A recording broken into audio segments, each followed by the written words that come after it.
Oh, you're a little early. That's no problem. Let me to regale you with a little bit of Plutarch while we wait. Some historians write that Phaeton was the first king after the deluge of Deucalion who... No, come back. No, come. It's just going to get good. No, wait.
Heroes gather. Champions assemble. From across the seas, borne by the wind, to prove their might in battle.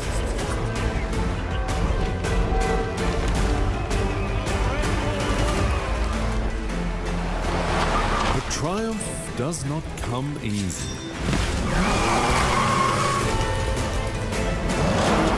It is a long road to victory. But now to new shores. London's calling. Calling you to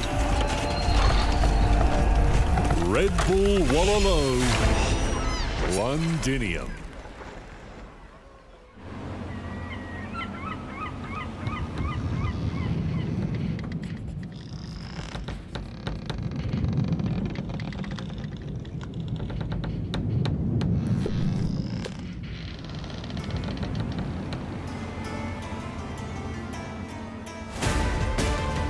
Welcome, welcome, one and all, to continued coverage of Red Bull Wololo Londinium.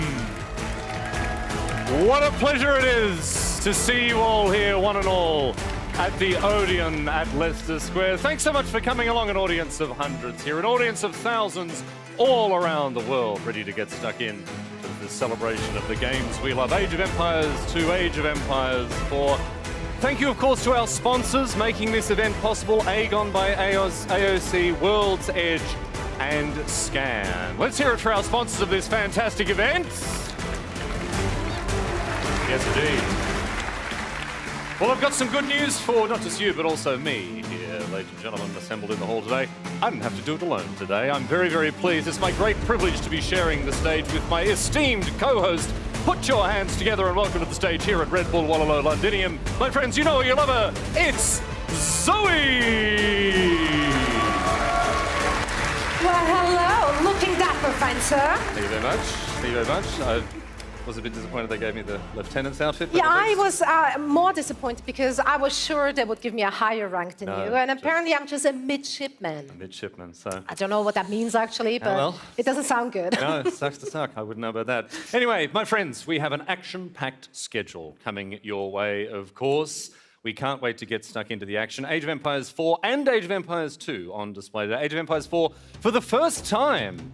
Zoe, as we get stuck in with match number 1. Yeah, I mean, look at it.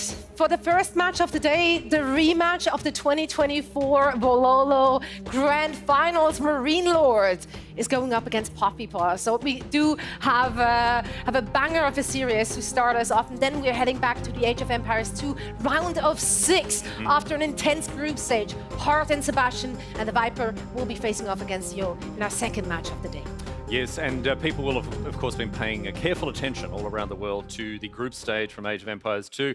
But so things are we're getting towards the business end of town now. Things are a little different with how these matches are going to feel, because now, of course, we're playing for keeps. Yeah, no, this is a single elimination bracket, so everything is on the line during a round-robin group stage. Of course, you're afforded to make a mistake here and there. We did see even the greats like Hera making some mistakes, dropping maps left and right, but you can't really do that anymore now in that single elimination bracket. The margin for error becomes ever narrower as the day continues. Now, we've got a huge crowd in here. It's fantastic to see the Odeon at Leicester Square packed out with fans, but it's not just the fans that are here. Yes, indeed. Thanks for coming along. Wonderful to see you all. But it's not just the fans that are here. We've also, maybe some of you have spied some of the players, some of the well-known identities from this community, some of the VIPs. And in addition, we also have David Nilly.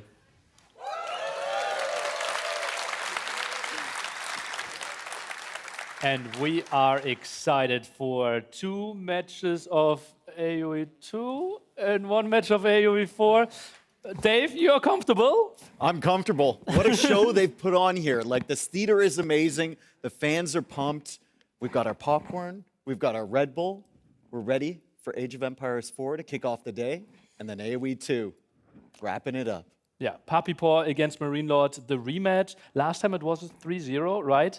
But Poppy Paw and Wham, the brothers, they had a lot of time to train. I'm expecting an incredible semifinal today. Yeah, it's the rematch. It's about as hype as you can get to start the semifinal.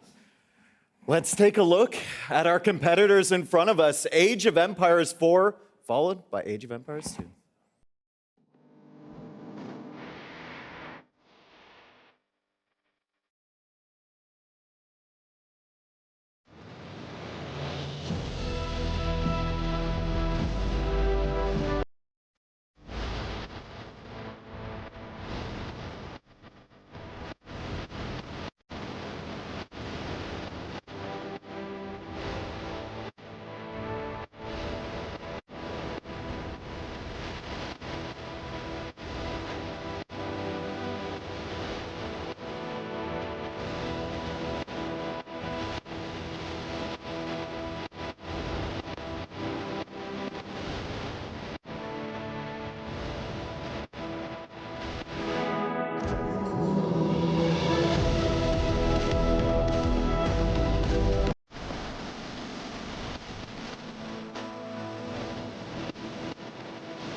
Well, the atmosphere here is absolutely electric. You can see the hall filled with fans, old and new alike. It's terrific to see people. Some people have dressed up for the occasion. Not just we've got a bloke over here in his Viper t-shirt, big fan over there, but we've got a couple of people down the front here and over there dressed up in full medieval regalia. It looks fantastic, although those helmets... It looks like you'll be watching the match from a slit about this wide, so That's maybe all right. they'll come off. The comfort of the seats in here will make up for, More than make up for the that. chainmail. Absolutely, absolutely. Yes, indeed. So let's turn our attention now to the bracket. Let's see how things are going to be shaping up here for the Age of Empires 4 portion of the tournament. Talk us through what the matches that we're going to see today and indeed tomorrow look like. Yeah, as you can see, we are playing in a single elimination bracket. Marine Lord and Poppy Paw is going to be the first of those two semi-finals we're going to see tomorrow. It's going to be Wham going up against Vortex. Now, if the script writers are doing their due diligence, we would see the brothers in the grand finals. But it's going to be a hard ask for Poppy Paw, who did, he did fight through 3 of the 4 qualifiers and did not make it. He ended up being one of the replacement players, but I mean, that's about as high quality a sub player as you can get. He gets an opportunity for revenge against Marine Lord. It's going to be a very, very intense match. Yes, indeed, as will be the other semi-final that Absolutely. we get to tomorrow, of course. But right now, it is all about this first matchup. And to set things up for us here, waiting up in the rigging of the good ship HMS Londinium, perched precariously over the proceedings. My friends, please put your hands together and welcome to the broadcast for the first time today, Winston, Waffles and Demu. Hello, London. It is very good to be here. I'm Demu, joined by Winston Waffles, and we have a great game, a great day, a great weekend set on our hands. Yeah, with Leicester Square beautifully behind us and many great age games ahead of us, it is a good weekend to be in London. Yeah, and it's going to be followed up by AoE 2, obviously, and I know a lot of you are very excited to be seeing that. This particular match that we've got on our hands between these two, though, this is one with a lot of history. These guys were in the grand finals of Ronaldo. I believe I'm saying that correctly. And also, they played in Heidelberg quite some years ago, and these matches were not so good for Puppy Paw. Even though he has been on the up and up for a long time, he has yet to win a map against Marine Lord. Those years in the final, even in the qualifier, which Marine Lord made it here, so looking for some revenge for sure. Yeah, and this is almost Red Bull specific. In other tournaments that are happening around the scene, I mean, Marine Lord isn't invincible, right? But it seems that when we get to the biggest stages, the biggest moments, Marine Lord consistently steps up and delivers knockouts. It's crazy to witness, and I'm really curious if he's got that energy in him today with the way that the draft systems are working, with how everything's functioning. It could be an opportunity for a potential, I don't want to say upset because all these players are so close, but just historically in Red Bull, it could just be, this could just be so dynamic. It could Yeah, go I anyway. mean, of the players here, Marine Lord is absolutely one of the most seasoned veterans that you have, even when it comes to AoE 2. I mean, this boy's got RTS running through his blood, he really does. Even when Puppy Paw has been looking incredibly strong, the people that are beating Marine Lord or giving Marine Lord a really good fight, Puppy Paw has had these times where he comes along and he absolutely smashes them. And then, when it gets up to the stage to really go up against Marine Lord, for some reason, the stars just don't align. Now, that doesn't mean it's always in Marine Lord's favor. When it comes to Wololo, yes, it is. But now, given that he's kind of like a last-minute replacement almost, does he have the pressure on his shoulders? Given that LAN experience, while he has been going to LANs, having the pressure off him, maybe this could be a changing of the tides, if you will. Yeah, and I was speaking to him earlier, too, about that. And, he didn't really seem too fazed about the qualifying experience. And it seems like he's here ready to play, ready to dominate, just as he has been in a lot of recent tournaments. So really excited to see how he's going to handle this. Yeah, me too. I mean, he's against the end boss for semifinals. Yeah. For every player in the AoE 4 scene. Marine Lord has been the GOAT for a long time now. He's dominated from minute 1. I know there was one time he lost to me in a tournament, which was really, really good. But no, he's been absolutely phenomenal. And I mean, old days. He has won every Wololo thus far. Every Wololo thus far. And he's gone to the grand finals. While it's been a rocky road getting there sometimes, I mean, the one in Heidelberg, he lost his first match to I Am Magic, which was a big surprise, but then he fought his way through, knocked me out as well along the way, absolutely messed up the whole seeding. But yeah, he is the Wololo champ, and for good reason. So looking to make this the trio, if you will. yeah, I'm sure he's looking to make that happen. And, just thinking about how the draft system has evolved over the course of, Age 4's history, right? It used to be a little more simple, but as the game has evolved and developed, there's been a lot of civs added to the game, and the draft system has gotten a lot more complicated, and the drafting has become so vital and important to the strategy, to the winning, to the execution. Everything revolves around the draft. And I was talking to a lot of the players with the current draft system. There's a lot of tension with some of the decision making because it's not quite clear what the best way to go about it is. And I think there's a lot of different ideas floating around. So we could be in for some really bombastic strategies where things just sort of happen left and right that maybe they're not even expecting. A lot of hidden practice has been occurring. What are your thoughts on the draft? Well, I have to, we'll elaborate on this later because we are going to have these players present themselves. Take it away, guys. Boy. Thank you so much. First up, ladies and gentlemen, he's the final boss of Age of Empires 4, two-time Red Bull Wololo champion. He is the ultimate efficiency machine. My friends, put your hands together and welcome to the stage, Marine Lord!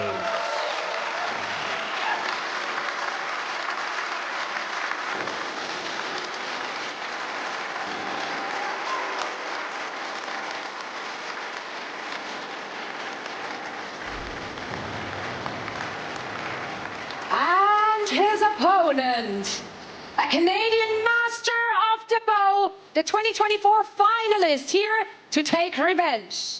Your second semi-finalist today. Put your hands together. It's Puppy Paw!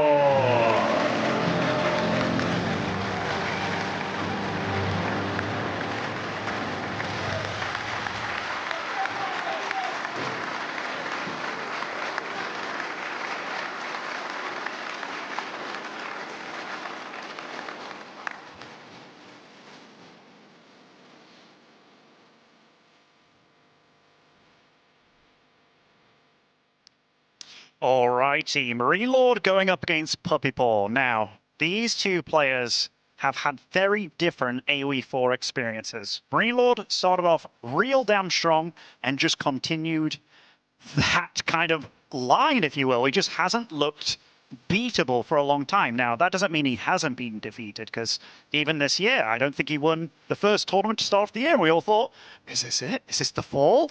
But Puppy Paw, on the other hand, I don't think he was even playing at the start. And if he was, he had this slow, steady rise up.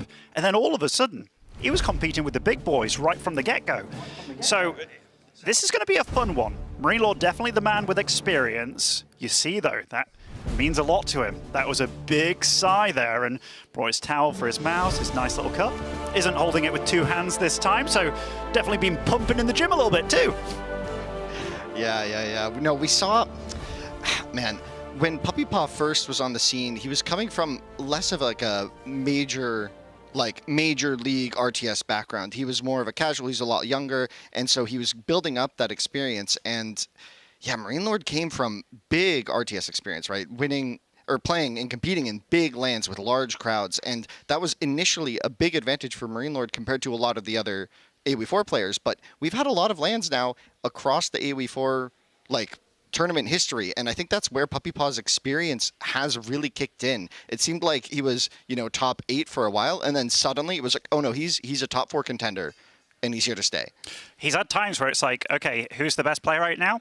There have been times that Puppy Paw's name will be mentioned by a lot of pro players, fellow colleagues, because he is just that damn good. I mean, both the twins from Canada, it's very cool to have identical twins both be top 4 players in AoE4 right now, making it to the LAN.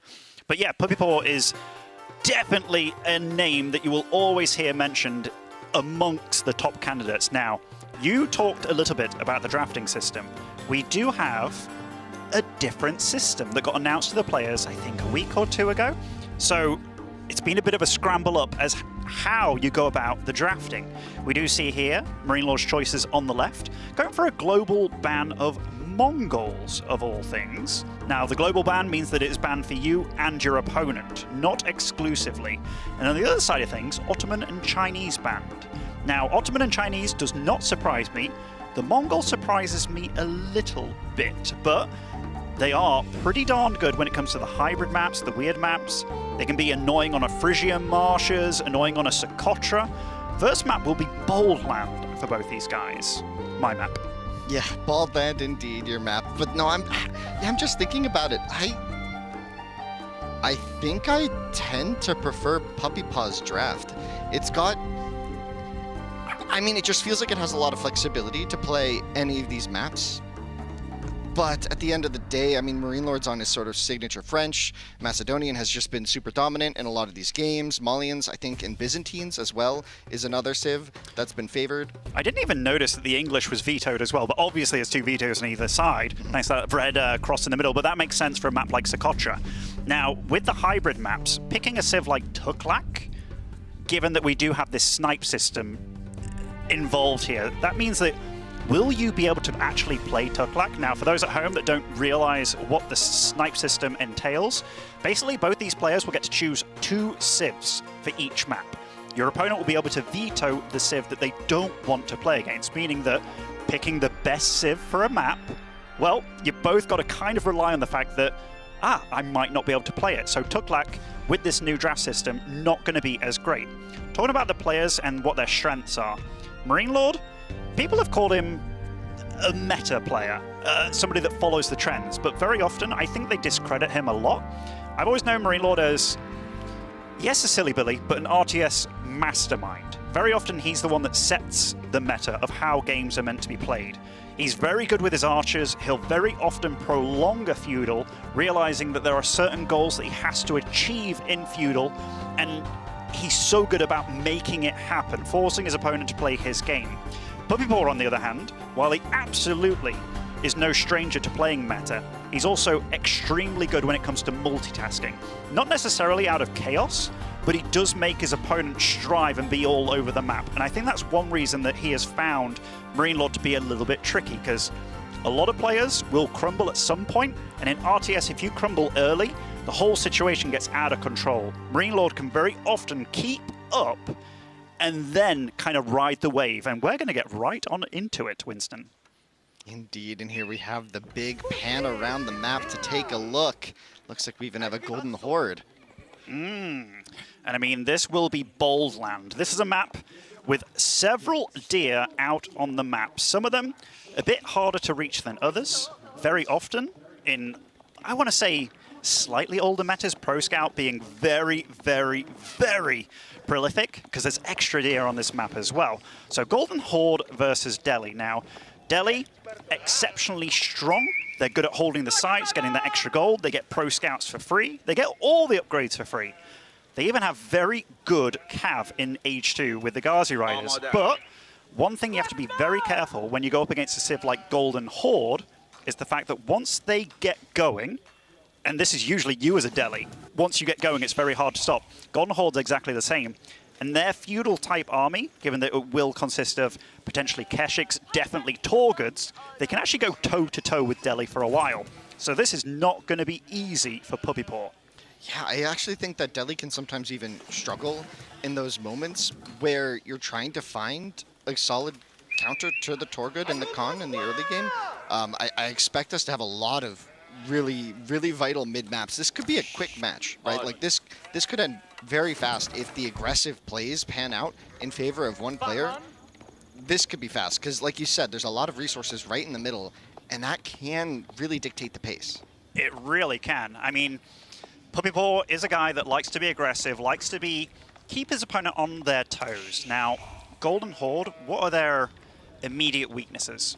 They do not like to be harassed early on. And by early on, I mean the Dark Age. Delhi isn't the kind of civ that can do that. So immediately, Golden Horde pass a stage of the game that is most of the time very tricky for them. If you do have some spearmen turn up rather early, can be problematic. Now, Marine Lord is definitely a guy that loves his archers, and Golden Horde do produce them 2 at a time. If we look at the boar locations, boars are spotted at 12 o'clock and the 6 o'clock. So very often, you do have Golden Horde wanting to take a boar, just to put a fortress on, that kind of thing. And the deer spots out in the middle, they're not quite in the center. Now, you can have a kind of forward post where you want to put it on, just to make it a launch pad, if you will. Now, Marine Lord is heading out to the middle, and most likely will be looking to take that deer pack early on. And obviously, if you build the tower, which is more expensive, it also increases production. Now, we do see here a red little cheeky scout will be able to spot immediately what is up. Yeah, spotting this immediately is going to be pretty huge, right? Like, there's a really interesting moment here where there's a chance that the Ghazi get here. Oftentimes you'll see players build like an early archery range even, or production building near this outpost, specifically kind of on this forward resource pack of the hunt. And if this gets denied by Ghazi pretty quickly, it could be a problem. The tower will go up, but with only one villager here, things could get slowed down, but I'm not really seeing this being a huge issue for Marine Lord's opening just yet. No, honestly, I think this is going to be... I think Marine Lord's done this well. And Puppypaw, I think he was also aware of this kind of thing happening because he actually built his age up with 5 workers, not the regular 4 for Delhi. So really wants to get stuff out and moving immediately. Marine Lord's age up, obviously not early whatsoever, but will have that tower up in pretty good time as well. There's no threat as of yet. Khan will be getting made out of that golden tent. Now, Marine Lord is getting his second Uvu, so his economy is flourishing behind all this. Got the deer pack, so he doesn't have to worry about food for a long time.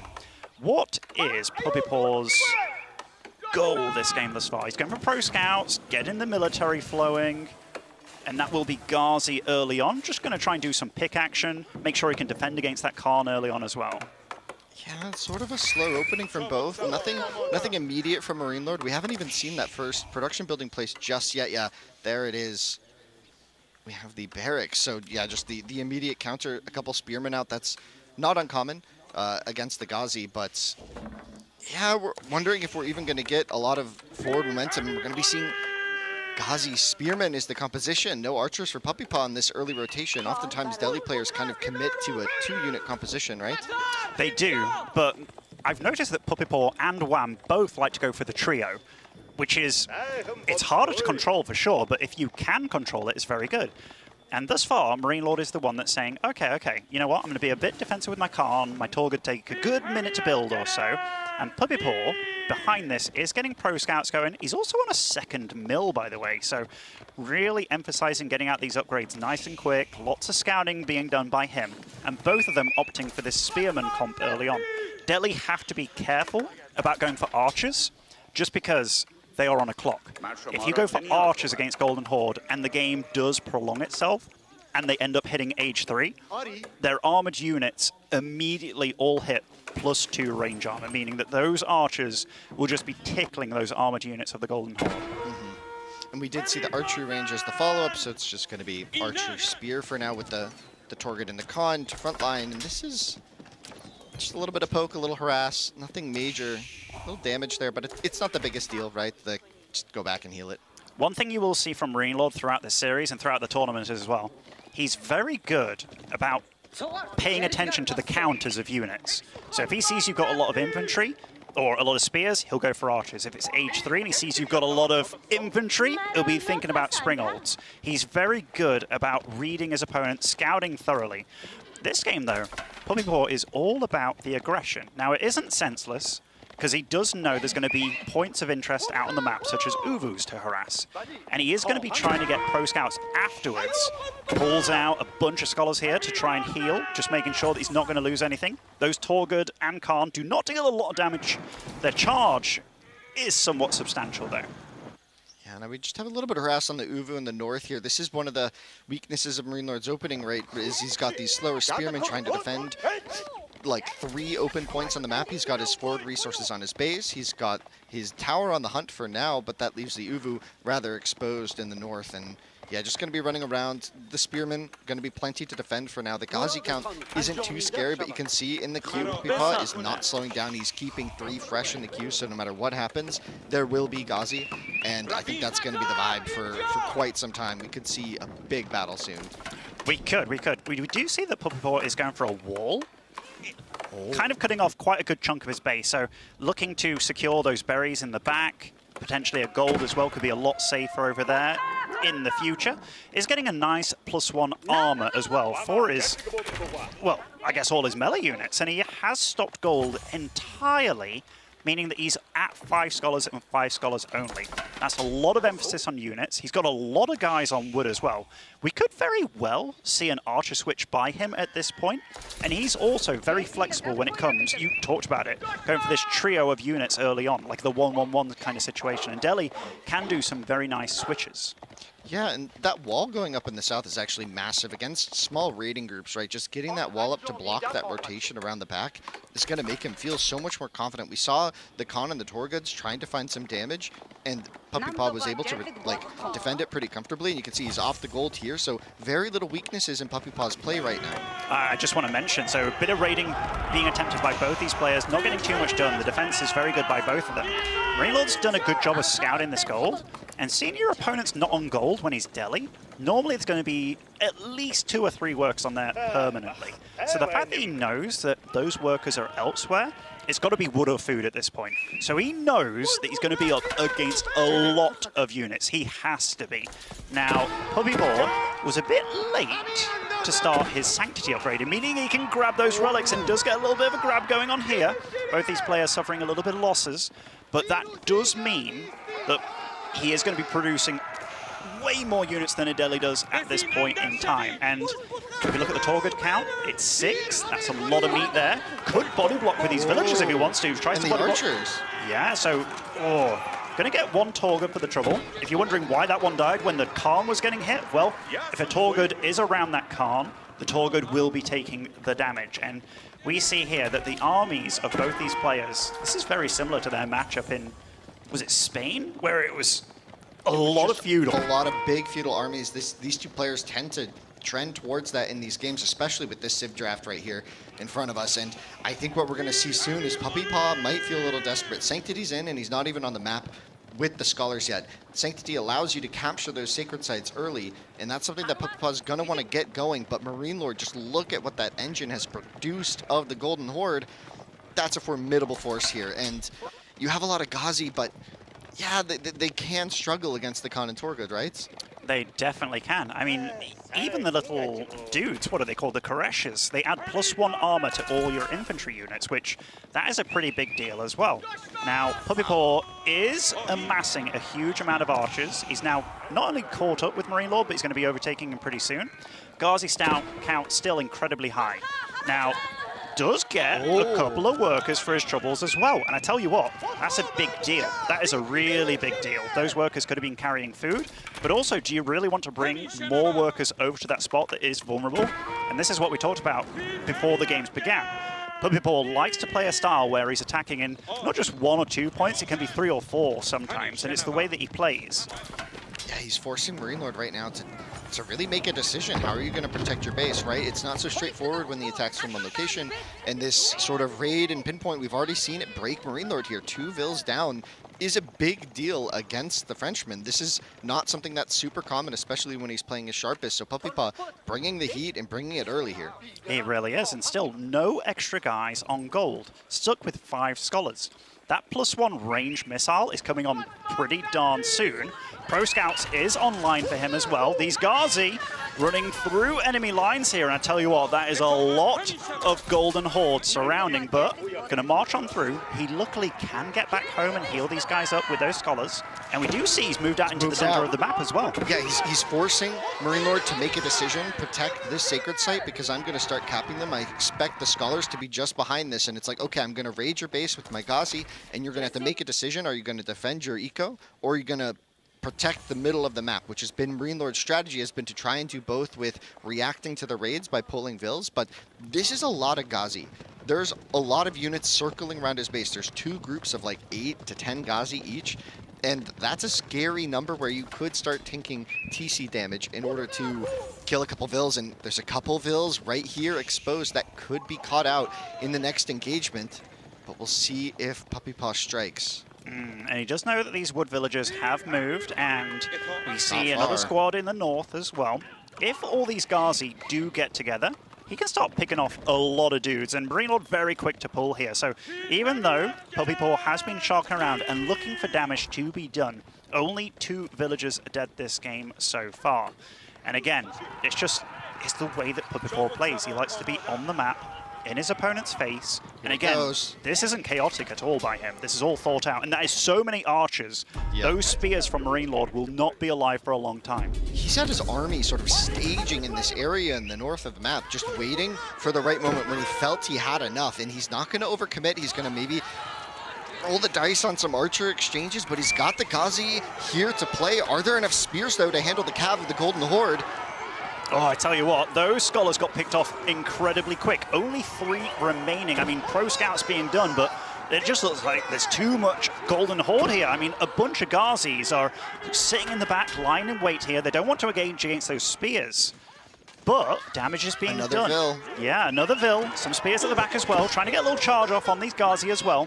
Puppyball's army is strong. I almost feel like he's paying Marine Lord maybe a little bit too much respect, or just not really worried about this moment in time. If we look at the income in the top as well, Puppyball is gathering immense amounts of resources. I would not be surprised if those 2 scholars are in production buildings and he's just trying to whip out as much as possible, realizing that Marine Lord is at his front door.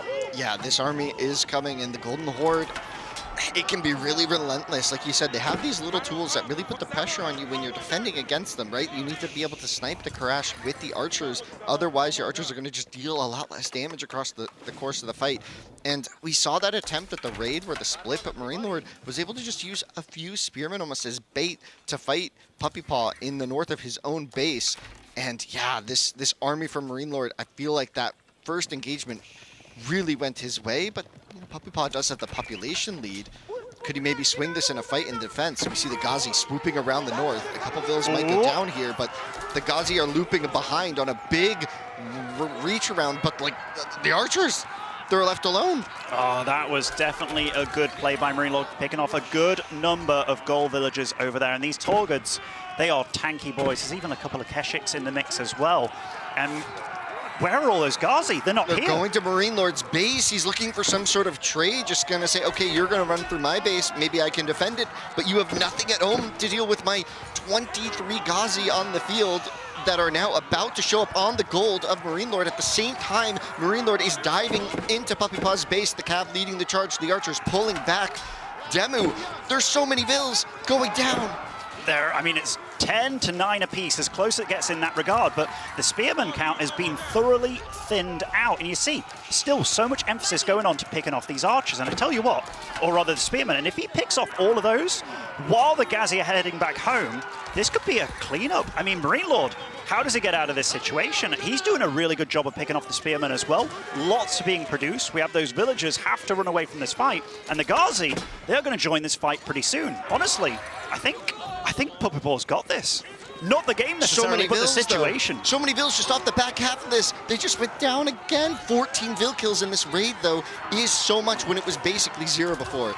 And Puppy Paw, you could see the stress there. Not sure exactly what to do with the Ghazi. Maybe a bit of indecision in the top of the map, but now let's see the follow-ups, because we're going to have a soft reset here, maybe a few raids from the remaining Torguds. Marine Lord is going to essentially be forced to make a choice. His macro is a bit messy here. He's floating 1,000 wood. He is, but he does love his archers. He really does. So he's going to be producing a lot. He had a lot of gold before that engagement as well, which he has spent on a couple of Keshiks. And you have to remember, double production for Golden Horde does mean that a lot of the production will cost a lot. So stacking up some resources. He's on a few stockyards here. There's a lot of production at this front door. Puppyball, though, 26 Ghazis. One of the lovely things about Ghazis, yeah, they can kind of fight with the Torguds and Keshiks. Granted, they aren't better than Knights at doing it, but they are highly mobile. That production point at the front, if it was to be attacked, could be in a lot of trouble. But Puppyball, he's looking to deal some home economic damage, and both these guys, I think it's Puppyball that's going to be aging up, you know. He's got so many guys on gold. These Ghazi can all be incredibly well upgraded. I am worried if he does hit Castle, the upgrades will take a long time to come out, but Marine Lord is nowhere close to getting Castle himself. He is, I don't want to say stuck, but he has to make do with what he has. Yeah, Marine Lord made an interesting decision to, rather than trying to use the food, like you mentioned at the start of this match, right? They could, maybe Golden Horde wants to get out to the boar, and that could have maybe supported this, but Puppy Paw is still just fully reliant on natural food. We see him moving a bunch of villagers to the north to grab the berries. Those are an exposed location, and it could be a weakness that Marine Lord might exploit if he spots it. You can see Puppy Paw kind of posturing his army in the north there to make sure that his villagers don't get caught off guard. But we see the stockyard. This is essentially the farm transition for the Golden Horde. He's got a lot of ills on food that don't need to be risked, right? He certainly does. An elephant being immediately produced here for Puppy Paw. He's going to try and get these upgrades flowing. He does have 4 scholars, so he can start trying to grab relics if he wants to. But now he knows this is the weakest point in this game for him. He's just teched up, doesn't have those techs coming through very quickly at all. And Delhi, they are slow to get it going. That's a very exposed gold here right at the front, and Marine's going to go for it. Yeah, that's going to be tricky. That elephant is a game changer, though. It can swing the tide. It is so tanky and does so much damage to those cavalry, but the villagers being forced off the gold means there's not much of a return on this invest, like not much coming out behind this. The sacred sites aren't being capped. Oh, and oh, this is so crazy. The villagers, they're just tanking hits. I do love the fact he's whipped out a knight as well. I mean, it is currently running through that army, but it will buy some time. These archers are not running in. Villagers are being killed for sure. Puppy Paw still with a huge amount of Ghazi out on the map, but they're not really getting much done. And this elephant is the big boy on the playground right now. There's also going to be quite a chunk of deer under that TC. Puppy Paw did gather up not just 1 or 2 deer packs, he even gathered a few of Marine Lords as well at the front. And Marine Lord, he's now done a big switch. He's got a lot of guys on food, as we saw, but still, he is non-stop pumping units, and he realizes to take down this elephant, he's going to need a lot of spears. And what is he doing?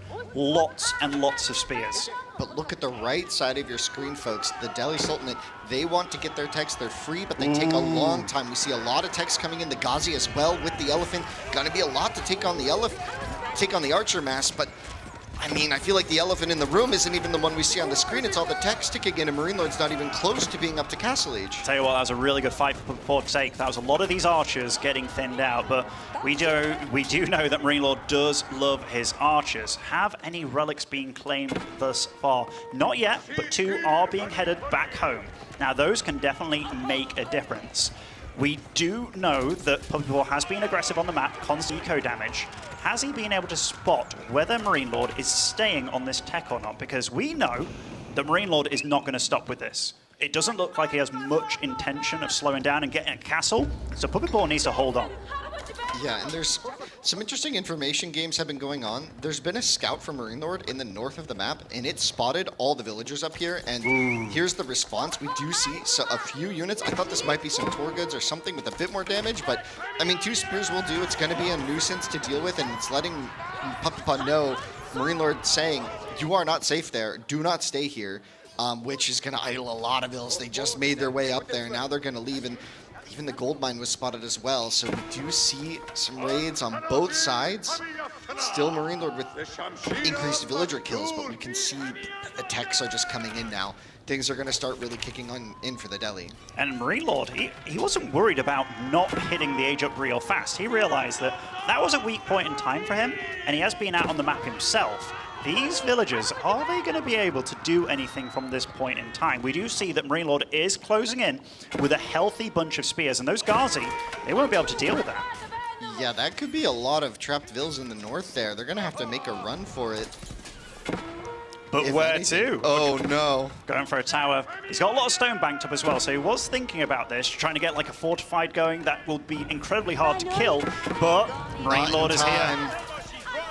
Marine Lord is here. He definitely is. More relics are being grabbed by the Paw, which is nice for him. These Ghazi trying to fight just the spears at the back here, trying to keep alive as many villagers as he can as well.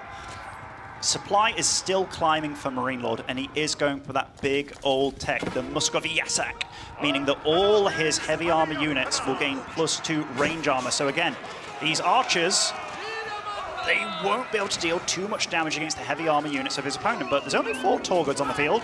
Big Daddy Elephant coming into town. Now, this is going to be a nice little cleanup for Puppy Paw. Did lose a bunch of villagers, but... Lost a lot of it. Yeah, he is still alive, still grabbing relics. He's even got 2 more coming back home here as well. The problem for him is there's no farm transition. And look, Marine Lord's still here, still grabbing villagers. And this is going to make his siege engine, his train, really slow down. While Marine Lord's back at home, he's only just begun. Yeah, the core to any army in Age of Empires 4 is food per minute. You need to have food income in order to keep producing units. And if you look at that difference, can we just pan over Marine Lord's base? What is his stockyard situation? Even more now, up to the 7. That's hard, adding an 8th now. That's a lot of villagers gathering food. It's going to be really solid. And the elephant even on the run. Old Bessie better not go down. That's sort of been the tank in the fight. You know what's really sucky for Puppy Paw? 0 food income per minute right now. And I tell you what, even though he's going to keep over here, which won't keep him alive. Oh, and even the other is heading down. I just want to look at that camera on Puppy's face right now, because seeing that your Golden Horde opponent just hit age 3, that is when a lot of problems start to arise. Yeah, and the game's been going fine for Marine Lord, fighting an age down, honestly. He's been able to keep up with the production, and now Puppy Paw maybe feeling the walls closing in, has no food, barely any gold, hasn't even gotten onto a sacred site once this game. Golden Horde has seemed not dominant, but just seemed like Marine Lord was able to put himself in a good position with those big exchanges and battles that happened in Puppy Paw's base. Yeah, I mean, I've liked a lot of how both these players approach this game, but this is just so much Golden Horde, and look at all those upgrades coming in as well. I mean, this, even one of the relics getting sniped here to get things going. We've got more Keshiks being added, the Karash as well. These archers will be upgraded pretty soon as well, prioritizing the +2 armor on his units, and that little deli army over there, that is just not enough to take this on, especially with the fact that they all just hit their upgrades like that. And now, how does Puppy Paw hold on? He's got 11 dudes on food down in the south, but compared to 32 of your opponents, that's also going to be infinite food, as long as they don't get knocked off. This is problems, big problems.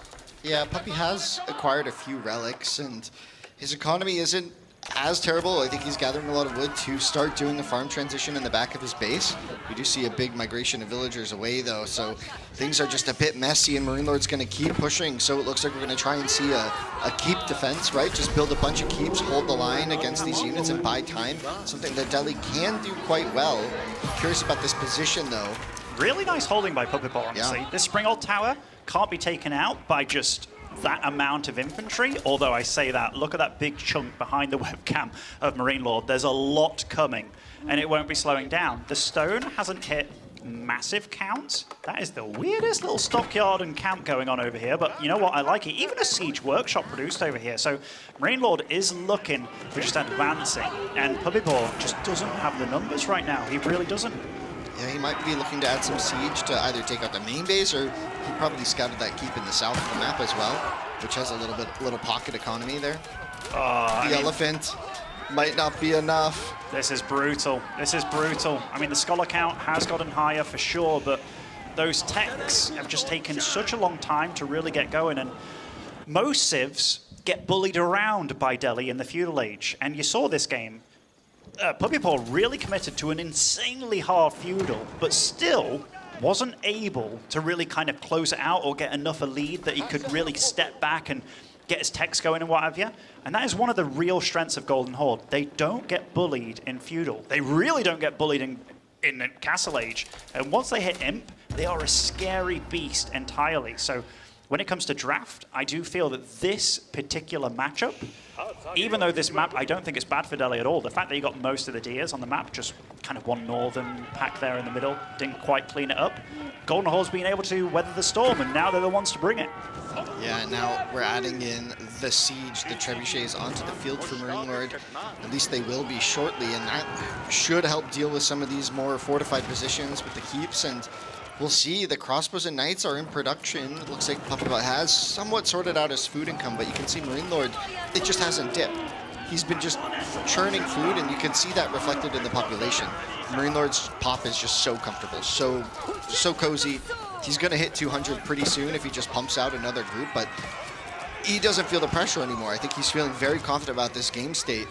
The Khan even being fully committed here, but I mean, what can Puppy Paw's armies do but run? Yeah, I mean, he's doing a really good job of trying to pick off all these spears, but right now, this army that's right here, the only killer of the elephant are those spears, really. But we do see in the production tab 6 batches of crossbows at a time. The count is already 18 for those bad boys. Those deal with these elephants very easily. So I dare say once those guys cross the field here, it's going to be lights out for Puppy Paw. Yeah, that's some desperation Wololo's at the end of the match, probably. We'll see if Puppy Paw is able to hold on any longer. Wololo one last time.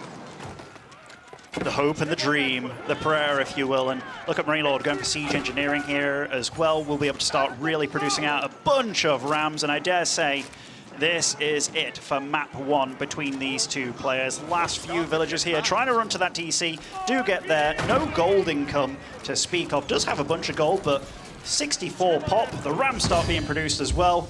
GG, Marine Lord with a pretty darn exciting game 1. That was basically fireworks from game from minute like 4. Basically, we saw them ramping up as soon as we saw Puppy Paw take no more gold, and we saw that Marine Lord wasn't looking to age up. We knew. I think everyone here knew it was just going to be a big fight in Feudal Age, and I think that little maneuver with the Ghazi could have that have been a misplay, because it sort of felt like maybe with the Ghazi together with his army, he may have had a slightly better army at the time in the middle of the map, and could that have just been a premature? Actually, I don't think there was any faults in either one of their plays. Like, if I think about it, Marine Lord, I talked about it very early on. I was like, Golden Horde want to be out on the map. If they can grab a boar, great. But these ones are a bit too far away. It's nice to have this launch pad where you can get your production forward in your opponent's base. One of the first pro players to really utilize that was Vortex with Golden Horde. And Marine Lord did that well. We saw a few villagers die early on. And the way that Puppy Paw approached the game was, I'm going to go for a very fast H2, slightly faster than normal, and I'm going to stop producing Scholars at 5. I'm going to focus massively on producing a lot of units so I don't get rolled over by Golden Horde. But Marine Lord was so damn careful about not taking the bait, not taking too much eco damage, which was a big deal. That's actually incredibly hard to do. So given that the plan was to make sure you don't get bullied and do a little bit of bullying yourself, slowing your tech down, your gold income. But the thing is, the Ghazi, there was a few fights where they were too far out on the map, like you say. They didn't get back home in time. And with that kind of stuff, you can't afford your opponent to kind of take the game by the reins there. And that is what I felt that Marine Lord did. He also did not overreact. He stayed on H2 for quite some time, didn't try and get up his own H3 as a response. He was like, all right, this is when you're weak. This is when you're going to need more food out on the map. I'm going to do a good job of making enough units to shut that down. And Puppy Paw just wasn't really allowed to truly utilize his H3 with a big eco behind it. He really exhausted the map, used all the resources he had to get out as many battle units as he had. But Marine Lord did a slow little transition, managed to weather the storm, and he looked very good doing it. Yeah, and we even saw by the end, Puppy Paw was able to sort of secure those northern and southern food points, but with keeps, but that left the center of the base exposed. And like, there's times where it feels like Delhi can sort of enter that turtle play as a comeback mechanic. They have such a strong late game that can really surprise in Imperial Age once all those techs come in. And you don't need big map presence necessarily to get there, especially if you have a nice keep coverage. But it seemed like this map didn't really facilitate giving him like that really defensive layout that would have worked against a big feudal and early Castle Age army. And it just seemed like he just kept diving. It did.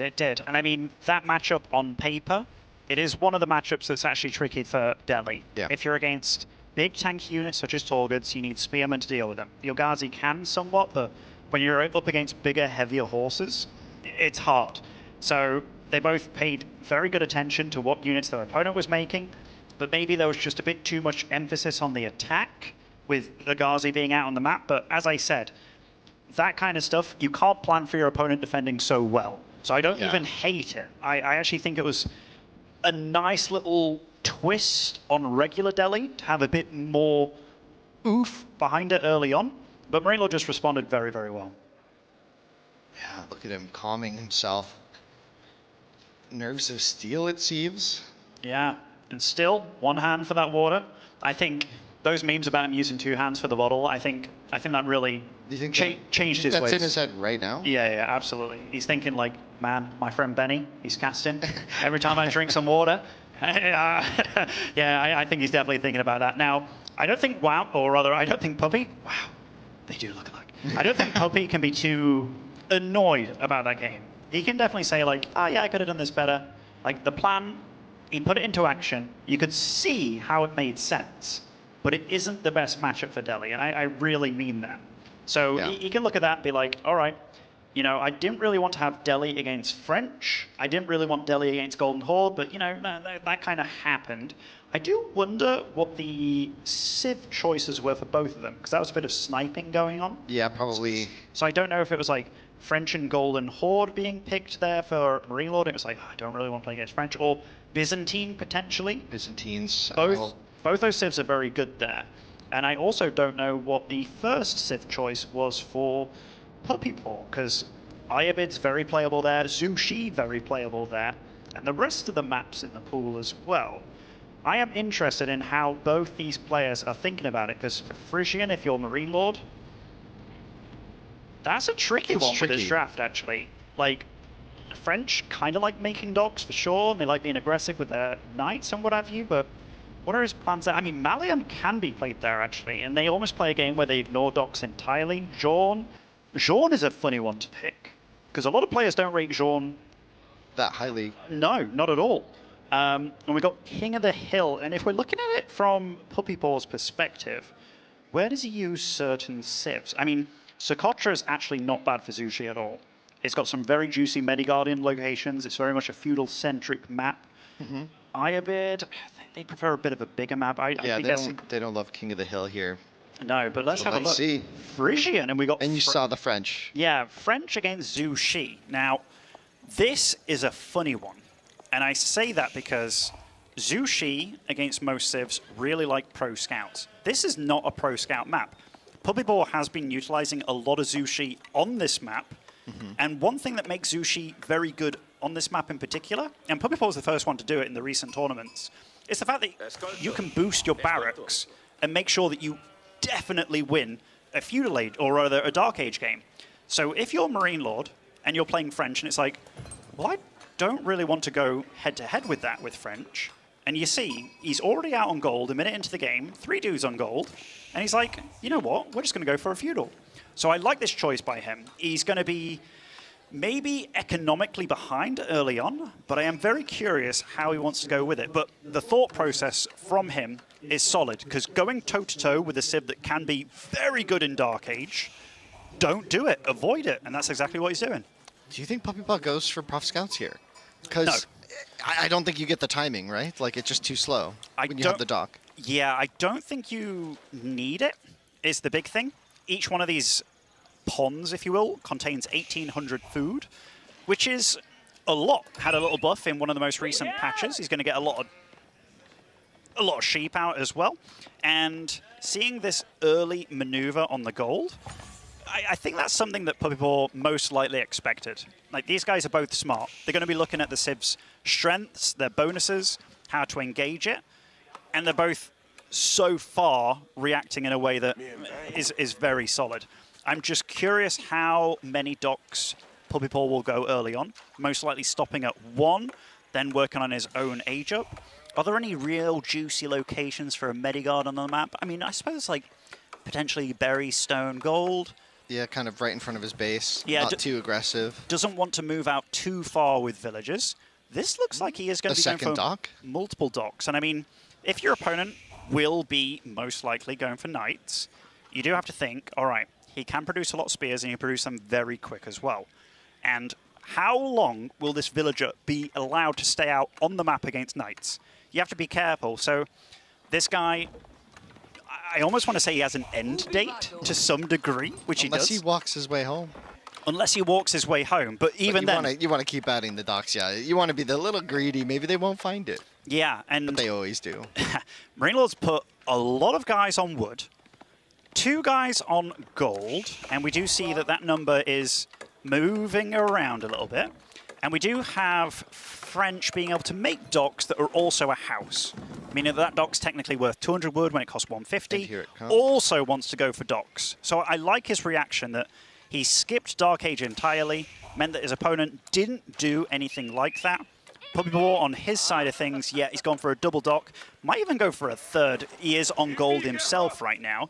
I like everything that's going about this game. I don't know how it's going to go, and that's the kind of AoE 4 that I really enjoy. Yeah, this is going to get pretty messy pretty quick, right? There's going to be a lot of interspersed action, which is going to have grave consequences for how the rest of the game can go. Like, these villagers out on the map are very exposed, but very vital to growth, right? Like, you need to kind of keep grabbing the pawns, and oftentimes we see players trying to grab at, you know, maybe even 4 pawns, at 5 sometimes if they can. But oftentimes those villagers are denied, and then you maybe try and send another, and then that one gets denied, and then your internal food and your base starts to run out, your sheep run out, and then you try and move out to the deer, and everything just sort of gets stretched like a big, it's a big issue when your eco gets that stretched, and raids can be really scary, and that's where, I don't know, Marine Lord Earth French, I feel like in big S tier moments, it's a civ where the simplicity is just something that he appreciates and comes back to, and you called the spot for the Medigardens there, but that simplicity is just something he comes back to time and time again, and he just dominates with a really clean French play from the French. You know, French has been a civ that it maybe had one patch, one moment in time over the past 4 or 5 years where it wasn't the best or wasn't that good, but when it has been good, Marine Lord has been second to none at playing it. He got enough gold to produce a knight. The timings were very clean by him. He does have wheelbarrow. He got it incredibly early, as French do, so he was able to get a villager out, build a dock. Puppyball has stopped at 2, and we did talk about if you are against knights early on, having a villager out there, he won't be able to be out there for long. Going to go for a tower here as well. I like that. He's going to get a lot of stone. That will keep things fairly clean over there as well. And we do see that Marine Lord is going for more docks as well. So doing a little bit of a leapfrog technique here. He got his dock later, but will most likely be able to get more out. And did he just barely miss that knight? Like, now surely he's going to scout for the knight. You generally want to track the knight so you know what to do with your vill. I think they just passed by. Maybe he spotted it. It's hard to say. Interesting positioning on it. You might see him go for the dock vill at some point. Or did he pull it back already? He pulled it back already. That's what I mean. Like, yeah. he stopped at 2 docks, and there is an end date against French. Like, you can't be out. Whereas these spears, how many can produce? I dare say that horseman for Puppypaw, the sole purpose of that is being out to find the vill. To find the vill, to stop the progression of all these docks on the map by his opponent. Oh, and there's even a wolf there. This could get dicey for Marine Lord's vill there. That wolf is very close. If he walks left, it's going to be an issue. And because, you know, taking even a little bit of damage will mean that horseman will have a much easier time. And when you have a knight trying to kill a horseman, well, the horseman kills the vill, well, it goes kind of one way. The horseman can generally live long enough, and if the vill is hurt, it's almost guaranteed. Puppypaw is out on the map again, producing docks. I like that by him. And you see that Marine Lord is aware that that is a possibility. And he is going to be scouting around, seeing what he can get done, because halting the progression of your opponent on this map means more than any other. He did add a second stable as well, meaning knight production is going to be heavy. So these horsemen, there's no archers to worry about for your spearmen. They can technically cross the map as well. It's just, once they cross, do they get back home? Can you defend? This villager might get lucky. Oh, the spears are here. A little ring around the rosy. Marine Lord trying to be cheeky with this knight. There's a wolf in pursuit as well. Everybody's involved in this one, and the villager sneaks away. Oh, man, Puppypaw, beautiful micro around that forest. It really was. And there's something happening a little bit north here as horseman? Well. The horseman has found the villager. The dog does go up, which is pretty vital, but the vill will go down. And one of the things about this is, very often when you are taking docks, to try and take them later in the game when there are more units out on the map, it becomes incredibly risky. And are you willing to stake losing another worker on just kind of like a hopeless mission when you know there are going to be more units? But now Puppypaw is going to be absolutely matching the dock count. He's Zushi as well, so he's going to be gathering a lot of wood, boosting it. And also, he's got a lot of units out already. That's a lot of spears, horsemen. We do see that the archer count is going to start growing from Marine Lord. but this is when Zushi shine. They can get out a lot of units and choose which they exactly want to be producing. Oh, nice micro there from Marine Lord, gets the point blank charge, and those spearmen take a big chunk of damage. And yeah, like you mentioned, when the unit count gets really high with melee units as well, this is sort of the threat that happens, right? Like the docks become the target, right? And you don't even need to find a way to kill the fishing boats, and oftentimes you see players try to defend maybe with a cheeky demo here or there, but these ships are so expensive that you really don't want to have to protect a pond with 3 fishing boats from some melee units. You don't want to have to build boats to do that. And it's sort of seen as a last resort, but if you're really behind, it could be an issue for Marine Lord to try and... It could be a solution here if he feels like he's continued to get pressured, but we see the mobility of the Knights now starting to wrestle control of the map with some clean micro, trying to bait out. The Spearman Brace does just go straight for this fight. A lot of damage onto the spears, but a lot of damage onto the Knights. Chivalry surely in queue now that we have some hurt Knights that will heal those Knights up over time. It definitely will be, and only one Zugnu was joined to the field. I dare say that might change fairly soon. And we do see here, more docks are made by Puppy Paw. I don't see any villager moving out on the minimap right here. 4 docks for Marine Lord. Still, he did produce quite a few more fishing boats now. Well, 14 for Puppy Paw, 11 for Marine Lord. This game, much emphasis on feudal. Like, a lot. These horsemen do have to be careful, though. And I mean that, okay, there is a Vil here, so Marine Lord being careful. He's the one that has to be a little bit careful about these horsemen. And this is something that a lot of players don't necessarily think of, how to slow down your opponent. Puppy Paw constantly thinks about it. And what is the best unit to harass with? It's a fast one. Yeah. So if you can't make knights, he makes horsemen. He does a lot with that. We saw it in the first game with Delhi, and we see it in this game as well. And that spearman count is still very scary. Yeah, we're even seeing Zhuk Nu in queue here. At least one has been produced. Interesting. I actually... Ooh, these horsemen do get called out. A bit brutal there. I don't think Puppy Paw was expecting Marine Lord to still be there. If you have a unit on the map, you want to be active with it, you want to do something. And we do see here, there are units absolutely all over the map, trying to deal damage, trying to defend. Now, there is one thing that Marine Lord has to be careful about. And I think he's already thinking about it. He just moved a lot of dudes over to gold. Because if your opponent, Zhu Shi, hit castle, they can upgrade all their units immediately. But one thing they can also do, whip out a lot of knights. No longer are they the one with an inferior army. Now, Marine Lord, he's very good about balancing. So making sure that he's still got enough of an army out in the field. He does like his long feudal situations. Oh, the Vil spotted. That might be the first villager going down for Marine, or rather, Puppy Paw's villager. And yeah, it's definitely not going to get away there. I like both their situations. I don't think one guy is in a clear lead. It really depends on what Puppy Paw does in the next minute or two. Because right now we see a bit of production, a bit of cancelling as well. I saw his food go up to 700, then 300, then 700 again. So a little bit indecisive. But that is also because how often are you in this kind of situation? You haven't been able to deal damage, but it does look like he is going to go for that castle. Marine Lord has to be on top of this, and we do see that he is producing nothing but units right now with all his res. Yeah, and we're going to see Mount Lu. Here it comes. Yeah, and yep, so the Knights trying to find this damage, I don't know, man. It's looking challenging. Like, Marine Lord's age up, it's so far away. We're going to start to see the Knights, or the Lancers rather, from Puppy. So Marine Lord needs to be aware of what's happening. Because if he knew this was, well, this is the thing. Does he know? That's still a lot. And Zhu Shi, given it's been a bit of a weird game as to when your opponent gets a dock or not, Marine Lord would love to be right now in his opponent's face. Is he in his opponent's face? He's dealing with the eco. But now that Puppy Paw's hit this, Marine Lord, yes, he can take out docks. Yes, he can hurt the eco a little bit, but back at home, lovely grab and surround on those knights. And right now, Marine Lord, he's going to be cut off from gold. The 2 golds, very exposed. He knows the knight count's going to start getting higher. Puppy Paw's got himself into a very nice little situation. I do love that he's immediately started making a demo here. That could be something to really get him back in the game. Yeah, those surprise demos can be quite the punch. I think the dock ended up going down in the north there. But yeah, this is... this could be rather challenging, right? Like, what? like, what is Marine Lord's follow-up going to be? He's just going to fight full feudal here for quite a while. We saw this last game, but Zhu Shi do not have that weakness like Delhi does right at the start of Castle Age. We've got to remember, this is totally off plan right now for Marine Lord. Yes. So anything that he's doing right now is because he's being forced to do it. This, most likely, he wanted to get an age up. He wanted his opponent to respond to this army of his being out on the map.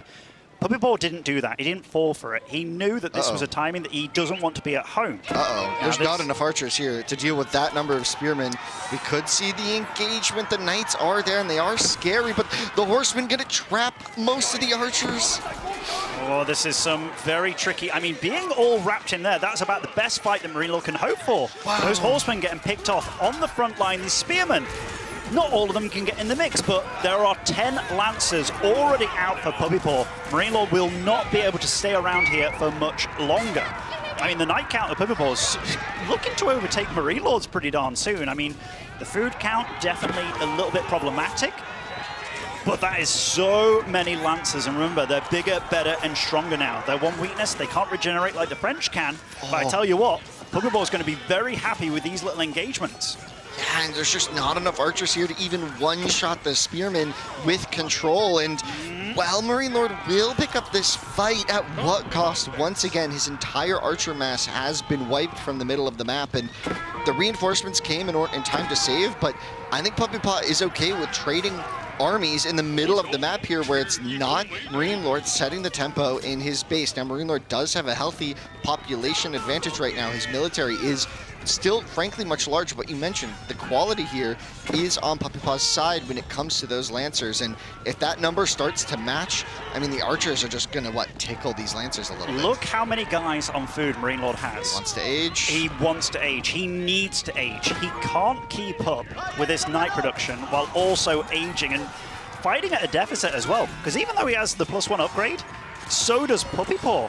So he is fighting night on night. The night count is much higher for him now. He's actually winning this fight, and those archers redundant at this point in time. Yep. All the spears knocked off the map. Only 5 knights remaining for Marine Lord. He is stuck between a rock and a hard place here. Does he stay in feudal where he's making inferior units? Does he tech up and his opponent just has more than him?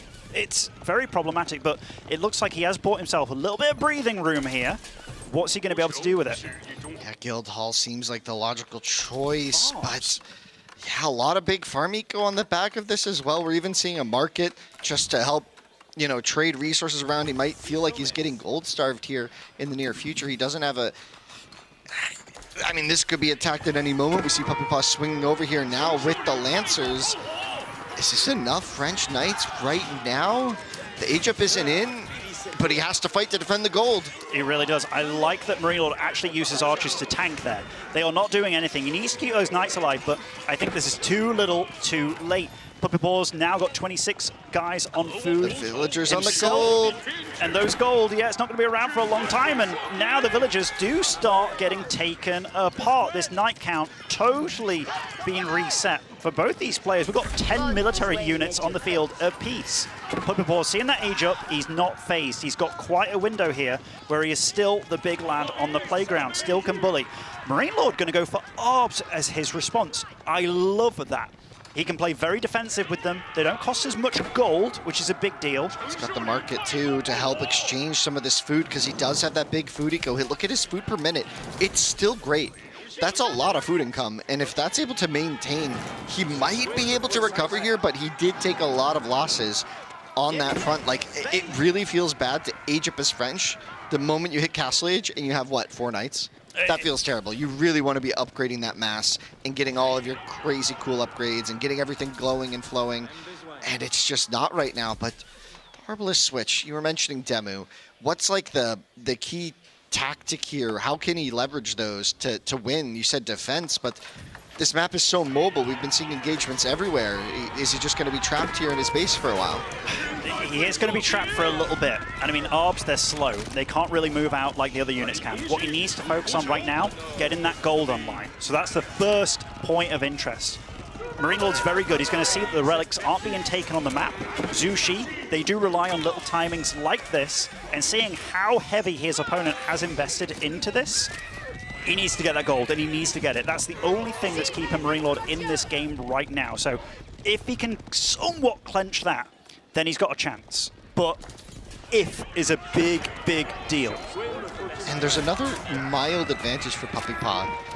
He put his,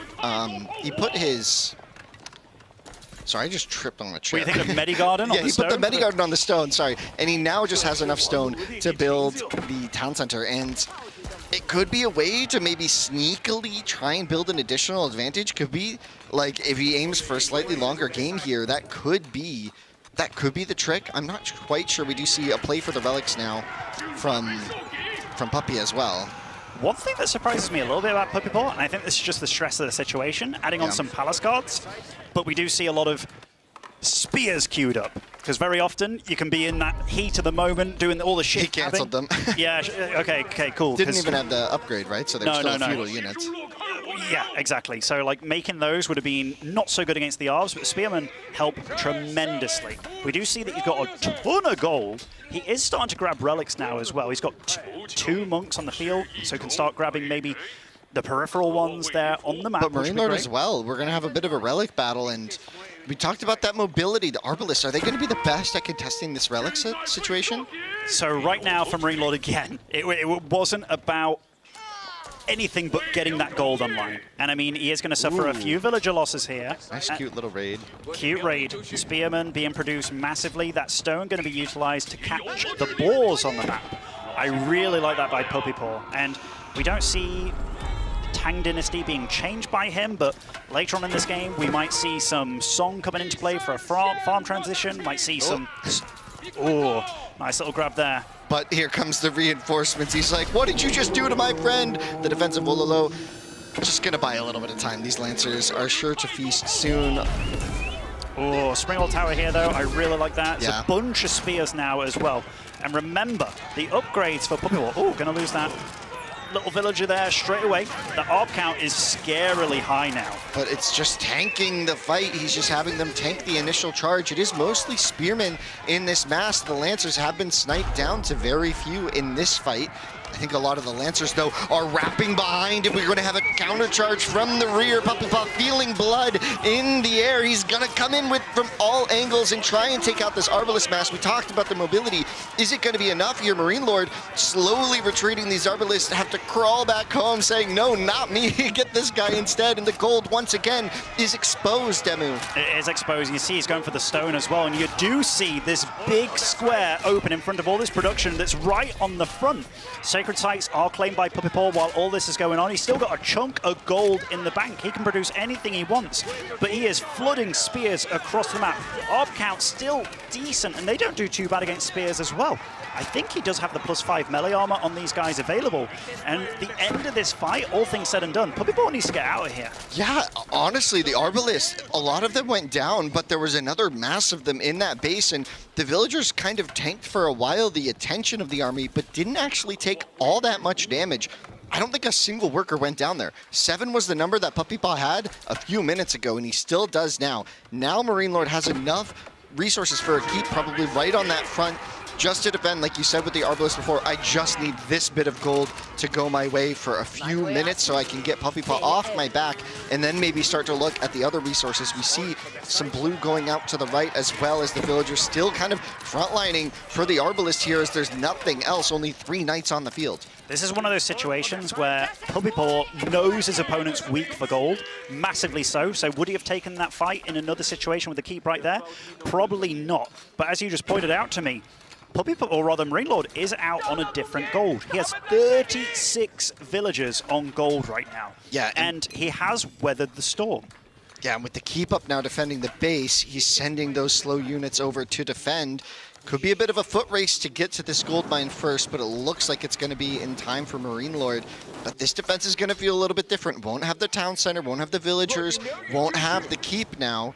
And this could be another situation where Puppy Paw looks to take a big, aggressive, bold fight. I'd be curious if he's able to come out on top of that one, because so far the last 2 engagements were a bit dicey for him there. Double siege workshop by Puppy on the aggressive boar location. That's, when you've got no wood to speak of, that is definitely a little brazen.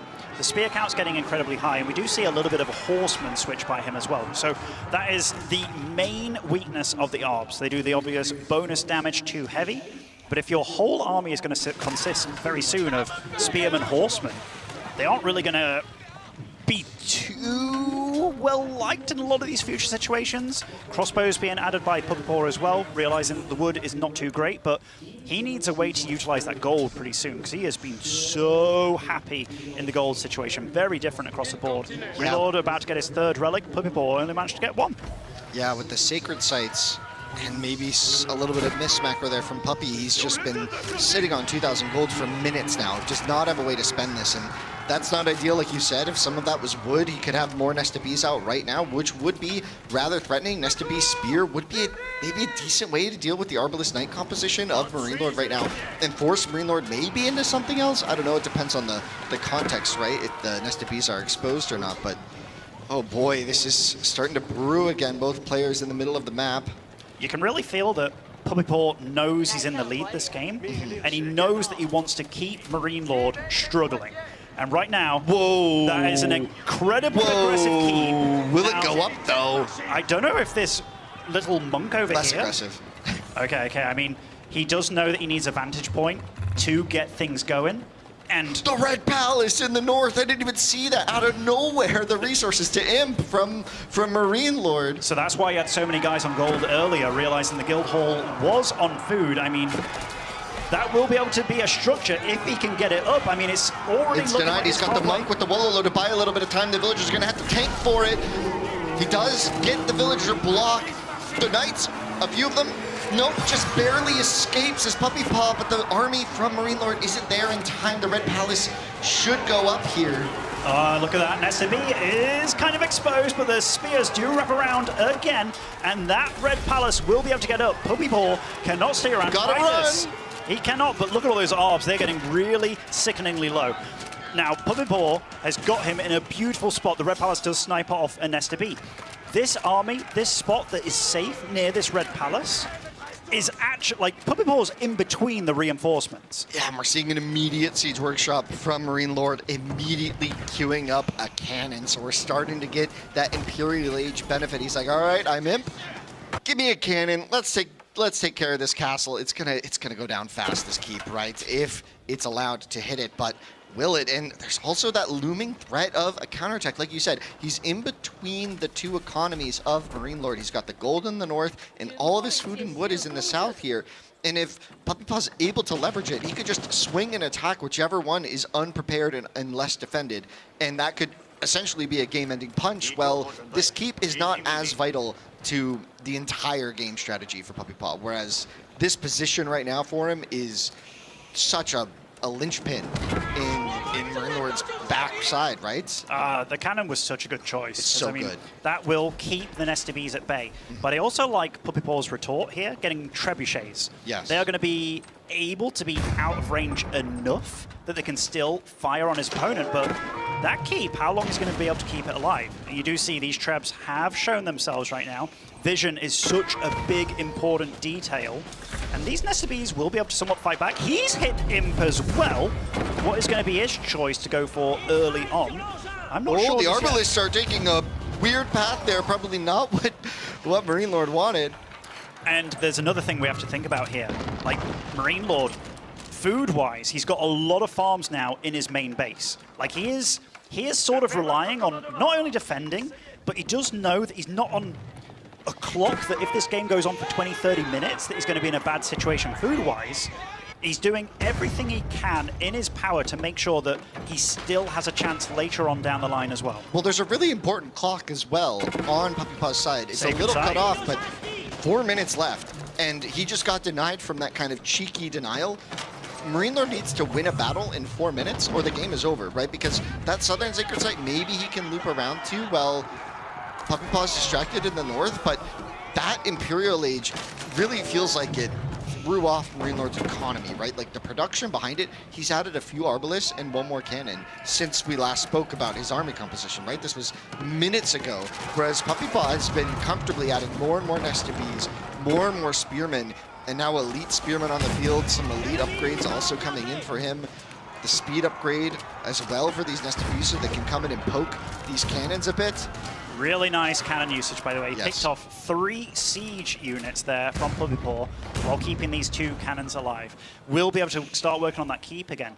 The real issue that Marine Lord has is, if his opponent gets enough melee that he can really just wrap around your entire army, you're going to be in trouble. But he has to be thinking about, how do I stop that sacred site situation? My opponent's army is just so mobile, and I see that he's getting more stone. Yeah, my cannons can take out your keeps, that's great, but how does my army, my ARBs, get into a situation where they're going to be feeling good against so many Nesta Bees, the Horsemen, the Spearmen, you name it, he's got everything. Feels like he's got everything he wants, and now Puppy Paw is just mass gathering stone, and once again has a ton of gold to work with, so he's really comfortable just getting a bunch of these Imperial Age technologies. That's, you know, before it might have been a weakness, this macro, but now it might really just be a strength. His food income, though, is very low, so if Marine Lord's able to take some form of decisive fight, this could start to look very different, and we have a bit of an engagement here. That's a lot of spears. The crossbows, the arbalists, rather, aren't the best against this. Big shots from the Nesta Bees. The Spearmen looking to engage, maybe just try and buy a little bit of time for the Sacred Site victory. The clock is ticking down. Can Marine Lord get this into a 2-0 position? I tell you what, this is starting, like for Puppy Paw, his food situation is not Food good. is bad. Yeah, it's not good. So he's Food is 200. He's focusing so much on these Nesta Bees, but what unit would he really love right now? If he had like 30 horsemen, I know that's a lot, that would be great, but you still see these ARBs fighting against this. It's tough keeping them alive, keeping your cannons alive as well. This is very much a last-ditch sort of effort here. There's not much time left, but these cannons doing such a good job. One more Nesta Bees. Look at this position as well on the ARBs. They are not taking very much damage from these spears, but they're also not dealing a ton, trying to keep these knights alive as well. And the supplies, we're at 130 apiece right now. I tell you what, this is so damn close, and Marine Lord with that big But the food reset. Look, he's still got 1,300 food in his gold bank. He can whip out so many units. This is so good for Marine Lord if he can find a way onto one of these sacred sites. Puppy Paw has fortified the north. The Vilpul is here. He's like, get this damn cannon out of my sight. This has been such a nuisance. These cannons, just 2 were produced at the start of Imperial Age and are still owning the battlefield. A minute left on this timer. We might see a Vilpul from both players shortly. Marine Lord might feel desperate. It might not be enough what he has, and we're starting to see some villagers move up. Things are getting rowdy here in London. Let's go. And you do see the resources now. Guildhall has been used. 8 knights in production. And they do produce a little bit faster for French, thanks to that H2 landmark. Still, quite a few Nesta Bees on the field. Only 1 cannon on the front line right now. These Nesta Bees also upgraded with the extra shots here. Can Puppy Paw hold? He's got 3 guys on food right now. Food is shot. He is relying on a very much King of the Hill style here, going for siege only. And the second cannon does join the fray. 30 seconds remaining. This is everything. Puppy Paw has no income. He's got nothing. Just a single Nesta Bees in queue and a few spearmen. Meanwhile, another string of knights is coming. And that might be enough. There are 5 Nesta Bees on the field. That could be enough because it's been tricky with the villagers repairing. It has been difficult, but now we will see the desperation. Marine Lord will try and plant villagers strategically on the sacred site. This pauses the timer from counting down. 10 seconds to victory is Puppy Paw if he's able to keep this sacred site clear of blue units. I don't know, can he do it? I don't think he can. Marine Lord now with a 50 supply lead. He has taken control of the site. Puppy Paw does not have a leg to stand on. He's no longer got any spearmen alive whatsoever, but Marine Lord has to be careful. He has to stay on this stay on the site, stay on the site. Everybody stay calm. Keep your hips in order. Stay on the right spot. And wow, down goes Puppy Paw, but what a battle. What a fight for the sacred sites there. It really seemed like Marine Lord, when he hit Imperial Age, it seemed like his economy wasn't in the best shape, but the follow-up Imperial from Puppy Paw, he bankrupted his eco, and the fish must have just all capped out, all the natural foods tapped out, and things just got rough for him there. And you could see maybe a look of relief on Marine Lord's face that he didn't lose that one, because that was insane. That was insane. And this man, I don't know how he does it. Like, that, for all intents and purposes, looked like a win for Puppy Paw. And you really felt that if these were boxers, Marine Lord was up against the ropes for a long time. He was going full Muhammad Ali, doing the swinging, tiring out his opponent, and then eventually, all the things that he went into, such as the farms behind it, really allowed that to flood through. And that's one thing that Marine Lord does so damn well. he walks this fine line of staying alive and knowing what I have to achieve, but also thinking, well, if I achieve this in 5 minutes' time, will it get me anywhere?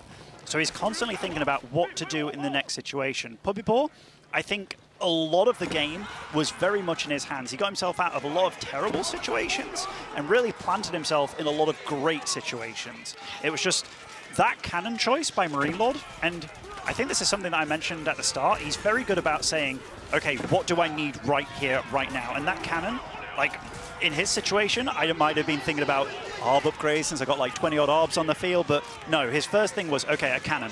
Let's really start making sure that I can try and get myself out of this, because if the game does go on, I'm going to get myself into a situation where I have to stop that sacred site, 10 seconds or 9 seconds remaining, and I'm going to be in good shape. But it was just a real crazy game, man. It really was. That was insane. And I really think that call on the Arbalest as well, when the map is so stretched thin, to make the choice to go for the slow counter unit that doesn't even, like, it's not bad into spears, but it's not great into spears. It's not like an archer. Just to have the wherewithal to make that choice and to almost be punished for it. Like, Puppy Paw did have that crazy dive, and it looked like it could have been a runaway situation, but Marine Lord somehow mitigated all damage in that dive. And here we just see, you know, at this point, Puppy Paw's just last breaths here. He's got 3 vills on food. Just nothing. Yeah, nothing in the tank anymore. Like, this is one of those things where if you ask Puppy Paw, what could you have done differently this game? It might have been, well, I should have balanced my eke out a little bit more, but honestly, I've not been in this kind of situation where somebody's held so well that it's like, normally the game's over by then. So getting to this point in time, a lot of this game was very freestyle by both players, and you really saw that. So there was a lot of things that were totally off the book and just going how they had to. And how many situations have both these players played like this? I dare say the numbers, absolutely, you can count it on one hand. But yeah, maybe a Song Dynasty just to get cheaper farms, just to have the real muscle, because if there's one unit that would have helped Puppy Paw out a lot, if he could have afforded it, a lot of horsemen. A lot of horsemen. We even saw the Elite Horseman tech came in, so he agreed with you. And then he made 10 Elite Horsemen, and then he couldn't make any more. He just didn't have the economy to. He just said, the Spearmen are too important for dealing with the Cav. I only have a few Spearmen left, or a couple Horsemen I have to pick. He kept with the Spearmen, which had more upgrades, and just were doing more for him to defend the nest of bees. But yeah, I think what you said about freestyle, I'd like to dive into that a bit, because from my perspective on Frisian, it's like that early opening, it's not rote, but there's a lot of different ways to approach it. But one of the big plays is, how are you going to handle the pawns? And I think in both games so far, we've seen that Marine Lord's farm transition, once with Golden Horde and then now with French, has just seemed like he's squeezing in these farms in a way that Puppy Paw isn't. Puppy Paw's kind of stylistically different almost, where he's saying, okay, these maps have a lot of natural food.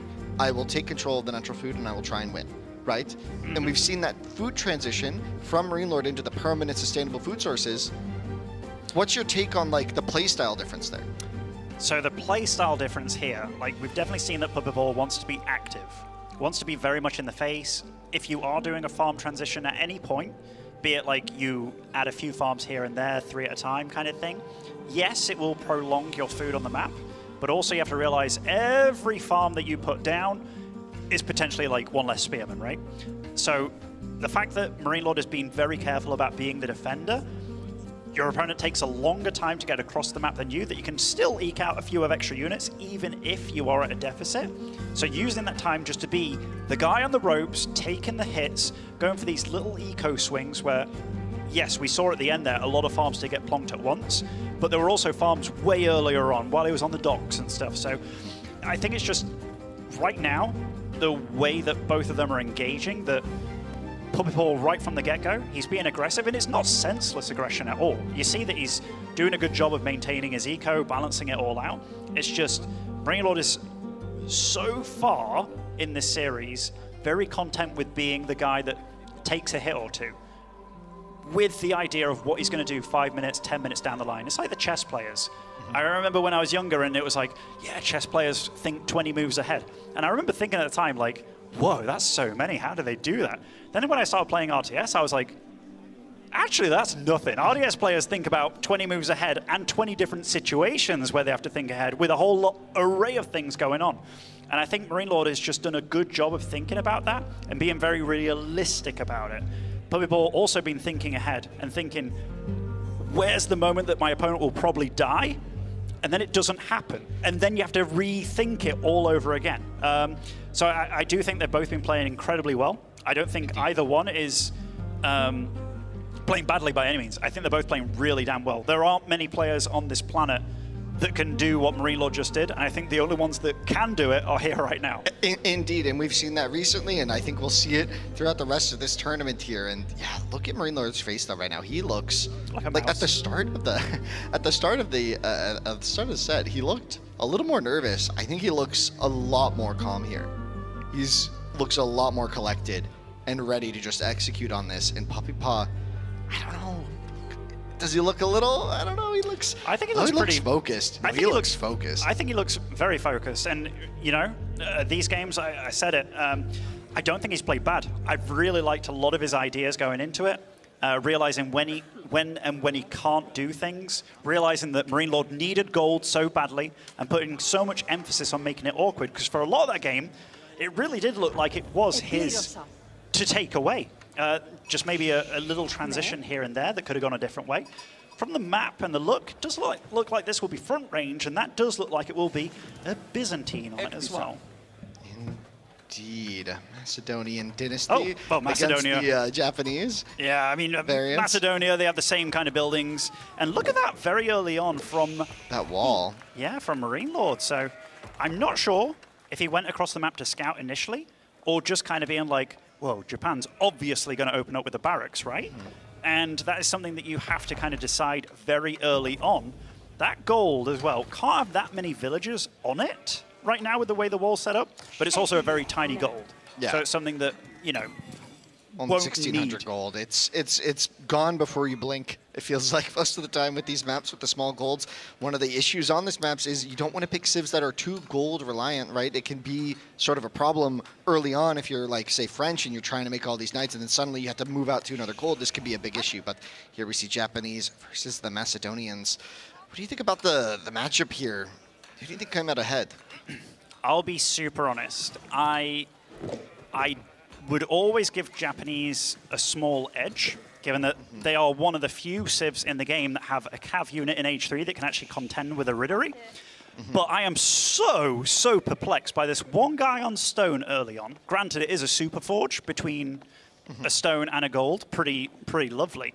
But I'm so curious how he's going to use that. Is it going to be for a very fast daimyo so he can get out, I don't know, horseman aggression early on, or something else entirely?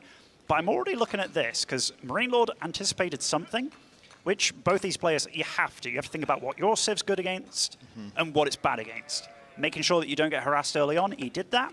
His opponent's very good at harassing early on, and he didn't go for it. So already, I'm very curious.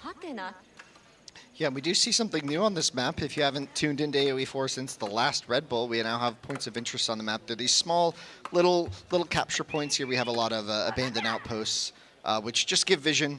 You stand in the circle, grab it, and so you'll see that Puppy Paw has already grabbed one on that left side of the map. This is giving him just a little bit of vision, and yeah, so your opponent, Marine Lord, would have to come through and decapture it and then capture it himself to get the vision. It's just a nice little game to play there. We see a lot of players trying to make moves towards that north side of the map later in the game. It's not usually the most relevant right away. Sometimes on front range, we see Japanese go for some early plays on the hunt like we did here because it was really close. But maybe even onto that boar in the center of the map as a follow-up in the feudal age, but not sure we will here. No, I mean... it's a bit forward. Yeah, like Japan in general, they're pretty happy with their food income. The Kura storehouse helps a lot with that. They're pretty good on berries as well with the upgrades. Macedonia does like to go out there and get on a spot, be it like a deer pack, most likely. They do have the towers that they can enable on their Varangian strongholds, which is very nice. And I do think the timing for this is just to get a very fast daimyo. Now, that could mean that That's a lot. TC? This is TC, something I wouldn't have expected here, or is this just a little buying time? He's going for the boar. Yeah, tower for the boar. I mean, that definitely makes sense. Like, a lot of the things that Puppy Paw's doing here, when you look at them, it's like, oh, the boar being that close, You know, you get a lot of passive stone from the gold mining. Doesn't want to lose that scout, and you see that he pulled it away. Ooh, not even close, baby. He pulled it away at a very nice time. But Yeah. Japan, all civs have to be careful against Macedonia, because Yes. that Hippodrome, It's terrifying. it is the landmark that's definitely going to come into play. Nobody makes the Grand Winery with these guys because it's just not as good. Getting out 3 units and 3 very good units that also buff your units. And it will be the Daimyo very quickly, most likely. Stable. Yeah, for the Uma Bannerman. Yeah, now, yeah. that is a super knight at this stage of the game, a super knight. And that also means, actually, now that I think about it, one worry against Macedonia, their horsemen, when they get the super horsemen coming out, buffs all your horsemen. What does the Uma Bannerman do? Buffs all your horsemen. So you can potentially play a game where you are not at a deficit with a mobile army early on. Because you both have buffed horsemen. Exactly. So already, like, as the game goes on a little bit, you can tell what Puppy Paw's thinking. And it's good thinking. It's good I thinking. like it, I like it. And if it wasn't scouted before, it will immediately be scouted now by Marine Lord. The first unit out of the Hippodrome is just a huge scout. Lots of vision on this guy. So he's going to immediately see that the boar's been taken. I'm sure he already caught that early on. I do like the fact that he went for the deer so early on as well. Yes. I think he started off with, I think he has survival The instincts. timing on the tower is pristine. Shows up, the tower finishes, and the horseman is in range of the tower. So the villagers are safe. Marine Lord was very quick to adjust what he was making. So he does have a stronghold available because he has been making a spearman and an archer here. He's also working on the silver. I think that is that a black... Okay, it is the blacksmith, the Varangian arsenal next to this structure. Did get rid of that wall there as well, so you can have more guys on gold and place the blacksmith right next to. But I don't think either one of these civs really is too scared about spending a lot of time in feudal, especially if they're both getting the boar. It's just that Puppy Paw's had it so much earlier than his opponent. We have a move out here to the other boar, but there is the Uma Bannerman there, and this will maybe just beeline for the Vills or get trapped. Getting trapped would be horrible. He just goes for the Vills, though. A little ring around the rosy once again in the early game, and the Villager will trying to block with the Scout. Pristine micro so far from Marine Lord to keep this alive. Ooh, and the Vill goes down. I'll tell you All what. that for nothing, but the Bannerman did take a lot of damage. The nice thing is, it's about the same cost as a knight. Has this guy done what a Getting knight another could do? one. It's done a lot more, I feel, because I remember this is so much lost Idle gathering time. Yeah. And even if this guy dies right now, you just reproduce it. He's bought enough time to get over here. The horseman on the and back. spear. The archer's gonna go down. Maybe there's a lot of horsemen here, though, from Marine Lord. Once again, the villagers on the run. The Hippodrome hasn't had enough time to pull out that the horseman Bannerman, the horseman Hippodrome. And all that you're just out of range to save the village. Oh, he does. Oh, he does. That was a nice crouching tiger hidden spearman over there. Oh, but he finds him. 3 villagers to kick things off here. That is not how Marine Lord expected that to go. He was trying to get to the board, to these berries, to the food in the center of the map. That is what front range does. It forces you a bit into the middle. It does leave into question maybe the hunt to the right side of his base could have been a safer choice, but players really want to get onto that contested food early if they think their civ is strong. So maybe not expecting this build order from Puppy Paw with that fast Uma Bannerman. We saw the Vill on stone. We saw that switch to stone. It seems to have worked so far for Puppy Paw brilliantly. That is a well-done early game, and here he's back. You just mentioned it. He's back. He's like, I had a pretty good time last time. I think I'll come say hello once again, and it does get spotted. This time, there's a lot more units, though, to defend. There's a lot more units to defend. It does start with deflective armor. Does immediately... Oh! Okay, I think he saw that low health archer thinking it was actually a villager, but does decide to pull away a little bit. Now, Marine Lord has got quite a few spearmen out. Now, the spearmen of Macedonia do benefit a lot from more spearmen being made. And given that there's quite a lot of emphasis on cav here from Puppy Paw, having that large number of spears is going to be tricky. He's just taking the fight against the spears, though. He's just going all in here. Marine Lord going to dive under the tower, which is garrisoned with the villagers, so that is a little bit of idle time. And the spearmen are just going to go down from Puppy Paw. He might have been thinking that Puppy Paw wouldn't, or Marine Lord wouldn't be this crazy. And now the villagers under threat here. Puppy Paw, what's he going to do? He's got to bring the Uma back, but there's that gear here. I like what Puppy Ball's doing here, though. Yeah, Like, baiting him out. you saw that he thought that fight maybe wasn't going to go as bad, or maybe that Marine Lord wasn't going to engage as hard. Marine Lord does have +1 armor on the horse units, meaning they can actually tank the tower quite a bit better. No longer. But I tell you what, Puppy Ball is going to be feeling pretty good about surviving there, because if he lost that tower, if he lost those 5 villagers as well, all that hard work that he did before totally reset. And now the villagers are somewhat exposed again. There's only a few units to defend, and we saw what that Uma Bannerman did before, and he's once again hitting villagers. Oh boy, Demu, this game is getting so close. You could feel Puppy Paw trying to stay in this tournament. This is essentially it. This is match point for Marine Lord. If Puppy Paw doesn't find a way to close this out after securing a bit of a lead, that would be so devastating. But we talked about the farm transitions before, right? I mean, what a better civ. Career Storehouse helps give you that. It helps simplify that, it streamlines that whole process. That could be one of those little factors that comes into Puppy Paw's benefit later on. There is definitely one situation that we haven't talked too much about, is when the Hippodrome Radari comes out, because that is a very, very tanky lad.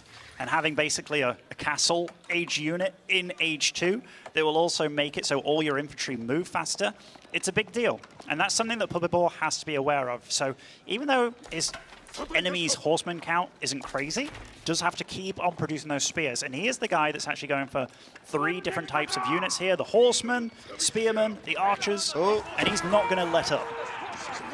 And there's actually a good amount of the Yumi here now. That would be the archer from the Japanese. They're pretty speedy, so it can be really good at running down these Athgear. And the outpost will go up, so we sort of have similar ideas for defending the base from both players here. I would not be surprised if Puppy Paw at some point in this game actually decides to lose that Uma Bannerman on purpose. Just doing some harass, because you do see that his archer count is getting crazy high. This is a great move out from Marine Lord, just with 5 workers, made a little wall, realizing that deer pack is safe. Now he's on 2 deer packs and a boar pack. The Radari is here. This is when it can get really scary, especially if you follow this up with the Castle Age and match that with some Radari. This is when Macedonians start to really feel scary. You mentioned the Radari champion before, this Hippodrome Radari, I mean, and yeah, the follow-up here is when it just gets really, really, really insane. We now see the movement speed on those spearmen to help them navigate the map.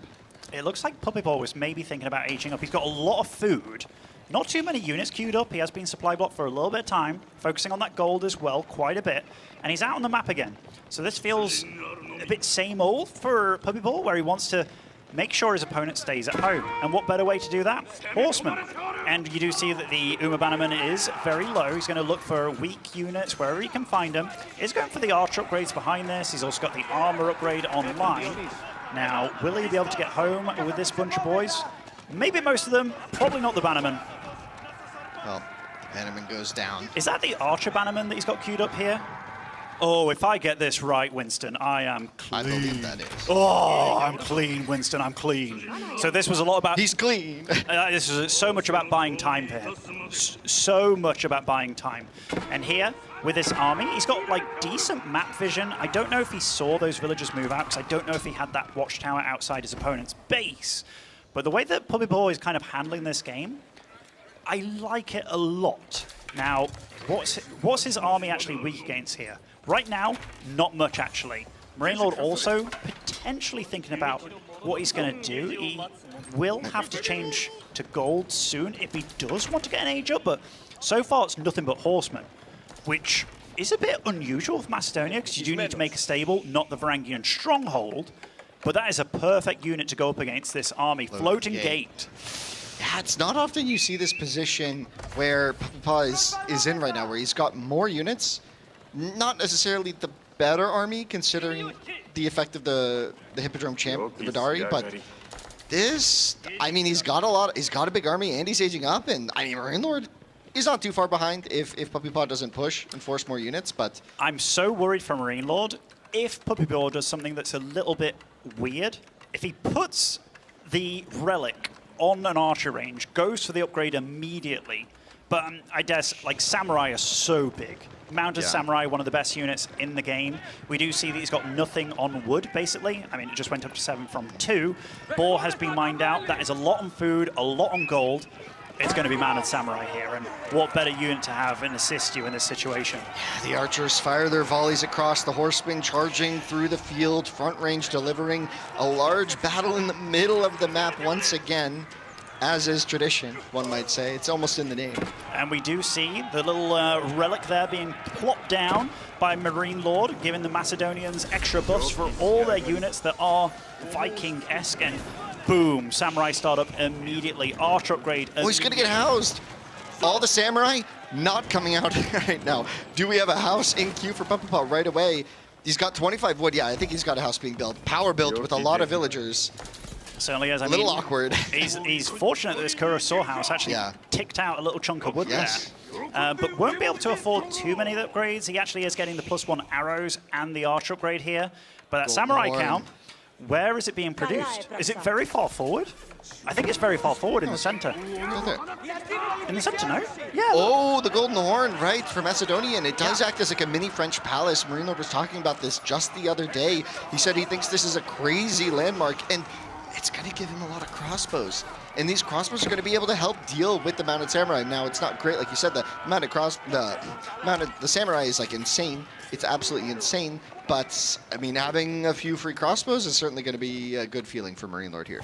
It's going to be a great feeling for him. I mean, anything you can get to help out a little bit, it's going to be awesome. He's also done an upgrade on his range units. Now, gold will start becoming an issue for both these guys, just because of the little golds in your base, and we do see the Puppy Paw, currently 0 on gold, has had to move out. Yeah, he's moved out to that left side. It should be, he should be building that mining camp now and feeling, or the forge, sorry, and feeling good about it. And yeah, Marine Lord has that mining camp up there in the north once that deer runs out as well. Yeah, the forge, that's a bit of an awkward one. You got some vills that don't all fit in. Doing a little bit of dancing over there. Archer count getting very high for Marine Lord. I do think he is getting the upgrade for them if he doesn't have it already. He's also going to start, well, he's getting the crossbows. No Radari just yet. Going to be trying to get the relic game going on his side of things. That landmark being in the center there, next to the sacred site, also makes it so you don't have to worry about fighting against the timer again, which we all know is a big deal. Yeah, and Japanese actually might struggle to match that, and yeah, we do see some interesting unit transitions here for Puppy Paw. Yeah, so Onimusha being produced, because what is one of the scariest units that Macedonia can produce? Radari. Radari. So he's gearing up to get ready to go against them. But maybe Marine Lord feeling that his gold income right now isn't enough to sustain it straight up. So he's going with other bits and bobs here. Like, he's got a good chunk of the spearmen. Puppy Paw does keep suffering from these little supply blocks. His wood situation, not the freshest right now, but he's been putting so much heavy emphasis on getting out a lot of samurai. Now the Radari production starts after Marine Lord has secured himself some pretty darn good gold. Yeah, and the Varangian war camp is also set to Radari, so if a lot of these archers and spearmen and horsemen get cycled out, we would see those slowly replaced by a Radari mass as well. I mean, it's not a ton, but it could be enough to swing the fight. And yeah, the Onimusha switch is interesting. It could be really good. I mean, mobile archer that's good against heavy sounds great against the Radari, but there's also a lot of archers already on the field for Marine Lord. It's a bit scary. Where is Marine Lord grabbing his gold right now? Is it not in the north? I thought it. Oh, no. I thought it was a bit south of there. Oh, it's. Oh, he's still got one in his base. Yeah, because where the Mounted Samurai are about to find. Yeah, or rather, Puppy Paw has been looking for this. He found him. He's Everybody been run! looking for Everybody this. run! But And there's the army right here. Oh wait, where's the army? It's here. It's a little far away. The crossbow's going to be fodder. A single vill going to go down here. Picking off these archers, or rather the crossbows, is pretty nice, but doesn't want to lose these samurai for free. But from range, it's the kind of map where yes, you don't want to be worried about your side of the map defending, because if you're in the top left or the top middle, if you're a Marine Lord, you're leaving a clear road to your main base.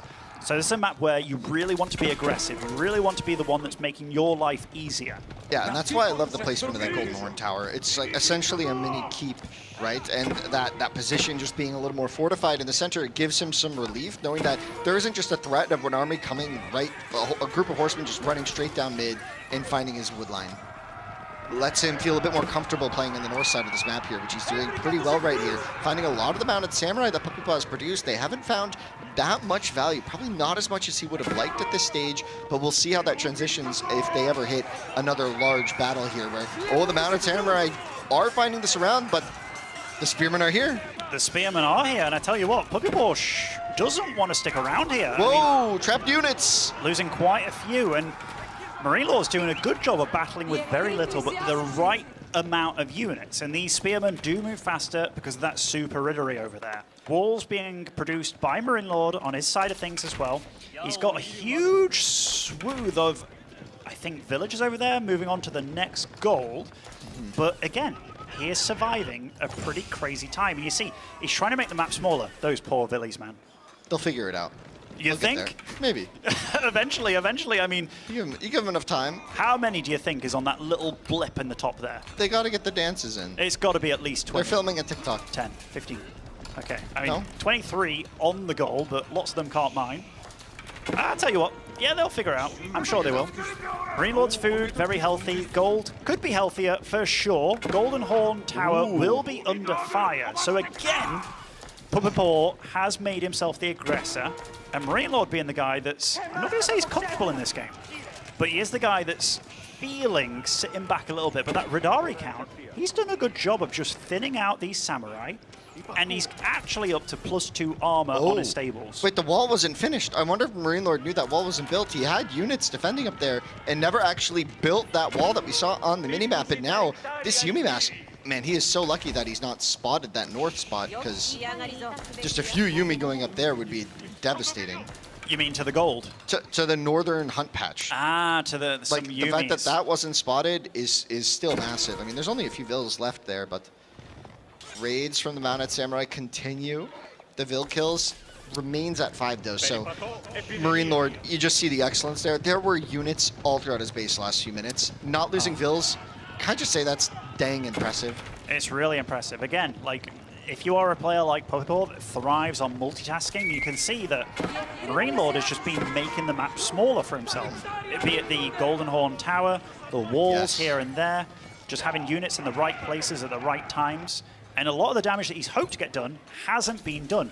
And very soon we're looking in a situation where the Radari count's actually going to be higher than his opponents, which mounted samurai count, which is crazy, because all those Yumi archers, they start to become so redundant.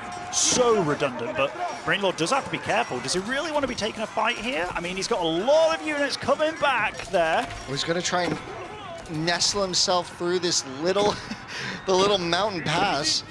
Does find a way out for most of the Radari, but several of them went down there. Another batch of Radari did just spawn from the Varangian war camp, so it is churning out units for him.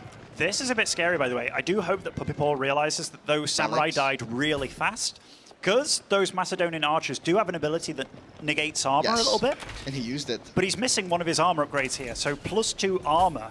When you are against +2 armor Radari, okay, he does realize, so that's actually very, very key here, because going into a fight like that, especially when he is the one being the aggressor, that would have been, that would be so detrimental. Oh, and we finally see a bit of a counter raid, just a single lonely Varangian guard finding his way all the way down here. How the hell did he get here? But he's made his way, and that's going to be very annoying, because those berries, I mean, can we check Puppy Paw's base? Is his only farm transition the Kura Storehouse, or is he's added a few of his own? One. And by a few, I mean one. Those on Amusha, though, those were starting to be made earlier. Just having a few of them, making a few more, those are going to be the real backline here. That's going to be the backline. And I know that people look at them, they're like, oh, they're not as good as crossbows. They are also way more survivable than crossbows. And I mean, has Marine Lord got the ability to make his own crossbows? Yes, if he makes archery ranges. But he has been strapped for wood a little bit this game. Yeah. And honestly, that is so many Radari now. 22, soon to be 4 more out on the field. He is getting a few upgrades on his side of things as well, just making sure that his barracks also have the tower emplacement. That Yumi count so huge, but the only thing it's going to be good against, really, is the crossbows or the spearmen. And I tell you what, those numbers are not big on either side of that. I do like that Puppy Paw has been adding spearmen into the mix as well, because that is one thing that will help out a little bit, cost for cost against the Radari. Yeah, there's We're brewing up for a really large battle, I think, very soon. I think something big is going to happen in the middle here, and it's going to kind of feel like it's going to be for all the marbles. We're seeing kind of a classic puppy paw maneuver. He's gearing up for an attack. He's going to just go pressure and poke and force a reaction and maybe bait an overreaction. I like this. You see that Marine Lord is realizing what his opponent's army is made of. It's Yumis. I mean, it's a lot of samurai, and realizing that it's going to be some spearmen as well. What better to tank spearmen and samurai? It's going to be your own spearmen, but also realizing the Onimusha count is getting higher. Spearmen do help if they could just take a few of those shots. I mean, the Yumi count is still incredibly high. Puppy Paw's got to be thinking about making a move pretty soon. A dive under the Trebs. He's got the big army advantage. He's got almost 40 more units, and here's the fight. Or was it just a tease? A mango tower from downtown over there in the south. And the longer this game goes on for, even though Puppy Paw can obviously get a tech, Marine Lord is the one that can catch up on supply a lot. And do you want to be fighting against those Radari right now? I mean, there's a lot more samurai. No Uma Bannerman with Runestone as well. It was more mounted samurai, but the Radari are just so dang good that he might just come out even in this exchange. We see a little bit of a retreat here, but we see the HP bars. It's not too bad for Marine Lord there. The one thing I will state is that the economy, the income, just has been favoring Puppy Paw massively for the last few minutes. The food income just is not there for Marine Lord. He's making his transitions now, but he's been very reliant on that hunt in the north, and this transition now has been a bit awkward for him. It's been very awkward for him. As you can see that his military count is dwindling. The food, the wood, it's all better. Marine Lord did a really good job of being the one to get the relics, though. Yes. I got to give him credit there. 3-1. He did get his monks out a little bit later, given that you spawn with one for free for Puppy Paw. But Puppy Paw's army, he's about to approach 200. Yeah. All his resources, he's spent it all on battle units right now. What's he going to do? Where's his play going to be? He really wants to break down this front door. That would really open up the floodgates for him. It has been an expensive siege. Like the Golden Horn Tower has been sieged by these Trebs for, what, 10 minutes now maybe? Like 8 minutes? It's been a long time of just trying to repair, and we see the crossbows taking a fight against the Yumi. Doesn't really matter how this, like the Yumi just trading away the pop, maybe trying to make space for more impactful units here. It's actually, granted, it didn't look pretty, but it wasn't the worst. He picked off a couple of workers, just enough to get down this Golden Horn Tower. And as you say, they aren't the most impactful. He's actually reproducing them, which is a little bit surprising, but I guess use the spearmen. Use any resource that you can at this point, especially when he knows he is the guy with the muscle right now, but he has to be careful. This is not an easy situation to engage. Marine Lord only has one raid left in his base to clean up, and once he does, his whole army could be here, but at the moment, a lot of his Radari are not in this battle, and the mounted samurai count from behind might just surprise Marine Lord. The numbers here might not be in his favor. Where are his Radari? Oh, I mean, this fight is not going to work. I don't know, actually. I think Marine Lord has a good squad of units. There's no Uma Bannerman for the mounted samurai, but you're right, the Radari count's just not here right now. Where are they? Look at the Yumis, by the way, focusing down all those crossbows. That crossbow count getting absolutely annihilated on the back line. Where'd they go? This little bit over here. The Mango Tower's doing a good chunk of damage. Can Puppy Paw keep chasing, though? I mean, if he does, he's going to be under a lot of AoE fire. There are all the Radari now in that back line, and Puppy Paw is the guy with the food transition. The relics are in the middle. Getting rid of that could be a really big deal. Yeah, the relics are in the middle, and the Golden Horn Tower is taken out. The army was wiped clean, and look at the food income. The food income is just not there for Marine Lord. He can't keep producing Radari in numbers. His economy is kind of wrecked here. It's kind of wrecked. It's definitely wrecked. I mean, it's not as if he's oodles ahead. Because, I mean, that fight started off with Puppy Paw being 200 pop against, like, 160, 170. And then you look at it and you're like, is this game winnable for Marine Lord? Absolutely. I would say one of the previous games, especially one Frisian, looked less winnable for him. But if there's anybody that can do it, it's that French man over in the pink.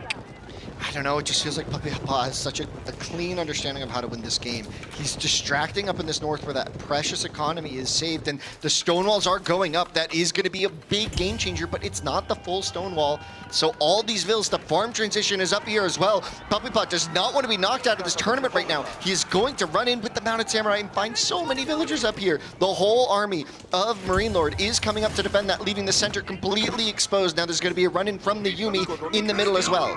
This is why this map can be so darn tricky. And I tell you what, the Onimusha, being able to be mobile aggressively, this is one of the best uses of them I've seen to date, where it's like, all right, you want to deal with this army over here, you're going to have to bring something that can deal with those Onimusha cost efficiently. And right now, having the floodgates open at the front, he's going to be able to lose relics. Yes, he's really fighting to try and get a stone wall here, which it does look like he's going to be able to start doing, but he's going to attack at the front.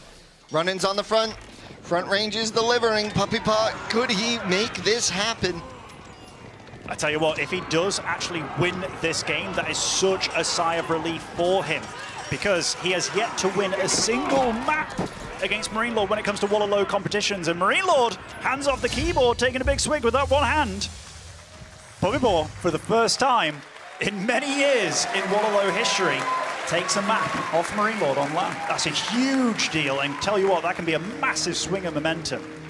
And it was absolutely in his style too. That's what I find so impressive. He did it his way. He's been trying to get this game plan to work in multiple games in a row now, where he's trying to distract on the sides and build a front push and just sort of tackle Marine Lord from the front with a big army when the position isn't there for Marine Lord. And that has happened not so well for Puppy Paw in the first two games, but in this game it worked to perfection. That fight without the Radari was just not going to go his way. The Radari were not there. The Mounted Samurai were there in droves, and they drove straight through that front line.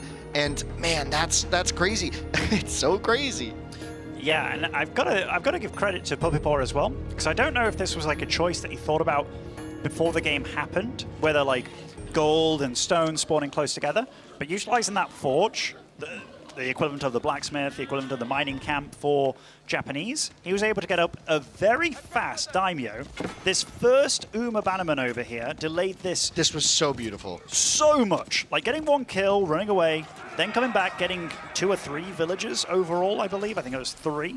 This was actually and this is all detrimental. Practiced. And this was all practice. This was Puppy Paw's strategy with Japanese coming into this game, and it worked to perfection. You can tell Marine Lord's practice partners did not do this. But he did not move out at the right time. It could have been execution, but you can tell that Marine Lord was not ready for this strategy whatsoever. But it's also one of those things where it's like, if you do see your gold and stone together, which again, AoE4 can be a bit random in that, did he plan for this beforehand to get such an early? I think this was, again, just kind of being smart, thinking on the fly, using what you have, which is what you have to do in AoE4. But this whole game, Puppy Paw felt in pretty darn good control. There was one little moment where his ball was under siege from like an early little skirmish, but overall just getting enough of the villagers here just to realize, okay, now I can take down this landmark, and that will really open things up. And again, I think it was very nicely handled by both of them. They are putting each other in very awkward situations in which they both know what the other one has to do to try and get out of it, and then counteracting to that. It's smart play, very high level play, and you don't expect anything else from these guys. I love how the poses of the knightly armor behind each of them is a little bit different. The knight behind Marine Lord in blue is sort of like tall and like has his shoulders back. The one behind Puppy Paw is like a little menacing, no? He's kind of like crouching over Puppy Paw's back a little. You see that? You see the angling? He's like leering a bit. He's watching. I am so happy for Puppy Paw, just because these games, like I said in the first two, this is not because I hate Marine Lord, even though that might... No, he's one of my buddies as well. But I'm so happy for Puppy Paw, because I think there have been times where Puppy Paw, to me, has been absolutely, like, top 2/top 3, maybe even best in the world. But for some reason, when it came to playing against Marine Lord, it just... sometimes it didn't happen. There are other times where he has beaten Marine Lord, but when it came to land specifically and Wololo, something just clicked extra well for Marine Lord that he just felt so damn comfortable. And I mean, he is an absolute formidable opponent. right here, though, what are the civs that both these guys have left? So, Sengoku, Ayabid, Abbasid. I tell you what, if you're on a Socotra? draft, yeah, if you're on a, is it Socotra next? Or King of the Hill, right? That's one of the two. That is, so Socotra next. Socotra next. Could see Malians, but that could get sniped. Ooh. On Socotra?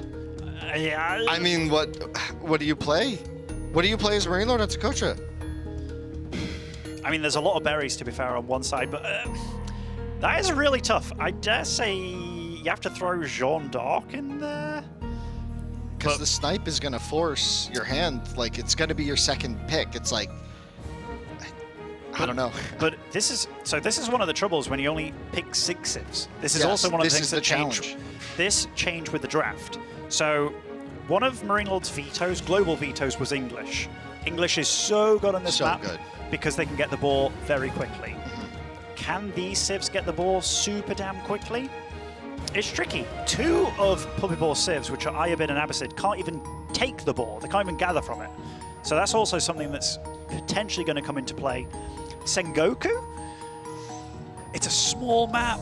You can at least have a Yatai on the ball early on. You can potentially go for it, but you'll always want to start off with that Matsuri. So again, we're going to go into a situation where, depending on what both these guys are playing, it's going to be very awkward for both of them. Yeah, this could get dicey fast. Abbasid actually wouldn't be a terrible pick here, just because of the military wing, being able to...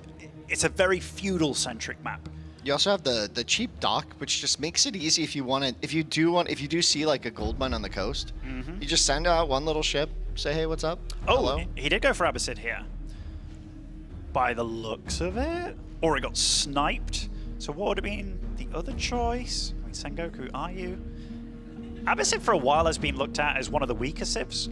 But if there is a map that they can play, Socotra really depends what they're up against, man. Like, this is so matchup based. Like at this stage of the draft, it's not much else than Socotra execution matchup. I tell you Malians. what. So yeah, you talked about Malian here. Yes. One thing that can really suck for Malian is your first gold mine, your pit mine. Can't get all the houses. You can't. I did it the other day on ladder. I got one house and a mining camp. That was it. But Malian, obviously, a very strong civ. They're great defensively, though. Like, Donso Jav just feels so hard to refute with any civ. And here he got a decent gold mine. It is on the coast, so this could be a context where you send a ship around as Puppy Paw. We'll see if he spots that and goes for that. It's an option with the cheaper dock, early feudal age. Like, you see a couple villas on gold, you just send an archer ship around and say, hey, you can't mine this, right? Super funny thing about this map and these civs, neither one of these civs really play on this map. Yeah, really, ever. They both ignore the ball. They can't gather it. So you don't have to worry about your opponent doing it. So this is maybe one of the first times Socotra is played where the ball is entirely ignored. It does not play anything. And realizing that you can only have 4 houses around this and a mining camp, the build changes a little bit for Malian, meaning that you get a mining camp on it. Now, will he use that straight away? He might do, but it's going to be a lot of scouting, a lot of getting the sheep on the map. Now, there is one matchup that Abbasid has always been not bad at. Even when Abbasid has been totally down in the dumps, one thing they've been surprisingly all right against is Malian, which is super weird to say. There is a build where you open up a military school, or rather not the military school, military wing, and you either throw down a barracks or a stable. And it does mean that you can get out a good 5-6 units before your opponent's even thinking about getting their own first unit out. Meaning that how do you get up a second mining camp? Is your first, or a pit mine, is your first pit mine aggressively placed like forward? Luckily for Marine Lord, it's not going to be. You talked about the dock as well. It's an option, but I'm more excited. Of like a flex. I'm curious how Marine Lord's going to play this. I might be getting my qualifier matches crisscrossed here, but I believe when he played Malians in the qualifiers, if I'm getting the games right, he actually went for Sofa. I think this was against Beastie. This could be a misremembering. But in the qualifier, this was so long ago. Yeah, he played Mass Sofa, played really passively, went up to Castle Age, rushed and put it on, and things got crazy. Did he lose his scout? Wait. Wait. Puppy Ball lost his scout? He lost his scout. It's dead in the woods. I am so sad that we didn't get to see that happen because that is such a big moment. And that is such a glaring mistake. Yeah, that's a no bueno. Luckily, That's a no bueno. Luckily for Puppy Paw, he's very good on berries, and he did get his first load off of the sheep back at home. So not all doomed and gloomed, but yes, not good. Yeah, he's trying to do a TC as well, so he's going to be playing blind. I mean, is this a situation? I know it sounds crazy. Do you just train another scout? Like, it feels bad, but like, can you play blind not knowing? Like, I guess Malians are a bit slower to the attack. He won't produce another scout purely because I think he scouted the map, but also he is going to have military units out pretty soon. Sure. So not a good situation, and yeah, he's definitely going to go for a second TC. Yeah. I think this all comes down to the fact that first and foremost, that pit mine is not really harassable being at the back of the base. Yes. Getting to that, it's kind of like a death sentence, because as soon as your opponent makes enough units to deal with your little squad early on, there's no way back home. Yeah. So we'll be a second TC by him. He's got a very nice deer pack over to the left. This map has a lot of berries as well. Archer range to deal with the spearman and the archer for free from the Abbasid here. Oh, boar shot, boar angle. The first time the boar has not been slain on this map since 2021. Sure. Oh, wow. Yeah, and so, interestingly, I think Marine Lord... Sorry, I think Puppy Paw is going to play towards... Sorry, Marine Lord is going to play towards, like, the south of his base here, kind of defending this wood line on the south of his base, and play towards that second gold, maybe, in this mid-feudal age, trying to set up for those berries and small hunt pack later, potentially. That could be a way that he angles his base to be kind of hard to attack into. I'm super curious, because there's a few things that Marine Lord hasn't done this game, such as getting early lumber chopping, early wheelbarrow. Yeah, he might go into... So he's getting wheelbarrow now. Just said it. Yeah. Nostradamus, that. What can I say? That was crazy. I play this game sometimes. Occasionally, maybe? Occasionally, now and then. But yeah, he really honed in on getting up his tech real fast and getting out a battle unit. He's going to have a couple of javelins. And I tell you what, going for the javelins so early is weird. But the fact that he could have scouted his opponent and he couldn't be scouted does allow him to be out like this on the map. How do you feel about that TC spot? Well, I think Puppy Paw doesn't know how he feels about it. I think he just canceled it and might think about it. Yeah, closer to the wood line here. Where would you put it? I think it's all right. Worst case scenario, your opponent makes a ship, which Malian, I don't think they'll make ships. Then you can actually hit the water as well.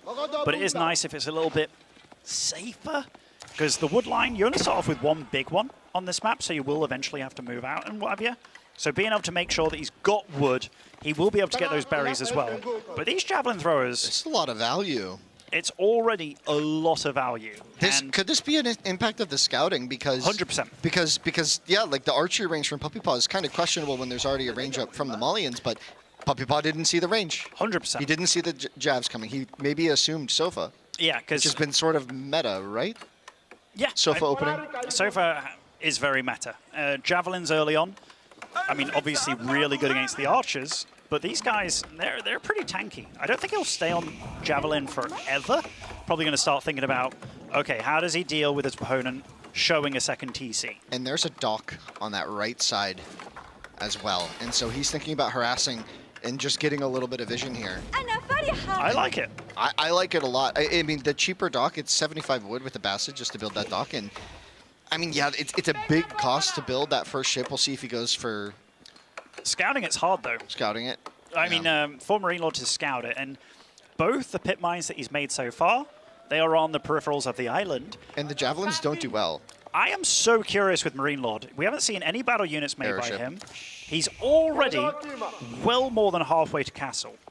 Now, there is a situation where he gets to castle, doesn't even go for a cow boom. Yeah. Gets a Farimba out. Farimba. Goes, and upgrades the jabs. I was thinking freeborn. Oh, he's building barracks. He might be doing this exact thing. He's getting cattle. This is... And here's the thing, Puppy Paw didn't rebuild the scout. His units are at home defending against javelins. He sees nothing. He sees nothing. If he was scouting, he would see ranches or not, which could indicate what direction Marine Lord is going. You might be expecting Marine Lord to be on 2 ranches, maybe 3 cattle in them right now, and like around 7 minutes, right? It's around 10 minutes, you're at like, what, like a couple more? And here we are, and Marine Lord is gonna age within seconds. Cattle have multiple uses. I think a lot of this series in particular has come down to freestyling, like reacting based on what's happened right here, right now. Farimba, baby, let's go. It's going to be a little bit of an all-in, right? We're going to have the blacksmith trying to get the armor upgrades for these units. We'll see exactly what he picks. I think the barracks is pretty clear that it's going to be the Freeborn, which do really well against those ranged units. We do have the aeroship now looping around the north side, which will get on the gold, which will be pretty annoying. Now, there is passive gold here for the Malians, and Marine Lord, what a response. That was a good response. He has to be careful, though, because the amount of gold he's going to be getting, he will most likely have to take 200? A 3rd pit mine just to mine from a little bit. Yeah, just in somewhere in the middle of the map. The Freeborn will quickly make space on this right side of the map, though. Yeah, I mean, it could... But he can't make cattle anymore. So right now, it's starting to turn into a situation where Freeborn, even though they're tanky boys... He's going to see the age up. He's going to show him the age up. Oh, the Horsemen didn't see the age up there. The Horsemen have very little line of sight. I was thinking, like, Freeborn are the ones that can stand under a TC and do a pretty damn good job. But the Javelins might be the game winner here. It's going to be Freeborn. Freeborn, let's go, though. Oh, that's so exciting. That is, I mean, this is cool. He doesn't have that much production available. Second barracks coming down. Yeah, so he's going to be able to can use the Frimba as well. So he's got 3 barracks here. That should be enough for his economy. It's not that great of economy. Soon. The thing is, Camel Riders can still deal a bit of damage to them, but Horsemen can deal a lot of damage to them. Now, this all comes down to how fast can Puppy Paw see what's happening. Is he going to go for lots of Horsemen? Is he going to get +1 melee? You see that he's still producing archers against this. I'm very curious because he knows that this was a way faster castle, doesn't see any guys on gold on any of these bases. The Javs are still alive. And I tell you what, that Freeborn count, it's going to get pretty scary pretty quickly.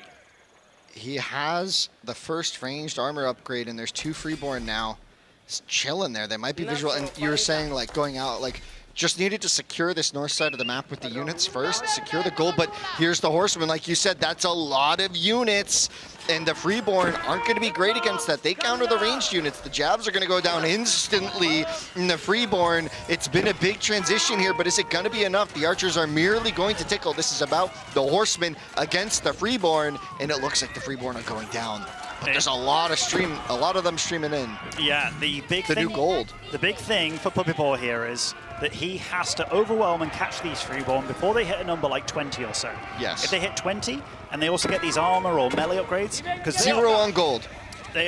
He can't gather gold. He can't gather gold. There's just 2 units in queue. This is getting ugly for Marine Lord fast. He thought he might have had a master plan, but the Horsemen are here. The archers, though, kind of useless here, except for the threat against the Vils, I guess, but not helping much in the fight itself. No, I mean, these Freeborn will be able to chase down these archers. Where is Marine Lord going to get his gold? What is that building? Was that a market? It's a mosque to grab the relics, I suppose. He does have a market down in the south, though, so he is able to trade out for a bit of the gold. Trading out the wood for the gold. Yeah, this is getting rough for Marine Lord, potentially, but he's got the strategy. He's got the plan. It's really just coming down to execution here. Puppy Paw at 90 population and now adding the Camel Archers. I like that he's adding the Camel Archers. Even though, again, they don't deal a lot, it is way better than dealing 1 damage. That Freeborn count getting higher. That's a lot of units, though. That's a lot of units. It really is. Denied the gold, but the market was enough so far. Now, more Javelins coming out as well by Marine Lord, realizing that those Camel Archers can be annoying. Still, this galley has done its job of making the gold life for Marine Lord very difficult. And I tell you what, Puppy Paw, he is nowhere near close enough to try and think about age 3. He has to start thinking about getting like melee upgrades and stuff, and that's exactly what he's going for on these Horsemen with this Blacksmith. Now, archers at this point, they are tickle damage. The Horsemen, though, getting the surrounds, coming from behind, trying to find the damage on these Freeborn. This fight is for all the marbles. It's for potentially this ticket to the Royal Albert Hall on Monday. Marine Lord looking confident, trying to take this engagement. The horseman numbers are dwindling. The freeborn count is going up. Is it though? Is it? It is. This camel. But yeah, there's camel only archers. a few horsemen left. But the camel archers, man. Those camel archers. Right now, those javelins will have such a job. They have to stay alive against the horsemen, which is hard, given that you're freeborn. Don't really deal with them that well. But the javelins now. The javelins. Has secured this gold. Does he have any relics on the field yet? Not yet. He hasn't been able to produce that monk. So he built the mosque, but hasn't been able to produce the imam. And he's still got no guys on gold, actually. He just grabbed the... Yeah, I guess he's content with the passive income plus the trade for now. He's just focusing so much on food. Yes. So much on food. And Puppy Paw, that camel archer count is getting higher and higher. He's got 48 villagers on food right now. But doesn't have wheelbarrow. So many players like to neglect wheelbarrow. So many. I am Doesn't not have one of those. horticulture. Horticulture would also help a lot. That'd be another good chunk of eco. But, The you thing- know, the it's thing is- hard to play right now. This is so much pressure, so much mental. But also it doesn't have the resources to get those things. Yes. It's about, I need units now, because my opponent is so committed to this. This means that he won't have Falani available. So this is all about just making sure that he doesn't die. Now, what's the best way to make sure you don't die? Be aggressive, be out on the map. You don't want to fight back at home, because then your villagers are under fire. So a lot of this is about Puppy Paw trying to keep Marine Lord away from him. Yeah, and here we see the classic Puppy Paw technique, trying to keep these horsemen active on the map, almost capitalized on the market. And, ooh, little awkward micro there, but the villagers getting to the gold. And, yeah, you're seeing now Puppy Paw aiming for that Castle Age follow-up, but that'd be a bit too greedy. Actually, I think it's necessary. The longer this game goes on for, the worse it gets. The quicker that those deer, those berries on Puppy Paw's side of the map are going to run out. And honestly, you're going to have to start thinking about a transition sooner or later. The camel arch count getting really high. These are veteran jabs now, though. They do start dealing with Chunk. Almost 3 going down to just 3 volleys. We do see that damage is really racking up now. The army for Marine Lord, it wasn't there before, but now he has an army lead in terms of numbers. But of course, these camel archers are a big, expensive unit. But a nice raid, finds the gold, finds the hunt. Where's the army from Marine Lord? Not here anymore, not able to secure that northern side. No, I mean, these archers, like, he hasn't made more of them, but you can see how redundant they feel against every unit that Marine Lord's making. And now Marine Lord, his supply is actually closing in pretty massively. Oh my, this could get ugly quickly That for left Puppy Paw. spot, that left spot on the map, what is on that? Oh my god, that is so many villagers on gold. That is half of the economy, but it is not spotted by Marine Lord. If there's one unit that Puppy Paw can make when he hits castle that will annihilate most of this, it is going to be like Lancers or what have you. Lancers, yeah. But if these Javelin throwers do get their range damage upgrades, they can still somewhat compete a little bit. Yeah, and this pressure on this northern side for Puppy Paw is more than the pressure of the Freeborns. The Freeborns did not have the mobility to find the economy here, did not have the vision, did not have the foresight, and now Marine Lord forced to retreat back, so kind of caught off guard twice now in a row in the last few minutes with his army sort of going for an engagement and not quite getting it. Culture Wing is almost in, and a lot of resources in the bank for Puppy Paw. He can produce a lot of different things here. But can he? I mean, 800 food, that's not going to get you too far in the grand scheme of things. And I mean, these camel archers, he's going to need to upgrade them, but they're on a clock. Mills too. That's 35 idols. I am so scared for Puppy Paw right now. The Yes, he javelins. hits castle. But what can he do against this army? I mean, okay, he's going to start getting camel archer upgrades and regular archer upgrades. Is that? That archer doesn't feel like the option when you only have 5, but there's a lot going on. Maybe he just needs some knights. The villagers on the run, going to be taken out here. There's some little bit of hope left for Puppy Paw. Is trying to find some lancers here. That's it, right? That's it, but his food's gone. No villagers on food anymore either. And now there's enough defenders at home for Marine Lord. The counterattack is not going to be enough. The camel archers aren't going to be there in time. And now the exposed economy once again under attack by Marine Lord. The situation is getting crazy and out of hand fast for Puppy Paw. It's out of hand. It's spiraled. I mean, the supplies have switched now. This all started off with Marine Lord on 50 supply against 80. Puppy Paw's still on 80, but now Marine Lord's the one on 100. His army's better, it's stronger, there aren't going to be enough Lancers coming out into the field.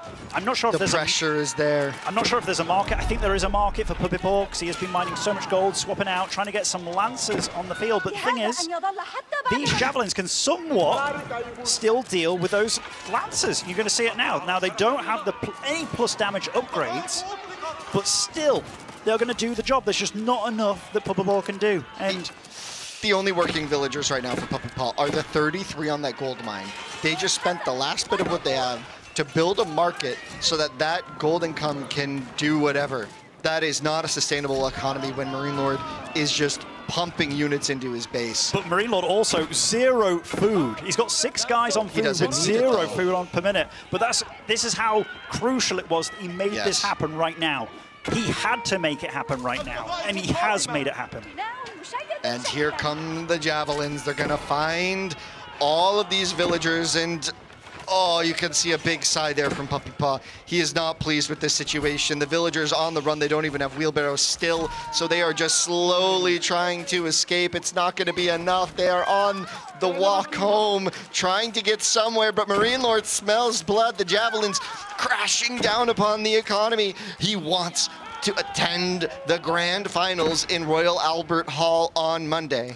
He definitely does, and it does look like he will be able to do it here. Not much chance for Puppy Paw. The villagers! So many villagers lost very close to at sea here, and they have a long walk home, and those Javelins are faster than them without the wheelbarrow. And that, I mean, this is not just the beginning of the end, it's the end of the end. This is the end of the end. Puppy Paw just playing it out, trying to make something happen. He's got a little bit of a counterattack here in the north with the remaining Camel Archers he has. 3 units trying. This is a valiant last stand of... He wasn't able to do it. He wasn't able to take down Marine Lord, but Marine Lord, look at the composure. So precise this whole series. Yeah, he's been good. He's had his plan. He's known what to work with. Both these players have been very adaptable and malleable with how they approach the game. But you can really see when they smell blood in the water, they absolutely do. And just like his logo, his animal, his Wololo animal, the shark, yeah, he really embraced that today. And the last bit of food here for Puppy Paw being gathered out, those berries in the north, 45 pop against 95. Marine Lord also grabbing the relics, the sights, adding insult to injury, even getting a little bit of a cow boom, a farm situation going off, and Puppy Paw, hand off the keyboard, rubbing his head a little bit, not feeling good about this one, and yeah, this meant a lot to him. GG is called. Marine Lord will make it. He will do it. He's done it. Puppy Paw unable to make that happen. It was really good play. Honestly, a good series. I think a lot of these games and situations could have really went either way. And guys and girls, we're going to hear from the winner himself. Take it away, Zoe. Thank you so much. Once again, please give it up for Marine Lord. A hard-fought victory against a familiar foe. Marine Lord, how did you approach that? Because the second map was really close. The third one actually went Puppy Paw's way. How did you rally for map 4? What adjustments did you feel you have to make in your game plan? I mean, every game is going to be very different because the draft is always something very important. So I was just trying to make sure I had good plans for every game, no matter if I lost or not. And after game 2, I was confident my draft was pretty good for the rest of the games. But I still managed to lose Macedonian against Japanese, and I was pretty confident in this one. But I often lose, right? So like, it's not like it's gonna kill me to lose 1 maps. So I made mistakes, and I tried to not do any mistakes in the second one. And here I am. Here you are indeed. Marine Lord, what kind of changes did you feel you had to make in preparations, looking at a new drafting system, right, that hit just a few weeks before this tournament? Did you adjust your approach to the draft at all, or do you feel like you can still kind of run it the same way as you used to? You have to approach it differently because, like, for example, some civs like Tughlaq are only good at water, and if you pick it here, you are going to be forced to play it on land because you can just force it. So I'm trying to work my ass off to make sure I figure out the draft, but I think it's very, very hard. And today it went my way, but Monday is going to be another draft, and hopefully it goes well again. But it's very dangerous, so I'm not too confident for once. All right. Well, you are finding yourself in the grand finals now, so hopefully that serves as a bit of a confidence boost. Looking at your potential opponents, Wham or Vortex, is there a preference or an ideal opponent you would like to face off against in the grand finals? I don't really care, but to be fair, like I practiced most of my mounts with Wham, so it will be maybe a little bit weird to play him. But at the same time, I have no information about Vortex since 1 month. But I would expect him to play the same as usual, very aggressive and not macro very well. But yeah, both are very dangerous. You're coming into this tournament as a heavy favorite, right? So that also means that there's a lot of external pressure because people expect you to be dominant, they expect you to win. Does that kind of pressure ever get to you? No, I really don't care. I'm just here to have fun. And I'm happy actually it was not 3-0 because sometimes it gets a bit boring. But it was very hard to beat Puppy Boy this time. Even in game 4 it looked easy, but he made a few mistakes at the start that really made it complicated for him. But the draft ID he had was pretty good, I think. So it was always a danger, I think. Well, it's been an exciting match to watch. We hope for more close games to come. Marine Lord, thank you so much for the quick chat. Everyone, please, once more, a big round of applause for first Age of Empires 4 finalist, Marine Lord.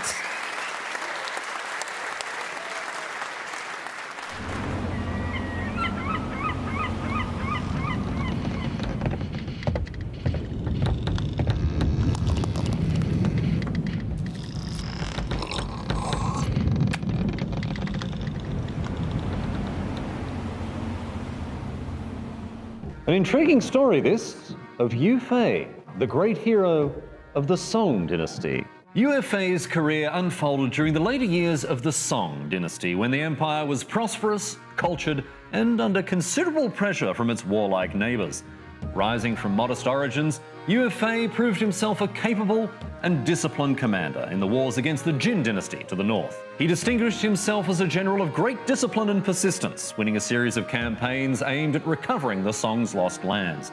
His army became known for its effectiveness, as well as for the somewhat inconvenient fact that it just kept winning.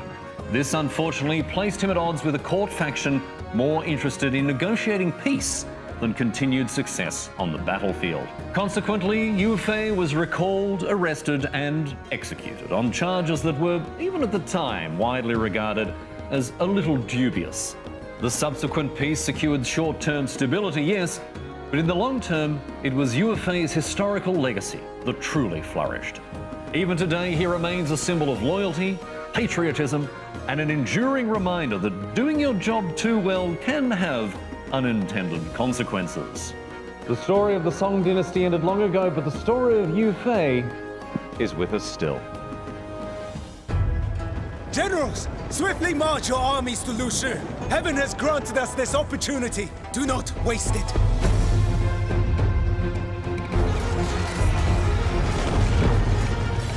Spears ready!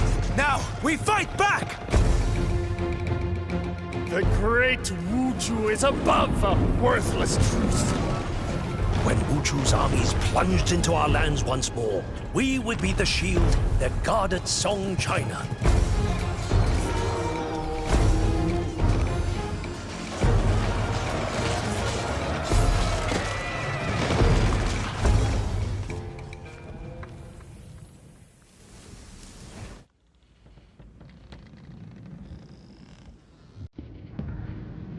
Day 43. The HMS Londinium sails on. We've passed strange lands where the aftermath of battle shows stones vastly outnumbered by the bodies around. Islands occupied only by archery ranges. And shores with villagers standing idly, doing nothing. Regardless, the fleet grows thinner. 6 empires remain. 2 have already earned safe passage. But 4 fates remain unwritten. 4 empires who must still fight for their place at the captain's table. Alright. Now then. Captain! Captain! Captain! The Spanish are bringing total, brutal domination!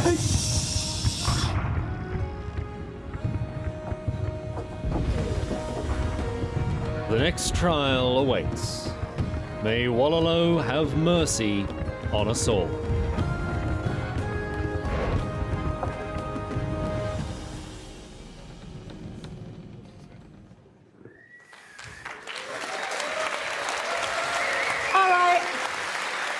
don't know about all of you, but I'm getting slightly worried if we ever actually get to our destination. You seem a little distracted there. I'm seeing a lot of riding, a lot of logging, a lot of late 1700s influencer kind of things. Yeah. I don't see a lot of steering and commandering. I leave that to the... Will we just drift into the North Sea? Leave that to the people under me. Oh, very hands-off captain. I can tell, very hands-off. The ship will sail itself.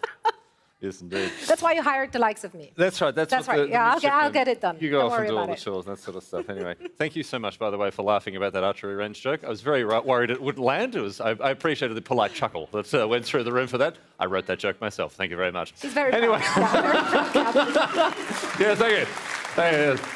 All right. We move our attention now from Age of Empires 4 to Age of Empires 2. And I know people are very excited to get stuck in. Yes, indeed. The energy, palpable in the room as we turn now to Age of Empires 2. Let's have a look at the bracket, Zoe, and see where we stand right now. Talk us through what we're looking at in terms of the matches we're going to see today.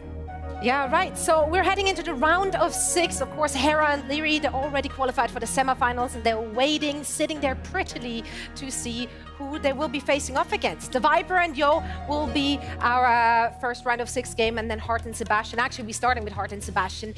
It's going to be so close. These players have not met, as they are coming in from the opposite groups, so we haven't seen them facing off against one another, so we didn't quite see them testing their strength yet. Yes, indeed. And we saw the fortunes of these players wax and wane throughout the group stage, some very convincing performances. Some of them earlier on still kind of struggling to find their feet, but finding that momentum. But then again, this is something we talked about with them yesterday and indeed the days before, Zoe, the fact that there is a very different atmosphere here. Hundreds of people here in this cinema ready to see their heroes do battle, but there's a different sort of pressure. The bright lights, the energy of the crowd. It's going to be a very different feeling as these players take to the stage. Yeah, and I mean, if you're hearing Hera saying that it affects him in the group stage, that it's a different setup, a different vibe when you're in a LAN environment, and that can cost them maps. So imagine what it is feeling like in front of a crowd on a bigger stage even. Yes, indeed. And while obviously we have had players triumph, Hera, Lyri through to the semi-finals tomorrow, we'll see our worthy contenders take to the stage today. But, my friends, why don't we put our hands together and congratulate our fallen heroes, both MBL and ACCM. They came and they played their guts out. They put on quite a show for us across the group stage. Unfortunately, falling short of making it here on the stage today. But all the same, I think they're around. So if you see them, make sure to go and say good day and tell them that they put on a hell of a show for us all. In any case, we are drawing ever closer to our first group of 6 match here. And I understand that our casters are standing ready, so we may head up to the rigging right now to check in with Mem and Nilly. I wonder if they're up there ready to get stuck into this match. Let's go up and find out. Mem and Nilly, are you there? We are more than ready. We are so hyped to be in this location, this amazing location, Leicester Square in the Odeon, with a guy, Nelly, that we has been together for I don't remember how many years, and now we're here in this location. Who would believe that we'll be here when we started this big, big journey? It has been quite a rodeo, right, Memp? I remember our old days when we were excited to have 3-digit viewer numbers, online events. Back in like 2013, we came a long way, and it's just incredible to be here. What we have here, and then a crowd there that is going to be screaming because they are waiting forward, looking forward for the series. We're going to have Hart versus Sebastian very soon, and then TheViper versus Mr. Yo. I mean, what else we can ask for tonight? Yeah, well, we are obviously hoping like that the matchups are 14 games, basically. Yeah. Yeah, 4-3, 3-4. Any favorite you have?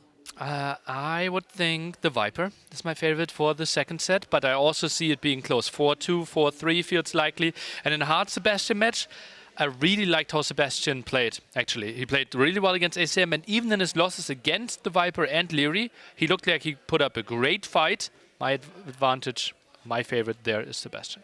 Okay, let's see. Well, let's see, and we're going to see what we are going to see. I think we're going to go back to Riley.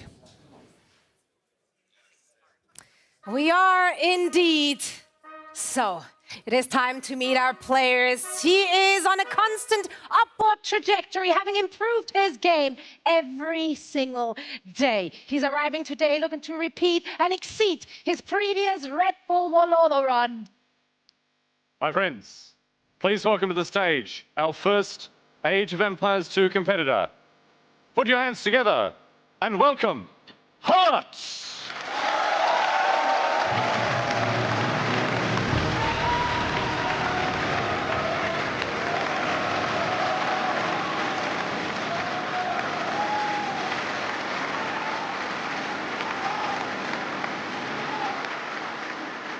And his opponent, who's been impressing all of us with his unshakable composure during the group stage. He will be representing Uruguay with the speed of a veteran and the hunger of a challenger.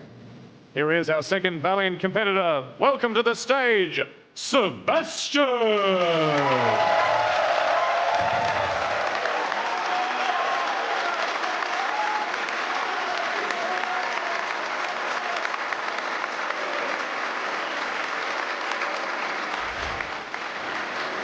Well, guys, we're going to see amazing stuff here.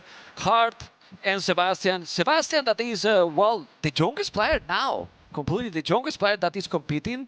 And you can see in his smile, Nelly, that Sebastian is starving. He's starving to get the win. Obviously, Hart as well. Maybe Hart would need more pressure.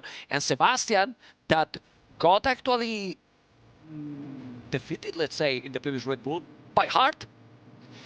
It feels like for both of them, it's okay what they achieved here, but if they get another W, if they make the semifinals in a $250,000 tournament series, that is the biggest victory for them ever. Yeah, and how they are going to be feeling, because they're going to have the beautiful crowd in front, literally in front, because they are not even on a side. If they go to the left, to the right, and look through the monitor, better don't do it, you know? There might be some reaction, some people waving like, there's a sneak villager! Hard, watch out, watch out! Because the crowd, I think, is going to be quite active when there is some quick walls, some holes, many situations that the people is going to get excited for sure, and we're going to help them to get excited, right? Yeah. There. Okay, but we're going to see something that you're going to enjoy really, really a lot. We enjoy a lot, right, Nelly? We're going to see the convention chamber from... you're going to see who?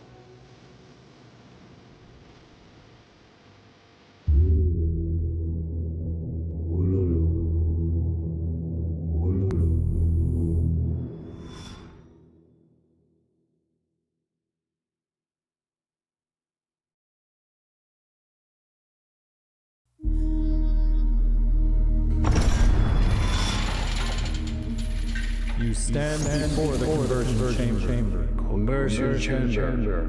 Three questions will be asked.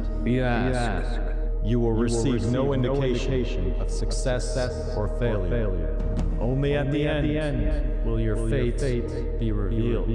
Answer all correctly and walk free. Walk free.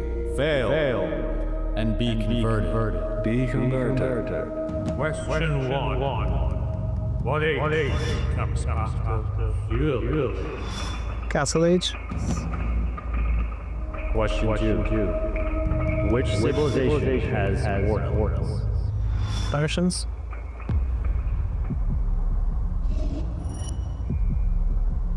Question 3. What is the airspeed velocity of latest cavalry? 1.52, I guess. Not sure. We have heard enough. Hear the know.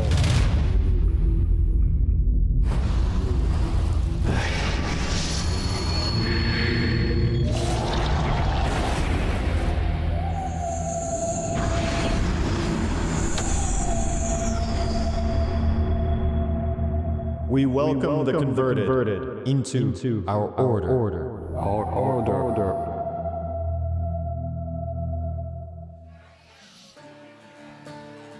Well, it's very hard to now explain that we're professional casters. You know, after those, it's going to be very complicated to keep going with the casting, but we will do the fourth. For now, everyone has been converted, Nelly. Yeah.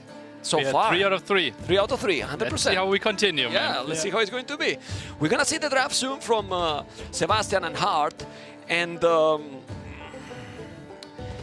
it's going to affect the stage to them?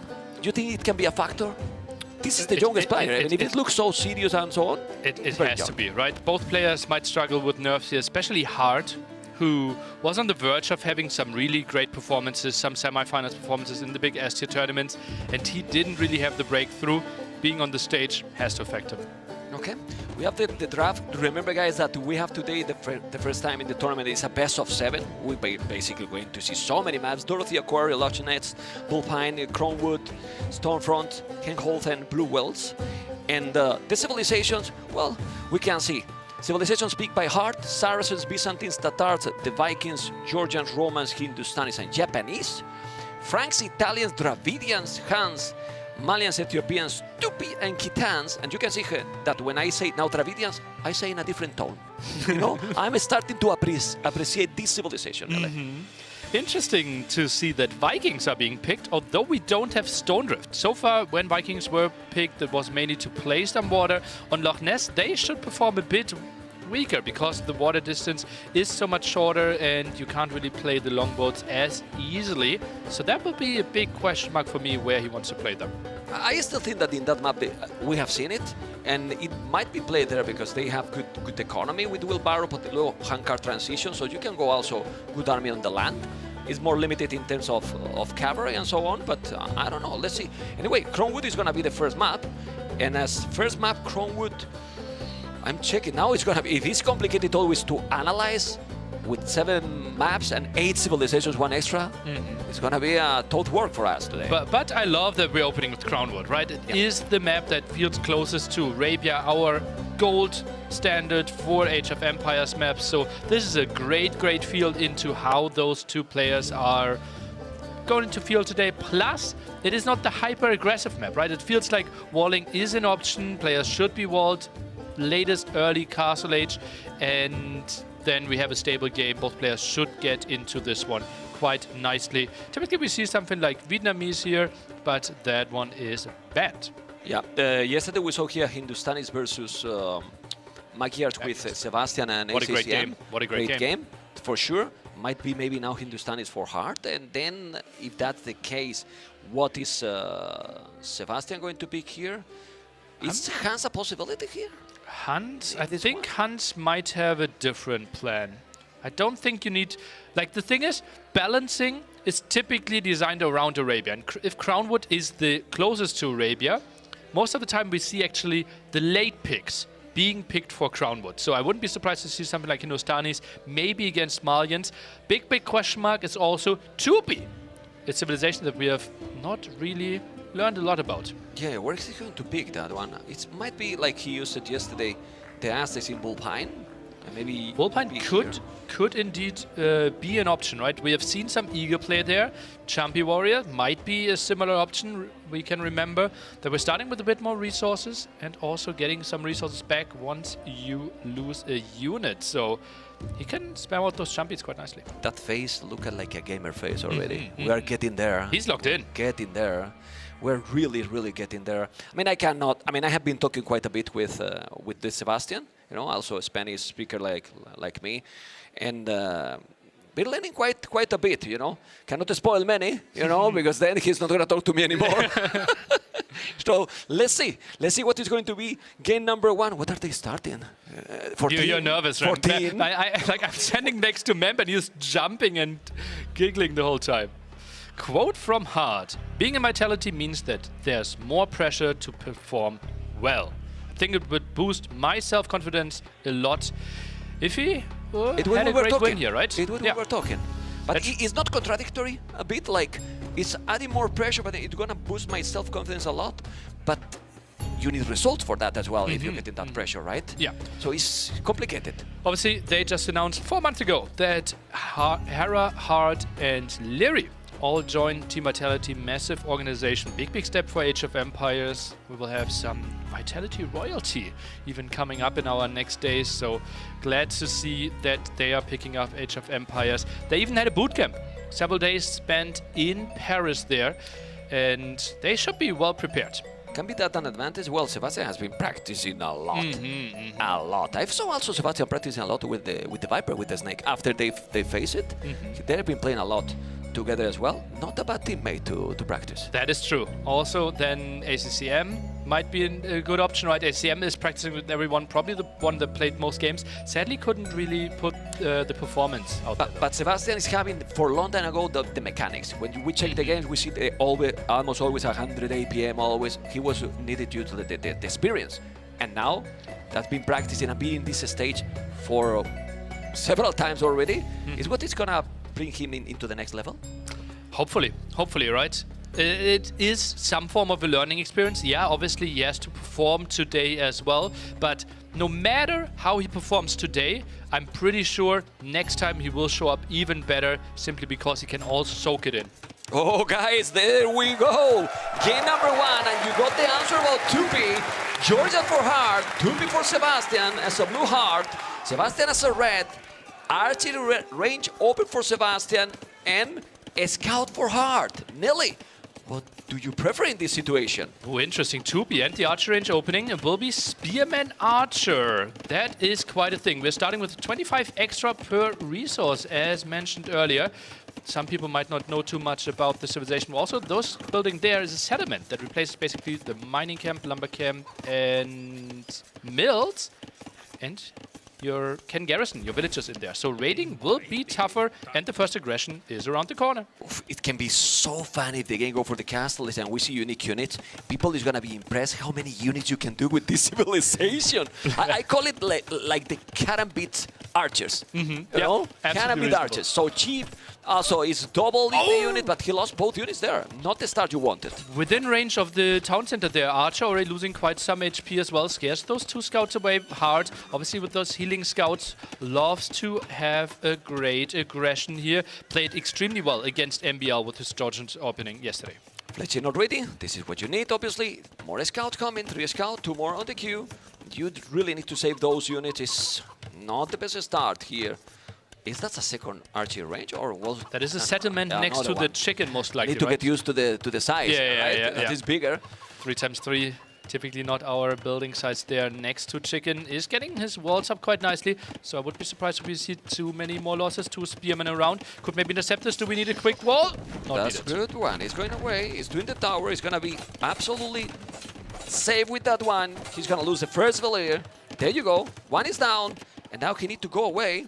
As you can see, he's now going to attack 2. He probably need to take something, but there's an archery range with already 2 skirmishes. Heart is prepared. Yeah, that looks like quite a nice defense here. So far 4, 0 KD. The villager pickup was nice, and those scouts, yeah, they lost some HP, but with the healing in Castle Age latest, they're full HP again. Yeah, there's going to be absolutely full HP scout later. We can see how population Sebastian is still... Oh, that 35 seconds LTC from Hart is kind of surprising when he has already 300 food in the bank. That's a bit weird, yeah, but went for total 3 extra scouts. Skirm production was low on food there. Yeah, probably you forgot, and then if you are multitasking, it's going to be... Yeah, that's the reason that he lost some time there. And basically, he lost the village that he killed. The KD is still on a 4-0, and resources in the bank already for Hart. Not too far from going Castle Age. Looking really solid, right? Yeah. Wow, 20 on foot for both players. Well, 19, 20. And now let's see what's going to happen, because he's not getting any army close to Hart economy. We can take a look. Those first scouts trying to get the engagement. Nice round, specifically attacking one single village and getting out of there before he loses a scout. Perfect play. Yeah, he's going away, and now back to life. Hart is getting closer still, and not too far now, Sebastian, as you can see. You can see those resources looking good.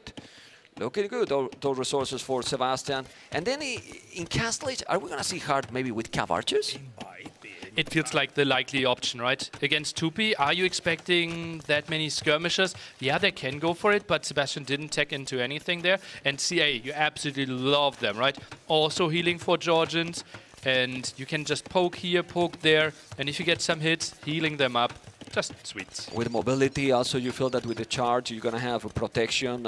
You boost your economy, feels smooth. Ma'am, my eyes goes into the top corner. 7 villagers on stone for Sebastian. He's going to build a castle. He will go for the Blackwood Archer.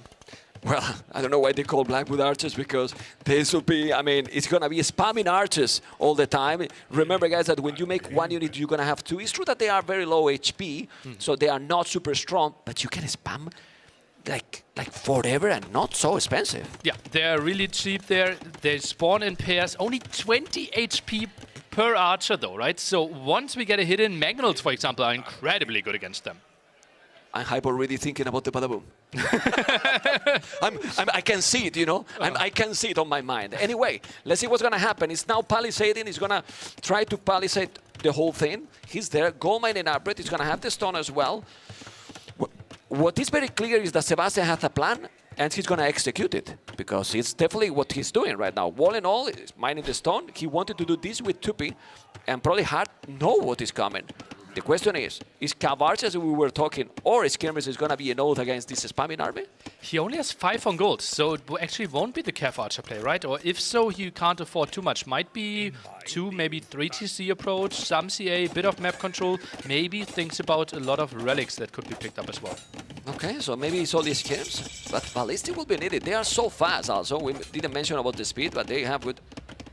Oof, I was shut up for a moment.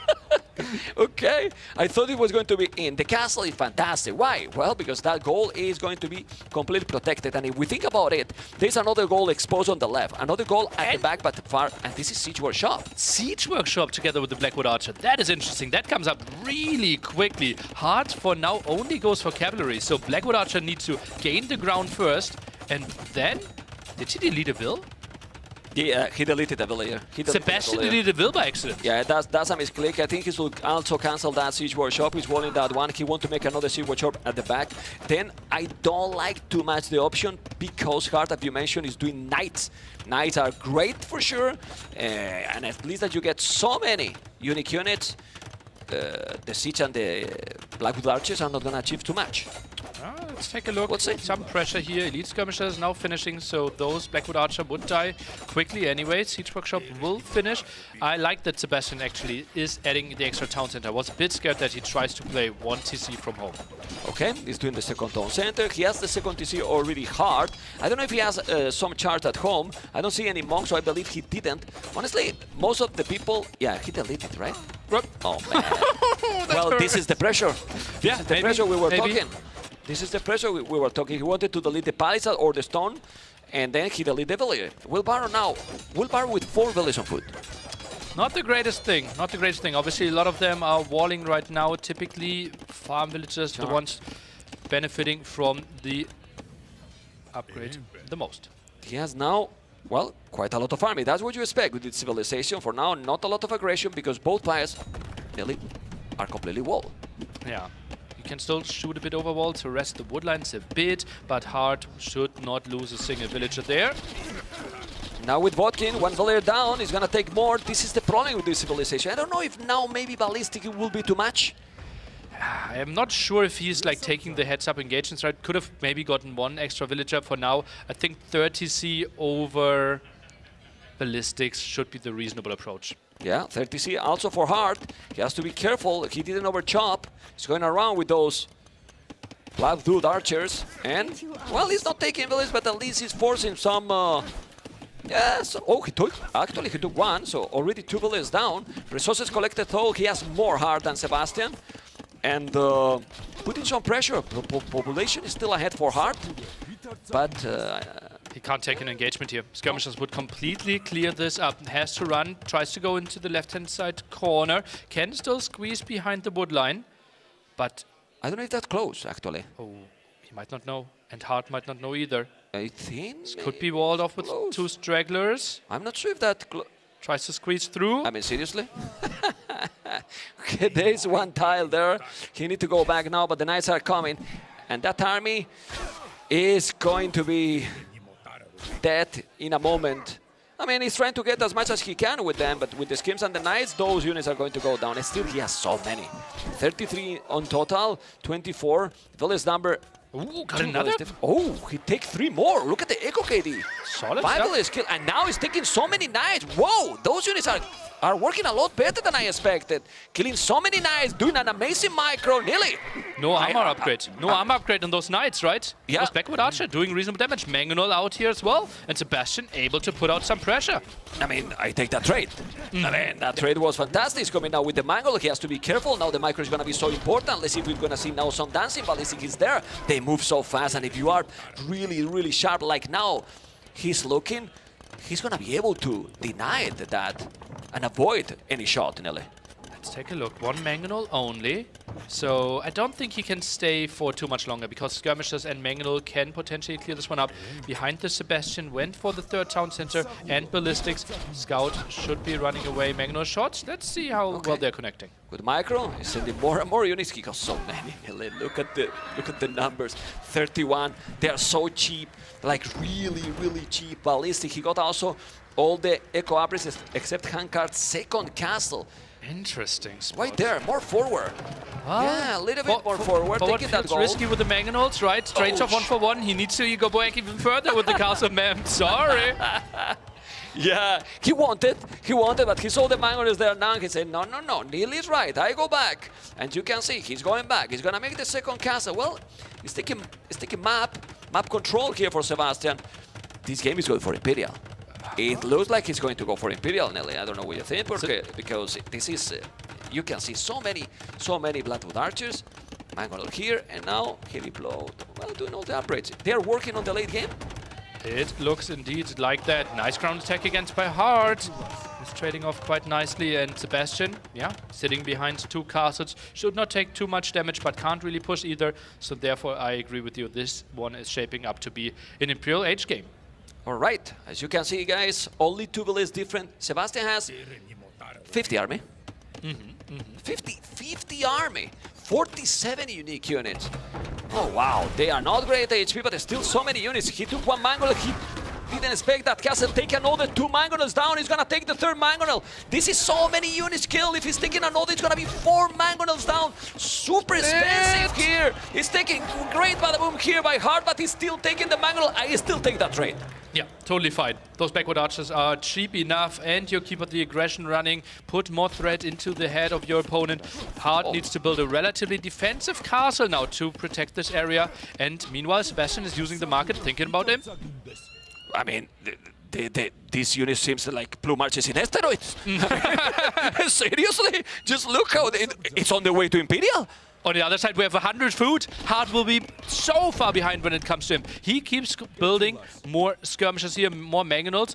Nice moves here with the outpost. Great vision for Sebastian. He's completely surrounding Heart. Yeah, it's impressive. And this, look, with only 19 farmers, this is how cheap these units are.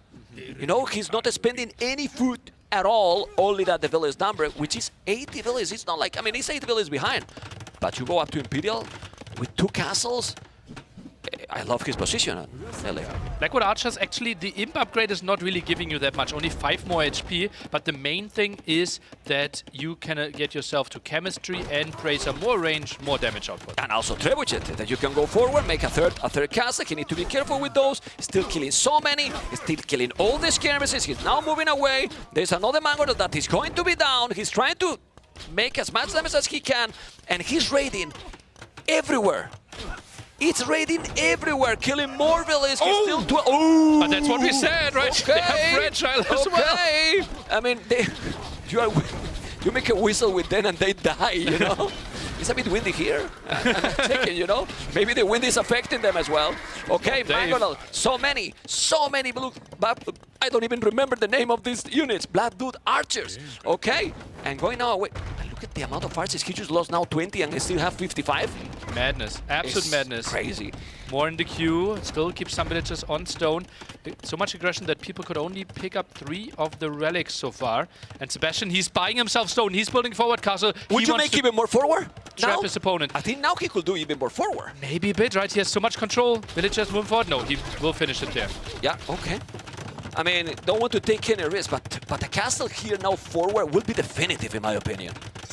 Yeah, but maybe he was too scared. Mangonel skirmishers can still deal with this. He wanted to keep up the numbers, right? He is happy. Maybe just denying and taking out all the archer ranges. Then it will be tricky for to find some counters. Yeah, and probably he will do a 4th one soon, if he can. Yeah, he's going back now with the +3. Won't be afraid of those units anymore. He's doing a castle on top of that hill. He's in a very good position. The score is talking about itself. He's doing a really good job. Box formation. He's doing a lot, the box formation. A lot. Not only in this game, in general. He's going to take that Mangonel. No. Oh, just get a shot off. They die really fast, but now with the +3, as you mentioned, is something else. More range and more damage. Yeah, goes at mining as well. Chemistry is on the way. You still have now 70 military. You know, they are weaker, yes, but he has the timing and the momentum, Nelly. But only 2 traps out right now, right? Or not even out, right? In production. So he has him, but that's only for the Blackwood Archers. He's not really pressuring the castles yet. Yeah. And Georgians, remember that they can repair, and it's cheaper repairing those castles. It's going to take longer. What do you do now with Georgians? Full skirmishes only? I think that's the only answer, right? Trying to tech into cavalry is not really an option. Try to continue building the counter for now. All right, let's see if we want to see a 4th castle here. Will you make something else? Well, for now, he's just going to go these units. I don't know if he's going to go then into champions or halves, but I think it's going to be full unique units and traps. Theoretically, champion would be the next step, right? He can soon afford elite upgrade, has the resources. And he goes for the Imtech. Oh boy! Poison damage, right? Poison damage for those Blackwood Archers. So you do damage and they do take more damage even after you hit them. Basically, they die no matter what. It will stop eventually, but yeah, that's such a nice tech there and just adds so much more damage. He has to be careful. Army numbers are now getting closer. He needs to go back. He doesn't have that much army anymore. He needs probably now a castle here. What about that tower to here, you know, to make damage with those skirmishes, because those unique units now are dying really fast. Look at the score, Nelly. Hart only has 2 armor upgrades on his skirmishers, being the Georgians cannot go for more. Therefore, the Blackwood Archers will still do reasonable damage. Traps being threatened though. Archer ranges are going down, still no threat onto those castles really. He's losing all the unique units. All the unique units are going down with the skirms. Remember that he has also only 1 armor as well. He needs to upgrade those units, but now he's taking so many skirmishes as well. And the good thing here is he's still having the map control. Yeah, but still, like, if all the skirmishes are clearing this one up, the major thing for his push was that he had the crazy numbers. But now he's down to only 27 Blackwood Archers, and now he's taking into Champy. He's going to Champ as well. Hart only has skirmishes, no hussars, no unique units. No Monaspas, no nothing. This castle is going to go down. He's 5 trebuchets now. He's doing the +1 armor. I feel that Sebastian needs a little bit more farmers, but he's still producing like crazy. They are so cheap. And then Hart cannot keep producing because his economy is also really, really low. Down to 6 skirmishers here. That won't be enough against all those units. Traps maybe even helping out a bit against the skirmishers could be nice, but he's just waiting for the Champy switch. Production has started there now, and the villagers can't really repair the traps apparently. I don't know if you feel that the score reflects how the game is going right now. I think it's just because the KD is incredible in favor to Hart with how weak those units are, but he's still pushing and pushing and pushing. And when he's coming with the champions, I think the game is going to change drastically. The KD isn't that bad though, right? If we remember that for every unit that Sebastian is losing, he gets 15% of the resources back. All right. Yeah, and all the units he's doing is 1 unit that disappeared double, so he's losing 1 unit, and it comes like 2. I mean, what is this? Is this? We're back to the school with the mats. Still going aggressive. 6, but what I'm impressed is how fast you recover the numbers. The creation as well. In a moment, it's been already 70 army again, and now Champy Warrior on the way. And skirms are really bad against that. Still has 3 cavalry on the field, but the main queue is skirmishers, and he's losing so much ground. Sebastian now with the 20 population. Yeah, look how he's doing a castle at home. He doesn't want to get any raid. He feels comfortable. He feels that he's getting the game. Look at the castle. You don't get any surprise at home in case that he has to work for the score. But he definitely doesn't know 100% how the game is looking. But when he's sending the champions, Nelly, I feel that Sebastian is in a great position to take first game of the 5 years armor there. Those skirmishers doing only 2 damage and should be completely overwhelmed. The trap still shooting away. Villagers try to get in there to the repair a bit late. Hart is trying to hold on to dear life, but once the tech switch comes in, it will be really tricky with only having skirmishes. Yeah, he's gonna be there soon. There's no relics anymore for Hart. 3 relics for Sebastian as well. He's playing very good. He's taking the initiative all the time since he got in Castle Age. Hart has been defending the whole game nearly, but not effectively. Has been holding basically. He could never make a counter-attack. You remember one? Yeah, he had only the aggression early Castle Age, right? But then he got pushed back. The raid at the left-hand side was so nice for him. And now the Chumpies are going for the traps from Hart. He needed to wall, but he didn't. Those trebuchets are going to go down like very fast. Yes, the trebuchet is still there. Population is dropping and dropping and dropping. He's doing his Skillbard armor, but Uruguayo has 73 on wood, 26 on gold, 3 relics, and all the map. All the map indeed. Look at all the red dots on the minimap. More traps are going down. That's so many traps. 3 there, all stacked up. The repairs are coming in, but it is not enough. Relics are being taken away as well. And Sebastian packing his traps, tries to go for the next castle. Sebastian is pushing completely now. I think this is going to be maybe the last attack. He's going to be able hard to hold this aggression. It feels like it's going to be very complicated. There's a couple of Monaspas coming, trying to take the trebuchet, but Uruguayo, because he loves that we call him like this, you know, he's gonna take probably that castle on the right side. Is too many units. Too many units now to hold this position. Military count 80 against 20. Army value 7,500 against 1,500. That castle, even with the Georgian bonus, can't really be repaired forever. Yeah, he has a lot of stone. Tries to go for more and more skirmishes. Yeah, there's some more ratings as well. Look at the outpost there. Good. That's good rating. Yeah, it's rating all over. He's pushing completely here. 86 villages, 130. Sebastian is playing an amazing game #1 with almost no mistakes. I think the only mistakes in the game was the first 2 units he lost in the start. Yeah. After that, counted though, right? Yeah. I thought he was shaky for a moment there, but oh boy, was this a game. By the way, he still didn't get elite Blackwood Archer. It's only 5 more HP though. He didn't? He didn't. It's 20 HP. Wow. Well, maybe he knows that it's not worth it. Yeah, maybe. Yeah, maybe, and he's saving also resources for everything else. He's taking the last with upgrade. The castle is about to be down. And Sebastian, the youngest player, if I'm not mistaken, in the tournament, you can correct me if I'm wrong, it's right now with 130 villages but 91 army. That means, hey, what happened? It's not that more than 200, all right. But the units are count half those Bloodwood Archers. Castle is down, and right now, with over 101 military, 3,000 score difference, GG has been called. Sebastian taking game #1. Oh, this has to feel so good. Such a late pick. Crowd is loving it as well, giving the well-deserved respect, and that has to be sweet. One of the maps where we feel this one should be a true showcase of skill, a true showcase of strategy and execution, Crownwood, and taking that game #1, he has to be so happy going through this one. Interesting to see what's up next. We can take a look at the score here in the end. Sebastian obviously with quite a nice score. KD was better for Hart, but as we remember, he got a lot of half units. But that's kind of usual, right? Like if you are playing with gods, usually it's gonna have always a negative one, you know? Anyway, 6,000 resources collected more, and we can see some highlights. We're probably gonna see here the 2, well, it already passed, but that was those units that he lost in the start. Then that village, but from there, and that village, it was like, after that one, hey, I need to focus. And he did focus. He did focus indeed. 8 a Not big anymore. shot here. Yeah. And it's like it's crazy how long he avoided all those shots, right? Because those units are so small and have so little HP. It's so easy to eat some shots there, but dodge most of them. But have you noticed how we are now in the playoffs, best of 7? How many times we have seen 2P during the group stage? I think not at all, right? Not at all. So incredible preparation by Sebastian.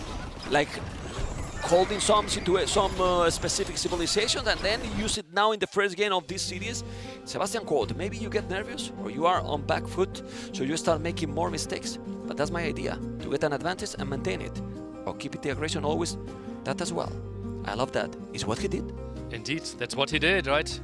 It was the, okay, I go for the aggressive approach, like he did in the start, then walled up the defensive castle, and from there on, it was only forward. How can I affect this first game to both players? in a positive, in a negative way. Well, Sebastian has to be super happy, right? Multiple factors. Late pick civilization pick against medium civilization pick. Skilled map also leading 1-0. This is the dream start. You know what I want? I want he's doing push-ups in front of the crowd. I mean, can we tell him? Maybe both of them. Yeah? Well, if Hart is doing push-up, I'm scared. Oh, yeah. Look, he's strong, man. He's really strong. How many push-ups do you think Hart can do? Too many. Too many. You can't count that high. Look at that. Yeah. Those. Good moment, to show his arm, too many push-ups. Not sure how he got through security with those guns. Well, you can imagine how. Bye-bye security. Anyway, let's see what is going to be now. Game number 2, after this one that has been, what you said, like Arabia one, in quotes. What it can be. We're gonna see the map now. That looks like Alpine. Yes. Me like it. One of the maps that was played the most in the ladder, right? Tree line in the middle. We can chop through Wonder there. Villagers are starting next to foxes, collecting gold for them. There are extra resources spread around the gold, the berries, and extra stone to start. Surrounded by walled terrain, so therefore it is tricky to fully be walled and to farm around your town center. Oof, this matchup is so interesting. We have seen also this matchup yesterday with Hera versus Mr. Yo, if I'm not mistaken, in another map. It was Loch Ness, if I'm not wrong, with the Saracens versus the Huns. He did the stone walls, but here, no stone walls at all in that one. And Saracens, you want to go to the late game, I believe. Yeah, you want to play for your camels, right? That was the storyline from yesterday as well, where the plan is that the Huns are most likely playing something that is on a horse, and camel riders would be really good against that with the extra HP for the Saracens. But Sebastian, for now, opening with archers. But still, if you get that aggression with the hands and you keep it, you get the initiative like he did in the previous game. And if you got the camels, the mass of cab archers and raid in maps like this that you cannot wall completely, it has to be dangerous. But camels also can raid, right? All the CA need to be on the same spot, and we see Hart playing double archery range. So this will be mass ranged units. Sebastian on his side actually added a stable. Okay, he's doing fletching already. Hart. Would you make the market early with the Saracens? Try to use it right away, or wait to see what your opponent is doing? Right now, he wouldn't really benefit from it, right? It still is draining some of the resources. He can still wait a bit longer. He has enough gold, and I think after the double range, he can then go for the market. Okay, so focusing on what we have now. What we have now is 2 spears, 2 archers, chasing that scout. You have to be careful. There's a 3rd archer coming. Population is exactly the same, so he's going to go back a little, Sebastian. And wait a little bit, but both have fletching, right? Yes, 2nd archer range as well, and is stable. Full feudal? Long feudal, more than full feudal? Long feudal, right, with 3 production facilities there. Not unlikely. Sebastian's village is a bit exposed in the right-hand side. Therefore, he felt, okay, I need to produce more. Stops at 3 scouts, big question mark. Is Sebastian staying on double archer range archers, or is he mixing in some skirmishers now that he has the armor upgrade? Look without, in quote, village on gold for Sebastian, because he's getting the foxes. How much gold he's getting with those. They are so effective. Wow, 37 villas, both players going back a little bit, getting the hill, trying to get that position. Surprise, scouts are coming, and then you have archers, the scouts are going to be there. Let's see the micro, there's 2 spears, you need 2 micro, gonna take those spears, he's taking those. Is this a good engagement? Feels like the scouts are evaporating. The 2 spearmen got a lot of distraction in there. Hart can't be too unhappy with this engagement. Yeah, Hart with archers, feel like at home, like really at home. He's doing an amazing job with those archers. And now, wow. Great micro by Hart. Whoa, he's taking so many, nearly. Yeah, the 2 spearmen there, they didn't get the greatest hits in, but that just meant that the archers for the full time were focusing on those spearmen. Now we can take a look at the engagement again. It felt like the 3 scouts are coming in, but all the archers were dying in exchange here. The same they come, the same they go. Right? So, exactly the same speed, super fast. Now he's coming again. Is it deja vu? This is the live now. It's the same. He's coming with those scouts and the archers. 1 spear, 5 archers, more scouts. It's crazy how much he's investing here. But take now Hart. He sold the stone, check his resources. This aggression for Sebastian is not working. He needs to get something done here because he sits at 50 food while his opponent is on the way to Castle Age. Whoa, but then he's doing forging, so he's feeling that he has to do the damage. The problem here when you go up is that you're going to stop your production quite a bit. It's true that he still has 7 archers. Sebastian only have 9. I mean, 9 is a good number, but if you have only 2 more when your opponent is on the way to castle, it's definitely you need to make the difference here. And forging and those archers, I don't know, Nelly, if this is going to be enough. Stable is coming in for Hard, wants to add some camels behind this. For now, it just tries to buy himself some more time. No skirmishes in the queue. Has 16 on gold, Hard, right now. Okay, you got to be careful. You have 3 villages more. Good amount of army. Well, makes sense, he's still on gold with Saracens, but you need to kill. He need to kill. If he's not killing, it's gonna be a big problem for Sebastian. He's taking the spear, but the scouts are not achieving too much. This is a great micro by Hard. It's the same numbers. It's taking everything. There's no problem. Those scouts maybe could hold nearly with bloodlines and skill better than armor, but not with forging. Yeah, it's interesting, right? Typically, if you have a melee unit and play against a ranged unit, you go for the armor upgrade first. Sebastian, he decided to go for forging, so he really wanted to kill, but didn't survive long enough. Yeah, it's true that he's about to go up, but I don't know if he's gonna be able to hold these potential crossbows and bodkin arrow 2 minutes. It's possible? It will be tough, and those are chewing through our walls, so palisade walls won't really be an option, Soldier Stone, so tower won't be an option either. The most important thing for Sebastian here is to actually not fall back. He needs to go forward. Yeah. Indeed, that's And what he's he's doing. doing. He needs to buy time for himself. Yeah, great move here by Sebastian. He has himself 7 archers. He's trying to take some damage here before he's doing the upgrades. He's definitely not doing, but the good thing is that he's getting time. It's forcing him to go back. You know, it's forcing him to go back. If he's taking 2-3 archers, he's gonna be happy. That's why he's going to the town center, and now he's killing the spear, going away. But I like this for Sebastian. He keep him away. All the army will die for Sebastian here eventually, but Hard can't really use the timing that he wanted. And Sebastian, he will reach Castle Age, probably without losing a single villager. Well, and maybe he's gonna lose the archers, not the scouts if he's going away. Okay. He's just still trying to, is he still attacking? This is really good for Sebastian, really. Yes, I love this. Scouts all down. Knight might die as well, if not microed back. He will, yeah, well, he didn't kill it, but still he's going back. Well, he's sending some archers, if I'm not mistaken. I check a blue dot on the right side, and he's coming. He's only 3. 3, I mean, with Vodkin, if he has some units at home, and he probably has. Triple range at home. Wow. Sebastian is doing an amazing job here, Nelly. Oh man, he's holding so well this situation. He's up already to Castle Age.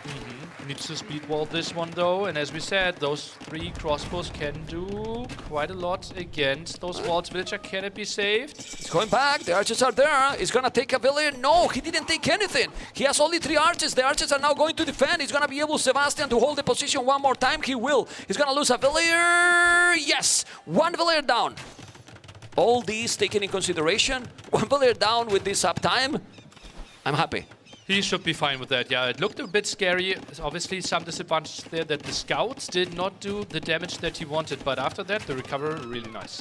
Okay, he's going back, still with more archers. Ooh, that's now a good amount of archers. University, don't think he's gonna have the resources to make ballistic. Now is a problem, but now he has crossbows and bodkin arrows, so now it's all about the micro. Micro could decide the game here. Indeed, yeah. We have 9 crossbows against 16. If Hard is finding the kills here against those crossbows, he could win the game right on the spot. Yeah, it's crazy the amount of archers he got. The ballistic, those archers with ballistic can be huge for Hard. This can definitely take the game here. Let's see if he's gonna be able to do it. Sebastian is definitely going to try to hold. He's doing ballistic too, but 11 archers, 18 archers, nearly he can hold this situation? I don't think so. He waited for the resources to afford ballistics. He couldn't really produce crossbows at the same time. Soon only 12 crossbows without a single one in queue, while 13 are coming in his woodline.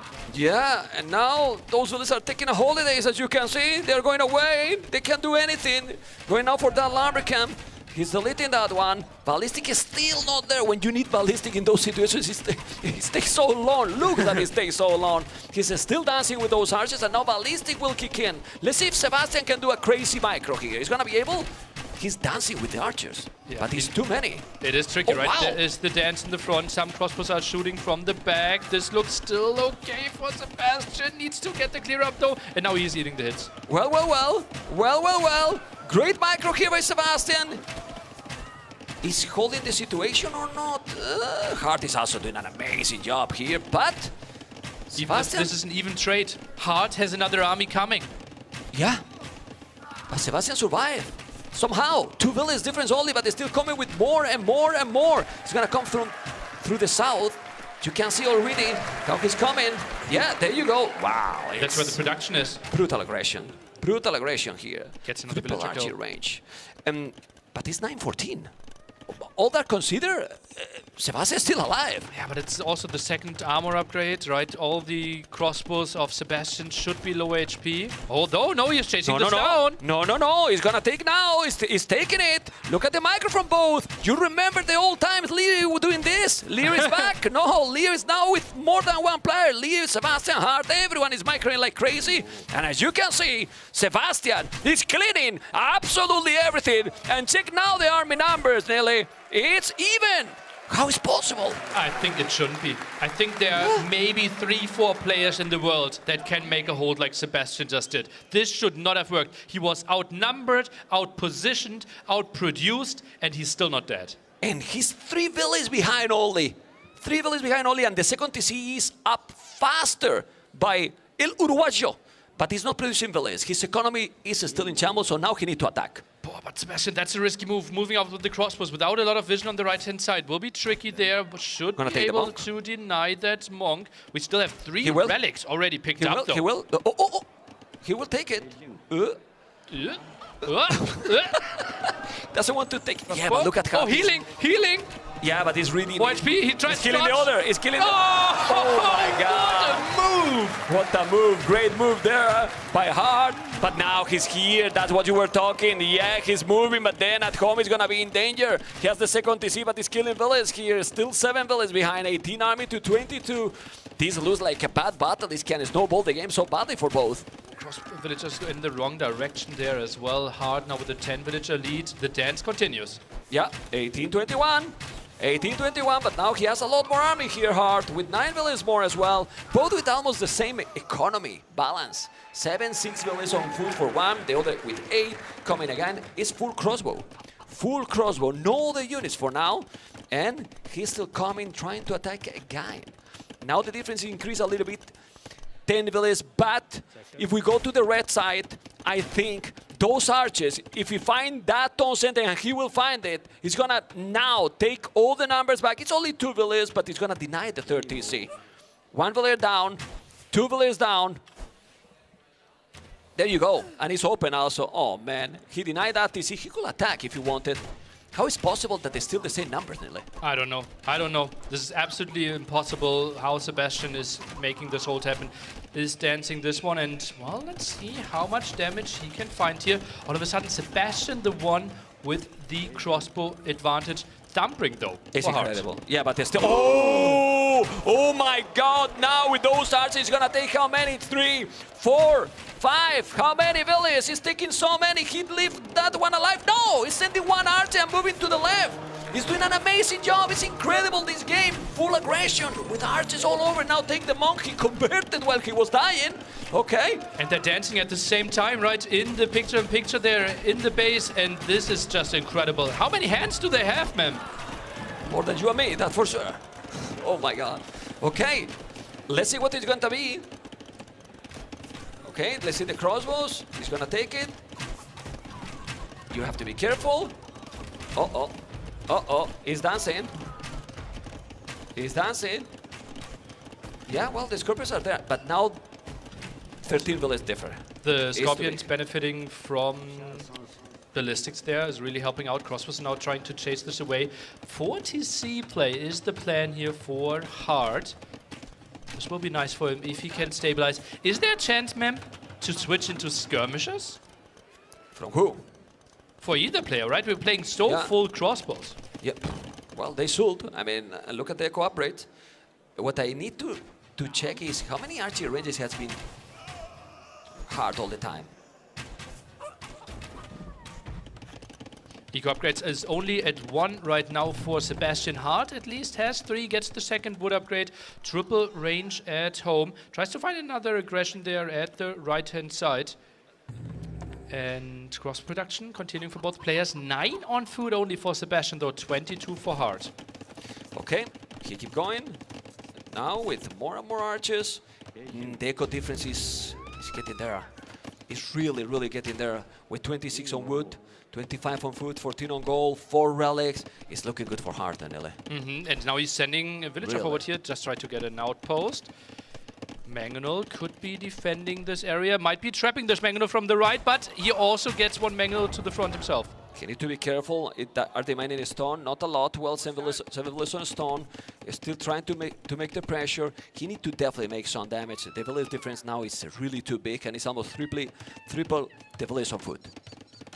What is the building at the right-hand side? Is he trying to build an aggressive siege workshop? Trying to put on the aggression there. Scorpion are ready to defend this. And crossbows. Oh, they should find some villagers, Memp. They are around. And oh, another raid here. How many armies do they have? Yeah, let's see what's going to happen. We have another Mangonel, the Crowos, and the Scorpion. This is what he needed. Is what he needed. He needed more than this even, you know. But he's taking 4 villages now on the goal. Now the farmers as well in danger. He's coming with the siege workshop. But I like a lot. Yeah, it's great for Hart. But I also like a lot how Sebastian is reading the game. He knows that he needs to do more damage and he's going forward. 8 only on foot for Sebastian. He is playing this one so incredibly all in. Mangonel's retreating is not what he needs. Doesn't really have the wood and gold as we can see right now. So many villagers idle. Yeah, he's still trying to attack. The siege workshop forward on the right side. Now those skirmishes that you were asking for are there, but not elite yet, so they are going to die. I think Sebastian never made Thumbrin, if I'm not mistaken, so that is definitely an advantage. But army numbers now he has more. Mining a lot of stone yet, but you can kill some villagers. You got ballistic, 1 down. Okay. He's going back, and the Mangonel is coming. Crossbows. Army at the top is getting cleared up as well. Siege Workshop is producing the Mangonel. Finally, this is cleared. Maybe Outpost at the left-hand side or right-hand side could have helped him a bit earlier. Has them now, gets a bit better vision, but the crossbow is sneaking around at the right-hand side over and over again. But now this can snowball a little. Sebastian has so many units. Nelly, he has so many units. It's true that he's behind in villas, but I don't see... Yeah, more than 4 skirmishes. He needs the Mangonels with it, man. Crossbows alone against Skirm Mangonel won't do enough. He needs 3-4 Mangonels to really put on the pressure. Yeah, he's trying. He's trying. He's building here. He's also going to the left. He's on the right. He needs to make a lot of damage. He's so many villages more. He's almost 30 villages more. His economy is looking really good. He's about to go up to Imperial. And then in Imperial you can do whatever you want with the Saracens. So now he's going to lose these crossbows. Hart is in a great position. Castle on the right side. And Relics under control. Hart seems to be where he wanted. In a comfort zone now. Yeah, some more aggression, but he still have some good numbers to counter this. And that castle feels relatively defensive. Won't really protect the gold, won't protect all of the farms, but will protect the TC there. And basically means it will be tough for you to attack this area hard. Yeah, he doesn't see how he built it. He did it already. This is so many villages on stone. And you might say, well, it's unbalanced economy. Well, he has 1,700 gold. You can buy a little bit food, go up to Imperial, and then Sebastian will have not much more to do because Saracen City Imperial are amazing.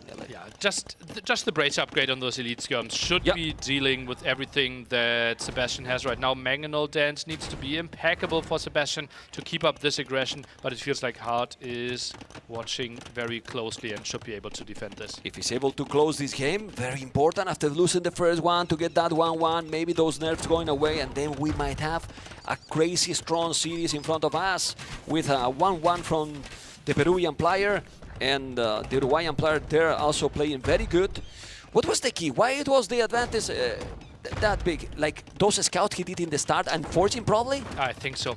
I think they didn't really pay off. Bloodlines could have been an option. The armor upgrade could have been an option. We will look through the highlights and try to find the analysis there again while we try to figure out what Sebastian's next steps could be. Has enough stone for forward castle, but we already have defensive castles on both sides. Ooh, those were quite some losses. But just look at after 29 minutes Empire Wars, I don't think that he got, big badaboom, more than 14 farmers. I think this is the most farmers he got in the whole game. I think so as well. So. Is adding TC number 3 and 4 right now, but I don't think that that's going to help him too much. Let's take a look at his face reaction in 1 minute and 10 seconds once Hart gets in. And we're getting herbal medicine. Okay. That's faster healing for units in a castle or all buildings. Yeah. Tech that we rarely see. Okay. I mean, it's going to be an Imperial in a moment. He has an important advantage, and I think he's going to be thinking, if he's in Imperial, what army I do now? I mean, denying that Monastery is going to be very nice. It's 4 relics that he's going to lose, at least for a moment. That's villagers there for the repair. Okay, Even look 3. at this. He dodged it, man. That's funny. But why he didn't dodge anymore? Well, he was microing the Magna at the same time. Gets the kill there. Got a good shot in. Oh, doesn't get the kill. Magno survives, but now gets cleared up. Well, it's down, and now he's going to take it. Population, though, is a big difference, and he's calling the GG. And as you can see, 1-1. Card played this one very, very strong. And you can feel that he feels relief. Look at the crowd there. Look at the crowd. They're loving it. They're loving it. We need to see the crowd energy. We There's need a to lot feel of it. popcorn consummation there. Yeah, why they all have and we don't have? Shame. What a shame. Yeah, we don't have anything. What is this? How do you think your casting would sound like, Mem, if you were constantly eating popcorn? I don't want to imagine.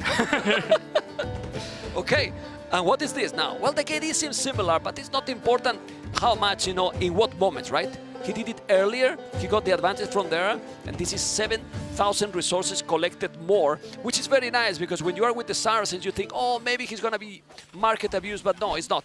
This moment is the key of the game, in my opinion. Yeah, look at the resources for Hart. He already has massive amount of resources. He's thinking about Castle Age, while Sebastian is investing everything in Feudal Age, and still, Sebastian did not really advance here. He only advanced once we have Hart in Castle Age here. Look at those scouts. They barely find any damage. Yeah, I think Forging is a mistake here. Would you mention during the casting? Yeah. Bloodlines or even the Skill Burden Armor is better, especially against those archers with very, very fast micro by Hart, because he was controlling the units so good. Yeah, incredible there. We had some beautiful dance. Like this is world class defense by Sebastian. He lost this game, but he should have lost this game 3-4 minutes ago here already. He made a real game out of it, gave Hart chances to throw this game by having impeccable micro here and dodging all the shots. But actually it's also for hard decisions, because there was a moment that it was the same population. We were surprised that he held it, and you said, why? Be careful sending Look that at this. army. Look at this. And He's healing the monk, dancing with the monk, dodging the shot, starting the converse, and Sebastian has to delete. That was my highlight of the game. Okay, no, it's not push-ups, but something. Okay, wrist relaxation. Okay, that is really important as well. I mean, with how fast they are clicking, with how fast they are clicking, it's normal that they are doing that all the time here. Okay, but now what we are going to see? We have seen already Hans Tupi and Georgian's Saracens. Still, top 3 picks still left for Sebastian. So if he converts them, he should still be happy. Okay. And what is going to pick now? Do we know the map already? Can we get some cheating from production? Maybe we can think about it, obviously, right? It will be Sebastian's pick. He just had Crownwood and Vulpine. I think a small mix-up would be nice. I think we're going to see Blue Wells. Blue Wells! Something I could see, Mem. Yeah. But then Dravidians, most likely, against, I would think, Japanese. That would be at least my prediction. Could be. What about Byzantines there? Byzantines, well, if you have Hulk battles, Byzantines really doesn't help you on water. You can play skirmishers, which is nice, but then Dravidians can still open lots of men-at-arms. Yeah. Byzantines aren't bad.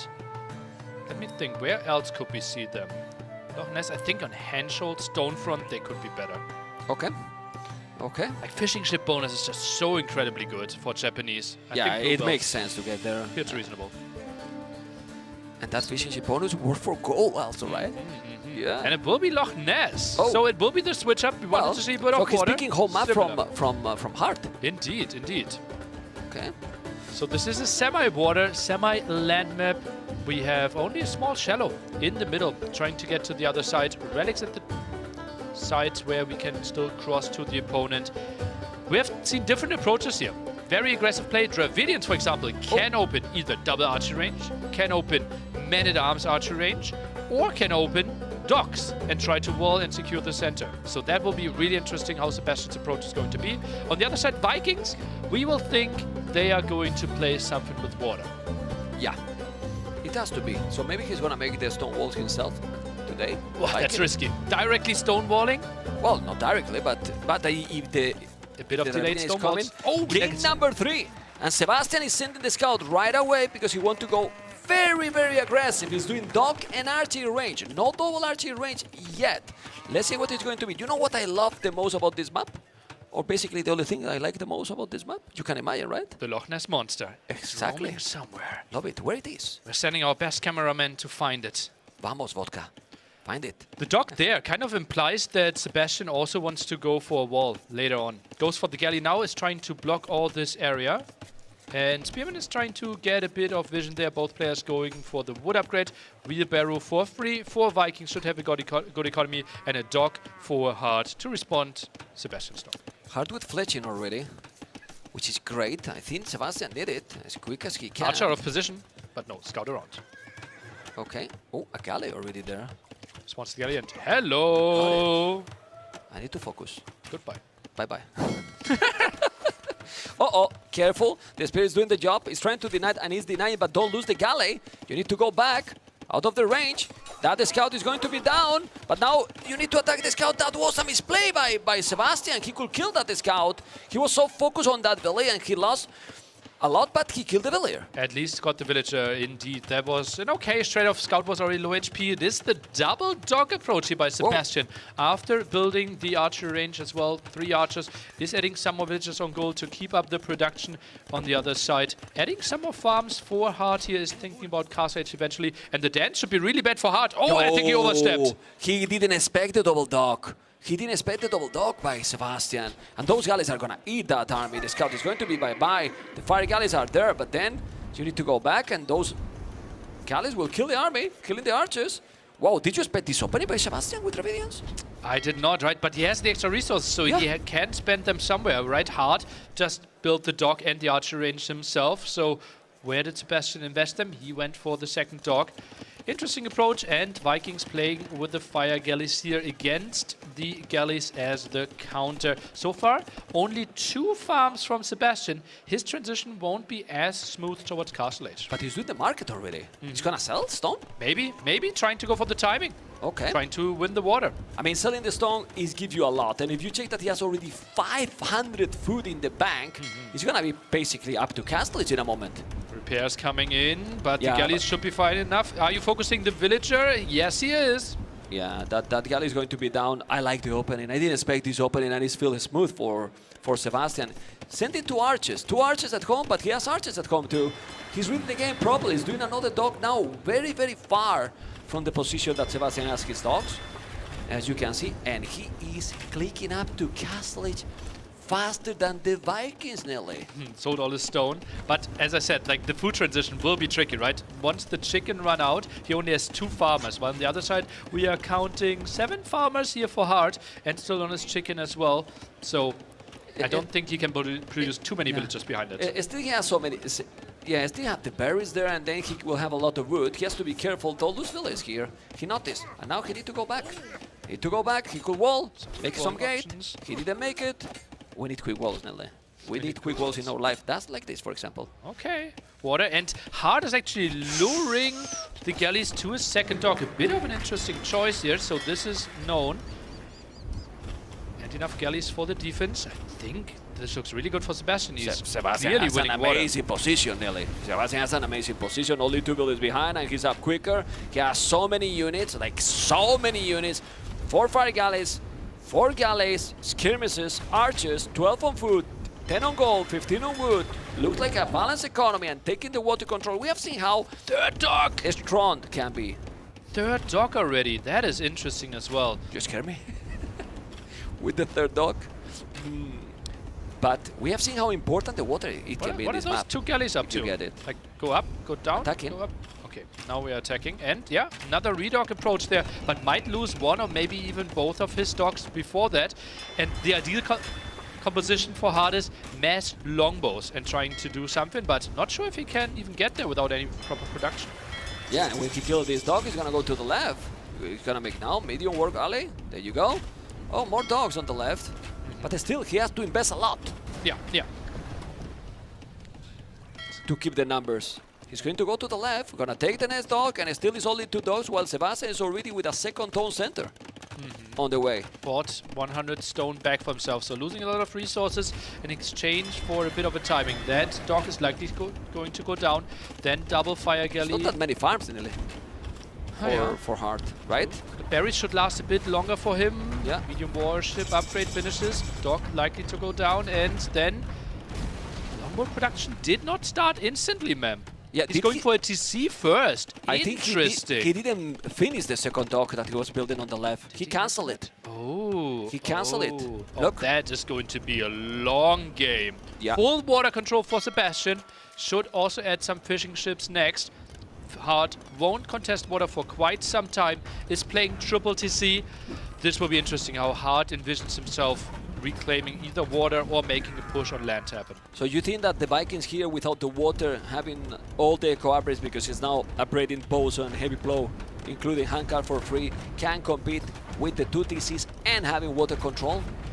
Well, water control is not really used right now, right? It is map control, but he's not really adding the fishing ships, so the economy for Hart will be better. The big question mark is, how is he transitioning the being better economy into actual advantages, like reclaiming map control or having winning fights? Okay. Isn't that pretty? Is that a monastery? No, that What is is a he monster. building? Yeah. Of course. Okay. He's doing the monastery here. It's of course. Why did you ask? Yeah. Okay. Now he's gonna take the buildings. In front, he should do fishing ships, right? Why he's not building fishing ships? He has a lot of wood. Yeah, especially with Dravidians, more efficient there as well. Is going for both monasteries now. So most likely left-hand side will be taken by Hart. The 3 extra relics on the right-hand side maybe for Sebastian. Oh! Forward Siege Workshop coming in, but will be scouted by the skirmishers instantly. Forged it for Hart. Yeah, but still he's gonna now try to make the damage. He didn't go and deny, and he could. He's with Fletching, no Bodkin, but Siege Workshop with that hill, not gonna be easy to take it. And he's trying to explore. That's open. There's not wall. Yeah, so much effort for nothing, right? The barrels didn't block anything next to the blacksmith. They're just pathing. They're going down the other side. Okay, they are coming here, you know. They know that we are in an amazing location, so hello, we're coming. Okay, more galleys. You have to be careful. It's going to go around. It's going to be around or not? To be careful, there's few skirmishers only, but now it's about the siege, because as you mentioned, I see what is happening here. I think Hart is gonna make. Well, he's doing the siege workshop. That is interesting, no? But if I was Hart with the amount of farms he has, what is happening here? Mangnul showed his big. What are you doing, man? I don't understand this. I don't understand this. He saw the siege workshop. Yeah, why he's doing the siege workshop there? I was about to say that with Vikings economy and all he has, 25 on food, double stable light caps. Maybe, yeah. He's doing now. He's going for the stable. Yeah, I mean, he has a good echo. This move by Sebastian is only to have a bit of map presence and to keep your opponent honest. And get all the relics. Yeah, he's not trying to finish the game from here. Okay. Getting all the relics could be great here. Remember that there is 3 on each corner, 3 on each side. But this is so weird, you know? It's take 1 and now he's gonna take another 2. Bam! Was trying to dodge and he lost it. Okay, TC, under the pressure. He need a monk because Hart is coming with the Scalebard armor. I also don't understand why Scalebard armor. I will do forging now to take those units quicker. There's no army. Yeah, maybe to dodge the war galleys behind it a bit more. Well, okay. And I think you're 2 hitting anyways, right? Yeah. So forging would not make the biggest change anyways. But yeah, Hart getting those 2 relics, has to be happy with that. Trying to set himself up for the long game. Not happy with this. The 2 Mangoners attacking now the town center. And then Sebastian now with the 3rd TC. Village number though. Hart with more. He's doing now a couple of knights. He has a couple of knights doing now scout. I think he should do the light caps. But the next move should be, in my opinion, for Sebastian what? Well, he's doing pikes. No, is this Baron? No, archery ranges. I think he's going for elephant archers as the next step, right? Has the monks as well. Has the Mangnots already, so the typical counter of skirmishes against the elephant archers won't really be an option. Doesn't really have the full setup on the foot though. Now we see why he did armor, tries to dodge this, scout around, tries to... That's a nice pickup. That's a really nice pickup. Got a conversion against the knight though. Oh, that's great, and now the galleys are there to defend, so he's not gonna lose the mangonels, he's gonna repair.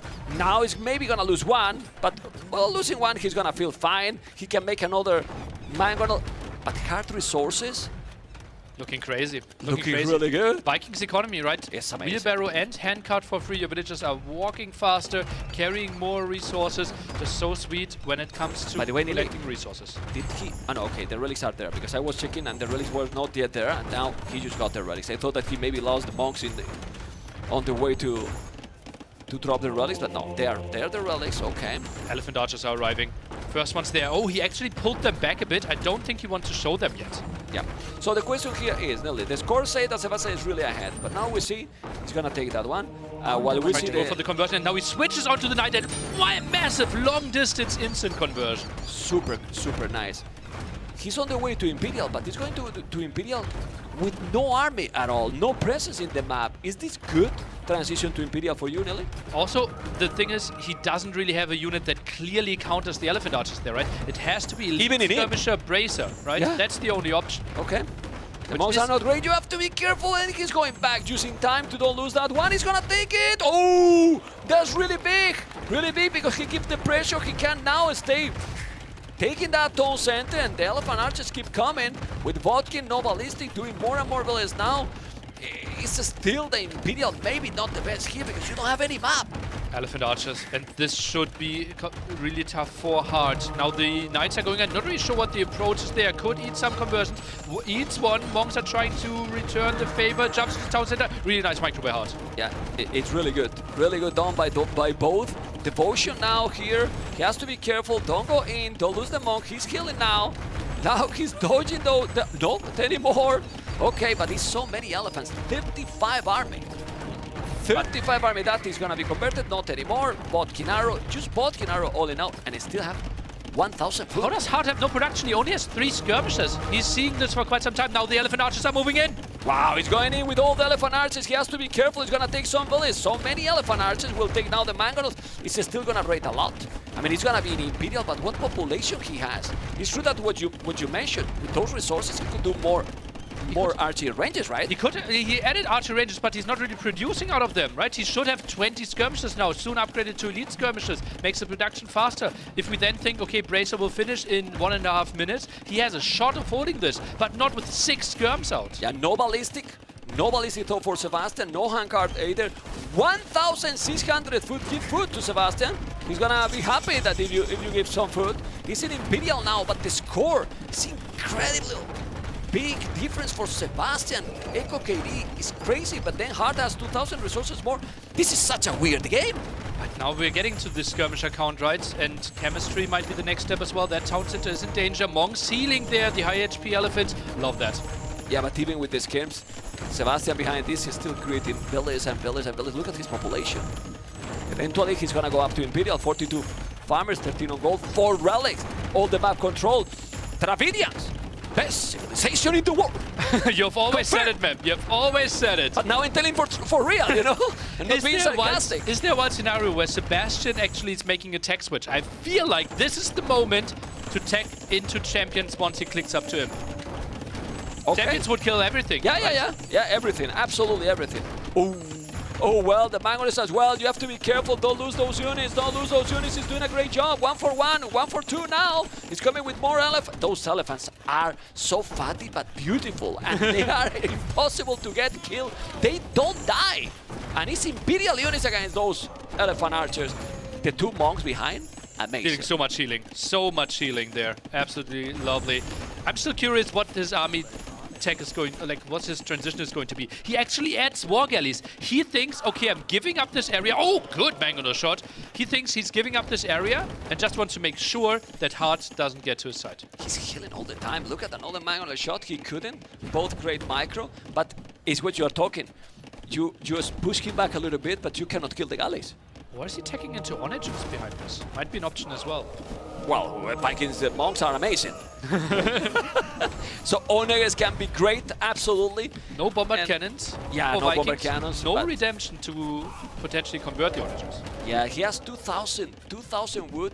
You have a lot of resources, but then is when you see how the Vikings are the new Dravidians, right? Very weak in Imperial. No, but for real, you know, I'm joking obviously, but they are very limited in options, depending on the situation. And this is one of those situations that Dravidians are going to be better than the Vikings. Yeah, Vikings obviously theoretically can go for the skirmishes to deal with most of what's on the field. He wants and to then go back champions, water. he wants to win back water. But Sebastian knew that, right? That's why he added. And I love this. Absolutely love this. Thinking about, okay, what could be your next step? What could threaten my win? And those would be side attacks. Stonewalls both sides. Love it. Both. I mean, Hart is feeling like, hey, I keep going little by little. It's not yet in Imperial, but when he's now going to be in Imperial, those upgrades are going to be massive for Sebastian. He can do whatever. He can really do whatever. He's gonna make the +3 now. Chemistry. It's not doing the +3 yet. He just wants to go for cannon galleons, right? Demo Chemistry, ship. the most important thing. Demo ship was probably a misclick there. Is indeed going for the Imperial attack for his ships. Heavy warship is coming in. Chemistry as well. And Sebastian goes for mass skirmishes. Faster shooting for the Dravidians. Honestly, I think this is an amazing game by Sebastian. You know, because both were trying, exactly. Hart was doing the 30 siege. You saw how good was Boomin. He's doing now a castle on the left. He's walling on the right. He's playing this map perfect. Yeah. Perfect, really. I absolutely Really love good. his thinking, like every single step, right? Okay, what's the next step to get ahead? What is the next step to prevent you from allowing to get a comeback? Strategically, so incredibly good. Yeah, he got the big Civ advantage there and the nice opening advantage with Dravidians. Played it after this one. And I like a lot that he's not greedy, you know, he's having a lot of army. Okay, you go Imperial faster. I'm gonna keep here the position. And then look now, all these skirmishes against Galleons. He's gonna try to make the castle, yes, but then you can make anything. Look at the resources he has. He can do elite elephants, he can do onagers, bomber cannons. Just with water, he can kill this. Shipwright could be an option as well. Could fully check into champions. Onagers, as you mentioned, would be nice as well. Tries to deny this castle. That's a lot of arrows in the air. Yeah, it is so complicated position for Hart. Sebastian is doing an amazing job and he's taking game number 3, 2-1 for Sebastian. Well, great games. The games won by both players till now. Very good play by the winner. Yep. That was just really nice. And this is tricky for Hart, right? This not something you can really learn from in any of your future games, right? Dravidians, the extra 200 wood at the start. Simply having the option to add the second dog, having the option to build that first archer range a bit earlier. And Hart tried to contest that, was maybe a bit ambitious, going over the shallow there and got punished hard. Yeah, you can see how at the enemy with Vikings economy, of course, he was disturbing him a lot, but he got so much more gold. So much more gold. Well, he was trying to deny this. He made the dog, but he killed the villager in the start of the game. Good, but he took the water. He took the water so quick, and then he was up to castles also faster than his opponent. Yeah, used the market crazy thing. quite heavily, right? Hart set himself up a bit more for the long game, built some more farms as well, and had to invest more, right? At this moment, we can see KD is 10-5, and here we have the big push. And look at that, we just jumped 10 minutes, and KD barely improved. It was a really passive game for a long time. Yeah, because it's slow saves also, especially Dravidians. You get the initiative, you want to have the map control. This is beautiful. Ooh. Beautiful. On the upper ranks. Hello, wave guys. people, wave Hello, people. Where's the people We see here? you. He seems very nervous. Drinking his mate, you know, and there you go. Hart, focus as well. It's true that you don't see a lot of reaction. He's so concentrated. So focused, Sebastian. Still has Franks and Italians. Has to love that. 2-1. We're playing a best of 7 here. Whoever wins 4 maps first advances into the semi-final. It's huge result, semi-finals already. For both of them. Both of them. Would be the biggest huge one. result, really. Oh, hello. Party people. Hello, hello. Oh, they have a nice view on the stage. We will be here at the Odin Lux on Leicester Square. Yeah. Tomorrow again. Yeah. On Monday. Be ready on Monday, guys. Be Royal ready on Monday. Albert Hall. I think they are not ready. They are not ready. I think nobody's ready what is coming. Yeah, yeah. Huh? Nobody's ready We what know is stuff coming. behind the scene, map, Huh? and we have seen, heard crazy stuff. It's going to be an absolute beast. It's gonna be fantastic for sure. It's fantastic here already. It was fantastic in the group stage, and it's gonna be, well, record over record, right? Yeah, record over record. This is the biggest AoE crowd we ever had, and it's a fraction of what we're going to have on the finals on Monday in the Royal Albert Hall. Gonna be amazing, and not only for the amount, you know, also the place, right? The place, it is how it is, you know, it's fantastic. But we're gonna focus now in game number 4. That is gonna start in a moment. Let's see what is going to be the map, and let's see if we can see the draft one more time and see what is the big slap, because Dravidian was one of the 3 top 4. Exactly. Let me tell you. Oh, someone is Wololoing here. Was he the person that converted Sebastian earlier? Maybe, but this is gonna be conversion now? No, because we have game number 4, and honestly, with Tatars and Malians, Tatars for Hard, Malians for Sebastian. I like Malians a lot, but the longer the games goes, I feel that Tatars, I mean, Fariba Kames are there, but... This will be tricky. I like your thinking there, Mem. Malians, I think, could struggle having a good counter to mass heavy CA. We have seen Hera having a beautiful game there yesterday, getting the win. But you want to say? The generation is extremely close. Ooh. Many times the generation is opposite of the map, and now they are kind of connected. So for Malians, if he spot it, can be really, really great. But that's the thing. They went again for the longer path. I think they didn't listen to you when you need to check the path, you know, to follow. The brown road. Yeah. Observer is showing it to us. You could know that it's a short distance here. And short distance typically is better for the player that opens archery range together with some spearmen. Tougher to defend sometimes with the scouts. So close. If he was here, he's so close. He has the archery range also there. He could be already here with 2-3 archers and the spear, and then those scouts are completely denied. Look how close they are. This will be interesting. Sebastian, yeah, he has the range, but he will play really low military commitment. Will be 1 archer range, full wall, place the dog behind, and beautiful wall by Hart. Oh, he trapped the scout. Not what you want. Not what you want in the early game, but he's coming now with 2 spears, 2 archers, no fletching yet. Fletching is needed. He has quite a lot of food, only 1 on goal, so you need to make the fletching right now. Need to do it. Vamos. Do it. Save that scout. I think he might just be poking a bit and then running back. It's Yeah, this will be a timing. Oh, it's actually open. It's open. This is open. I mean, is there any difference? Okay, it's only it's 1 not archer. open. Oh, ma'am, calm down. It was you? I never thought this would be open. You're learning. Anyway, look at Fletch in there. You have to be careful. You're going around with the scouts. 4 scouts. Gotta be careful. But it was fully open. Fully wall, sorry. I'm still thinking that was open. Okay. Tone watch. I love tone watch early. Really. I like it a lot. Wants to get more vision here. The scout's diving, tries to quick wall behind this. And yeah, Hart thinks better of this. Doesn't really know how it looks behind there, how quickly Sebastian can wall this one off behind the top. But this was looking really open, you know. Yeah, it did. Was looking really, really open. Market close to the barrack. Gotta be careful. That scout is definitely going to be down. It is down already. With 20 on foot, Malian's economy is fantastic. Using the market again. Yeah, he need to really win early. I think that I love Tatars for late game. Here, I really love with him. Sebastian has to play a timing. Typical timing here would be crossbow, so market use, trying to get to your university as quickly as possible, and then rush ballistics. I mean, 80% faster with Malians is fantastic. It's definitely what you want. And ladies and gentlemen, Sebastian is on the way to Castle Edge.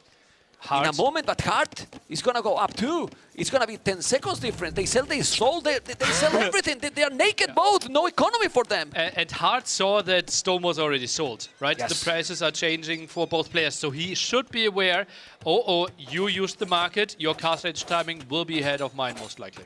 Okay, you can see he's having a lot of units. Both as well, but I prefer the units composition for Sebastian. He's full archers and spears. Well, he's having 4 archers too, and you will get thumping right away. That can compensate the numbers. We'll see. We'll see if he can do the damage and he can rush, but he needs to wait. He cannot go anymore. No, Nelly? Well, let's see. Houses are there. Archers don't really want to fight uphill. I think there was some idle archer range timing. The numbers doesn't look that convincing, right? Only at 7 archers right now. Yeah, and he's not doing more. I don't know why. He has to be careful. 2 spears, many archers. He's gonna go on the hill. He's doing a second mining camp there. Wow. And also with Malians that is getting more gold by default. And gold mining, he's gonna have gold. He's definitely gonna have a lot of gold because he wants to go very aggressive. Yeah. So that's why. Gonna still use the market, gonna have the gold. He will have the wood also to make university and get ballistic upgrade. This is the scout, the archers. Gotta be careful. The only unit left in this game is the walled-in scout for now. Archer on the wrong side there at the top. Sebastian thinks better of it. Quite a lot of dance. Is there a chance for a whole man? No. No. I'm not gonna hype anymore the hold. One fail is okay. Two is impossible. Anyway, it's gonna make now another archer range. All right. But I'm surprised because now, okay, he's doing also the university. Yes, it is. He's doing university, as you can see. Vodkin arrow on the way. He will have the wood, probably he will. A lot of food in the bank with only 4, but both are doing exactly the same. The problem is that Malians, as Nelly was mentioning before, it will have always the timing and the momentum. It's gonna be much faster. You will see, guys, if he's doing both players ballistic, how fast it is for Malians and how important it can be in this next 2 minutes. And Hart, he's taking his time. He's not even upgrading his archers to crossbows. Would love to get a kill here. Gets a kill. That is massive already. And buys himself some time. He's switching into CA behind this. Yeah, but Micro, no crossbow, Vodkin. He's gonna take this one. Now he's taking those. Ballistic is about to be there. He's gonna be what? 45 seconds, I think. He's clicking or not? Where's Ballistic? Sebastian, Ballistic, you didn't click it. Memp is asking for it. Meanwhile, some water engagement but might he's be doing happening as well. Okay. Did he think he got it, maybe? Yeah, maybe. I mean, it's so weird now. He's continuing with cross-production. He's going for the forward siege workshop. He changed his mind. Feels like, okay, I'm not really taking the engagement right now. Okay. But there's could have been 1 or 2 good hits for sure. Okay, I think Ballistic will be good. Let's see what's gonna happen. So many crossbows, you have to be careful. He's gonna take those. And there's so many units. I don't think the village was really there. He has to go away. If he loses that village, it's gonna be huge. He needs to be careful. He's gonna see that village. No, he's not under the vision. He didn't see it. He escaped for a moment. +2 armor, but those cav archers are so dangerous. I don't know if I like what Sebastian is doing. And remember, Thambrin, ballistic, and heal advantage for Tatars, which is huge. 2 more villages going to be down. Those villages are dead. Completely dead. Band down. Archer down as well. Taking everything. Absolutely everything, nearly.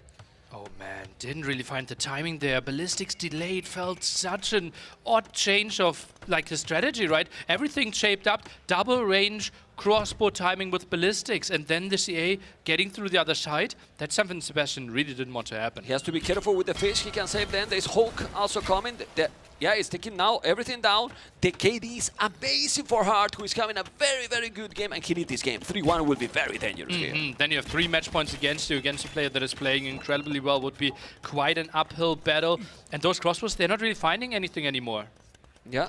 Well, now with Ballistic, let's see. And it's +2. Mangrel is coming or not? It is. It is. But he definitely lost the momentum. It really lost the momentum. Dumping on the hill. I don't even think a Mangonel can do anything here. Yeah, I think you need like 2-3 Mangonels. Those crossbows all should get cleared up. There's no way to take an engagement here, especially not against uphill Tatars. Oof! He's gonna clean everything. He's coming with more archers behind. For the dance. Let's see. He's trying to dance. He's coming with more archers. Okay, Mangrel is going to be there. He's waiting for another. He's doing another Mangrel. He's gonna be there, but you need to go to the uphill. And he's taking some good trade now. I don't dislike it anymore, but it's still a lot more numbers. This is the clear up for Hart. This is so good for Hart. No dodge possibility there. Thumbring, ballistics, bloodlines, everything for those CA from Tatars. Yeah, those are missing only the +2 armor, but with bloodlines, ballistic, thumbring, everything, heal advantage as well. It's really, really so good. It's really, really so good. Mangon on the left-hand side already taking some damage. Ground attack, dodged!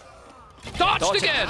This is so good. Micro here by Hart is doing amazing. This domination. Absolutely. It's Look at the domination. KD. Better than 2-1. All the Mangonels are going down. Gold open now as well. Can be raided.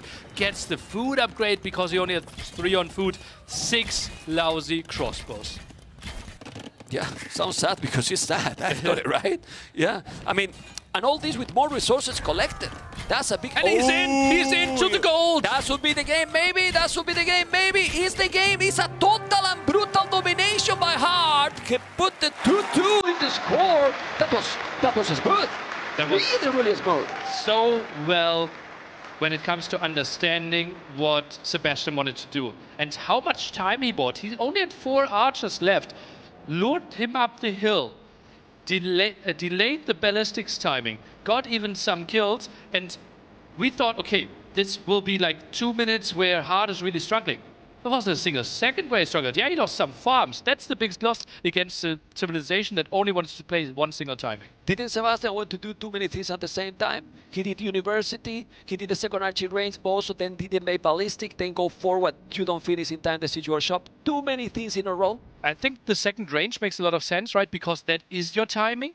But indeed, the siege workshop before finishing ballistics was a bit questionable because he could have prevented those CA from moving out. I believe that the siege should be when you get that initiative moment, that you get the ballistic and you are pushing, then you go forward with the siege, not before, because then was you push, right? And starting from here, well, he lost the scout, not big, but here, I mean, here was already under control, everything. Yeah, the game was already lost. We have all the upgrades, and then Tatar's just played such an easier game. You see how he's dodging at the front and also chasing from behind. Incredible play. Meanwhile, getting some damage done. Now the Mangonel at the left-hand side pops, and he's just getting dodge after dodge. It's a Malians, damage. It's a Malians civilization, especially, I don't know if for all the maps, but for this map, that it tend to go for late game, kind of predictable. You are kind of telling your opponent what you are going to do. I think this was what you have to typically do. bad because against Tatars, right? There might be other Civ matchups where Malians could play the late game, but in this one, I think it was basically impossible to play. But it's not expected, kind of. What is happening on stage? It's for you and for me. This is hello. Oh, did he see himself and is now waving? Well, but now hola, Hart. ¿Cómo estás, Hart? How are you doing, Hart? It's not hidden cup. Yeah, you can say hello to the camera. Yeah. Oh, this is meditating cup. Sebastian is not. What do you prefer? Because now we see that Hart more relaxed, more chilling, even saying hello, and then he's still on his. Full focus. What, but seeing Hart like this, I like it. He is in a good mood, right? I like it. So much pressure? Yeah. I would not have expected that either. Stonefront and Handhold, still the two home maps. And look how he smiles. Look how he smiles. He's listening. You're handsome, Mr. Hart.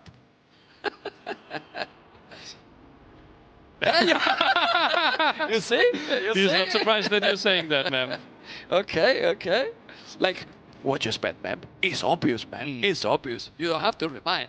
Anyway, very good play by Hart in the game 4. We still have Hart with what civilization Hart has here left. Byzantines as a first, then Romans, Hindustanis, and Japanese. 2 first pick is still there for Sebastian. So he lost with Malians, his 5th pick, and maps left are all his home maps. Yeah, that's crazy, right?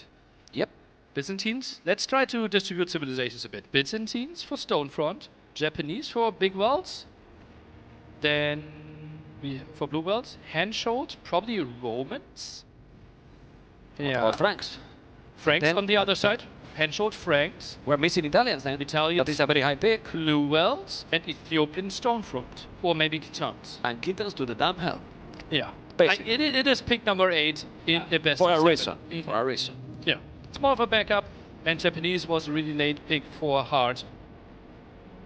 Because he didn't really need a water civilization. Better. Already had Vikings at that point. We have all 100% for Hart then, also distributed? I think so. Yeah. It is a bit of a question. Romans or Byzantines distributed Stonefront, Handhold, but it feels reasonable. Handhold, Romans, Stonefront, Byzantines. Oof, looking forward. So well, we have the series in the point we wanted. Close series to perfect. Best of 3 in quotes. And great games. Yeah. In addition to that, right? Yeah. Because people is confused many times, like, are the greatest games the one that go so long? Not always. Not always. What if ACCM is playing? Shh. No, but seriously, not always the long games are the greatest. You know, sometimes. Ooh. But guys, we're gonna have a special guest now for you.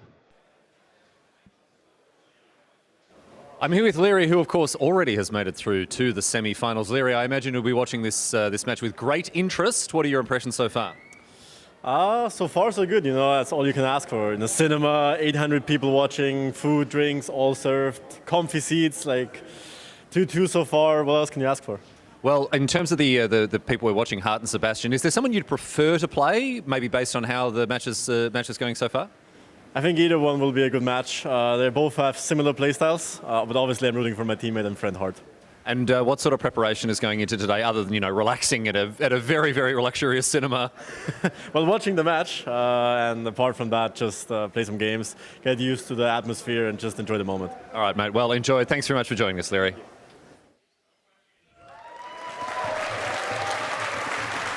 Game number 5. Leary, that is going to try to get into another final tomorrow, is there. But who is here now is Japanese and Italians. Japanese Hart, Italian Sebastian. Game number 5. Game number 5. This is getting there, Nelly. Civilization matchup. What you prefer? Japanese, better fishing ships, right? More HP there. You're getting resources a bit faster. On the other side, Italians, they can go up in age earlier. Their archers also extra armor and cheaper fishing ships. So a lot of bonuses aligning here. I like those both picks.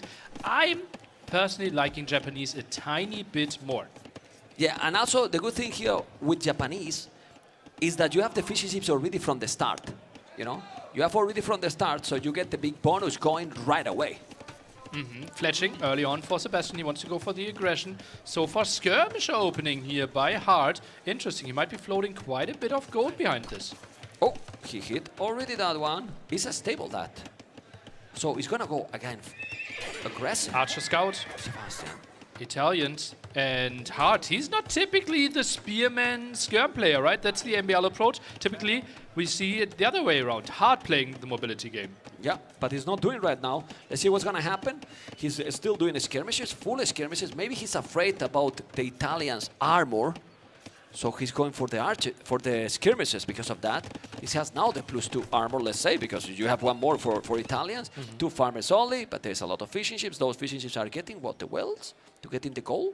It is, right? The only option, the only option there to get gold that was implemented very recently. Love to see that. Archers can maybe get there, but I don't think they should find a kill. No. Would you have waited and maybe go around? Because it feels like it, right?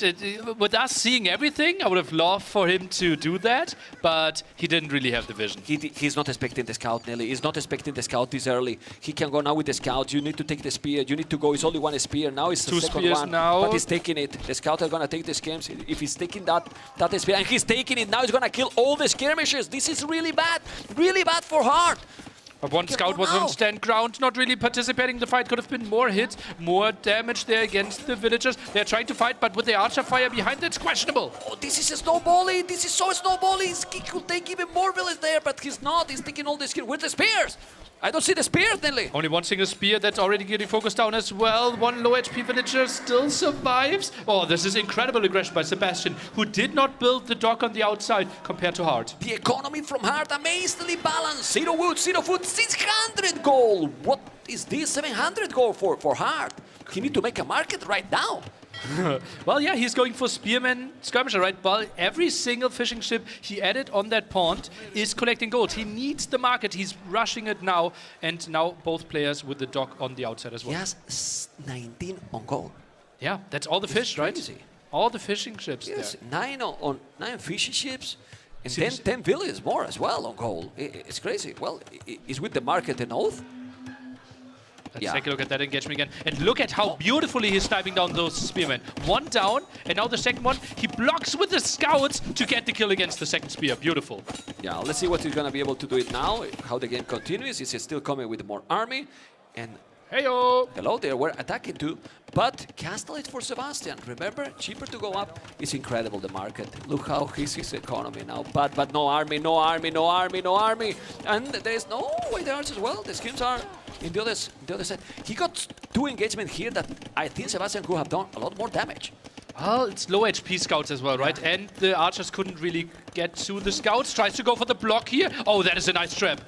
Hart just needs to continue this wall and maybe a spearman behind this. Oh, this is really well played by Hart. Yeah, it's very good. I mean, still he can do some damage in those skirmishes. The skims are not doing anything to the scout, but are destroying the archers. Still, the scouts can go away. This is still fine. He's killing so many. Those scouts are... Hart was a bit too greedy there. Yeah. Right? He could have waited a bit, danced a bit. Like, he had him trapped. He didn't need to take the engagement without the spearman. The gating is now double for Sebastian. Also, he killed 2 villages, 200 resources collected more, and he's coming with more and more archers. I will go Siege Shop right away. You are a killer, man. You're an absolute killer, right? Some others might even consider double range, full crossbow, maybe a ballistics timing. Italians having university techs a bit cheaper. I don't mind that either. You know, I don't mind that either. I think that's killer too, you know? Anyway, Doc in the corner. Denying the second range. That's making so it even better for his crossbow play. Yeah. Okay. It's not too... Oh, now the reinforcements are dying. No armor on the skirms, man. Yeah. 700 gold floating again. And those archers that if we check one archer only vodka, the viewers can check how strong they are. And this is a good engagement. Yeah. And look at this. Like It's so pretty, many skirms going down behind this. The scouts are just getting so many good hits, and again, Spearman is getting sniped down. Yeah. Oh, the spear didn't touch that scout. Yeah, and that's why the scouts are continuing to do damage here. Impressive play. Impressive micro. Okay, he keep going. And what is he doing? Siege Workshop. Memstradamus in the house. It's a killer, but not me. Sebastian is the killer, as you can see. He's doing the war upgrade, the galley upgrade, sorry. And now he's coming with so many crossbows. He's 18 army. Oh, man. It's so snowballing this game. Bodkin, at least skirmishes, I think hard need to go back and make his own Siege Workshop. Otherwise, the timing and the momentum is going to be brutal here for Sebastian. I think he's doing the Siege Workshop, and yeah, he's doing it. But now he needs a great micro. The advantage is still very solid here. Oh, do we see Sebastian diving? Numbers are so much better. Maybe he wants to go into minimum range. Feels like he wants to punish. Still only one armor upgrade. Crossbows are diving. He's going in. He's taking so many skills. The Cavarses are there. Not anymore. They're going to die. He has to be careful. He's +2 armor, but he's going to be +2 armor for 0 skirmishers. Won't have any units. With the extra armor, that's helping out for to them as well. And the question is still, like, wouldn't you want to have more crossbows left to protect your mangonels here? It feels like they're a bit underprotected now. Nice attack. Great job. Really nice job. And he's going to have a second mangonel. Now he's going to take some fishy chips. Not anymore. Okay. Got to be careful. He's going back now with the mangonel and those crossbows. He's doing a second tone center while Sebastian is still going all in. All that said, hard hold it. Yeah, all in, but behind this, you still have 12 fishing ships, right? So you have a really strong economy. Not adding a town center for now could buy it himself, and mangonel trades could decide the game here if Hard is losing them without trading them off at all. That was a great shot, but okay, 1 HP or 2 HP here. He's gonna take a villager. No, he's not taking. He needs to repair and quick. I would love to see an outpost here. Why they don't say no? Oh, God! Oh, that badaboom there by Hart. He took so many arches. He has to be careful now, or the game can snow badly for Sebastian, especially because he's going aggressive. He got a mangonel. Sebastian needs to do the job now. He's on a TC only, and something is attacking his stone center. I don't know what is he killing because I see it. Oh man, he doesn't see it. You see, there's a lot going on. His scout under the stone center, killing villas nearly. Mangonel dance. Archer range is falling here at the front. The CA not really finding the damage that they wanted to. This is tough. This is so easy to mess up here for either side. He killed it. 73 population, 80 population. The games are being so aggressive. So aggressive by both players. Really, really aggressive. At this point, 3 on foot, 30 on wood for Hart. And now he's inside with the Cavarses. The mobility matters. He's doing the counter-attack. He's reading the game so properly. And now he's taking few villas as well. And he's leading in terms of villas. Crazy. Really nice play by Hart here, getting the counter-attack in. And that's one of the reasons why he wanted to play those CA. And now the Mangonels trying to take out the dog. It's very important in this map. Yeah, that could be like 10 fishing ships basically destroyed. Yeah, even if they are not killed, it's idle completely. Valir down and Mangonel down. Amazing move for Sebastian. So many units being killed. Now it's going to attack as well at the back. But Sebastian has so many units. So many units. He's double the army. Crazy. 17 crossbows. Still trying to be active here. Tries to get the warship upgrade. Won't even finish. And then the question is like, is he trying to get a second dock in? But nice raid. It's a good raid. I think that house should be deleted. He's blocking yourself. All those fish idle. Yeah, Spearman raid against the fish. Are idle. Well, it doesn't matter. You know, those fishing ships are idle and that's what you want. That's what you need. Croppers are coming. Ballistic for anyone? No. Will Barrow now. And is the second echo upgrade they're doing? It seems that they stop a little bit the aggression, but he still have so many units, and that's the replay that took so many crossbows. I love that replay, by the way. Love it. All right. Then the second dance behind that. Sebastian now falling back a bit, right? He knows, okay, I forced a lot of reaction. I actually killed your dog. Your economy will be way, way worse. You should have a lot of idols. Now even coming in with some aggression here. Not a lot of vision for Hard in that area. It's very good, that dog, Nele. That dog is very good because he's trying to recover the put efficiency and then you're gonna get there. Work alley upgrades that he doesn't. He didn't make the upgrades. True. Hard. Yeah, the Hulks will just easily win this pawn now. Yeah, he will take it. So he's trying to rebuild and he can. Another Mangonel down. It's an amazing play by Sebastian now. Population is only 10 more, but resources the same. Completely the same. This galley upgrade is really big. Tell you now. Oh, more raiding. Ballistics finally coming in for Sebastian here. That's a really nice group. Those crossbows getting lots of kills, but finally crossbows there for the defense. Crossbows are there. This is now the TC number 3. He's gonna have the dog as well, doing Hulk in the pond. Those scouts are still alive, but they are on a strike. As you can see, 3 Mangonels going If they forward. give the info, oh, fight at the bottom. Would like to see that, how the armies are clashing against another here. That's great awareness by Sebastian.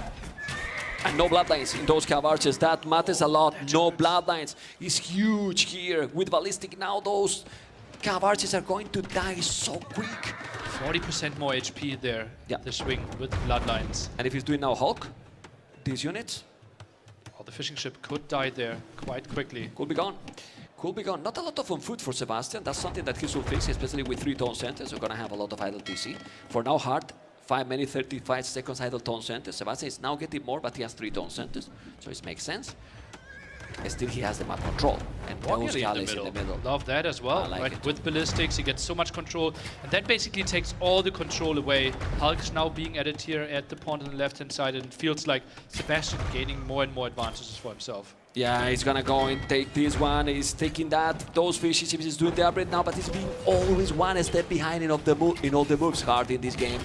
And it's so hard to recover because Sebastian is not stopping. If Sebastian was passive 1 minute, but he's not stopping here. That was a bit sloppy, but crossbows around. These fishing ships jumping into the dock there as well for the defense. It's just a lot of stuff happening at the same time. Indeed, 4th TC for Sebastian. Yeah, but there's still Hard is ahead in villages. His macro has been very good, actually. Look at the resources collected. Probably because Japanese fishing ships are great, yes, but Japanese fishing ships has been a while also either. Oh, man. Quick wall possibility. He could wall. Sebastian, no quick wall. And you can also put the fishing ships inside, carries on them. He's fighting at the left-hand side at the same time, just trying to chase this. Hard is putting more attention on it, while this is happening at the same time. Crossbows helping out in this fight. Super Hard, gonna take it some more. He's going away. The population is still very close. He's losing also those. He has more crossbows to kill the whole bam down. And the water belonged to Sebastian. Population only 10 difference.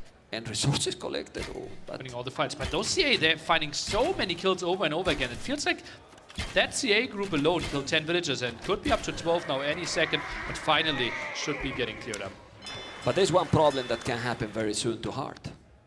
Sebastian has 900 stone. Ooh. With a lot of army, and in a map like this that you are quite close. Map control. That map control can be brutal. Don't even need to be super forward. Using this area close to the oysters. Yeah, maybe. To get the middle. 100% securing one of those extra pawns that is still contested. Those crossbows can help out. Has 3 Mangonels out on the field. Wouldn't be surprised if he builds it in the center there. Okay, let's see the Mangonel. Mangonel shot. Gonna shoot. So many things happening. It's not shooting. It's not shooting. Coming with another. Those hooks also going back. Phyllis number is still behind. Oh, this could be good. Oh, could be a big shot. Too much happening for Sebastian to handle all this. Okay, he did it now. It's just look, guys. You can check out the minimap. It's flashing almost everywhere. There is a couple of pawns there on the left, and the other at the bottom. The middle you have to control, and then it has been cap marches all the time going around. Oh, that Mangonel got so many kills. There's 7 crossbows killed. Another raid over here. Absolutely crazy how many different angles they're trying to approach in this game. But the castle is what this can be the real threat if Sebastian is able to manage to do it. The problem is that now Hard keeps raiding like crazy with the cap archers. 14 villages behind, population almost the same. That castle is the castle you expect from him. I Maybe he doesn't feel comfortable, to right? be a bit more aggressive, right? But he has to deal with so many other things, right? If the game was a bit more stable, he could maybe put his full focus on, okay, where exactly do I want to build my castle? Can I protect this? But since he's vulnerable at 4 or 5 different spots, he feels a more defensive castle is just giving more stability in this game. Yeah, he got some pro in there with the multitasking. Those cavalries went through the DC. He could kill a lot more, but there's a lot of villains going down. No! No! 5 villains going down by Sebastian Hart.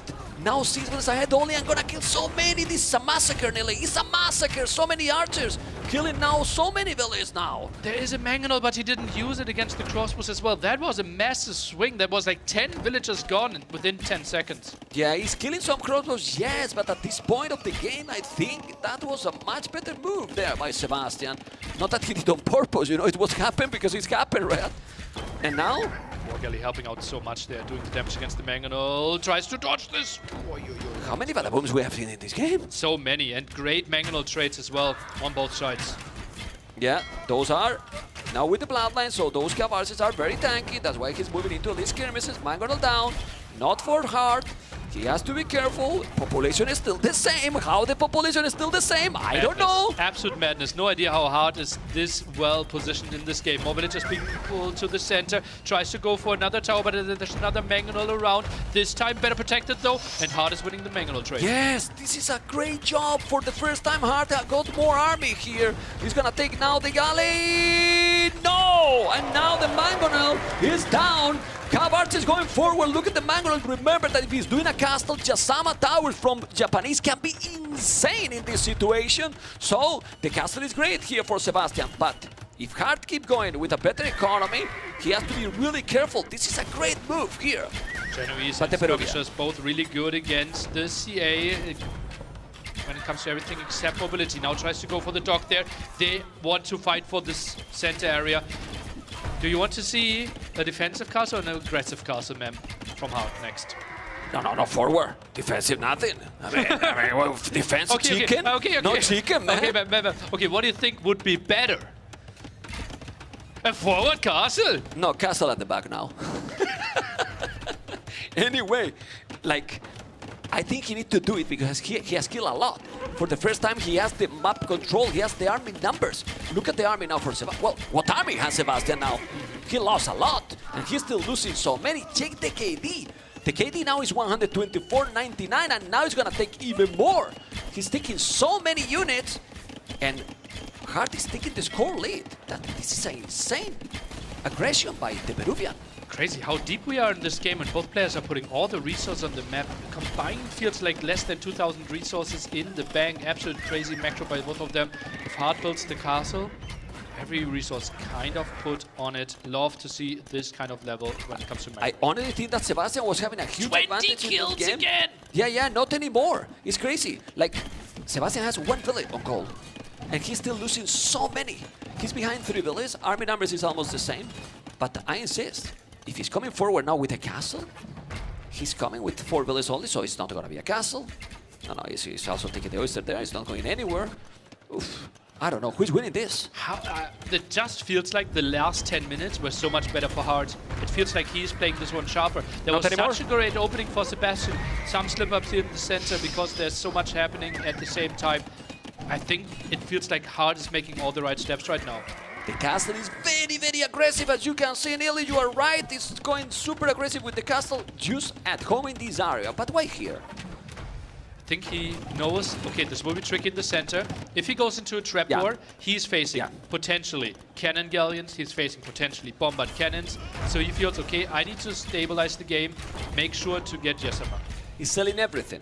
It's selling everything, Sebastian. He wants to sell everything to go up to Imperial as fast as possible, but he's having problems to get the gold. Why? He has no villages on gold, so he's selling all the time. Now he's gonna sell some more food, some more wood. We'll try to go up to Imperial. And as you mentioned, the castle is at the back because he doesn't know if Sebastian is going up to Imperial quicker than him, which he's doing right now. Why he's not selling food? He needs to go up, and they are going up. Obviously, this game deserves that both are going up at the same time. Perfect, absolutely perfect. And Sebastian is struggling with gold, right? Lost all his fishing ships on those center pawns. No more oysters, no more whales for him. And couldn't really get the villagers on there. CA's diving under the tower. This has happened multiple times. Multiple times in this game. But skirmishes are here. Skirmishes are here for the defense. Maybe some quick walls behind it. Tries to go for the gate. Okay, I don't understand those houses, but yeah. Some gate in diagonal there will be great. Anyway, Mangonel, Skirmisher, still population, Sebastian ahead. How he's ahead again? I don't understand anything in this game. It's a wild, wild game. So many switches, both playing incredibly well here. And it feels like the map is pretty much split. DC number 6 for Sebastian. Well, he's only at 100 villagers, right? And he got raided over and over again. That tower, oh god. Yeah, that was a tower, killing so many. But now, while this replay is happening, he's upgrading Jasama Tower. Oh, we love that. It's an amazing upgrade. Doing now fishing lines. What? They didn't make this upgrade? Yeah, yeah. Oh, wow. Might be the second level there as well. And Jasama Tower, all the towers are now shooting more arrows, so don't be, or you shouldn't be surprised to see mass towers all game long here from our Japanese player. All over the map for sure. 140 population, 125. We can feel, Nili, we can feel that this is game 5. That after this one, the winner is getting match point already to be in the semifinals. And it's definitely the longer game, the craziest one and the closer one from all the series. Tech switch from Hard. He's going into Samurai. Samurai changed. They now get a charge attack, running a bit faster at the opponent. And really efficient unit there. Better at closing down the distance. Nearly Samurais with one castle. Not the greatest thing. I agree with you, man. Maybe he thinks, okay, I can deal with some smaller groups of skirmishers. Chemistry. Now the key upgrade for Sebastian. He can go for bombard cannons. Hard can't. And hand cannoneers from Italians, if you make the tech as well, they go through the attack through, they destroy the samurais as well. And combined with the skirmishes, stone walls that I love it, those stone walls, finally to avoid those crazy raiding. Yeah. I think hand cannoneers is the units now. If he's going samurais, obviously. Yeah. If you go cavarches, no, but since he's switching into samurais and skirms, let's see. And he see them against skirmishes and CA if they are really clumped up, right? With the pass-through damage, they are really solid there. No one really picking up any relics. Sebastian just picked up the first one. Samurais are going down, he has only the +1, so it's not really into samurai. You can afford it. Check now the resources, Sebastian. Resources are kinda exploding and he has to get some upgrade in the queue because... Yeah, Shipwright in the queue. Wow. So, ships cheaper when it comes to wood and producing faster. So he thinks those pawns and the water on the outside will stay very relevant in this game. Well, if you make here cannon galleons, for example, how much range you are getting. Yeah, you can decide a game just by and imagine in the middle. Yeah, absolutely. But we are nearly no likey. He's producing ships before the upgrade finishes. Yeah. So values the timing over the resources. Yeah, it's true. It's only a few of them. Yeah, it's gonna be in a moment, you know, he's gonna have the wood upgrade, the heavy blow, cannon galleons. Now he has the upgrade already there.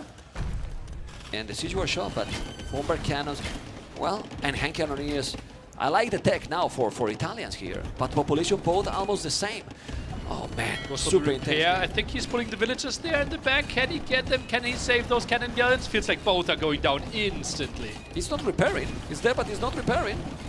So yeah, the Hulk are killing all them. Now taking third relic. Cataparuto Trebuchet, and he's coming with 3. You have to be careful, but bomber cannons will appear there or not. You need to save that castle. Hard is playing to all the strengths of Japanese. Cataparuto basically instantly. Those workers in the traps, packing and unpacking really quickly, shooting faster as well. He's making his own bombard cannons, although the tech tree actually says those aren't bombard cannons. Yeah, definitely, super quick. He's gonna repair, but with what stone? There's no stone, he has no gold. He need to buy, he need to sell then some fruits on wood.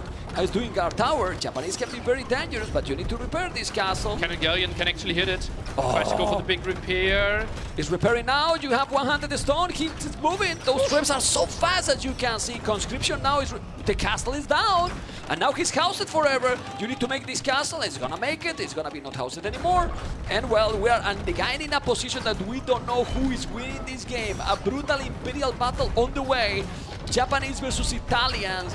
both with a lot of tools to dominate to each other. So it's about the multitasking as well. And a lot of multitasking going on now. And maybe some wild scenario where someone can take a leg from the opponent, right? Because right now it's 2 each. I think the most important one by Sebastian, because that's where most of the oysters are, and he can zone out the most. Look at that, still 14,000 gold left in this point alone. Yeah, and how much gold left in the whole map? Probably not so much. 25, so more than half only in this point alone. This is a really nice setup for Sebastian, but a beautiful push by Hart from the side. He's leading slightly in population, now tries to dive. Those hand cannoneers still don't have the unique tech. There is also one thing that we didn't mention. If he's doing bomber cannons, if I'm not mistaken, correct me if I'm wrong, the Italians are cheaper as well. So you are saving some resources. Not a lot, but everything add, everything add. This is gonna be now the +4, which in total is gonna be +5 armor. He's going with towers on the right, but he can move to the left if he wanted. Population almost the same. The game, insane, like the series. And we still have another amazing series after this. Remember guys, TheViper versus Mr. Yo. It's okay. It's okay. It's okay. You know, and then galleons, galleys. This is so important, this pond. Italians have a crazy good unit called the Condottiero. It's basically faster moving to an assortment, can be really nice for raiding, but Hart has so many towers put everywhere around the map that those would be shut down, and Sebastian doesn't even try to build them.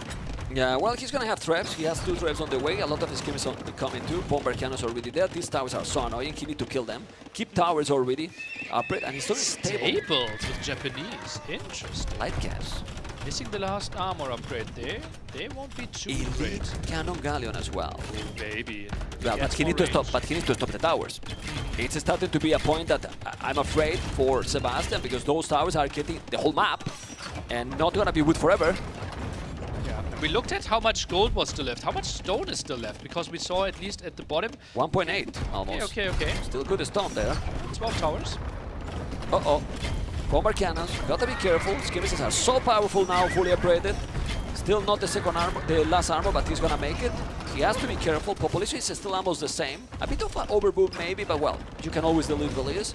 And those elite cannon galleons now are insane range. They have crazy range. Still, army is almost the same, but no, we don't see a clear raid, a real big push, because both have tools to stop each other. Look.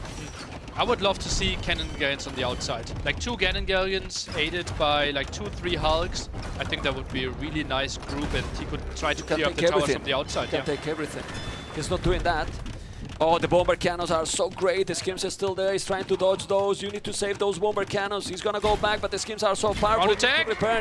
He's not repairing. He's now going to repair. No, it's not. The cav archers are amazing, nearly. Crazy how much value Hart got out of this. Like the whole time, how many villages the whole game. he killed. Yeah, right? Crazy. I think he killed like 40 villagers only with CA.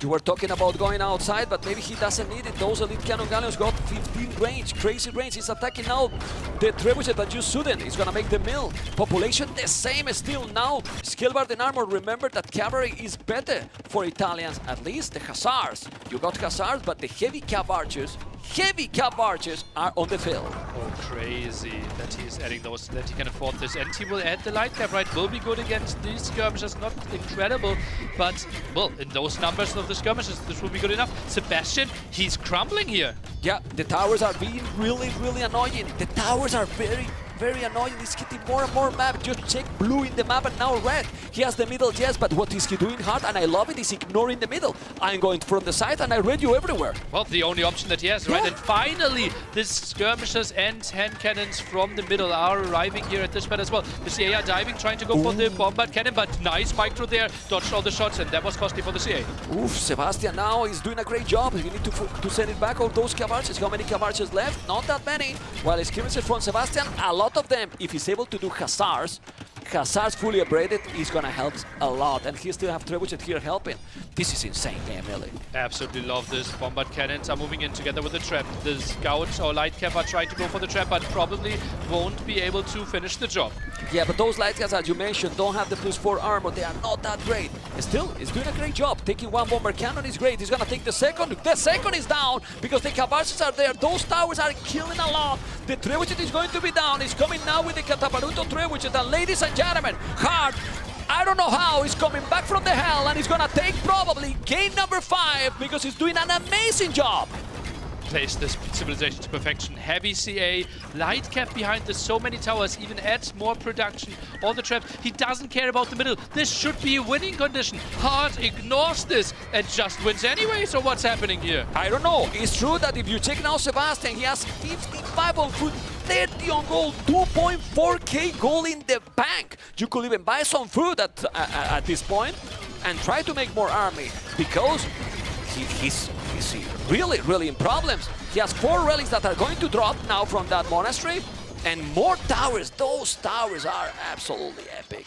Really epic. Into this here, Sebastian. He builds more bombard cannons, but the CA are so good at jumping in, sniping those bombard cannons, and then the traps are doing the job. Indeed, now the monastery down, -4 relics for now. Yeah, many bombard cannons there when he tried to take those traps, but those are light caps versus escapes. What you prefer here? The light caps. Yeah. I mean, the light caps, well... CA are diving to the left-hand side, trying to find something, trying to clear up the middle. There's not enough protection. Those villagers, only some war galleys helping them out, but still no galleon upgrade. Yeah, population is dropping a lot. 130, 190 population. He got Hazards, but those Hazards are not +4.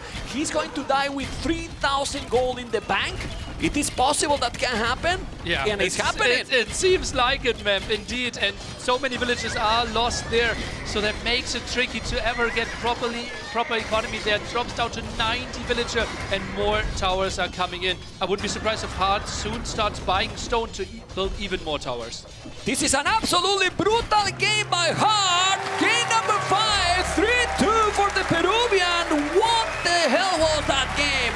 He was under control for so long, Sebastian, but Hard hold it and push it back like a machine. That was crazy. Those CAs, they should all get medals. So many villagers died there. I have no idea. Like, it was looking so good for Sebastian in so many ways. Came back in economy. Just the mobility factor for Hard. Sebastian made life really tough for him, not walling the map at all. But seriously, so smart to don't be stubborn. Okay. That's needed. We don't talk. Everyone, focus. Count together. 1, 11, 12, 13, 14, 15, 16, 17. I want to see the crowd doing push-ups. 19, all of them. 20 is solid. Vamos, crowd, to Sebastian. Let's go. Yes. Push-ups, Rob. Production was a bit Production is going to make push-ups too. Anyway, how we can analyze this game? This was a brilliant start for Sebastian. That makes it so confusing how this one was turned around. So many times in Age of Empires, we see on this heavy, crazy level, people having an advantage and then managing it to perfection. But somehow Hard got everything done. Those CAs getting so many killed.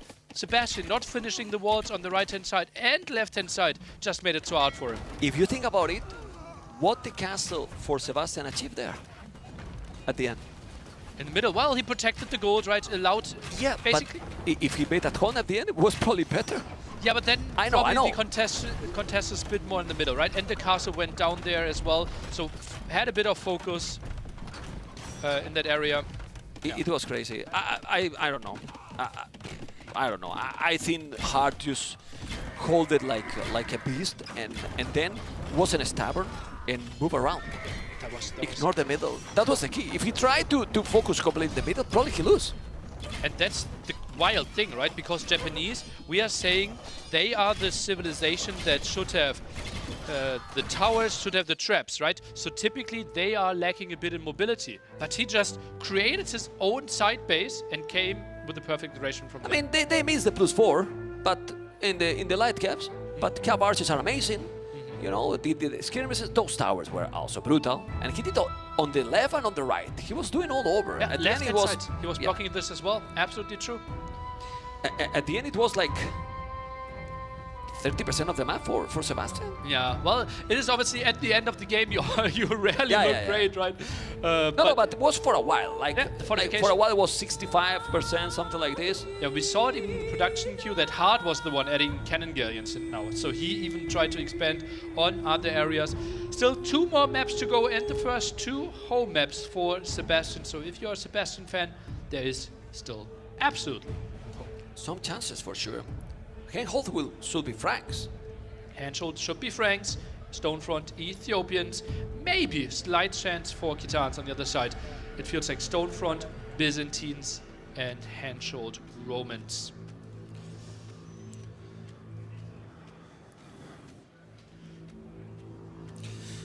Okay, so what the viewers want, what the audience want, what map they want? Stonefront? Handhold? Maybe we ask them, We're guys, asking them. if you want to see Stonefront, cheer for Stonefront! I don't see them so excited with the map. What about Handhold, guys?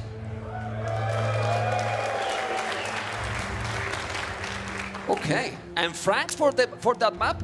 We want to see how pros they are. Franks for the Handhold? Yeah, Frank's asking to Hand-Shouldered them. feels very likely. Yeah. Hand-Shouldered would be the map.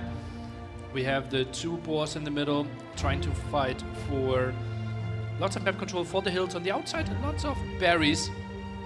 So we feel like Sebastian, this is one of his home maps. Franks should be a really solid pick because with all the berries on the outside, Frank's faster berry collection, he should just fly with his food count. Do you know what I'm sure what the crowd want? Game 7. Seven. Game 7. Do you want 7 games or not? That's right. And That's remember, right. we had Sebastian beating Leary with Franks on Hand-Shouldered in a crazy performance. Mass scouts there had the game, and we are going into it. Ooh, Frank's cavalry civilization, Romans infantry civilization, but not very terrible cavalry as well. And now taking the boar and trying to deny that one. He's gonna try to kill the villager, the scout, around. but that boar is going back. Blocked for now. Villager needs to go Okay. back. And it is an archery range opening for Hart behind his... Oh, wow. Reversed roles map. Sebastian is opening Frank's Men-at-Arms. Oh, wow. Did not see that one coming. Men-at-Arms Definitely not. into archers. I like it, but Sebastian loves to go with these archery ranges. Let's see what's gonna happen because you don't expect this. You definitely don't expect range this. by Hart. Double range. Well, There's, like, Hart will be caught so off guard by those 3 Men-at-Arms running around. Yep. Sebastian, what's his next building? Stable or second range? No decision depends yet. if he see the second archery range as well, no? Yeah. Let's His see. scout is in the back though. Goes for the mill first. He should have a good idea where his 3 Men-at-Arms are going. Delayed the upgrade for the perfect timing and is now going for skirmishers. Knows, okay, I'm still a bit behind there most likely, but still not the confirmation of the second range. But can we see if Hart knows that his opponent is going archery range? Should have no idea. He has no idea, right? He didn't find his opponent yet. But he knows this is the archers only are exposed coming. area. Yeah, but the Men-at-Arms are there. He's gonna wall. No, because he's not expecting. He's not expecting. And those Men-at-Arms are doing a lot of damage. He's gonna kill a villager for sure. He's gonna take it. He will take even more to make it worth it. I don't know what you think about this, Nilly, because this is gonna be a second villager going down. No, he's saving it. This is good that he can save that one. Splits it off. Low HP villager, low HP spearman running around. Those 3 Men-at-Arms are still trying to find more damage to either villagers here. This is hectic for Hart. Okay. His Quick warden gate. is now trapping. Very good play. Good mechanics. Archers need to go back. The skirmisher. And the scout is in the position to hold that one. Oh, he took it. That's very good. And the Men-at-Arms now are down. Is that enough damage for those Men-at-Arms? He kept the army at home, right? And the double archery range approach by Hart couldn't really do anything. And the goal is a bit exposed. He gets all the vision. It didn't feel like the 3 Men-at-Arms per se got enough kills, but all the side effects of it were good for him. Yeah, and he forced him to move all the villas from that area. He take 1. I mean, 2 would be ideal for sure. He also has skirmishes with, well, +1/+1 armor, while no armor for Hart.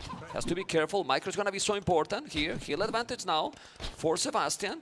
Need to take a good battle here. That skirmisher was already very low HP. That's a good micro already again for Hart. The skirmishers are now very close, so you cannot really do it because there is a minimum range. And still, I think that's an okay trade for Sebastian, in my opinion. I think he will like that. Skirms did enough there against the double range. His cast edge timing should be better behind this. Is now adding spearmen, cancels those, goes for scouts and re-adds the spearmen again. Okay, so it's gonna be a scout and skirmishes for now. Frank's economy, really nice, but Romans, well, with the 5% efficiency from the start, they are going to be always great. 500 food in the bank, 200 gold. Scout now arriving though. Those scouts will, or those skirmishers will die. No real answer to that. 4 scouts in the queue by Sebastian. That's a lot of scouts in the queue. Tries to go get the spearman here. Maybe commit against the scout, not really going to happen. Skirm still trying to shoot at the archers, getting some hits in. And for the look of the minimap, Hart is kind of wall at home.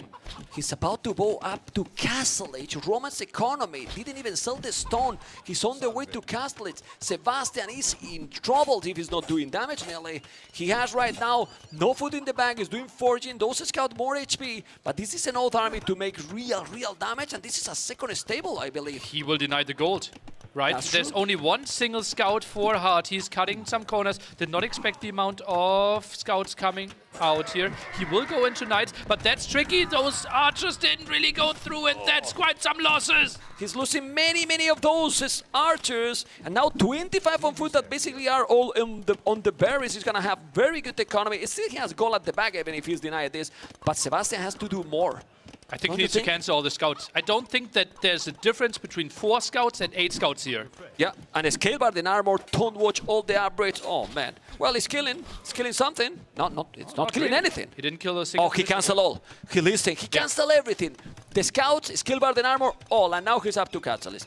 Okay, this is fine then for Sebastian, but still, he probably needs some walls.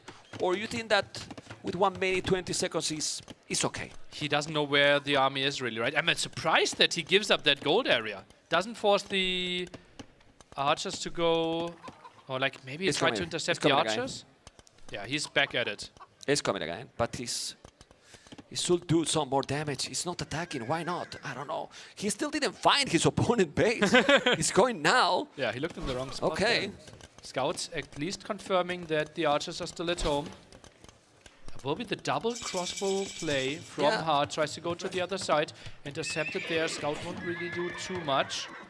No, this won't be an easy mode for Sebastian. But he spotted. Unless he can get the kill. He's getting the kills. He's getting the kill before the upgrade. This can be very good. He's going to take it before he's doing the upgrade. And if he's taking those archers, it's going to be okay for Sebastian. Those scouts that are more HP and the skirmishes are just doing the job. Archers, numbers, bye-bye. 4 archers out only here. He wanted to have the timing, had 8, 9 crossbowmen. Skirms are now shading this away. This was a massive find by Sebastian. Brilliant map awareness. Yeah, because look at now his economy. Check his resources now. 5 on gold only, 700 gold there, and 28 on food. And that's not a lot of farmers, Memp. Most of them will be on the berries, and they are basically for free. How many knights he can do now? With 3 stables. 3 stable knights! 3 stables. But he will lose a lot of his skirmishes, well, right? probably he doesn't need any more, right? There is no Krobus on the field, only 6, and he's gonna go full knights. You can see 5 knights in the queue. With +1/+1, he should do the +2. Yeah, I think he will do that. Goes for the wood upgrade first. 7 knights in the queue. Someone really wants to put out from Frank knights on the map. Yeah, well, he needed it. His opponent has 4 knights and 6 crossbows. He need to be very quick. Oh my god. He catch up everything. It's going all really well now for Sebastian. He's microing really well. He's killing absolutely everything. Look at the army numbers. Look at the army numbers and the economy now for Franks. It's gonna explode with all these eco upgrades. Check the eco upgrades for him. Only double attacks. He will have 5 eco upgrades already. That's really sweet for him. Obviously, Romans collecting 5% more. Now trying to get to the safety of the monk, threatening some conversions, but still continuing with the skirm production. So skirms there to kill the monks potentially. But I'm sorry, I prefer Franks in late game. Against Romans? Yes. Well, it depends on like how with late we are hacks. thinking. For now, we have to take a look at the engagement first. Knights, not having the best pathfinding there. Not sure who to blame. Yeah, well, don't blame anyone, Ellie. Okay. That's what I typically do. Botkin arrow, Knight going to be back. He didn't make the +2. I think it's a mistake. I mean, obviously, Skirm's +2 is nice, but he's converting 1. He lost the monk. The conversion is so important. He killed the monk as well. Crazy micro. Yes, by both, because they went for the monks. Right, both went for the monks. 13 army, 16. More villas for Hart. Still, the scores say that Sebastian is ahead, but population is not what he's talking about now. You have to be careful.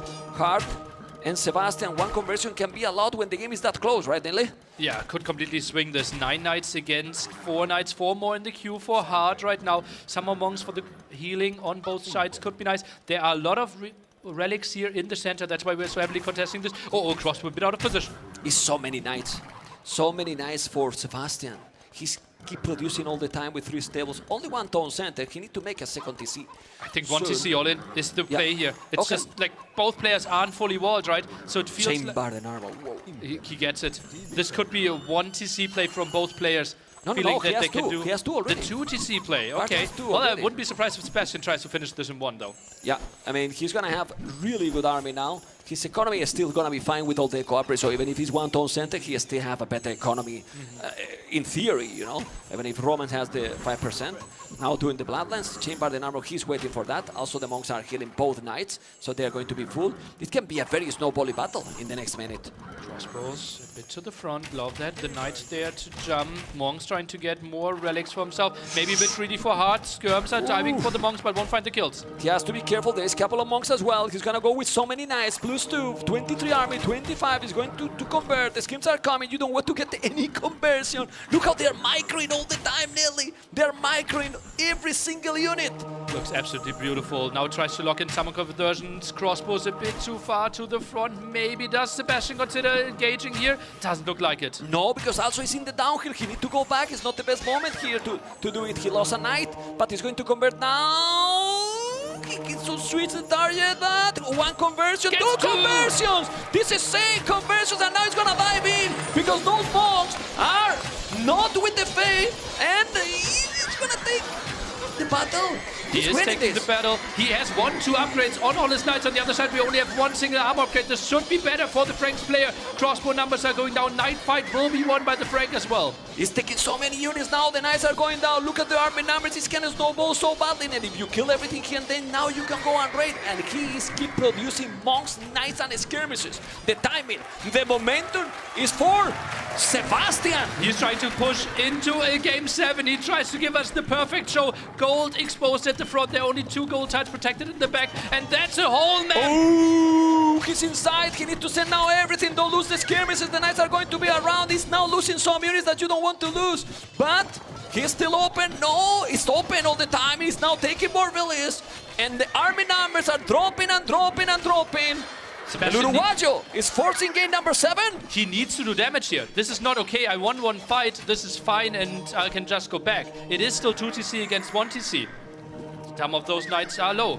Hard can still make a hold happen here, but must not overcommit against the monks. There's still a lot of farming. You see 9 villages more, but that doesn't matter. He's doing now extra tone centers, and he can still destroy now with the amount of farming he has. But he lost the monk. Wow, good snipe. That's a monk behind the Sebastian got 3 relics. I didn't even realize. What an impressive move. Knights are diving again under the town center, but monk jumps into it.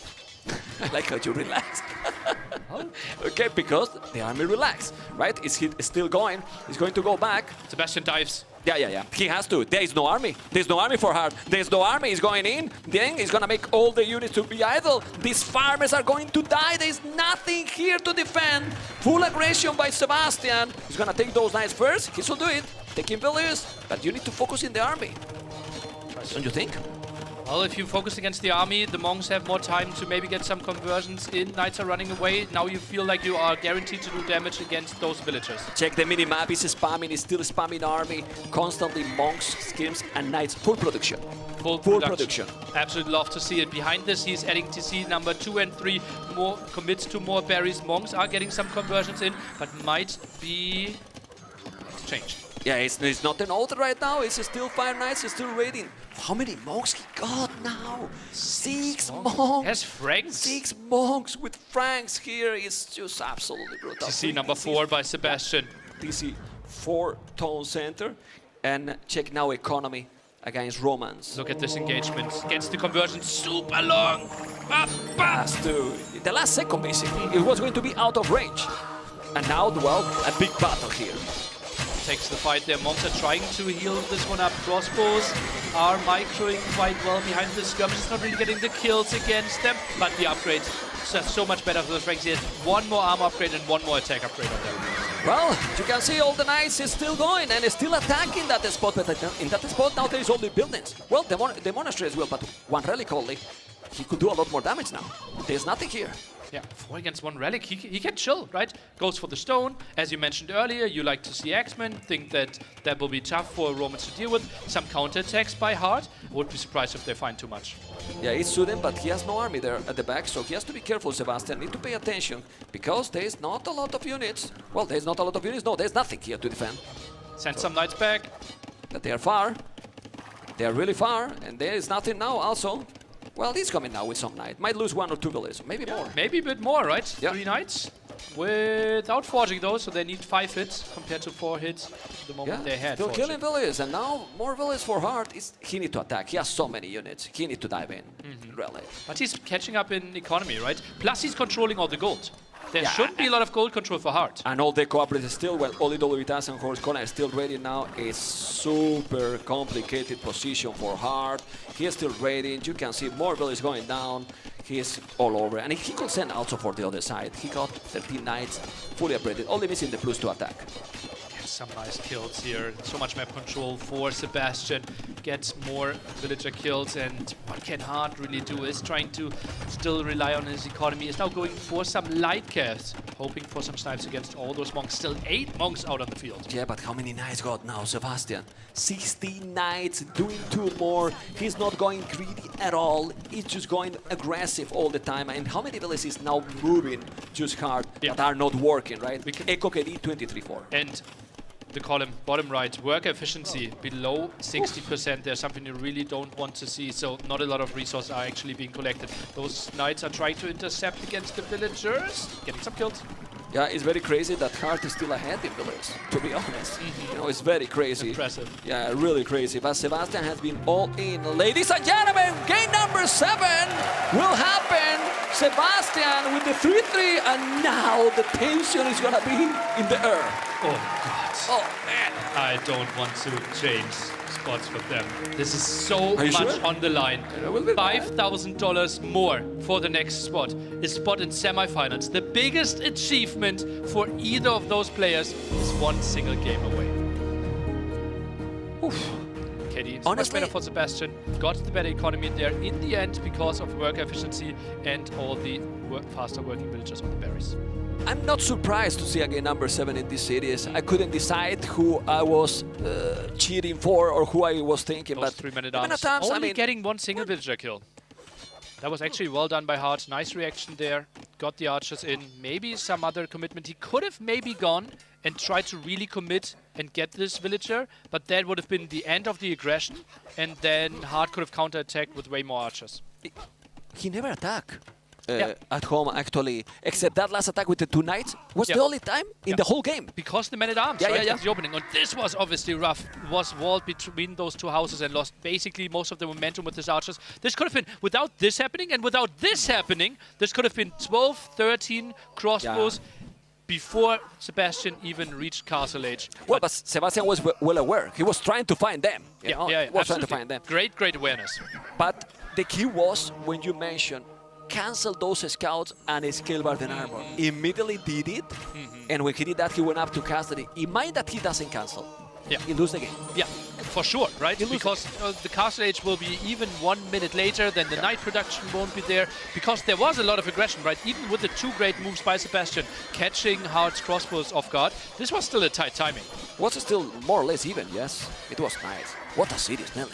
I love it. I love everything about this. And it's not only close, the games have been incredible as well. Yeah. These 2 last, the last one, this one, because this looks short and so on, but it's about those small decisions. Those decisions has made the game going this way. And now we have a brutal map for the game number 7. And what civilizations we're gonna have there? It's going to be Ethiopians versus Byzantines on Stonefront. Crowd, who are you cheering for? Do you want to see in the semifinals tomorrow Hart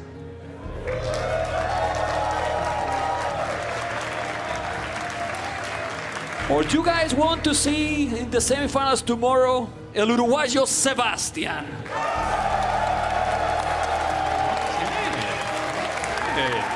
I'm not gonna say anything really, but people have spoken. Yeah, you know, guys, you know. But the good thing is that we have a 3-3. You know, it's the best we could get here, guys. People in the stream, people in the crowd as well. What else we could get more than this? It's impossible. The absolute dream. First pick still left for Hart though. He can't feel too bad about this. New, okay, this is an early pick as the map here for Sebastian. But Byzantines, more HP on the buildings, but most importantly, cheaper skirmishers and spearmen. With super short distance, you don't need mobility. Khitans! Khitans! Not Ethiopians! Oh no, this could be a really short game, ma'am. Oh my god, Byzantines versus Khitans. Oh my. I didn't see this coming, not Ethiopians. What is he planning to do with this one? Skirmishes for now. And his opponent, Byzantines, is going archers. Wow, okay, that is interesting. And he's fine for Sebastian. I think he's expecting something else. Hart, is he seeing the range? Not yet. Oh, one tile! He misses this. He's gonna see now. He's gonna see now, but still. Well, I mean, he might be expecting skirmishes, Sebastian, but then his opponent is going archers. Does he see it? He sees 2 villagers on gold, so might be expecting a skirmisher approach here. Sheep runs away. And now he's gonna see the. He's gonna take the sheep. Oh! Well, not the most efficient, but still.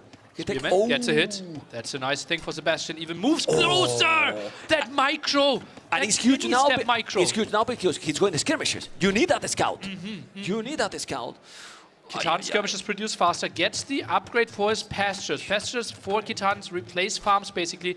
2 villagers can work on a pasture. And I think Hart, he won't be prepared for this. No. And Sebastian want to go now full feudal. Potentially. With domestication, then going now the next step is stable, forging, and try to go full aggro. Yeah, forging, double the effect for Khitan, so those scouts could have 7 attack instead of 6 attacks after forging, and the same effect then later even in feudal. With one thing that is very good here, that his opponent doesn't have bloodlines either. Oh yeah.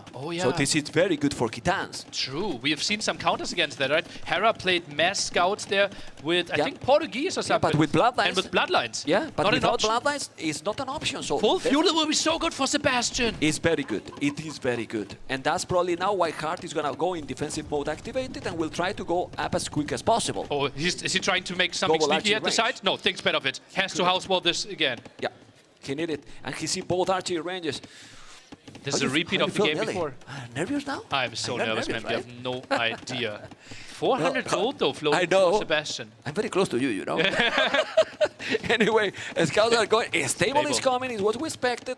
Now let's see. Forging, I mean, it's a book open for us, this. Yeah, you know? for you, Memstradamus. Who can full Memstradamus? But honestly, like, this stable is a bit late. Yeah, maybe. Well, but it's good to have a good economy going. So then now you can expand. Maybe if you do earlier, you have less economy, so he did more pastors now. How many he got? His cast age timing will be really late for Sebastian. Or like the scout timing in general, right? Like you want to have like 2-3 scouts out already, but this is only one single spearman map. Yeah, and this is many units. You have to be careful. Tone watch is needed. I'm always mentioning, but I think he needs. I think he sees the army now. Okay. Scout needs to go back. Anything, right? 3 scouts in the queue. Okay. Maybe double stable even, but the resources for Hart are super nice. Oh man, really the intensity of a game 7. It's always great, right? Yeah, but you cannot be super greedy if you are Hart. We have seen what can happen. You go up to castle, it's so quick, and your opponent has the army, and then you clean you, and then your transition is useless. If you take the spear, the scout will destroy everything. Goes for the archer as well. This will be a clear up. Spearman should die a bit out of position. Yeah. This is so good for Khitans now. Now, wall at the top could be an option maybe for Sebastian if he's sending some villagers. No, not really. Hart is thinking about castle age here, while Sebastian is playing full feudal age. Yeah, so many spear again. He has no villagers on gold, 400 gold in the bank, a lot of villagers on wood and food, but you have to be careful. Still, he's going up to castle, it's super fast. Population, the same. Military, the same, but this can be a clean, so quick and snowball badly. And the pastors will explode the economy. The army is completely cleared up now. Yes. Hart, I think, needs a defensive tower. Oh, man. I think this is a crazy risk not building a tower here. With this army approaching... Yeah, Hart won't have good army to counter. He won't be able to stop it. And then check resources now for Khitans. Khitans' economy is going to explode. He's going to explode. He's going to go up to castle age. I think he knows what is going on here. And I'm talking, obviously, about Sebastian. You have to be careful. The speed, you don't want to lose now more HP, but the schemes are there. Those scouts are doubled. He's up to cast. What? He's up to cast, and his soul is against, you know, without anything. But he's up, and now he has the army. The timing, the momentum. For who? A deal with the devil. For Sebastian. Let's go. Okay, scout and skirmishes. You need to kill those archers. 50, Yes. 56. And Great he job. clean all. It will be It's completely clean reset all. of the armies. Yeah. And who's that better for? Oh man. Well, I mean, better for army versus no army. So Well, right now, I think both will have very low army. And then, like, let's think about it. Like, camels should be relatively good against Khitans, no? Why? Byzantine camels? Because cheaper. Yeah, But- cheaper camels for hard are Yeah, yeah. just really good No, against you mean everything good that for Sebastian. Khitans. Yeah, plus 4 attack when he's doing the second attack in camel Castle versus Age. camel? Plus 4 attack for Khitans. Or is it step lance approach? Well, he's going infantry. It's the Fire Lancers. Fire lancers Fire against Lancers and skirmishers. Is he building a second barracks behind this? Can He we has to check? be. There you go. There you go. Oof, oof, oof. Fire Lancers. They are not Koreans, guys, so you don't have to hate it. Anyway, let's see what's gonna happen. It's incredible. Now it's confusing for Hart because he doesn't really know what is gonna come. Yeah. My opponent. And the camel won't do And the anything camels anymore. are there. The camels are not doing anything anymore. No more production. If he snipes this camel, this would be incredibly good for him, just to deny the vision. Actually, Maybe well. going through. Oh, that's lots of damage. A lot of HP down. Already Tries to buy here. time. Yeah. It's good. If the camel It's fine. dies, honestly, Nah, he can even jump for the skirts. You just kill it. Yeah, the camel is just so weak against units, against range units. His food is also good. His economy is good. He can buy a stone and go up. And go TC, sorry. Only double barracks. Did he add a third barracks now? Yeah, he did. He did. So Yes, a triple triple barracks barrack. production. Goes for elite skirmishes behind this. Has only 4 skirmishes though. And it will be extra town center and university. Population, the same. Score, the same. Everything, the same. 3-3, same population, but now Fire Lances +2. How do you stop those Fire Lances right now with that army he has? He doesn't. But he has so much gold. He can switch into crossbows.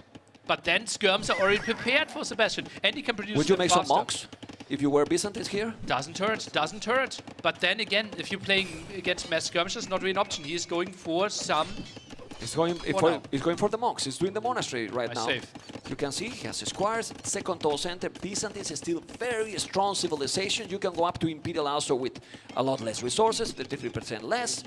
But the amount of army that Sebastian is going to have and the quality of that army is going to be sick. Game number 7, and Sebastian is going forward with a siege workshop to try to finish the series in a brutal aggression and get into the semi-final in his best result ever.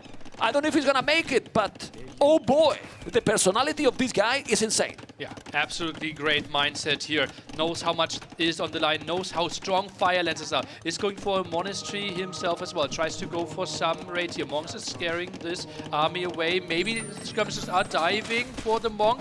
Gets a conversion, but can't kill against the Army monk. numbers is still so good, and check the ideal DC with all going on for Sebastian. 24 seconds, that means his economy is really good. He's gonna beat the job, no, and now that bill is going to be down. He has even forging.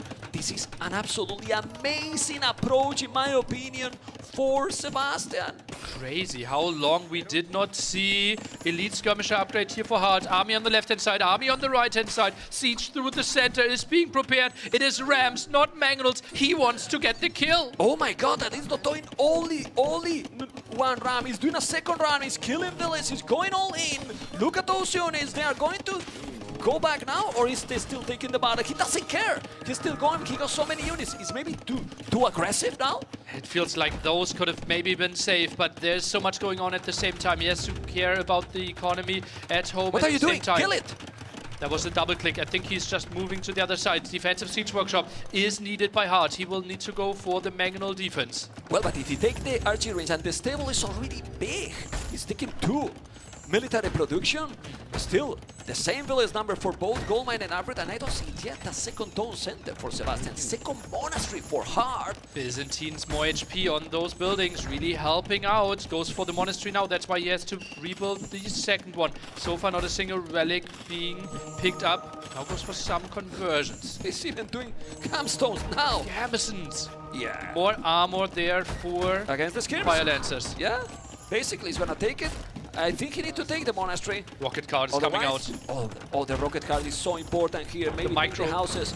You need to be careful. He's gonna go back. The this guy micro! decides to serious. So important. He's taking the Mangold. The 2 rounds are taking out the monastery. And Sebastian is killing so many buildings. He's gonna make him house it. No, because he got so many houses. But he's taking the monastery. The aggression is real. Nearly gonna take the stable now and all the houses. This pressure is probably an oath. No villager for the repair though. No. Needs to send someone forward. Villagers at the front here, a bit surprised. Oh, the skirmishers! Playing with their life. Yeah, doesn't matter. The camel is not like a knight. It's now gonna take so many villages or not. Mangold will come in. You have to be careful. Need to see. Can we check Sebastian Fog of War, please, to see what he can see? Let me see what he can see. If you see the Mangold coming. He sees the Mangold. He has to know about it. That's a bit surprising that he's trying to dive in there. He's trying to finish the game. This might be a suicidal move. Skirmishers is doing fine, but the Mangold behind is doing so much damage. He's trying to go for the kill, but he has the advantage maybe anyways. Yeah, well, he's killing so many camels. So many camels. The Rammies need to go back now, and he's doing now what? Estrator sentence now? Hard is sending some villagers there at the bottom. Tries to... This Hussein did it probably. He take the monks as well. Ooh, the Mangold there. Why not villager forward to repair that? Yeah. Villager forward certainly missing. Mangonel, Hart is aware of this, is getting more kills. I think Sebastian maybe wanted to go for the kill a bit too much there. Well, still the economy efficiency for Hart is 40%. Yeah. You know, but like just because he had 10 villagers moving at the bottom, right? He's now at the bottom area there at the extra golden stone. Oh, he still didn't kill it. But now, ooh, he lost it. Finally lost it. Hart took now the rocket card. Need to make an order, but the camels are going down. Population the same. It's still the same after all this aggression. Just imagine Sebastian sending like 2-3 fire lancers at the bottom, checking all this. He has some vision at the area at the top. Actually going for stone here is hard. Does he want to go for a defensive cast? It feels like it. The jump here, I don't really like this against triple Mangonel, Skirm and monks. Nearly, how many villages on foot has Sebastian? 0! Why? How? 0 on food right now is crazy. He need to make pastors right now, but still, he's producing villages, you know? But need to make pastors. He's going all in. He's maybe so afraid about Byzantine's Imperial. Maybe against the Skirm defense. I'm a bit surprised how few rocket cards we have seen. Ram push was stopped there, is now going for the range behind this. Crazy hold by Hart. This is still a game. Yeah, for sure. For sure, 97 population, 99. And he's gonna have a stone to make a castle. Imagine a castle and cataphracts stand against these units, you know? Cataphracts against those fire lances, still killing another building. That's a nice micro, still doing now many pastors. He need them and quick. How is crazy possible that... Oh man, another rocket card going now. Now the micro from Hart is OP. And seriously, he should add something else. Maybe now, I don't know. Well, he has no food. There's no food for the switch, right? Yeah. More rocket cards might have been an option earlier, and maybe an outpost at the front, some more villagers at the front for the repair. He is still absolutely doing okay here, but I think he's like 2 big Mangonel shots away from losing all his army. Yeah, he need to now kill some Mangonels with the rocket card, or he's gonna be in problems. Skirms. Need to be careful. Those rocket card kills. This game's like if we're nothing. Vision for Byzantines was there all this time. Great Mangonel shot by Hart here. He's doing a great job with the micro. What a tense game right now. Hart lost 8 villages, but I like now Hart position. Castle at the bottom for Hart. He will secure this gold and stone area. Feels like he can secure everything But he's else. gonna see that now. He can send now the fire lancers. He has to be careful. He see the castle there now. He's going to convert or not. We will see. The stable is still not down. And I don't know what is gonna be the following here now. He's gonna try to go Imperial. Maybe. Mangonel down? Yes, it is. He's gonna kill another now? No. You have to be careful. Trying to go to the castle. Denial there, I don't think is really an option. Gets the kill. No. I think that's a mistake. He's doing some mistakes, and ladies and gentlemen, Hart is on the way to Imperial in a moment. Byzantine is beautiful for this. You know, it's the best defensive civilization. It absolutely feels like this. Cheaper skirmishers, more HP on the buildings, buying him so much more time, having all the vision as well. So many great things working for him. This counterattack will get some villager kills here, but Hart has the full control over a gold and stone area. That's true. On the left, it's still the right side. And Now he's what? How he's up to Imperial? Didn't he just have 0 food on food? I mean, he's up to Imperial. He sell everything. What's going on? I have no idea. idea. The pastors are still broken? Maybe. He's up to Imperial. He's ready now. Look at the population for Sebastian. 111, 90. What is happening in this game? Absolute madness here, over and over again. And we will have to think about what is typically happening in Imp, right? We have a face-off castle versus castle. Not really happening. He is building a town center there, though, at the bottom.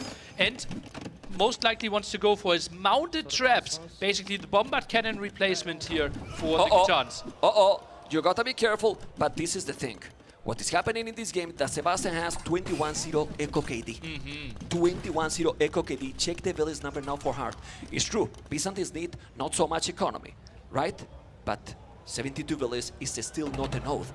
Another castle is at home. I love what he's doing now, Sebastian. TC on the left, TC on the right, in both areas. So he's gonna have gold and stone for sure. And now he has 31 food that is come from the pastors, which is great. And remember how hard got up the castle on the bottom area, right? Sebastian was still able to yoink all the 3 relics from there. This might be 6 versus 0 relics pretty soon. He has 5 already, and now is still killing units here. Still killing villages already. Wow. What is gonna be the transition in Imperial for Sebastian with Khitans? Is it maybe elite skirmishers against what he's facing right now? Some cataphracts out on the map as well. If he had a crazy economy, probably elite fire lancers. Yeah, it has to be that. 23, but he doesn't have a lot of gold right now. Yeah, but he has 5 relics. He might sell. Look at the food is exploding. Okay. The food is exploding. You can sell 500 food. Yeah. You know, he's buying resources. He's gonna make a castle now. He has 12 stone. He should do the castle on the right, I guess. I mean, here now it doesn't make sense. If he wants to go into a trap war, but you typically don't want to go into a trap war against Byzantines, right? Avoid it. Fire Lancer being tagged, man. Yeah, but be careful, don't lose then. If you lose then Elite Fire Lancer is useless. He wants to go for the trap war. Yes. That is questionable. At the top, we see the castle from Hard. What is happening here, man? Action everywhere. Yeah, I don't know. I don't know what is happening here. He's waiting for the upgrade, and then he's gonna put all those Fire Lancers there and will clean probably everything with the Elite Fire Lancers. He's gonna clean, he's gonna clean, he's gonna clean or not. Yeah, no! No! What is this? He took everything. He's killing so many. What happened there? He put all together. You know this. Oh my God! That formation. This was the biggest ground attack of Hart's career. This might give him a spot in the semi-final in a $200,000 tournament. Whoa, whoa, whoa, whoa, whoa. Well, the castle is going to be there. TC is on the right. At the end, he came with another castle here. He's going to try to go with the trebuchets for sure. But this is still ahead, Sebastian, with the population. Imagine if he didn't lose that derby. Split could have been an option for him. Split formation, some group formation. Look at that. And they're standing still there. They want to shoot, but they can't. Regrouping there, attacking, and that is the worst thing that could happen for him. He needed to click behind. He went for the ranged attack. They're all grouped up. The worst thing that can happen against Mangonels. Well, let's see. We keep going. It's also true. I don't know if you agree with this, that 87 villages still seems too low. It's not that he has 140, but you have already 28 pastors with handcart, missing echo upgrades. But now it feels weird, the army composition, no?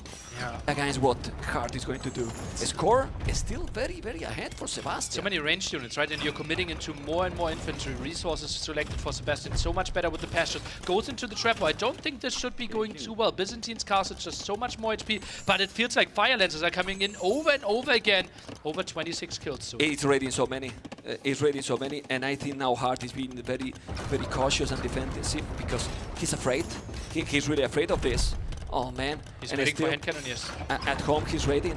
Yeah, but you have no echo. His economy is in shambles now. No food, no wood, no nothing. I don't know. Who's winning this? It feels like Hart should be winning the trap war here. Can't really afford too many traps. Chemistry really a problem as well. More hand cannon. Chemistry obviously is already in, but no bombard cannons are out on the field. It feels like Sebastian is controlling more of the map. He's diving under 2 castles. That's questionable. He's dancing. He's dancing with those. He has to be careful. He needs to repair those. Remember that both got 6 rams, if I'm not mistaken. Kitan's got 6 rams as well, I think. Yeah, they do. I think they do. So the rams could be an option as well. But you need really good economy for that. And right now, only 23 villagers on food might not be an option. Castle might go down. Is he maybe thinking about jumping? Then the traps could be exposed. This castle down is very important. There is not a lot of army. There is only skirmishes. Those elite fire lances are really fully upgraded with the +4 armor. They can kill all that army. There is not hand cannoneers. He's gonna dive in. He's gonna take the trebuchet, and then he can take that castle as well. And if he loses both castles, then Sebastian is gonna be in an amazing position. Check his population, nearly 40 population ahead. He's going for another kill. We already had it all in this game. He's trying to commit for a second time. And again, Hart is holding this. The castle still defended. Most of the elite fire lances are going down. Now switch into skirmishers. Hart is holding on for dear life. Crazy, crazy. The monks there trying to convert the catapults and probably the hand cannoneers. You don't want to lose the monks. You don't want to lose the monks, but this castle is so important. It's gonna be able to take that castle. Is the key here. It feels like it. 3 traps. The repair is real. Still not a single bombard cannon on the field that could deal with this. Mangonel's trying to get to the front, but now no more skirmishers and elite fire lancers are coming in. Traps still alive, getting repaired. It feels like the castle is falling. Yeah, the castle is falling. The cataphracts, but there's coming skirmishes, fire lances as well. Army numbers now hard with more. Why? Because with Byzantines you can produce forever and ever. The Mangonel might be the key unit. Still repairing, still 80 stone. Oh, buying himself another 100 stone. Villages are going down. Mangonels are going down. Hart is holding. Hart is holding 31, population 24. Is still Sebastian 130 billions, but he's spamming no more army. He's missing some armor, and now we have ballistic. He need to hold this position. The trebuchet need to be repaired. He's not repairing. He's going to go back, and he's holding and pushing back. The score now say that Hart is taking the lead. Feels like Sebastian didn't really have the production there for the skirmishers. 20 skirmishers in the queue, only has 3 rangers himself. Is controlling this area a bit more. Outposts might be lacking, and that was an incredible hold by Hart. But look at that, no stone, no gold, barely any wood or food. Hart at the absolute limit. Shouldn't Sebastian try to stabilize, make a bit more pastors and raid? If he raid with some light caps, you know, and then keep the position there, that could be would absolutely destruction for Hart. Look at the horrible lumber camps over and over again. Just 3 different spots shown for us. That really shows you that even the best players in the world, with the best macro in the world, are pushed to the absolute limit in this super intense game. Skirmisher numbers now looking really solid against the hand cannoneers. They saw the wood how it's going. But now this is a lot of army again for Sebastian, and he has a lot more economy. He has 14,000 resources collected more. He just need to, I know it's easy to say now, calm down a little bit, control that army, because Hart don't have anything, no echo. This raid at the left-hand side could be game deciding. Coming in here, 10 elite fire lancers. That's a lot of villagers in that area. While holding over here, he's raiding. The center. It's still raiding. It's still raiding all the time. There's no resources. It's coming by Hart with so many fire lances. Well, it's fine, but it's still. Look at Hart. I think the efficiency has been the whole game 40%. Like the whole game is attacking now. He's gonna avoid. He has to do what he did in the other map in the blue wells. Not focus completely in the castle. Yeah, ignore and go. Yeah, what Hart did, right? Yeah. Like, completely reversed. And now we are a bit contesting the other area as well. Skirmishers are moving in. It feels like Hart should not be broken. This has to be a mobility. And I wouldn't hate to see, as you mentioned earlier, 20, 30 more pastures and a switch into cavalry. Because Hart does not have any mobility right now. Population for Sebastian, 200 pop. Hart only at 140. He is still struggling heavily. 200 pop. It's true that 20 feels little, but these pastors, they are like, what, 30 farmers maybe? not that good, but it feels like it. Feels like it. Yeah. Just feel like it. It's still going aggressive, and now keep ready. Look at the population. Population is struggling for Hart a lot.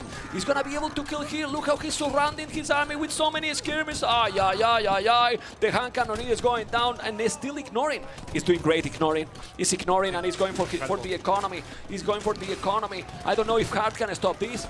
Can Hart stop this, Dilly? Can Hart stop this? I'm not sure. Can Hart stop this? He's trying to hold on for dear life, but hand cannoneer numbers are completely dwindling down. More elite fire lances are moving in. Sebastian using the market here. Hand cannoneers regrouping into the back. So many losses. The mini-map looks like there's red everywhere. Building another castle at the side. Hart is struggling everywhere. It's impossible for Hart. He's doubled the population. He has all the map control. He's taking that castle. Look at those fire lances. Gitans up. Civilization that we didn't expect to be there, is taking the game. The game number 7 is dropping more and more, and now Hard is with zero army, literally. It's absolutely insane series we're watching, and Sebastian has put a crazy strategy in game number 7. In the biggest set of his life, in the biggest game of his life, in front of the biggest crowd of his life, Sebastian is playing the game of his life. Pop 200 against Pop 100. Hard is trying to make something happen with the Bombard Cannon defense, but there's just so much Kitan, there's so much Sebastian swarming at him. He's killing the Bombard Cannon, he's killing the threats, but he's having fire lances all over. There's no villas anymore for Hard. Dropping below 100 population, he's raiding everywhere. Check the minimap, Nelly. Red dots everywhere. He is pushing Hard to the limit, and Hard can't deal with this. We said Byzantines is the best Civ at defending, but it feels like Kitans might be the best Civ at attacking. Yes, that's correct. That's completely correct. Even with those little bastards during all the game, it's crazy. He's still attacking all over the map, ladies and gentlemen. GG called Sebastian, and his reaction is insane. Has won and is in the semi-final from the Red Bull Wololo Londinium.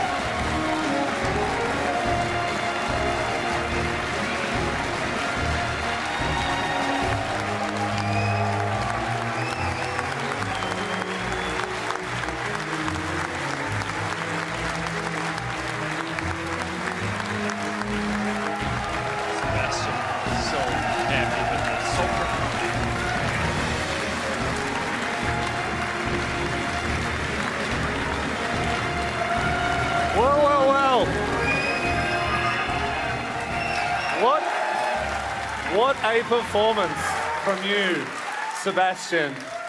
My friend, before we get into, I want to ask you all about what we've just seen, but before we talk about that, my friends, let's keep that energy going. Let's once again put our hands together for a valiant, defeated player.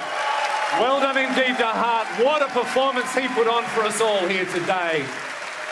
I know he was a worthy foe for you, and I tell you what, he put you through your paces, didn't he? Let's talk about what we've just seen, Sebastian. That was an incredible set, an incredible conclusion. All the way, 7 games.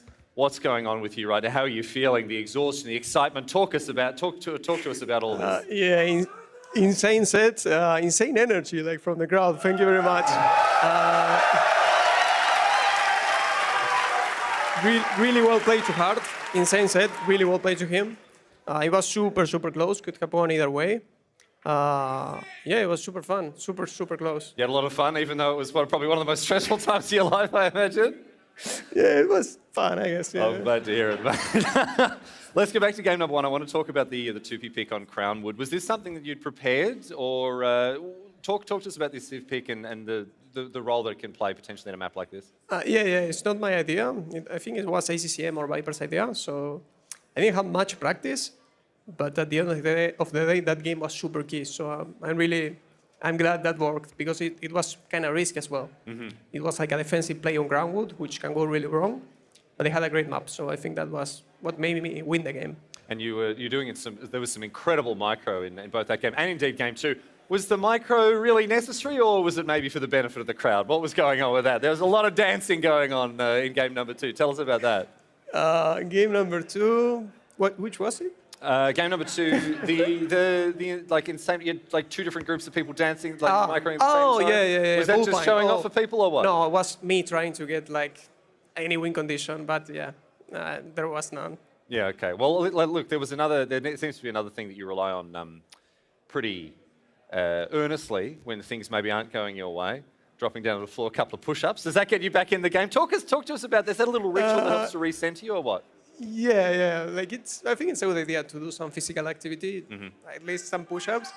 But how do we feel about the push-ups, huh? How do we feel about the push-ups? Thank you. No, you're done. You're tapped out. Insane support. Thank you very much. Yeah. Finally, this is obviously a massive win, right? This is one of the most incredible performances you put in your entire career. You move on now to the semi-finals. What does that look like for you? What does your preparation look like? You seem to be so collected, so calm a lot of the time. Are you nervous heading into the semis? Where are you at in your head? Yeah, today actually was pretty chill, but obviously, I mean, you get nervous with the crowd. At the beginning, I was kind of nervous, but after the first game, I was super okay. So. Yeah, found your composure and... Yeah, I actually like it a lot. Yeah, you enjoy the energy, the atmosphere, you like being in front of hundreds of people? Yeah. Oh, fantastic. Well, once again, ladies and gentlemen, here at the Odeon, a big round of applause and congratulations for our champion today. It's Sebastian! No, stay here, stay here.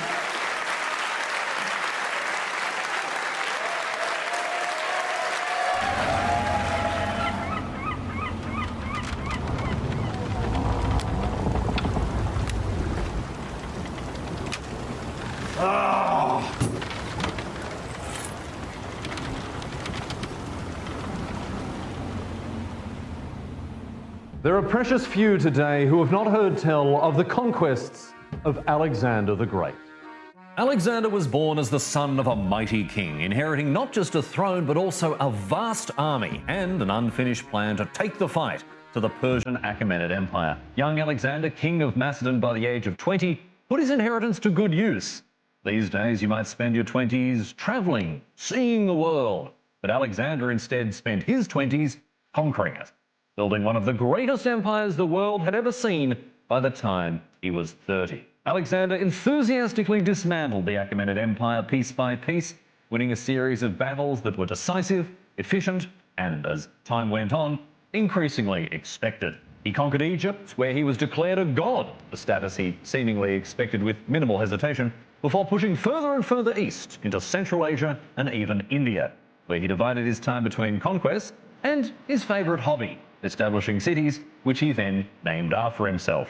Eventually, however, his troops decided that they had done quite enough conquering for the time being and declined to march on any further. A rare example of someone saying no to Alexander and living to tell the tale. Alexander Chucked-Yewin returned west only to die in Babylon at the age of just 32. His empire collapsed almost immediately, but his reputation did not, which, from a historical standpoint, may have been the more important achievement. Alexander the Great remains thousands of years on, one of the most famous and celebrated conquerors ever to have walked the earth.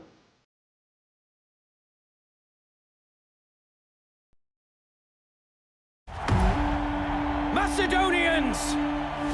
Have you ever seen so grand an army? Hear the acclamation that you fought beside Alexander on the day of his greatest victory!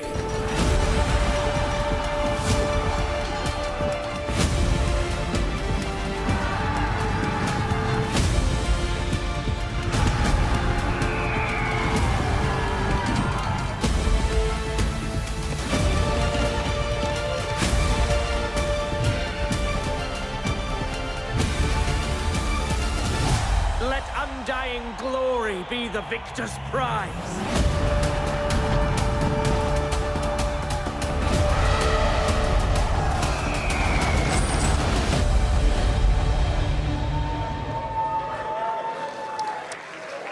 Well, I mean, you can hear the crowd.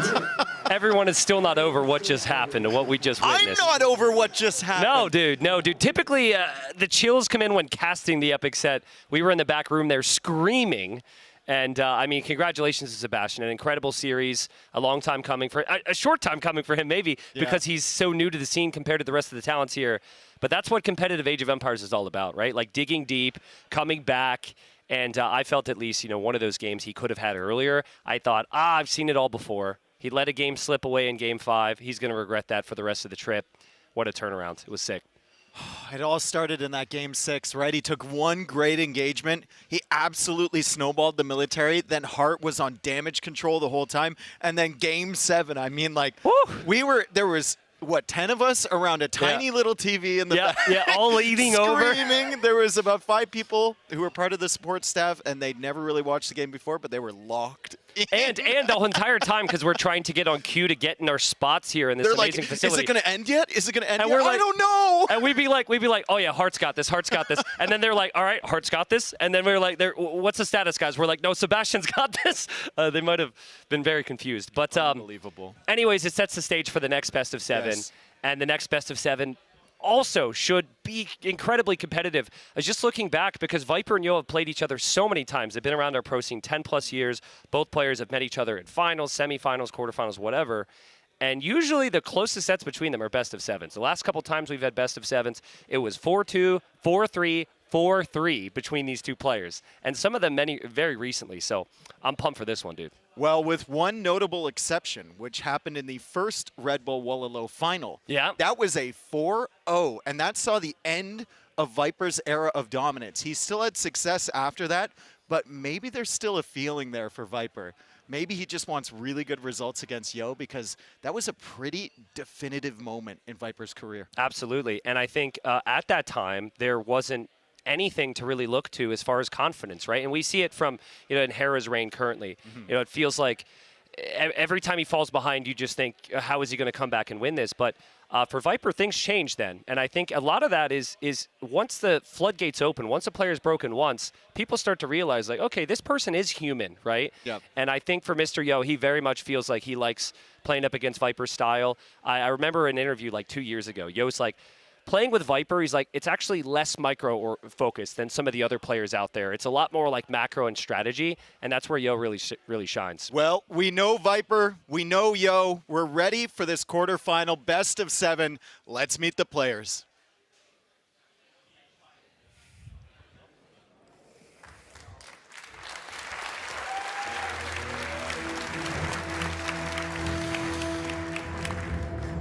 The time has come for our next elimination match.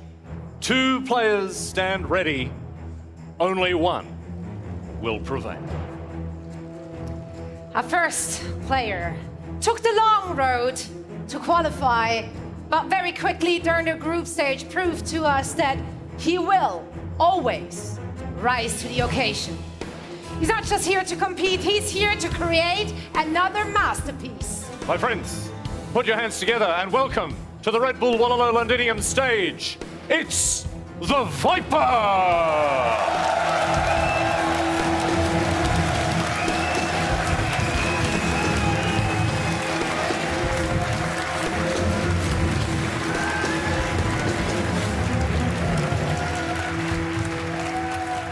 And his opponent, the original Red Bull Wololo champion. When you go up against him, you better watch your back. Expect the unexpected from this living display of consistency.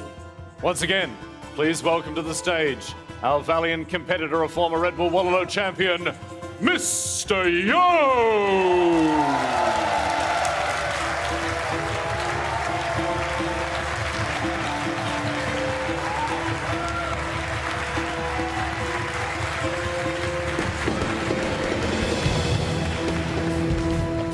All right, folks. Well, there it is. There's an epic intro for both of them. And again, they go way back. Just scrolling through it here. The first time these two ever played a best of 7 against each other was in 2014. And I know you're probably thinking, oh, that was like 7 years ago. That's a long time. No, that was 12 years ago. We're all really, really old. So yeah, welcome to the oh crap moment there. These two are just so good, Dave. You can see how they performed in the ladder qualifier. Viper, of course, missing out of the top 4 in the ladder qualifier. Yo as well. And they both had to find their way back. Yo fought through the last chance qualifier. Viper was actually the replacement qualifier because he lost 4-3 to Sebastian to get here. So Viper had the ability to recover, of course. And then earlier on in the tournament, even got his revenge against Sebastian in the group stage. But things are shaping up here at Red Bull Wololo Londinium. I have been sitting, like many of the fans out there today, just waiting to be able to talk about AoE with you all. And I just want to say thank you, everyone, for watching with us. There is Mr. Yo getting prepped.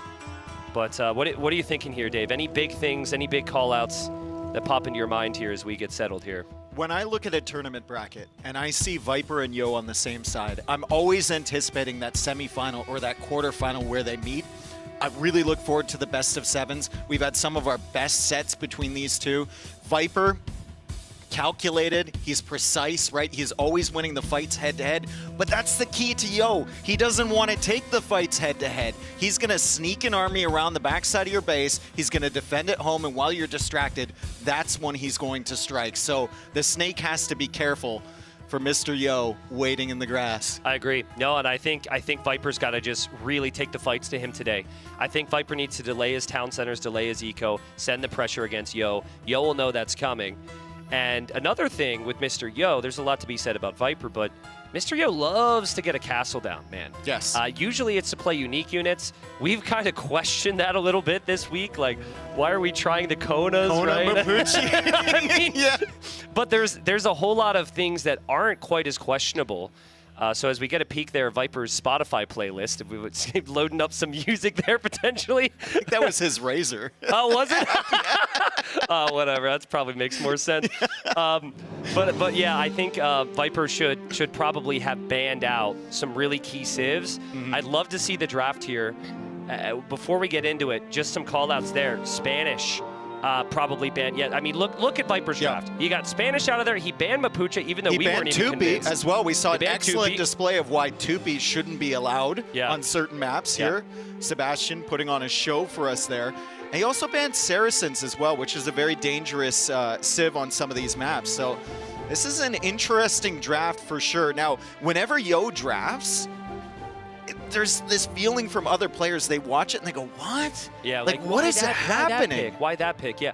But here, I'm seeing a lot of civilizations that have actually clicked across the board with other players. Koreans was the most played civilization in the ladder qualifier. Surprised that wasn't banned by Viper, to be honest. Then you've got Tatars. Hart has loved Tatars. Hera's loved Tatars. Byzantines. Many players love the Byzantines. Yo got a win with them against Hera yesterday on Loch Ness. Franks, Sebastian, we just saw win a game earlier today. Jurchens is a little bit unproven, but now you're getting to the later end of the draft, so that's acceptable.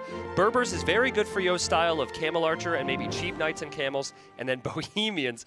One of the best games we've seen this tournament was with Bohemians, so I think Yo might have saw that, and he was like, I want to give that a try. And I'm looking at Thames on the map pool, so we'll see what Viper has in store here. We'll see what devious plans Yo has cooked up. Yo at times in this tournament has looked a little bit inconsistent, right? There's been some sets where we've had questions, that set against Hard specifically, but he still managed to just drag it to a game 5 somehow. And that's what he does. He drags the games out, he gets his wins, and then he drags himself into a good position in the tournament. This time, quarterfinals. And that's why I think there's a lot of energy around Yo right now, because with Viper, consistency throughout a whole series has been a real weak point for him, right? Like game 1, game 2, game 3, maybe it's all firing, but if the opponent keeps it close, maybe Viper's only up 2-1, you then have a really long game 4. Yeah. Viper's been at this a long time, right? There's a lot of pressure, there's a lot of energy out there. Things can really wear on you. That's only human, so it's a really tough one for me to call, Dave. I think the draft is close. You've got some unique things on either side. I really think this is a draft that both players will be very happy with. They've got some great civs. There will be some matchup things to worry about, like Stone Drift, actually, which we should get Stone to. Drift, I'm really wondering map. for Yo, because I see Armenians there for Viper. It did really well against him when Leary picked it. That's a solid civ on that map, but what is Mr. Yo going to use? Do you want to use your Koreans pick on Stone Drift? You'd rather use it somewhere else, I think. I mean, Byzantines? Koreans are pretty damn good civ for that map. You have the cheap ships, you have lots of stone to build the towers. Like, getting a win against Viper to start off, you just do that in any way possible. I think it's got to be Koreans. I think it's fairly transparent. But actually, we haven't seen as many Hulks. We've seen galleys and we've seen fires. So maybe if he's expecting galleys from Viper's Armenians, Byzantine bonus of faster working fires might actually apply here. It could apply. He could also, I could see Mr. Yo going for something like Berbers on that map. Yeah, just counting on the extra. Well, you also get the extra ship speed as well with Berbers, which could be nice if you're going to play into galleys. But regardless, we will see. Stone Drift going to be our first map. There's Mr. Yo. He's getting locked in. Viper on the other side. We've got a best of 7 in front of us. I have a feeling we might go to 7 games on both these series. Yeah, I have a feeling we won't be getting a lot of sleep tonight. I think this is going to be a very long set. I'm here for it. Yeah, we are literally here for it. No problems whatsoever. But players locking in, getting ready to start the first one. Again, everyone, thanks so much for watching. Want to take a special moment to shout out everyone as well who worked so hard to make all this happen. Switching venues to this venue where we've got 800 people watching. There's a lot at play. They did it this morning. Yeah, and it's gone incredibly well. So I know that, you know, certain percentage of internet commenters out there can occasionally nitpick the tiniest little detail, but there haven't been many of those. Dude. No. It's been amazing today, and it's been amazing to cast. It just lets us do our job, focus on Age of Empires, have some fun, and then the players as well. Very seamless to get them set up, practice, and get ready to go. Shout out to everybody in the crowd as well. The energy was electric earlier. Yes, I can hear them now. Let's go. I was sitting up top, you were as well, and it was just so cool, especially in that first and second game, to hear the cheers with the micro, especially in that second game of the last set when they were just dancing with the crossbows. Hopefully we can see something similar here. I was just like you guys, by the way. I got some popcorn, and I was walking to my seat, and I had put maybe a little too much popcorn in my mouth when I had like 4 people come up and ask for a photo, and I kind of freaked out, didn't know what to do. It looked awkward. Hopefully they don't judge me too much. But well, I'm sure assuming we have a lot of Brits, maybe some people from the Isles in the crowd this evening. Yeah, Brits don't judge people. They're not Can we get a cheer on what your opinion of T90's wonderful red jacket is that he's been sporting this entire event? It wasn't my choice, guys. Settle down. It wasn't my choice.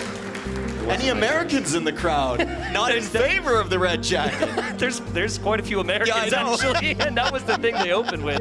Again, production thought this was funny. Production continues to think this is funny. I think it's hilarious. This was their choice. Yeah, so thank you for putting me on camera, as Davis brought this up. That makes me feel very good. There is our wonderful shield, our Red Bull Wololo Londinium, and there is the Viper, ready to go. We are just moments away from the series starting. Man, I can't wait. I wanna spam 14 right now. What map are we gonna get, Dave? We know what it's gonna be. We see 2 islands. We see a wonderful map. Let's lead you to the lands of the stone and drift, where 2 islands are separated, multiple islands in the center, filled with stone and snakes. This will be a primarily water-based map, but who will land on their opponent's side first? Why am I turning into Riley Knight? I don't know, but I was really looking forward to seeing who will sail, who will conquer. How will this be decided? Yes. And in the room at the back, he's impersonating a typical Canadian accent at the moment, as he so often does. Hey, way better than my impersonation of an Australian accent 10 minutes ago. That was horrific. Thank God the microphone wasn't in front of my face. That would have been bad. But yeah, I do think draft-wise, Viper's got kind of a win-win theoretically going into this because it's a very late Civ pick. Armenians are very good. So if Viper starts off with a win against Koreans, that feels like 1.25 wins or something, right? Because you've got the lower priority Civ pick victory. So let's see what we get. Yeah, this is exactly what we're talking about. I want to hear the crowd here in London as we started off. The Viper versus Yo, best of 7 to move into the semifinals tomorrow, Dave. And Viper is opening with a transport ship, and he's going for militia right now. Yeah, we saw Herod do a very similar thing, right? He went for the men-at-arms approach, and it caught Yo completely off guard on this map. So if it worked once, why not do it again? Yo is going for the docks. He's not getting greedy and adding the fish like he did last time. He's going right for the galleys. He's going to come forward, and he might find that transport ship. Viper will send the fishing ships forward a little bit to hide the transport ship behind. And by the time he comes back, the transport ship's already gone. He kept them there on purpose. Bro, that was so good. That was so good. And yeah, if Yo doesn't know this is coming, that is the key, right? Yep. That's the difference between 1 or 2 villagers going down or 0 going down. There's Viper. We might want to check Yo's Fog of War here because Yo's just making boats and expecting Viper to do the same. So last time against Hera, he had a scout on auto scout. He saw the units, but the scout kept going, and Yo didn't notice it. And he saw Viper for a second, but he doesn't move his scout. He did not notice that. Yeah, but I think he didn't see enough water yet. He didn't see any galleys. He didn't see enough movement. And Mr. Yo is so experienced. I think in some ways he's expecting something, but it's been a long time. Now he's convincing himself maybe Viper is going galleys. He's still looking back at his base every so often, I'm sure. And there's Viper. Here come the men-at-arms. He's not expecting this at all. Koreans, Oh, he though. is! He is! He saw the men-at-arms with the extended line of sight on the villagers. Excellent quick walls there from Mr. Yo. You have to hit that wall. He does! Wow, well played. Now, this could still get a lot of value here for the Viper. Viper can still get long sword, which only his Civ can get in this age. He's also adding an archery range. So this should immediately change the game plan here for Yo. And it's tough for Yo because you can garrison in Viper's position into the dock. He's still adding Navy. Multitasking is so difficult right now. Yeah, one fishing ship extremely weak as well. Viper's got to be careful with that one, but he does have the repair villager here. The primary advantage right now for Yo is just the amount of galleys that he has on the field right now. He's got fletching as well, which Viper is missing.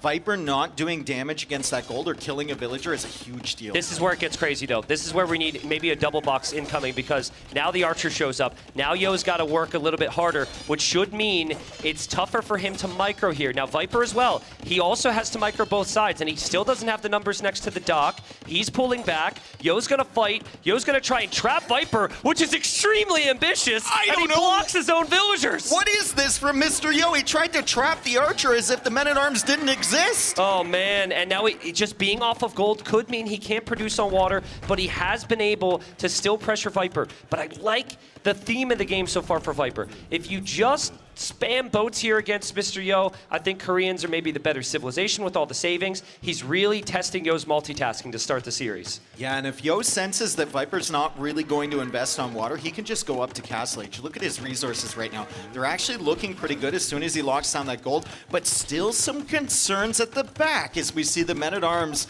kind of roaming around Yo's base looking for picks. Viper's got a lot of healthy food eco, Dave. He has like 8 or 9 farms, maybe more back there. Yo hasn't been able to do the same. And so to start off the series, it's like Viper striking first, Yo having to react. There is the chance. Yo loves a counter transport. So if he finds a moment where he's defended at home, would not be surprised to see him try that. And if you get villagers over there with Koreans in the Castle Age, those towers come up quick.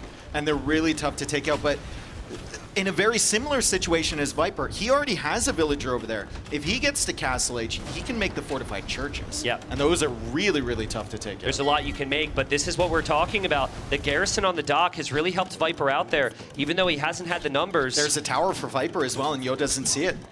Just outside the line of sight, How I does he believe. not see it?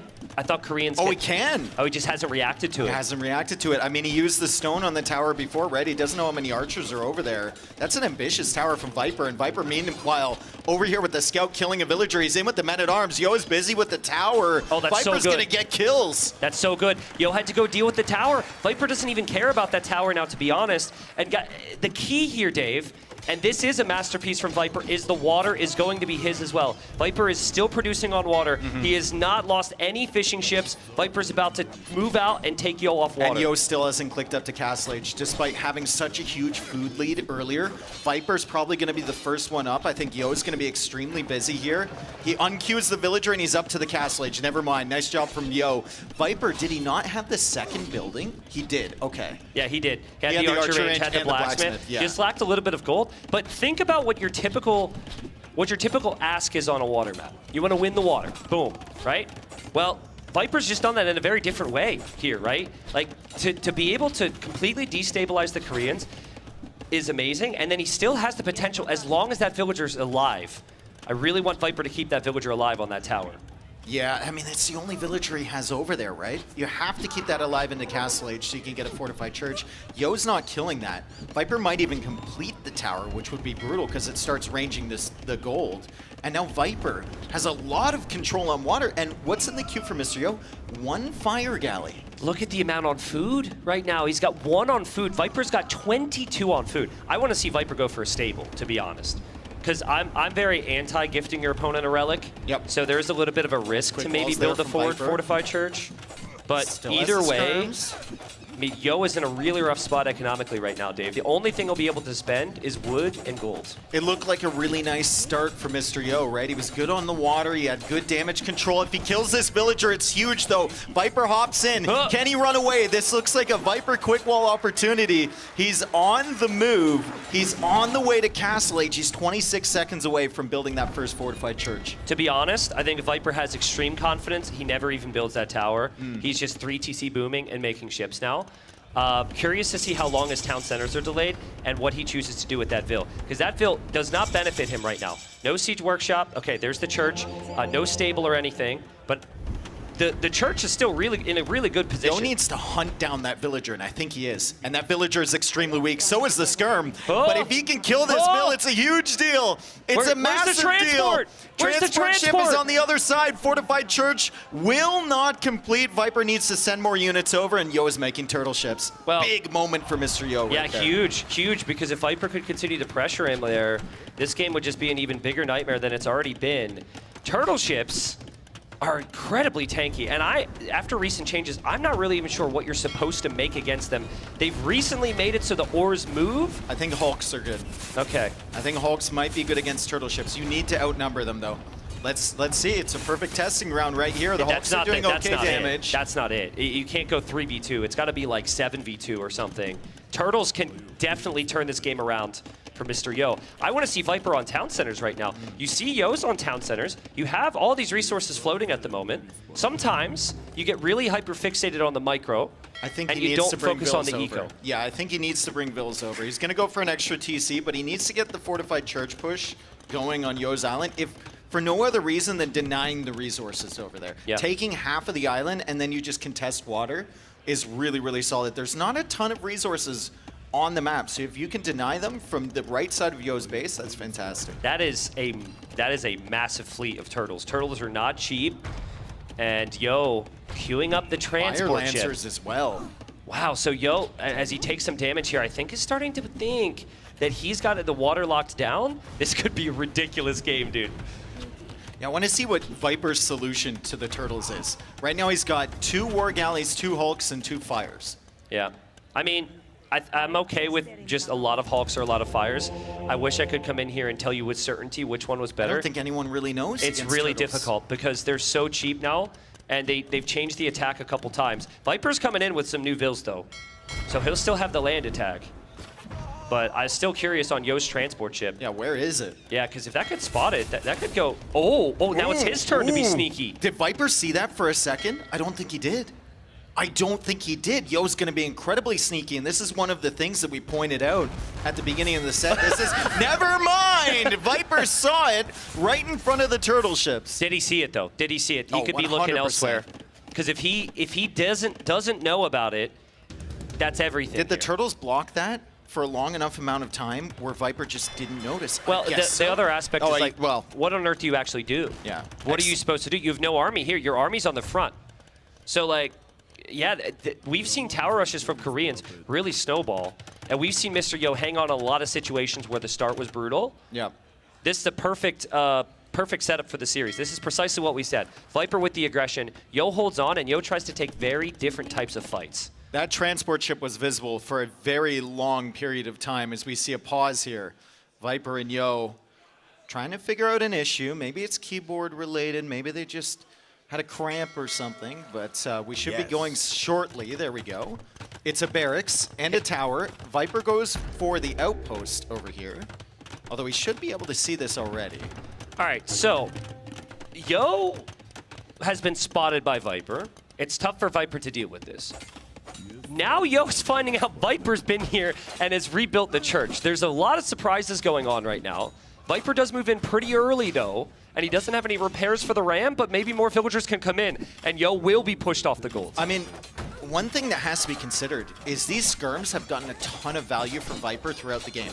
Look at the Eco KD right now. Yeah. It is 15-1 in favor of Viper, and I think Unreal. only 4 of those were fishing ships. And Yo is committing against these rams with the villagers. He doesn't have enough? Now he's counting on this land push on Viper's island to really make the damage because he's taken so much at home.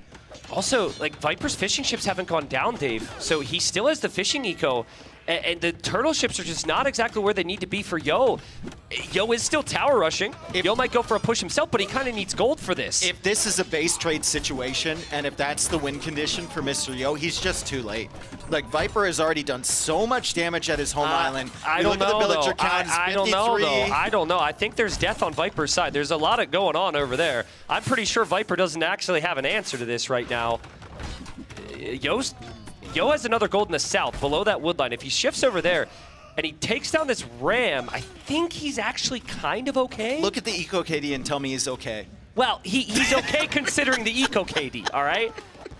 Obviously, you can't ignore the past, but, you know, there's positives to the present here. He's got the outpost. Viper not able to do anything That's a nice about touch that. there from Mr. Yo. Unfortunately, there's a snake there. Remember, they do have poison damage, so that villager might actually end up dying as Mr. Yo looks for more opportunities. 2 fortified churches at home. She barely manages to survive, and Viper just converts the forward villager. Yeah. It's actually a nice touch. Yeah, it's a nice touch. Viper will hope to hold with his monks and his mangonels. Garrison there, too. Has to stop the tower. In the nick of time. I think he did. I'm not entirely certain if he destroyed the tower or not. I think Yo might have deleted, but that was so close. If Viper gets one big shot against those villagers, they all go down. Nice rocket cart shot there from Mr. Yo. But once again, the skirms, the value from these skirmishers of Viper has been insane. Yeah, and once again, we learned that building archery ranges on forward islands is very valuable in Age of Empires. Yeah, incredibly prolific strategy from one of the casters here. Imagine if you built 3. It'd be even better than 1. It would be even better than 1 as we see Viper expanding forward now. He's got a ram with some units garrisoned. He's got another follow-up ram there, and Yo is still pushing. It's still a dangerous push. Viper can't clear it up, but like, there's really no eco behind that TC anymore. Listen, I'm telling you, I've seen too many Mr. Yo games where he clings to life here. There's something's just not right here for Viper. He doesn't have an answer to this. He lost a mangonel. His skirms, they've done well, but they're gonna get cleared up now. There's towers coming up. I think if you go Ram, Warrior, Priest at home, you can actually clear that. But where's Viper's gold? Like, where's his eco for that right now? His eco is really awkward. I guess it's there. He does almost have enough stone for a castle, too. Where do you castle, though? Yo's Island. I know, I'm getting excited Where's for it. the transport from Viper, right? Is he thinking about it? Is he considering it? Because what you don't want, if you are feeling the pressure like I believe Viper is right now, you don't want to just react to Yo. The whole game has been trying to take the reactions away from the opponent, so... Dave, it's 68 villagers versus 63 right now. Which is remarkable because Yo has lost 32. Yeah. And Yo has actually tried to add more fishing ships, but Viper sniped those down right away. The skirms are still getting value here. Ram's going around to the other side. This castle will make it difficult for Yo to push, and I don't believe that he can stop that because the fortified church is right next to it. I'd like to Plus see... Redemption is in. Assuming Viper clears that, or completes his castle, he can always have a monk or 2 around for any rocket carts. I'd really like to see him think about going back on water. Now that's tough against the 5 turtles. I think if you take the water away from Yo now, it becomes a really complicated game for Yo. But how's he supposed to know that? And his resources are forever at the limit here, so... These are the type of games that Yo just never goes away.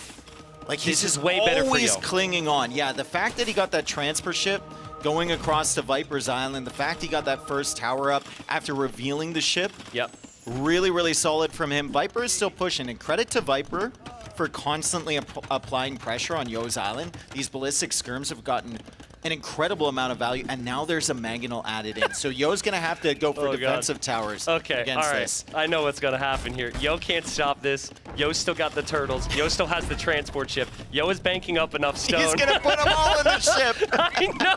I've seen this story Bring before. over the transport. I have seen this story before. We could be very wrong, obviously.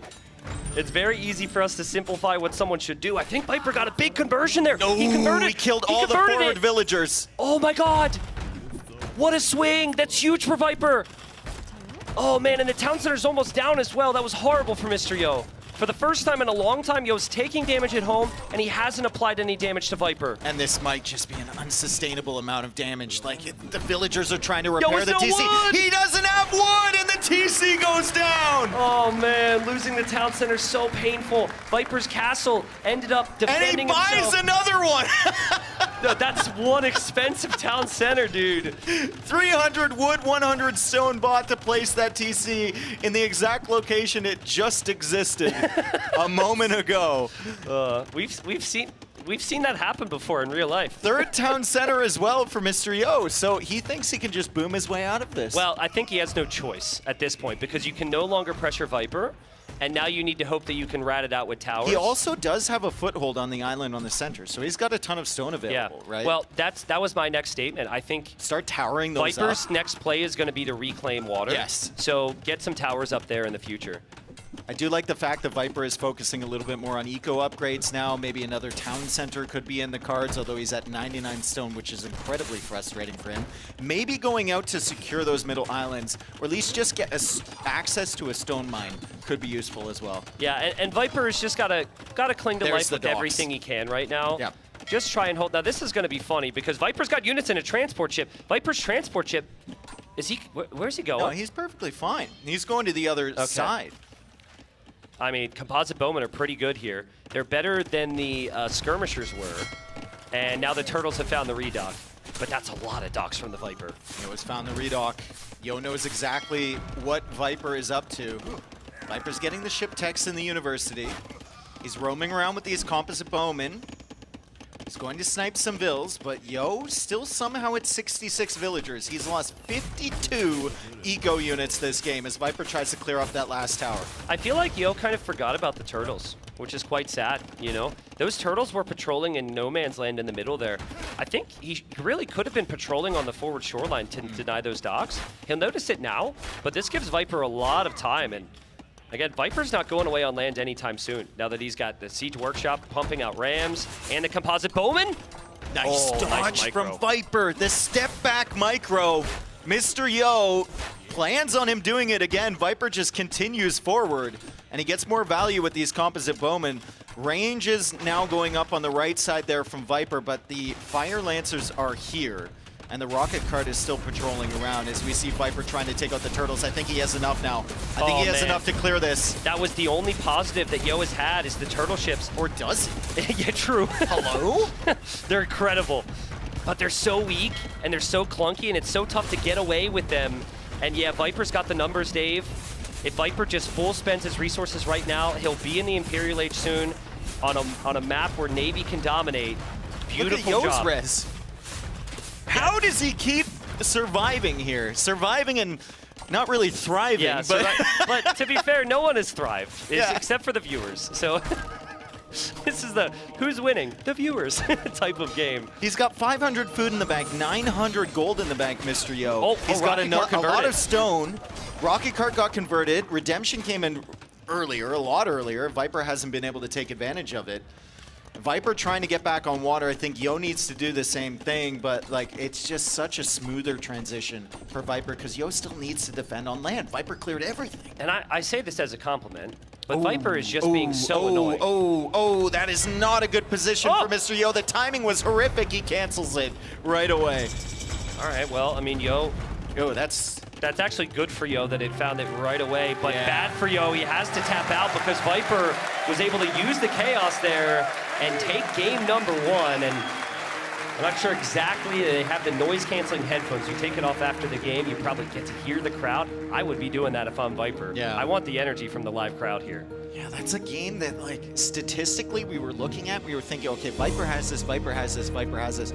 And in classic Mr. Yo fashion, he just keeps surviving. He just finds that one little edge to drag the game out. This time he couldn't make it work. Credit to the Viper, constantly applying pressure on Mr. Yo's island, constantly pushing and not letting Mr. Yo distract him. This was sick. This was sick. This if was Yo really knew good. this was coming, yeah. The rest of the game changes. See, Viper thought about pulling them back, and then he's like, no, I need to delay for my transport. Yeah. And he didn't do it so long. He didn't move so far away. It wasn't suspicious. So Yo, exactly. It was a little suspicious, but it wasn't suspicious, you know. And yeah, obviously Yo did make the very good counterplay there, but Viper ended up retaking water. Really a hard game to break down. This was a surprise. So confusing. I think he was like just hard focused, tunneled on the archer, and he forgot about the men in arms. I appreciate the confidence, bro. Like he lost 2 bills for that. So that's 100 quick walls from Viper against him, where he won some revenge there. But amazing game. Viper. We didn't have to end up dealing with the turtle ships for a really long time because he went to land. Oh, these skirms were huge. The skirms were huge. Skirms were amazing. Viper had ballistics for those early. This town center, I mean, this was a difficult situation fight for Mr. Yo. The replacement of it was questionable because it wasn't even good after he replaced it. But here we are. You can see Viper's view. What a view for him looking up at the audience under the bright lights. Absolutely. Now, I'd love to see draft here again if we can, because I need to restate just how big that was there for Viper. Viper looking at the crowd, looking at the camera here as we get prepped. He's got to be happy. But Dave, when you draft for a tournament series in AoE, sometimes it's just one low pick to break the high picks. That's how you see it, right? Because if the level is extremely close, sometimes it's a strategy that prevails. That was Yo's best pick there. That was Koreans. And Viper wins with the Armenians. So that's got to feel so good for Viper. Yeah, we had that conversation with ACCM last night, right? Where he's saying good drafters, they're beating the #1 pick of their opponent with like the #6 pick. Yep. And then the entire draft just kind of explodes for that player after that, right? Because they were counting on getting that win. So great pick there from Viper. Excellent draft for Stonedrift. Where do you think Mr. Yo goes here? Just thinking about it real quick here. Don't have an immediate answer for you. I think you want a map where you can be more strategic. I don't think you want to immediately go into a map where there's a ton of early pressure from Viper, because that's what happened previously. I kind of like his first pick there, Glacis. I think that would be a good map for him here, but I'm not really sure on the Civ pick there. I would guess he'd go Byzantines. I honestly could see Viper going for Romans there. At late game, Byzantines do dominate. So we saw that crazy comeback from Yo against Hart, where he was behind the entire game and won with the better late game Civ. There's been a couple Civs attempted on Glasses that are, you know, Cumans have been attempted there. I saw them work in some practice games. Ketons have been attempted there. Romans is the consensus pick, right? Yeah. And then we look over at Yo's Civ draft. I saw him trying Berbers on that map in practice. Okay. It didn't look great. Mr. Yo, but that's I hope he doesn't go back to it. That's the thing about Yo. Like, Yo has basically had to train himself not to pick Bohemians and Berbers top 3, right? Because he loves those civs so much, he doesn't want to do it. But We're yeah, not let's going find to. out what map we've got for the next one. It's going to be Vulpine. Here we go. And Viper's got Georgians. There's the pines in the middle. There's the foxes, which will forever annoy me because they're quite loud. But apparently there's a lot of them in London. I haven't seen a single fox. Am I looking at the wrong spots? No? Okay. No. I haven't seen it either. Yes. Oh, man. I'm sure someone here will tell me. But, you know, the civilization where Koreans was actually played the most in the ladder qualifier was this map. So, well, like, I mean, the civilization, the map where Koreans was played the most is every single map in the qualifier. I guess that's fair. Yeah, it's really a shame for the stats that the Koreans were played to the level they were, because it's like everyone's most played Civ was Koreans. But we should be into it here soon, folks. I'm thinking has to be a bounce back game for Yo, because he knows everything I know. If you lose here, you're thinking, God, why didn't I have Koreans here? You're down 0-2. Yeah. It would snowball very quickly. Yeah. And I could see him playing Huns and trying to go Cav Archers here. I could see that, especially if he thinks Viper's going to play Georgians. You just kind of match them until the Castle Age, and then you out-spam them with the Cav Archers. Yeah, it's a really tough map for farming, and because of that, it's, I think, perfect for Cav Archers. I think it scales towards wood gold comps. Yeah. Yep. Byzantines. Byzantines. Mr. Yo. Okay. Yeah, well, I mean, Koreans would spam skirmishers. Yep. And fire lancers. Byzantines have the cheap spears and the cheap skirmishers, rather, so that's and doable. You can go camels if your opponent's playing into knights or something. Viper, if he's got Georgians, I think he will go for it. I think it's Georgians. And it's Vietnamese. Vietnamese, never mind. Well, talking about skirmishers and fire lancers, there you go. That's Civ. Still a great Civ pick. It is fantastic, yeah. And I think does it scale a little bit better against Byzantines than Georgians does? I think it does. If there was going to be a game in this series to go down to the final moment, it would probably be with these two Civs. We arrive to the land of the foxes here. We have Viper very happy after winning the first game. And yeah, Vietnamese Byzantines, Dave. Yeah, Viper is going to be the early aggressor, I think. I don't think Yo's going to go for that spear skirm spam right away. He's just going to open with archers. Let's see if the players pull their villagers away from the sides as well. If they're playing archers, that gold income is so valuable. Nice snipe there from Viper. He starts it off. Here's the thing about these foxes. So you get gold income when you eat them, but you don't need to drop off the gold at a mining camp or anything. So it's very fast. And you start with 4 villagers just fully surrounded by foxes. They're exposed, but if you just run home, you're down 400 or 500 resources collected. So you pretty much got to take them. And if you're going to get the gold, you kind of want to base your strategy around getting the gold. So that's why I think we're seeing archers from both. Yeah, really nice from Viper to take that scout from Mr. Yo. So he can scout the double range from Yo right away. And Yo's not going to have vision on his second range going up. Yeah, true. And Viper will mix in some skirmishers here. It seems like it's the same thing from Yo. But the scout is down there for Yo, and we all know how much Mr. Yo likes to get that auto scout, but it looks like Viper's scout is down as well. So neither player getting any scouting intel right now.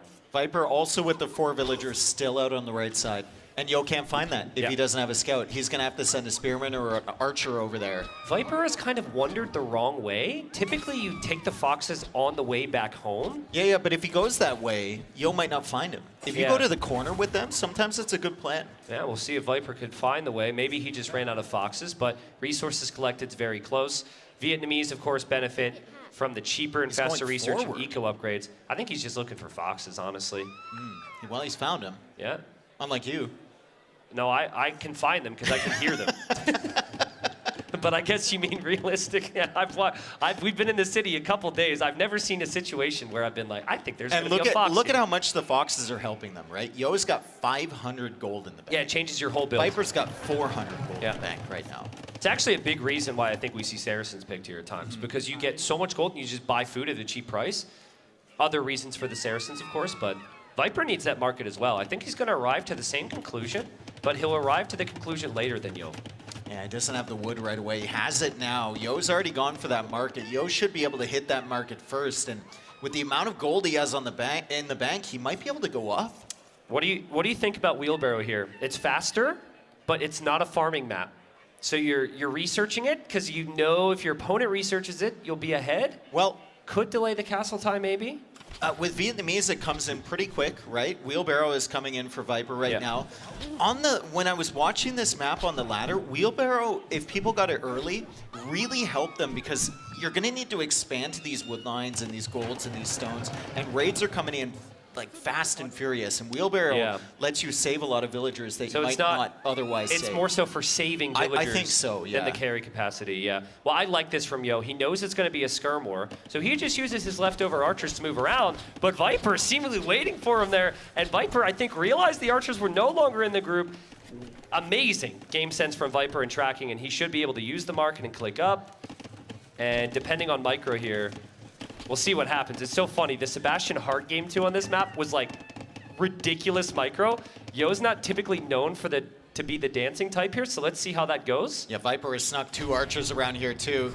Good temporary gate wall for Yo. It's going to enable those skirms to get over here. These are still the Fox villagers. Yeah. Viper is trying to hunt that down. Can he get it before the skirms fire around him? I think Yo can't save this. Can we please check the north of the map? Because Viper thinks he's killed those archers, and they... Viper's like, where did they go? Viper, don't think about it too much, bro. They're still in the corner. That's a big skirmisher army as well. How many does Viper have at home?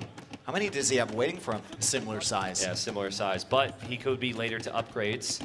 He's going for a second barracks as well, so I think it's going to be Fire Lancer, Skirm Fire Lancer for Viper. It's so good, Dave. It's so good. They nerfed the Fire Lancer with like 3 different nerfs, but it's so strong. And well, you don't need any text to really get into it. Exactly. A lot of units, if you want to know the #1 reason why the Fire Lancer is strong is because most of things in AoE, you have to like build up a lesser version and then upgrade it. And of course, there's a cost and time investment for the upgrade. Fire Lancer's just boom, there, right out of the box when you get to Castle Age.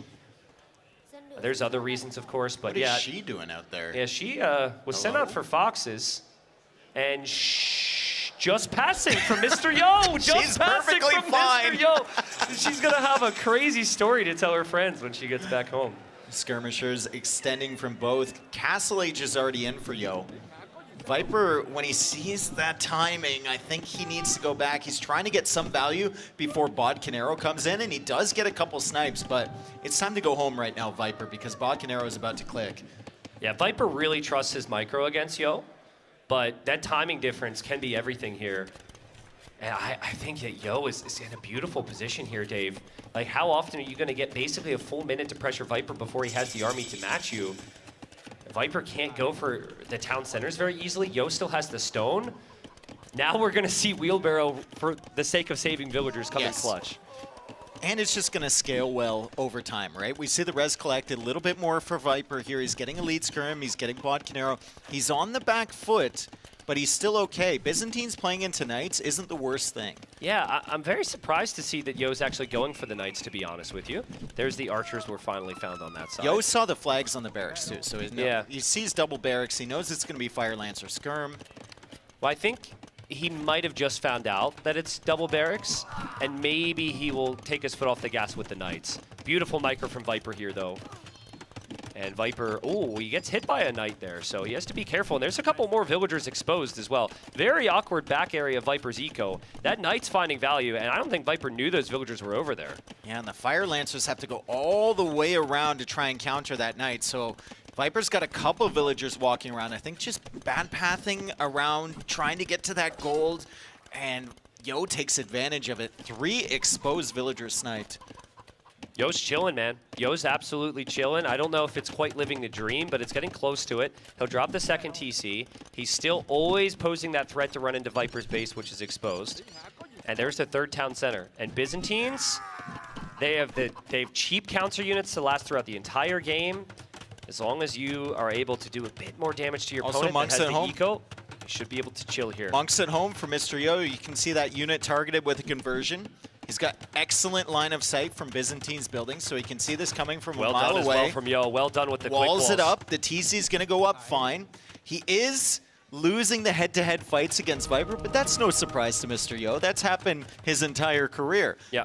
He needs to try and get that random damage, right? Those 3 villagers he killed before, and then expand his eco behind. Here's a moment, though. Every other player here, they're split microing their skirms to try and dodge a couple volleys. Yo he doesn't have any interest in it. Yeah. He'll send the focused Knight. on other things. He just sends the Knight, exactly. You know, as Doubt would say, he's like, you know, this was what Age of Empires was before the micro nerds showed up, you know? Oh, that's a good counterattack from Viper, though. He's caught Mr. Yo in a bad position on that wood line. You can see the skirms coming in. Oh, the Knight's weak as well, Dave. The Knight is weak. The Monk is there. The Monk gets sniped by Viper. Good micro to pull those skirms away, but the Fire Lancer did get converted. However, Mr. Yo losing the skirms on the front side, so Viper has the army advantage. He's got 50 villagers. Yo, 58. And Yo's got 33 on wood, 11 on food. That needs to be balanced out there. Getting up to 700 on wood is a sign that It's he's not really easy to add struggling farms, though, on Yeah. this map. You said it before, it's not easy, right? You need to add them around those TCs on the edge, but that's where Viper's going to pressure. Yeah, that's the key here. Yeah, your farming eco is actually, the safest farming eco is going to be where that stone TC was on the right, but then you don't have many villagers there because your wood line and your forward TC are here. Still think Yo's okay. He hasn't lost any vills. He's adding the siege now, and he was very close to getting a second relic. He's going to get his first one here. And I think Yo is obviously a little bit uncomfortable. When Viper's pressuring you like this, you're going to be, but you got to remind yourself at all times, I'm Byzantines here. Yeah, and you have the Siege Workshop. You have the town center there. I think he can fall back and survive. Viper is really extending for damage, considering that Siege Workshop is right there. When does this Mangonel come out? Feels like it's been forever. Well, you have one shot, because then the Fire Lancers can come out, and the Fire Lancers for Viper That moved is away. not it. You had one shot, and I don't know where you were aiming, Mr. Yo, but nice follow-up, I suppose. I think that ends up being okay. Obviously, everyone would have loved to see the big shot there from Yo and hear the crowd scream, but you still save the Mangonel. There's potential for more, and it's tough for Viper to move in if Yo can get the attack rounds in. Yo's still 3 town centers. Viper's still 1. Viper doesn't have any relics yet. The game is scaling better for Mr. Yo. He has a lot of work to do. Second Mangonel on the way. I don't think Viper can push here anymore. And he hasn't added that second town center yet. He's going for a forward Siege Workshop of his own. He doesn't have a relic yet as well, Viper. Yep. And he's had this middle control for a very long time. I think if Mr. Yo just gets to a castle here, Dave, in any of these areas he's vulnerable, it starts to look very, very good for him. A couple cataphracts mixed in with skirmishers is perfect. Cataphracts are very good against infantry. Now, granted, that's a lot of lancers, but still. And we know Yo is super comfortable with the unique units. Devotion on the way for Viper. So if Yo is counting on these monks to help him out, Viper doesn't want his units to be converted too quickly. Yo misses the attack round. Viper dodges away. And Viper has seen the 4th town center being added now for Mr. Yo at the back. I'm wondering, Viper has a lot of Lancers just standing around. I wonder if he patrolled that or if they just ended up getting a little too close. Obviously, that's still going to do some damage here. And, oh, Yo moves out with his Mangonel. Can't do that. It's just, it's so easy for Viper to spam these high-value units, the Fire Lancers. And they have so much HP with Vietnamese, they're just finding value everywhere as Yo goes for the castle. Bought 200 stone for that. Viper's coming in. He's going to take out the Mangonel. There's a Mangonel on the other side. Whiffs on the attack ground. Mr. Yo has to push this Mangonel back and has to get this castle up, and I think he will. That was actually not quite a whiff because Yo read exactly where Viper was going to attack ground. Look at him, and now Yo is blocking him. He'll complete the castle. Yo still has a 14 villager lead. There's still some problems here, Dave, but he lands his own shot, and he dodges. Mr. Yo? And he gets the shot again. Mr. Yo? Beautiful from Mr. Yo. What a moment. Yeah, the eco's about to get really, really awkward to stabilize, though, because he's got a lot of idols, Dave. That town center was denied on the back. That town center's idle. But I still think he's got a nice position here, and we'll see Viper go TC2 and TC3 in the north. That moment told Viper, you can't damage him anymore. You can't damage him with this push. You can raid maybe, but you can't finish him. You gotta add economy. Okay, I want to show something here, and this might just be typical T90 going way too into it, but look at the north, that stable there from Viper. That positioning of the stable, no, very, very north. Vodka can't even find it. Vodka's like, why? At the back, right, bro. right. Vodka, keep looking. There, okay. So, this happens when players get a little scatterbrained and things get a little crazy and they're moving really fast and they can't focus on the details. I just wanted to point it out because Yo never falls into those problems, Dave. He falls into the problems if he gets like overwhelmed by pressure, but he's always super smooth. The positioning of his castles and everything are just perfect. So to be honest, dude, I think you might be a little deep on that one, but I'm super with you. deep. I think that was the bloodlines and a husbandry stable for the cav archers that he's making right now. Okay, but you build it on the front of your base. But you're right. You're right. I'm with you. But I mean, you're with me after mentioning. Okay, whatever. It's not important. The point is Viper was really late on eco this game, and he found enough value to probably be somewhat satisfied. I mean, he still has more res collected because his economy has been more efficient, right? He got wheelbarrow really early. He hasn't been interrupted by raids, but I think that's about to turn around because Yo, with this villager lead, it's almost 20 now, is scaling well, and he's got the castle set up defensively. It's just, where can Viper pick economy anymore? That's the question. With the Cataphracts dealing with the Fire Lancers. I mean, this is such a good game, and it's been such a good series. Yo seems like he's primed to defend Viper just enough. Viper always pressuring, though, to the point where he's not taking any big hits back at home. Love the tower there from Yo. He might need to leave, and he might lose a couple of He could get another castle up, Yo. He could get another castle on the right side, and then his base would be like impossible. Yeah, Viper doesn't want to be there. Viper does not want to be there with the Fire Lancers. He dives for the Mangonel. That's not it, Dave. He's going to lose them all. And then the leftover skirmishers can kill his cav archers as well. That is amazing for There's Mr. Yo. another raid on the right for Viper, constantly trying to get damage. The cav archers have a little bit more mobility, and Mr. Yo is paying attention elsewhere, so Viper will get a few picks. Villager difference is only 12 now. Is this one of those weird games where if the score didn't exist and the players didn't have so much experience, Mr. Yo might assume that he's behind by 20 bills? Yeah, he might have assumed that Viper added the second and third TC way earlier than he did. Yeah, but I think Mr. Yo's looking at bottom right. He's like, okay, that is...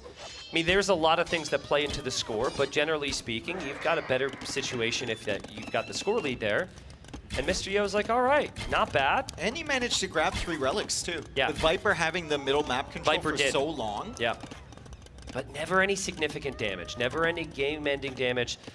Only 9 villager difference. Viper's got like full Castle Ejiko upgrades. This is setting up to go in. So if it goes in, it's always going to be skirms from Byzantines. There's no question there. Oh, nice split. Yo with the Mangonel here. Okay, Viper. Viper with the micro. Okay, Viper. Never mind. Actually, I don't even think it's worth it. Yeah. He's going after the Cataphracts instead. Yo clips his own Cataphract. Always going to be skirms. Can you actually continue to make Cataphracts? Where's Viper going? Hello? That's a control group misclick. Viper had another army of CA or something, and I think he misclicked, and it's starting to fall apart a little bit here for Viper in terms of focus. His resources are looking good. Yo loses 3 units as well. I think those were the Cav Archers he wanted to click forward when he clicked that other army. Second castle has to go on the right side there for Yo because the Cav Archers have been getting so much damage. Yeah. He can't keep skirms over there the entire game. Third castle goes on the neutral gold on the left side. So that tells me that Yo really believes in his Civ long term.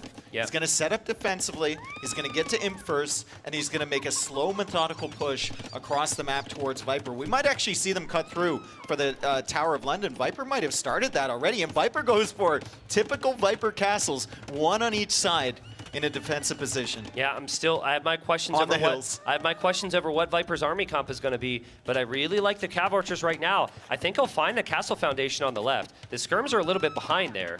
So the villagers that were there actually get sniped. If you go Fire Lance or Imp Skirm, shouldn't be that bad. I guess Cataphracts are pretty good for Mr. Yo. Cataphracts maybe are pricey. Fire Lance or Cav Archer could be a play. I mean, I think the question mark in your voice is exactly what Viper's thinking in right now. But I mean, he's I not think sure. Yo's asking questions as well. He's seen the Cav Archers, he's seen the Skirms, he's seen the Fire Lancers. Yeah. He doesn't know how Viper's going to open. The thing is going cheap Byzantine skirms is good against almost all the options Viper will ever go for. So that's what's good for Yo here, is he could just simply make skirms and find out soon. And Viper's going to have to show his hand with what his plan is once Yo approaches his base. This Tower of London could be a big deal for Viper, because I don't think Yo's considered that possibility. Yeah. That trickle of resources is really nice, especially on gold. So the Tower of London, and we'll find a moment to show you in the middle here, it's a building that you can control, but you have to chop to it, which takes time because you can't build the lumber camps next to those Viper's trees. getting close. If you get there, you get a trickle of all resources except stone. So imagine a game where both players have pretty even economies, but then there's an injection of resources. That's very good. There is something you can do in Yo's position. I've seen him do it before. He'll actually treb cut the trees. It's faster than cutting it with the vills. So it depends on how aggressive he wants to be here. But you could just go like couple clicks on trees and you're through. So Viper building up his Skirm army. He's also got Fire Lancers on the field. Still has 9 Cav Archers, so we really haven't gotten an answer to the question of what his comp is going to be long term. Right now he doesn't really have the resources to invest into that many technologies, right? He's still kind of at the limit, trying to produce just enough army to keep Yo at bay. He does have those 2 defensive castles, but Yo is on the move. I'm wondering what Yo's planning on with these traps. Is he just going to take the Siege Workshop first? Is he going to pressure the castles? Is he going to cut the trees? I don't think he knows Viper has a castle over there. Now he does. His traps found it. So Viper might focus his attention that way. We see Cataphract upgrades coming in, Dave. He's getting the armor now. I think Cataphract is great, right? Cataphract is good against the Skirm. It's good against the Fire Lancer. So then Viper will be forced into, what, Cav Archer, Rattan Archer, and then your Skirms are going to find value against that as well. Mr. Yo's got more gold with the Relic income, but also with that gold underneath the castle here. So he's got the cheaper non-gold units, and he's got the additional gold to get to Elite Cataphract, and the upgrades are rising. We could see Elite Cataphract. There's also Logistica. These are very expensive upgrades, but Byzantines normally cannot lose if they get there. I love that castle from Yo. I think I would have preferred the castle on the right first and then that one later. Yeah. Because he's afraid of the raids coming in. Yeah. He has faith in his army comp and in his Civ long term. That's why he goes for a defensive castle like that to protect his eco. But I think on the neutral gold to the right would have been maybe a little bit more solid, as Viper is almost chopping through. Yo is very, very patient with every treb except for that one. Elite Cataphract on the way. Yeah. Yeah, I think Yo you have kind of the double effect. That castle in the south gives you another castle to produce the Cataphracts to the left or the right. Yeah, if he's thinking about production, yep. But he didn't go for Viper's castle much at all. I think, is the treb attacking the trees? Yeah, he took down one tree already. He's going again. And they're both going to get through at the same time. Nice job from Viper. Nice job from Mr. Yo. Usually, one player gets through here and then walls it off and is always surprised when the other one has the same idea. So we'll see if Viper manages to scout that out early. We can see it's in Viper's control right now, and if you look up at his resources, you see a slow trickle of wood, food, and gold. No stone. And if you look at his population, you're going to see the number plummeting because Elite Cataphracts had said, hello, Fire Lancers. And Viper's still not really certain what to commit to, right? Like, he's going for Skirms and Fire Lancers, but there's no attack upgrades on the Fire Lancers yet because this takes so much time. I think it's Rattan. I think it's Rattan from Viper and just hope that it works. Yo is going for a castle in the center on the Tower of London. Is that allowed? I think Yo you is need a building castle permit. dropping the Tower of London. We might need to get that one approved, but here we go. It's a bit weird. Viper will probably come right back in, and now we've got the big push on the left here from Yo as well. No bombard cannons from Viper. Yo's got so many cataphracts, Viper is locked in on that bomber cannon with the ram, but that's not going to work, brother. The ram goes down. He can't quite get that bomber cannon. Vietnamese castles are junk. Just dive the Trebs if you're Yo. Just dive the Trebs. Viper doesn't have an army to deal with the cataphracts. And if the Trebs go down, Viper's going to lose his castle. He has another castle on the left side as well. That will never stay. And then, of course, Yo can just go right back to the Tower of London, take the Tower of London here in London. Viper's got no chance against this Huge army. momentum swing for Mr. Yo. Huge momentum swing. Viper's still at 170 population, though. Yo takes out the castle over there. Viper loses the population space. He still doesn't have heavy cav archer. His cav archers are taking out the cataphracts, but still only pikemen for Viper. He needs more time, and he needs more space. It was a lot of confusion here from Viper. Do I go for Fire Lancers? Do I go for Imp Skirm? Cav Archer, Rats and Archers. It's like the Vietnamese having amazing options actually hurt him. He's got here. the tower. He also has paper money. He managed to sneak that in, so the gold's going to be coming in pretty quickly. But will he have the food? Will he have the wood? Will he have the time? Yeah. Will he have the space to start building those production buildings and getting his army? Big questions. Right now, it is a situation where Yo's skirmishers are good enough against most of the army, and the cataphracts are there for the rest of it. Yo responds, and we have a 1-1 here, Dave. What a game from Mr. Yo. What a patient game from Mr. Yo. He lost with his first pick that first game. There could be all the mentals of that. Doesn't matter. He's Yo. He figures it out. Excellent job from Mr. Yo identifying his win condition. About halfway through that game, he just expanded his economy. He made the castles defensively, and he just slowly and methodically pushed back the Viper. And then once he got all of his techs in, he pounced. Yeah. Reminder, guys, Vietnamese have all the eco bonuses here. Byzantines don't have any, but there was one aspect of that map which both players utilized, and that was the foxes. I really think the key in this game, Mr. Yo recognized this will be a skirm war. I'm going to float gold because of all the foxes, and I'm going to use the market to buy myself the Castle Age. On the flip side, Viper was a bit late on the market, and then Viper also went for the wheelbarrow choice, which may or may not have had an effect there. This was the castle. This felt like the key moment in the game for Yo to just stabilize. The body block there and was the body sick. block was so sick, dude. And Yo then the said, shot. "You shall not pass." Viper doesn't get much value there. Yeah, yeah, and then the shots as well here. He hops out. And like, you look at this, as soon as Viper fails there, instant second, third TC. Yeah. And he plays into the game that he didn't want to play, the late game against Byzantines. I wonder if maybe Viper can apply similar amounts of pressure and be on 2 TCs throughout some of that. Maybe. Like, there's the misclick from Viper. I don't know. You know, Viper won the first game through a lot of chaos. He tried the same thing here on a map that's not typically that chaotic. Yep. I think Mr. Yo is really liking what he's seeing right now. That was a good civilization pick, it turns out, for Mr. Yo. It matched up well against the Vietnamese late game. And Viper just had so much aggression early that didn't really pan out. I think Viper needs Puts to... it behind on getting the techs and getting the army. Really curious to see what Viper picks with his Civ next. Also his map.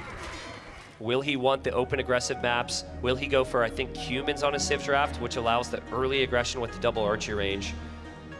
Most of Mr. Yo's civilizations are a bit more passive. He's going to wait and brace himself against Viper's attack. And Viper's got quite a few here, sorry. 1-1. 1-1, dude. I'm stoked. The setup for the Game 7 is here, yes. man. Please bring us there. Game 7. We don't care who wins. Yeah. As long as we get a Game 7. Give us 7 we're happy. games. Yeah. All right, Viper's turn to pick the map.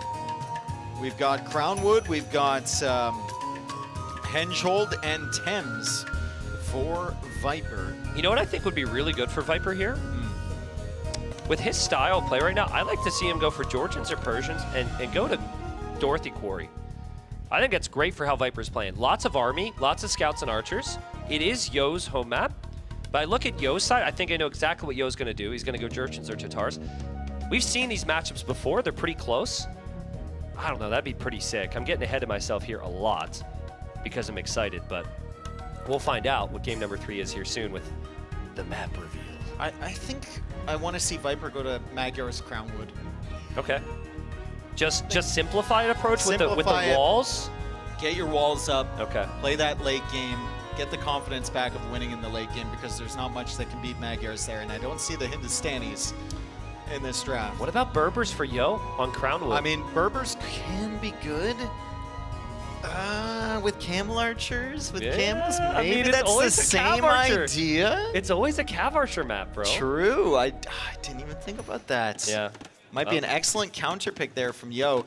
But we are going to be going on to Thames. It will be Magyars for Viper on Thames. So maybe a little bit of mind games here, right? Like, he picks Magyars on Thames because Yo expects him to pick Magyars on Crownwood. Yo has Berbers to counter that. Instead, Viper goes for Magyars here. Yo going for the Jurchens. We've got double mind games because Magyars are a scout civ and Viper is opening with an archer range. I guess Jurchens are as well.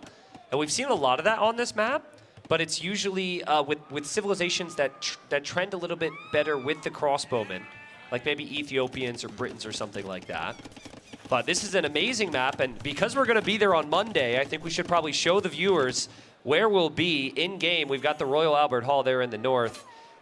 In the game, though, that gives you 25 additional population space, so Viper's benefiting from that. And yes, Dave, we will be casting in the Royal Albert Hall on Monday. It's like a fever dream. Yeah, I refuse to believe this is real.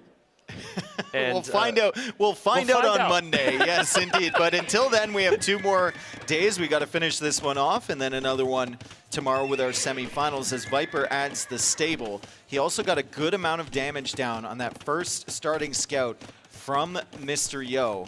Now, the Jurchens have some potential playing into cavalry and playing into Cav archers as well. They do. They also have the faster attacking scouts, which if you make that transition would be nice. But Viper gets the first pick, and a tiny detail here to mention because Viper in the previous game used the foxes just like Yo did. Viper got all the extra sheep and cows in the north. There's a lot of them there. So if you look underneath Yo's TC here, you're going to see Yo, he's soon running out. He's got 1 more cow. You look underneath Viper's TC, and he's got a whole shipment of sheep coming on home, baby. Utiles north. You're a little bit early on that one, but we can see the idea as the sheep come in.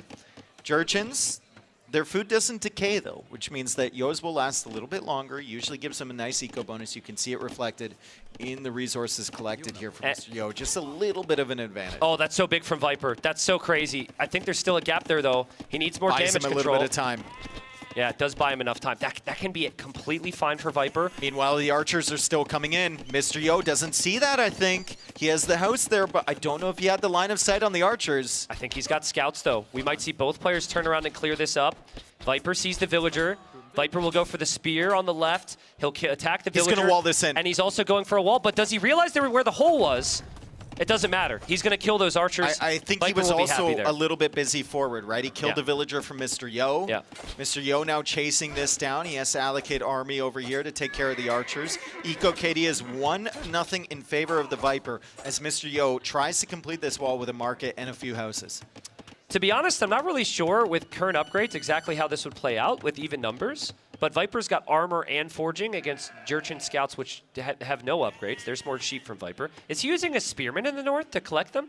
Is that what that was? Yeah, and he wanted control of the Royal Albert Hall, which gives you 25 extra pop space. Yeah. And 25 extra house space as well. So it's not the final population, it's also the housing. And also plus 25% confidence. Did you know that? Well then. Scouts are moving in here from Viper.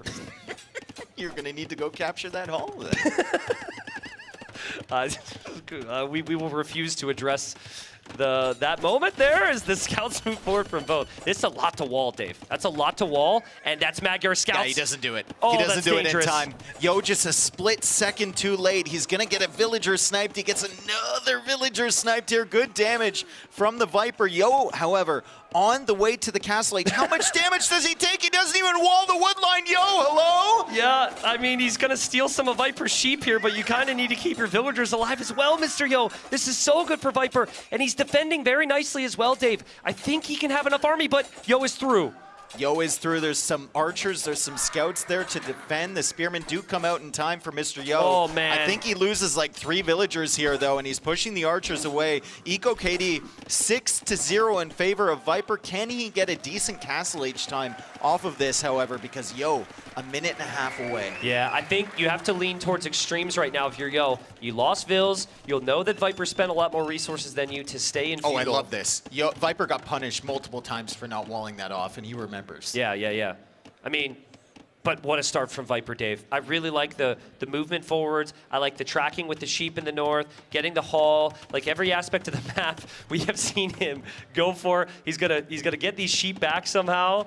But yeah, I like extremes here from Yo. You actually can go Fire Lancer here as an option, but typically it'd be Cav Archers on this map. Viper wants the sheep. He also wants Castle Age. He's going to click up shortly. He has the resources to do so. His TC is idle. Yeah, I think he thinks he clicked. He thinks he clicked? He thinks he clicked. He thinks he clicked? He thinks he clicked, and he's clicked. Okay. All right, second range from Viper as well. You were building up to a crescendo where Viper actually clicked Castle Age. I mean, odds were good he was going to do it within those couple seconds there. Otherwise, we would have been in trouble. Oh, he really wants these sheep. The sheep, I mean, this is such a Viper thing. I know I said the sheep were important, but they're not really that important now. He's going to bring them back anyway. All right. All right, so a little bit of a breather here as Yo begins to add the Cav Archers. Viper with map control right now. And I think despite being behind by a minute 40, it's not the worst situation in the world for Viper. I mean, he's got 6 villager kills. He's got map control. He can see the timing on the Cav Archers from Yo. Yeah. And he's fully walled. Isn't it crazy, though, how you look at Yo still and you're like, he's going to be all right. Yeah, look at the rest collect, still even. He's going to be all right. Like, this guy knows what he's doing. Second town center in the back. A lot of players lose 6 Vils. They say, I can never add a TC, ever. But Yo's like, nah, it's fine, bro. I mean, he's also going to have a higher Cav Archer mass early, right? And Viper is forced in the skirm. He can't play Cav Archer. I have no evidence that this is the case, but I have a really weird feeling that Viper's going to have a hole in this very long wall. Because there's a lot to wall here. Looks good to me. Yeah, looks good. Looks good. Is there a hole right there? Has Vodka sniffed out a hole? I'm telling you, man, these things just happen. But no hole there. Viper You moves thought away from for the a wood. second there was, though. You thought, because I did too. I just saying I've been there before. You think everything's fine until it's not, but Viper should know to check that. And as you said earlier, Dave, that's such a good wall for Viper. He got punished twice playing this map. Once in the replacement qualifier, and I think once already in this tournament, the LAN event. Players have just gone along the shoreline. Are those the freaking sheep going again? Yep, and Viper's coming back again for them, maybe? Nah, they're gonna be free, or not. I guess they're gonna die. Is the crowd cheering for sheep right now? Did I hear a sheep cheer? They've cheered for weirder things in their life. That's okay. All right, guys. Good to know. Good to know. Viper going skirm here. What do we think about that, Dave? I mean, he had a decent food economy, right? He was behind a Castle Age. He knew Yo was going massing Cav Archers really soon, and he didn't want to get exposed on those walls, especially the Palisade walls, right? So a skirm defense is good. You can mass them as you're going up to the Castle Age. He just wanted something. I like it for the exact reasons you said. I do think you need some mobility eventually. Long term, skirms are not the answer here, for sure. And so long term, we've still got the Hall in the north. But also in the north, that's the only place where there's relics, and that is there's a higher percentage of wood up there long term. So it's a really interesting map balance-wise. Down towards the south, that's where you see that big area of gold. And I think with Viper's base, we haven't talked about it, he's got 4 tiles of gold in the front of his base there. So there's definitely this pressing need for Viper to control gold, because that's the only gold he has in his base. Yeah, very far forward in comparison to Yo's that are in the back, right? And sometimes the map just spawns like that, and you have to play around it. That's part of our competitive game, and Viper will have seen that, will be thinking about that. Late game compositions, because this one might be gearing up for a late game unless Mr. Yo can make something happen with this siege. Which Civ do you prefer? I think I can never say no to Magyars. I think Magyars are so good. Yeah, I think if you can get to elite Magyar Hussar and Cav Archers with recurve bow, it's really hard to stop. But I think Churchins aren't figured out yet, Dave. Ooh, the skirms are coming out right as that rocket cart rolls forward. I think I have faith in Viper's micro here, but Yo might be able to find a pretty devastating attack ground. Viper backs away. The scouts were really helpful there. They identified that rocket cart immediately, and Yo is just going to push forward slowly. He's got the rocket cart, a villager following up, and then those Pretty strong Cav archers with their attack speed. Can we look outside the crossing, outside Yo's base for a second? Because this is a detail that's that might... 2 archers. Yeah, that might play a role. And not necessarily in the kills, but just Viper recognizing where Yo's going to expand. And when he's going to expand. Yeah, if he doesn't see anything there soon, Ooh, he can assume that there's going to be a villagers town center in the south He instead. sees the ones in the south as well. Yeah, there's the TC confirmation. In the south, the scouts are here, and they're going to start attacking the villagers, and Yo's going to be like, hang on a second, where did these come from? Yeah, exactly. He's got Cav archers here, but still, that's annoying. Now, Viper might need to consider his own siege here. He has the siege workshop. He falls back. Very aggressive from Yo. Sending the villager forward. Nice little outpost there for the siege push. Viper wanted to take the map with skirms and then build a castle. And then he ran into the rocket cart, and that delayed the entire timing. He's got crazy stone count. He's going defensive castle there. I watched that entire game on Dorothea Quarry between Yo and Hera with Viper. Yeah. And the entire time, Viper kept saying, Magyar Hussar is slept on. Like, Okay. they're a very good unit. People still don't realize, like, they've never realized how good they are.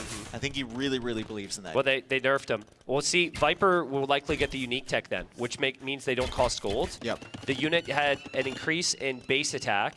I think there might have even been a decrease in cost. And then you have the crazy bonus damage against siege, which everyone's known about. And they look super cool. And in this case, yes, they look super cool, which isn't a unit stat, but I think it matters. Yo didn't even see the castle, right? No. Can we see? Because How no about one's Magyar expecting Hussar? sneaky... Okay, he saw the castle. You thought you could. Oh, nice dodge there from Viper. That was a close one. He tries to get the attack ground here. Yo dodging away as well. We see 20 Cav archers behind this. I'm actually... Dravidian army is coming in. Magyar Hussar about to be produced. Can I go for a very anti-hype moment right now? Okay, let's do it. Yo doesn't care about these rocket carts. Actually, no, he's going for siege engineers. I'm wrong. Vodka's like, why do I work with these idiots?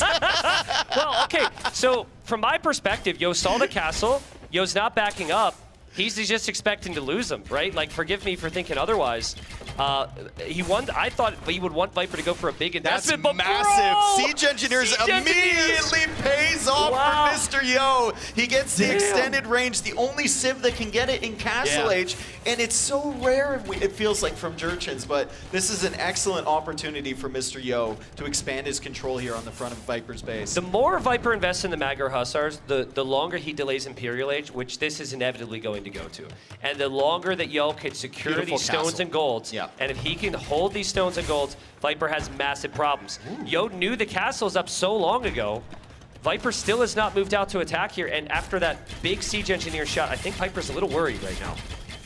Very good patience on this push, waiting for Siege Engineers before he really pushes forward here. Mr. Yo gets that one great snipe. Viper is taking a huge risk going out with those skirms, but the Cav There we go. archers aren't There here. we go. The There we Cav go. archers aren't here to protect the rocket carts. One goes down. Viper sending the Magyar Hussar, distracted with the 4 from behind.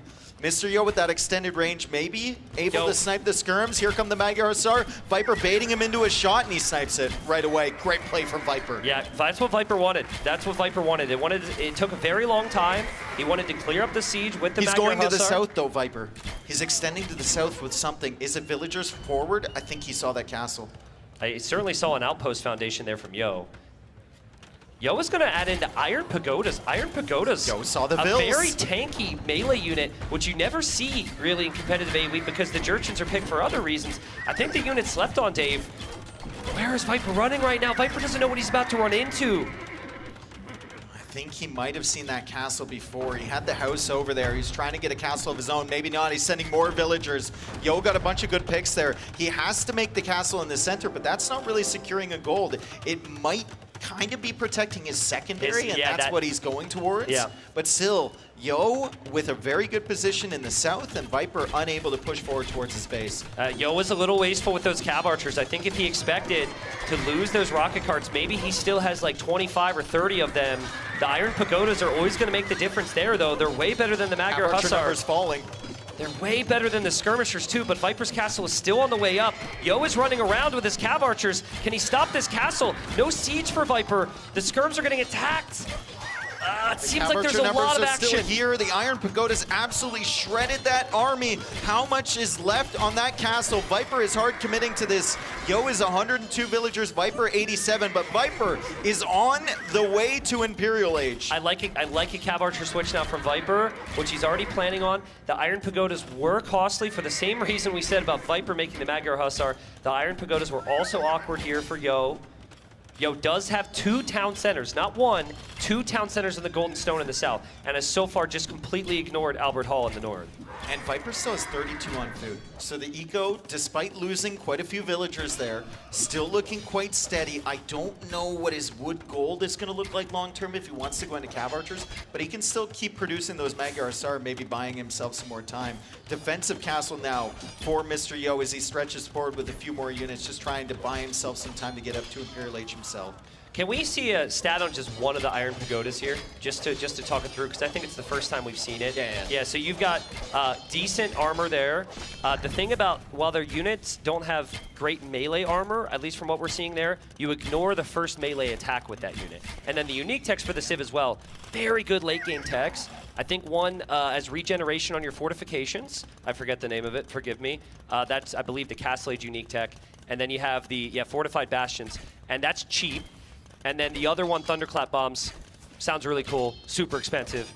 I doubt we'll get there, but it is possible if you have the gold. Viper's running out of gold. Look at his gold situation. I think he's got like 2 tiles left at home, maybe 3, and then he's got those 4 out in front. Yeah, that's not a lot. That's 900. If he masses up the Magyar Cav Archers, maybe he can hold that gold position forward, but that's still only 4 tiles. Long term, he needs to figure something out, and neither of them have even considered going for the relics. They haven't even made a monastery yet. Yeah, remember, Viper, he went to stone very early. He went skirms for map control against Cav Archers. He wanted the castle in the middle himself. He was not expecting the rocket carts. The rocket carts have actually been the MVP for Yo. That's what gave him the middle. Yo's 80 seconds away from him, but it feels like he's kind of okay here. Oh, he's definitely okay. Viper will have Bracer, though. He's got 57 on food right now, Tristan. Yeah. His Crazy. eco is insane. He's got 123 bills. Viper is looking for damage, but there's a castle on one side, a town center on the other, and he's also got the castle in the south protecting the gold. Yo has set himself up into a perfect position here to transition into Imperial Age. Reminder that Yo lost 6 villagers in Feudal Age and killed 0. Yeah. And here we are, Mr. Yo, 20 villager lead, getting raids with a Castle Age army. Viper just does, like you said, he doesn't know where to go. He's trying to go in. It's well defended, and Viper backs away, and this is a horrible loss for the Viper. He doesn't have the res to get his techs. He can't get recurve bow. He can't get heavy CA. I don't know if he has Parthian tactics yet. Like, there's just no army on the field here for Viper, and he's forced to, like, stone gate wall in his Treb to try and assault that castle because he can't consistently protect it. This is what you were talking about earlier. The archers are finding the villagers. They have ballistics and bracers, so they'll actually do a decent amount of damage. It's how quickly Viper will notice this as Yo stretches out for the wood in the north. Those 2 archers are going to be bragging that they killed more villagers from Yo than the Cav Archers did. Yeah. I like this from Viper. This is the way back into the game. Pressure the gold. Sneaky raid in the back for Mr. Yo. The Iron Pagodas and Cav Archers again. How many kills does this army have? Like 20? 20, yeah. So many. And it will continue to get kills and just force Viper into awkward positions. I think that's kind of annoying for Yo. We'll see if anyone sends military to the north. Yo should he's going to let that castle go down, Dave. He researched conscription. He's taking his time. He knows he has 2 more castles. Recurve bow coming in. Remember, folks, despite how good this looks for Mr. Yo, the eco setup and everything, Viper still has enough villagers to keep the army coming out, and Magyars are still one of the best civilizations late game land maps. Yeah. They are phenomenal. And you get those Cav Archers set up. And I mean, Yo's phenomenal as well, but Viper one of the best late game players and really good at conserving Cav Archer mass when need be. I like it from Yo. He knows he can't go in for those trebuchets. Viper has gone for a really good move here. He's just got to take down Yo's castle, or Viper's rather, and simply repair to buy some time. Going down. Yo took the Royal Albert Hall though, so Viper is housed. He took it over. Yo's got that extra pop space that might end up mattering. Viper still hasn't, in a very un-Viper-like situation, hasn't thought about going for those relics in the top either, hasn't thought about expanding up there. in a long, long time. He tries to come in, tries to snipe the Trebs, but this is going to be costly as the Magyar Hussar go down. Can he get the second one? Oh man, Yo just They're so weak! Yo just plays towards positioning in the game so well, Dave. Just like the previous game, get the castles down, get the eco lead, play towards a cav unique unit with skirms. It's been the game plan that's worked for him. And I think if you take this castle, you win the game. So we might see him send everything. We might see him send a lot. He's getting both gold shaft mining and stone shaft mining, so he's thinking about oversaturating the south there. Eco upgrades are looking good for both now that Handcart is in for Viper. Viper believing in the Magyar CA. Here we go. Yo extending, trying to get these Trebs. If the castle goes down for Yo, it's really good for Viper, but if the Trebs go down for Viper, it's an absolute disaster. Viper doesn't have the numbers, Dave. He's lost one Treb. He did take the castle, but his own castle is still going down. He'll lose his other Trebs as well if they get blocked off on this wood line and can't wrap around the castle. I love this from Yo. Can he keep the production? Trebs are gonna die. Iron Pagodas coming in. The castle is still alive, but not for long. The Trebs getting the final shots here, and the castle will fall for Viper. He still has his cav archers alive, but look at the economy. He's at the limit for everything, even with 128 bills. Yeah, it's amazing. It's amazing from Yo. He just simply recastles to control the stone and gold in the south, where Viper thinks there's no threat anymore. Viper will come with the Treb and the cav archers, There right though. now with the cav archers. They have recurve bow. If Viper notices this right away, it's at 85%. I think Yo gets that castle up. Excellent timing on that castle from Mr. Yo. And you just snipe the Treb again. You snipe the Treb again, that castle stays up. Viper's still running out of gold. Viper still doesn't have Albert Hall. And now we see the unique tech coming in. So the castle that took damage will actually regenerate HP over time. Fortified Bastions, 500 HP per minute. It adds up over time, especially in extended Treb wars. Viper hanging on to that final gold in the center. That's his secondary gold. There's not much left there. He's expanding to the north, but guess who's there? It's Mr. Yo. Viper is desperately finding a way to stay in this game, and Yo is shutting down every option. Yo is just simply 1 or 2 steps ahead in terms of the game plan here, and Mr. Yo wins 2 straight. I'd like to look at the APM here. Everyone likes to look at the APM and applaud. But Mr. Yo, he doesn't have that super crazy micro, David. Just pure strategy. He doesn't need it. He doesn't need it. He's efficient. He's effective. And he's my favorite to win this right now. I think game 1, Viper smashed him in the face. So many people die within 5 minutes. Yo held on a really long time. And then ever since, Mr. Yo has looked really confident here. That was such a sick setup. And it was like, he pushed Viper in Castle Age with such patience. Yeah. Despite having the cav archers and the rocket carts, getting siege engineers there, waiting for 2, it just kind of set up the entire game in his favor. And that's after this early aggression from Viper, making good use of the Magyar scouts. We were criticizing Yo a little bit for not walling this off. I honestly think Viper could have done much better here, but I think he was busy at home. Yeah, he was busy. But I mean, you kill 6 fills, you lose 0. Yeah. That's amazing. There's just not many people that come back from this, right? Losing 6 villagers, killing 0 on a map where both players are fully walled. Like, I love it for Mr. Yo.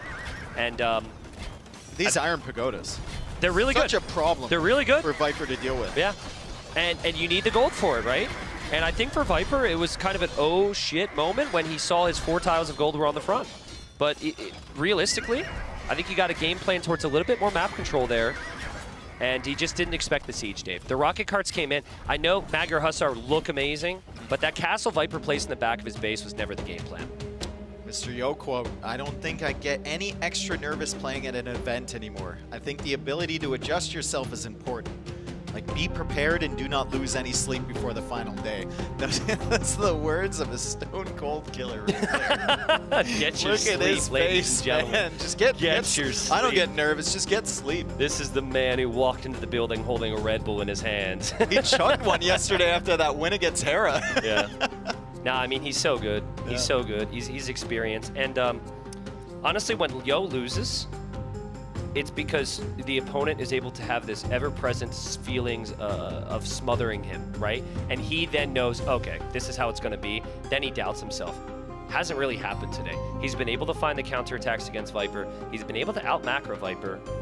I think Viper, I don't know how you do it, but I think you need to settle it down and play the economic route a little bit more here. Yeah. He's been very late to town centers compared to Yo. It's tricky because we've also been on record saying Viper needs to delay his town centers and be more aggressive, but I think there's a better balance. I'm not certain that's the case against a player like Yo. Maybe. I think that's the case against a player like Hera, a player like Hard, a player like Leary. Yeah, They're constantly attacking. We want him to match them, right? Yeah. And then boom up behind. With Mr. Yo, I think you have to play a little bit more strategically. Yeah. And he's done it in the past. He can do it again. It's still only 2-1. This is a best of 7, and I still expect it to go the distance. So Viper went Magyars there. I would have thought maybe Georgians, Khitans there. We've even seen Persians played. There were a lot of options. We'll see if he goes for Hengehold or Crownwood. If he goes Hengehold, I would almost expect humans. He picked it very early. He used that in the deciding game in the group stage against Sebastian, right? And with the double range opening, it's looked very strong. There, I'm kind of thinking it was going to be Franks there from Yo, because we've seen Franks very frequently. And hello again to our crowd watching live here. 800 people in the crowd, new record, which is insane. It's going to be broken in 2 days. Yep. Congratulations, everybody. You're part of a world set the new record for live audience at an AoE 2 event. He's like, oh God, oh God, oh God, oh God. Why are they here? Why are they here? Why did I stand here? And whew, he saved. Ooh. So, okay, I was just about to bring this up before we went to the crowd, and now you're not going to believe me, but I think the Berbers pick screwed up Viper's entire draft. He was thinking about picking Magyars on this map. He saw Berbers, he didn't want to do it. You look at all the other civs that he has, with the possible exception of Romans, and Berbers are like hard countering the rest of them for this map. So, the idea that he has is that he goes double range with humans, he overwhelms the Berbers because they don't do so good in the early game, and he doesn't let them get to the late game. I think get into the Camel Army. I think you're spot on. I think that Viper would have played Magyars here if not for the Berbers pick. I'm wondering if Viper's whole draft has kind of been thrown out the window. That's what I'm saying. Because Humans was on Hengehold, that's what I said. So I'm sure he's got some other options here. But yeah, that's just what happens when you've got Mr. Yo. Viper moving forward with the double range. Yo scouted it. Yo knows exactly what this is. We've seen this a bunch. And Yo will know humans get shredded in the late game. 100%. So Yo just needs to stay alive. Yeah. And that's usually the case for him, right? He's trying to get later on in the game. He just needs to stay alive somehow. Oh, man. But, Dave, he knew it was coming. It's so tough against humans, He knew it was coming against double range, and he can only go one range at the start anyways. And he's trying to greed out both wood lines as well. Yeah. A lot of players will abandon one wood line, the wall to the other one. Mr. Yo is trying to have his cake and eat it, too. Yeah, you got to... I really think many players would have run away with these 4 villagers and not leave them here, move to the back of the base. But let's see. Viper needs the damage fast. Viper wants a villager kill. Can he get the villager kill here? Mr. Yo is just having fast villagers. Berber villagers move faster. He's hunting down the archers. He takes out the first one. Can he take out the second? Oh, the numbers man. really matter here. And it is still Viper with 7 archers. Yo only has 3. How many times have we seen Viper do that exact same thing to someone else, right? Keep the villager alive. Just hold on and then survive. There's still houses there that are weak. That villager is still going back to build.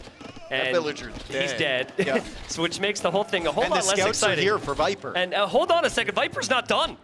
Viper's not done. The follow-up army is actually a big problem. The scouts are here. The house is down. The villagers are still all the way over at Narnia over here on the right side of Yo's base. He's going to have to run to the opposite side of that wall. He has to force a desperation tower, and this game is going to be a lot of desperation defense from Yo going forward, trying to sneak his way into the late game. Does Viper look for those vills? He hasn't seen them yet. Yeah, he's looking for them right now. He's sending the scouts. He's sending the archers. No! This is the Viper. This is humans on this map in non-stop pressure in the early game. Oh man, this could be a really fast game. And if Viper sees the tower and he's killed this many vills, he might choose to drop the second town center right now. Because you can do it. You have the vill lead already. Why not just expand 4 it even villagers more? dead. 4 villagers dead. I'm more in favor of just keep the army production. Yeah. Expand your eco. Go up to Castle Age. I mean, you've already damaged Yo to an incredible extent. So many of these walls from Yo, the investment rendered useless, right? Because the army is just flooding in, and Yo's had to abandon that second lumber camp already. Yeah, we'll talk about it. Look at how he's taking wood.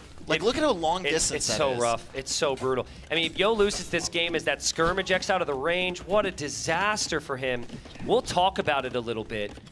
but Yo just has not been able to keep up with the pace here. Look at where the other lumber camp spawned in for Yo as well. Yeah, so he just did, like this is not the map that he wanted to face humans. Well, it actually makes a lot more sense he didn't leave with the other 4 vills, because he already left with 4 in his mind. Yeah, so he's like, I've already abandoned 1. But the thing is, the wall priority, the area that's to the north, the first wall needs to be the wall between Siege you Workshop and and Viper. Feudal Age for Viper. Wow. I love this. Viper, do not let up the pressure, and look at the resources for him. Yo is selling everything. He's selling his soul to go up to Castle Age. Viper going to be able to do it naturally. Yeah, you could still drop the second TC. Now, I'm with you. I think you already have a guaranteed villager lead, so let's just stick with the pressure here if you're Viper. But this is what we said, like Viper needs to, it seems like his intent has been to kill Yo early in every game. The last 2 games, Yo has held on, taken it to Imp and won. Those horses are sadly trapped there, or are they protected? I don't know. It's called a paddock, I think they call it. I see, okay, well. They're protected. Hopefully they're okay. It is the Berbers. The Berbers would probably want to use those at some point. Rams coming out for Viper. And remember, that Siege Workshop's going to be there ready to produce Manganos right away in Castle Age. The timing here for Viper, the momentum, as Mem would say, is on point. He's working away on the archery range. Yo just has to be feeling under an incredible amount of pressure. And the question is, what do you do? What can you do? It's going to be a stable for Mr. Yo. You do what 55% of people watching do anytime they panic in Age of Empires. You just spam a bunch of knights and pray. That's what you do. Sorry, people. But let's be real, that's the truth. And the Berbers are the best at it. They have cheap knights. Villager so coming forward to you hope repair for the the ram best. as well. Viper's covering all the contingencies. He's got the archers here ready to upgrade to crossbow. He hasn't cut the production either. He's getting bloodlines, he's getting the armor, he's got 2 rams working away, and he's about to be in Castle Age in 20 seconds. Man, Viper. He's not messing around He's not messing here. around, dude. This is Oh insane. my God. He's mad. He's like John Wick after they killed his dog right now. He's going crazy. Holy cow, 20 population lead. And this is the only other woodline Yo had. You remember that stable, the Knights and Prey comment? Yeah, Yeah, well, bye-bye good luck with that. He's only going to have the prayers left. Look at the Vills as well in the woodline. Are they hiding right now? They got to be back there. Yo made another stable Vodka's somewhere. like, what Vills? GG. I mean, like, what do you do against that? Mr. Yo did not have a solution. Viper overcoming the Berbers pick on that map. Mr. Yo picked it to counter so many of his civilizations. Viper was forced to play Magyars on Thames, and he looked at his draft and he said, there's no civilization here that beats the Berbers late game. Let's crush them in the early stages. Yeah, it was sick. It was sick. He used all the aggression. He did what he didn't do in the previous 2 games, which is find the moments with the military. He had the military. I think he had the better military at times, but he didn't know where to pressure. And he was able to get the job done there. Honestly, as perfect a game as it gets there from Viper, there's not a single thing you could really look to. That was sick. That went away. It was crazy. Yeah. Maybe if Mr. Yo like pulled the villagers over, but yeah, he already pulled the ones from the front. Yeah. And these archers are here at 3 minutes. And it's 2 archers, a spearman, a scout. There's another follow-up archer there. The houses were open anyway, so Viper would have got in regardless. This is okay, 2 things. First off, an unlucky map gen for Yo, but also you got a wall right away, and he walled the wrong area. Yep. And he actually scouted Viper, but I think by the time he had arrived to Viper's base, he had wall already, that right he had side. already placed the walls in the north. Yep. Wall the front, use the army to hold the sides. Maybe Viper doesn't find the moment there. And then the Rams was brilliant from Viper as well. Sending that villager forward, making the siege workshop. He still goes up to Castle Age, but he's got that constant siege pressure before he gets there. And look at him. He's like, yeah, I just did that. Yeah, I just did that. This is how it feels to be me. Yeah, Viper's ready, man. He's got that smile. Viper's He's a happy boy. He's just happy to be here, I think. I think he's soaking it in. Viper's accomplished so much in his career. So much of where Age of Empires is today is because of this guy, and I truly think he's just in the soaking it in phase, which is hard to do when there's pressure involved. I want to see like the view on Mr. Yo now, because I think he's just completely deadpan. I mean, who can blame him, right? Who can blame him? Yo might be like the greatest gamer I've ever met. Oh, absolutely. Absolutely. After 8 hours of Age of Empires, he's on to play another game for 6 and then repeats. Yeah. The man's doing the scheduling for 10 different teammates for every tournament there is. But there they are, loading into the next game. I'm excited. I'm real 2-2. pumped. I'm real pumped. Game 5 coming right up. In terms of draft priority, Yo is ahead. But in terms of civ strength, I think it's easy. I think they just broke each other simultaneously. So I think Yo broke Viper's draft by beating Magyar's. Yeah. And then I think Viper broke Yo's draft by having success with the Cumans there on Groundwood. Yep. And there's the argument with the Persians back in the earlier game as well. It's been a perfect series of Age of Empires. This best of 7 has now turned into a best of 3, essentially. Winner moves into the semifinal tomorrow to face Hera, and both these players will want that so badly. They're playing so well. It's been so even, Dave. We have Persians, which is in some ways expected. You have the additional wood and food at the start. Very good to mix in some docks. Bohemians we haven't seen very frequently. I saw it a few times in the training games in passing. I didn't see what the strategy was, but I think we can imagine with Bohemians, it's generally just survive until you get your power units in the Castle Age. Persians have been extremely effective on this map, though. Yep. Yo has lost every game where he has not built units from his castle. Yeah. So I'm inclined to think that he's going to want a castle here. It's tough to get to, but I think if you get to Hussite wagons, maybe a mix of monks, it doesn't get very easy for Viper. I mean, probably the greatest game of this tournament in the group stage, definitely, was MBL on Thames with the Hussite wagons. Yeah. And they were just putting out incredible damage, and especially once you get that elite upgrade, so difficult to kill. But does he get there is the question. His resources are looking decent. He's going heavy Navy He's playing in Protect defense. the River. He's playing Protect the River. Viper needs to try and run around, and Yo needs to body block, because if he doesn't have an archer range back there, yeah, Dave, he wants to get to a castle. Viper should sense hold up and run right past. He just wants to get to Castle Age at this point. Yeah, Viper's going through with the archers. Can he snipe that archer? He makes it very weak with the Hulk and the 2 galleys. Heavy naval defense here from Mr. Yo. So a mix-up from what we've seen strategy-wise on this map so far in the tournament. I'm going to be critical with the cast. Forward dock from Viper is really nice.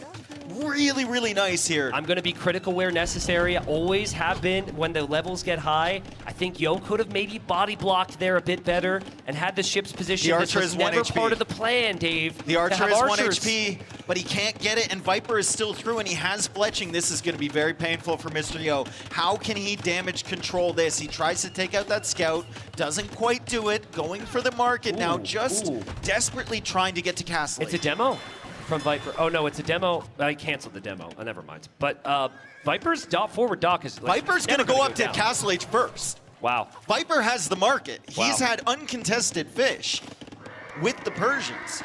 They might click at exactly the same time, actually. Yo just uses the market right now. He clicks up. Viper is going to follow. Wow, what an even game here on the transitions. I don't think Yo is going to expect this Castle Age time from Viper.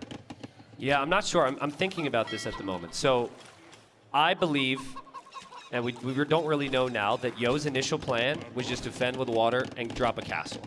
But now you've had to sell your stone to click up, and you've shown skirm, which means Viper will likely go knights, and play, everything's fallen apart. Pikeman hand cannon? Can you do that? Only the I think Bohemians can get them in eventually, Castle Age. yeah. But it's you need very to, slow, though. You got to let him cook. You got to let him cook. I think you have to build up the eco first.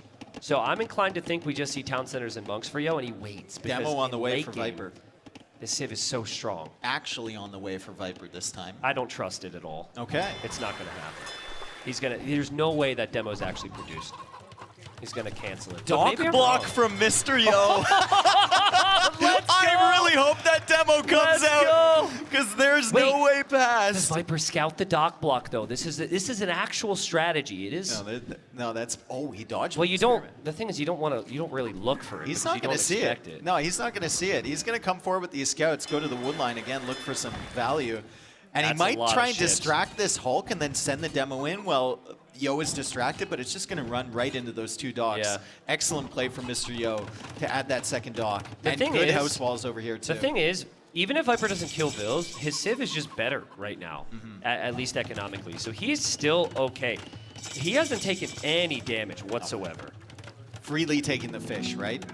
Saying that, though, we have res collected is pretty close for Mr. Yo, and it is the hand cannon play for him. Wow. So he wants to go for the university and get chemistry. That's super early, and Viper will see it as well. And Viper knows he doesn't have fletching, he doesn't have archers, he doesn't have crossbows. So Viper should be able to expect hand cannons in the near future. Here comes the demo.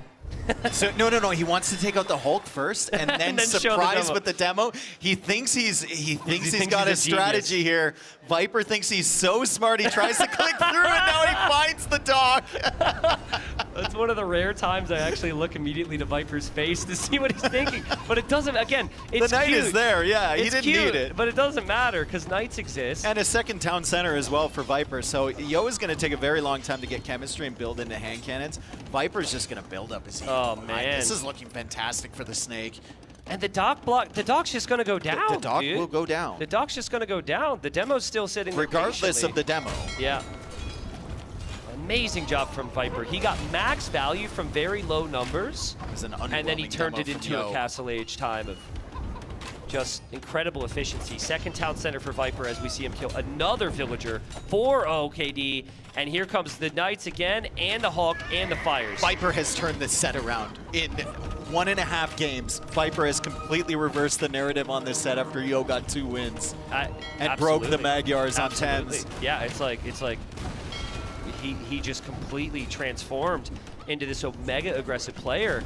He's certainly found the ingredients here. And Yo, he finally finished chemistry, but he needs to get these hand cannons out fast. Great snipe on the monk there from Viper. The hand cannons are coming out. It is a very powerful composition, and that is what Yo is playing towards. Can Yo make something happen? Can Yo get his fish again? That's going to be vital when we're looking at producing these hand cannons long term. You need that fishing income coming in, and you need just a position here forward on the water. Viper might find a great demo against his hand cannons, though. Yo has to be careful because they miss a lot. Well, the thing is, Yo, he feels he needs to move out right now, so he's going to be moving over that river pretty shortly here. I've seen games where gunpowder, any form of gunpowder, can reverse this deficit. Yeah. That 11 eco leads great, 1 town center leads great. Viper's but this is an imp too. unit for a reason, so. He's forced to tech into skirm as well, and the same thing that is bothering me about Yo's eco not being on those fish, if Viper gets pushed off the fish, it's going to be equally as bad for him, trying to produce from 2 TCs, skirm, and knight. Really hard to get the balance. Also, hand cannons, they can snipe skirmishers. It's just skirmishers also have the tools for them. That's a little wasteful there from Viper. No elite Those skirms could be sitting in the range and waiting. And hand cannons could be into his base great here. from Yo. He's taking a lot of damage from that fire. He also puts out a lot of damage. He'll clear it up as the hand cannons come in. Viper's trying to find a good angle to engage that Siege Workshop here from Yo.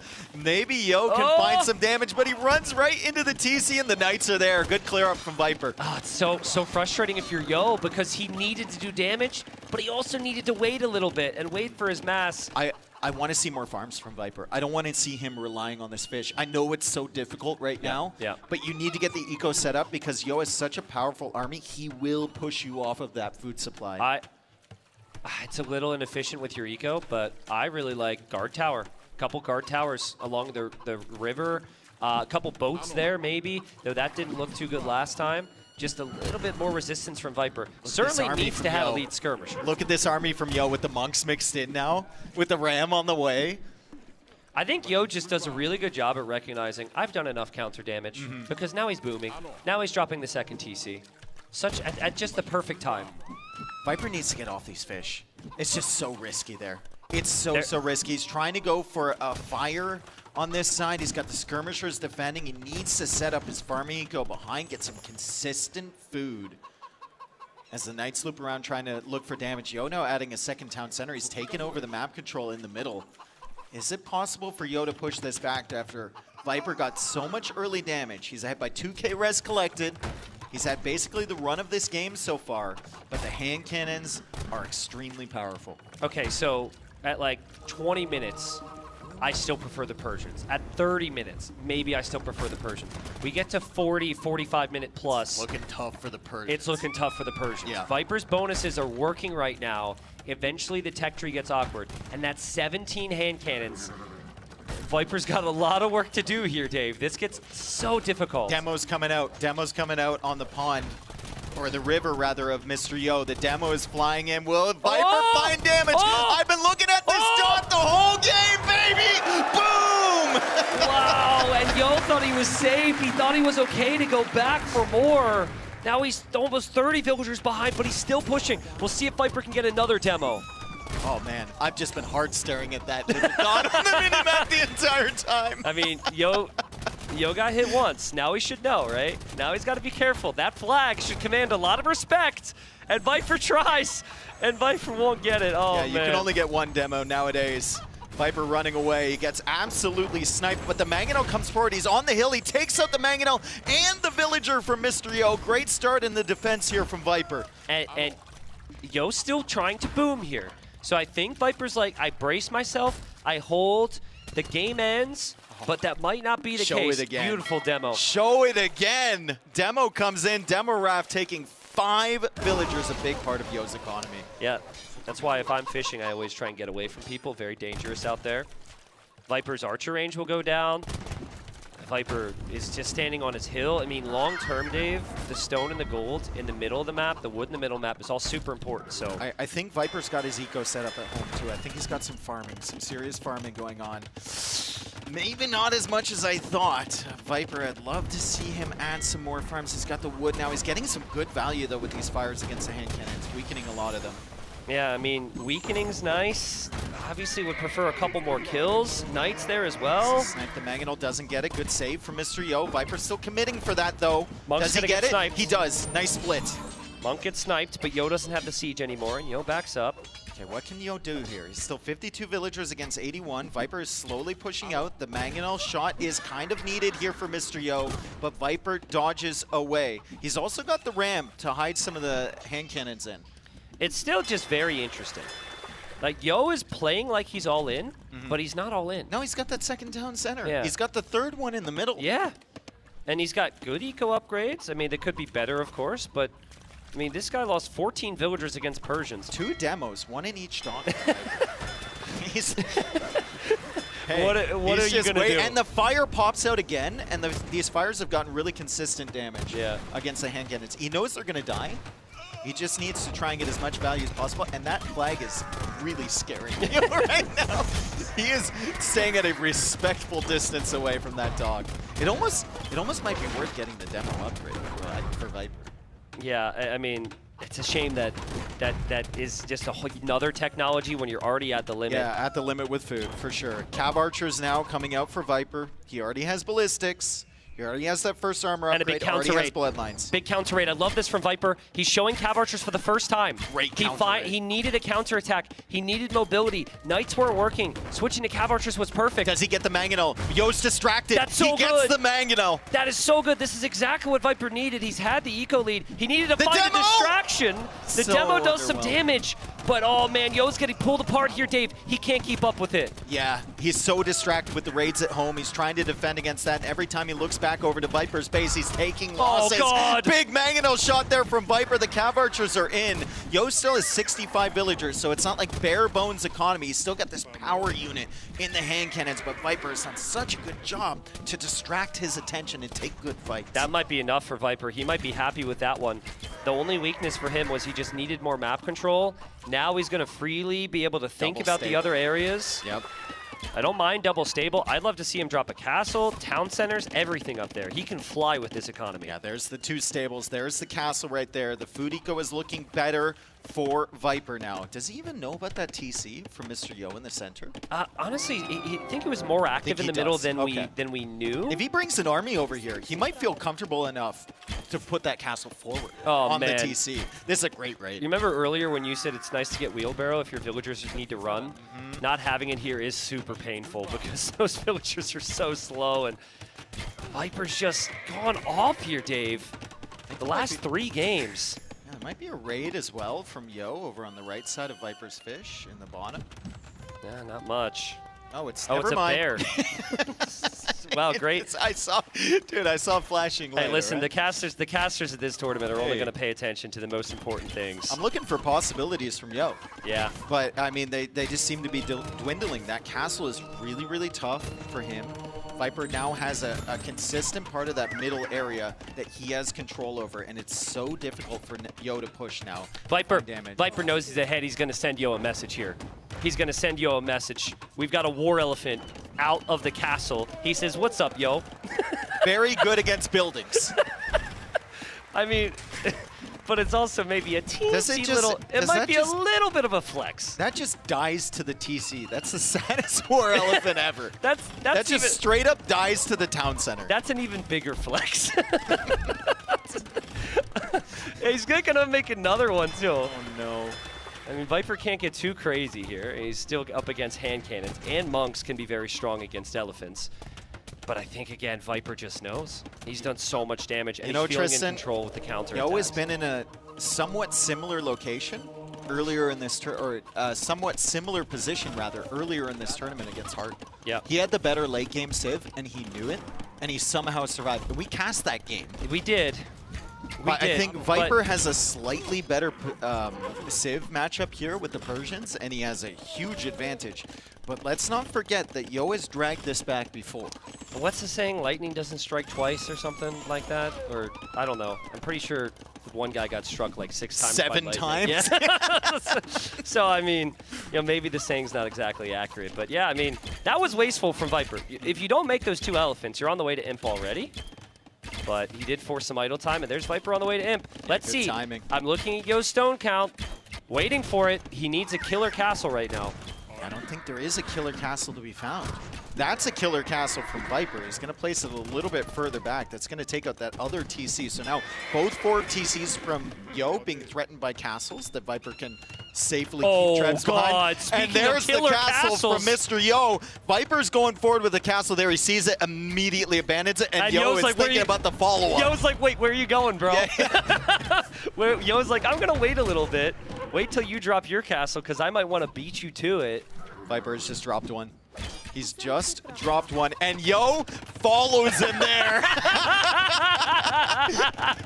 Found you. It's actually the best play to come back in this game. Oh my goodness! If Yo can deny this, it kind of changes the momentum a little bit. I don't think it swings it in his favor, but it puts Viper on notice. I mean, Viper maybe regretting the elephants nice now. Attack round.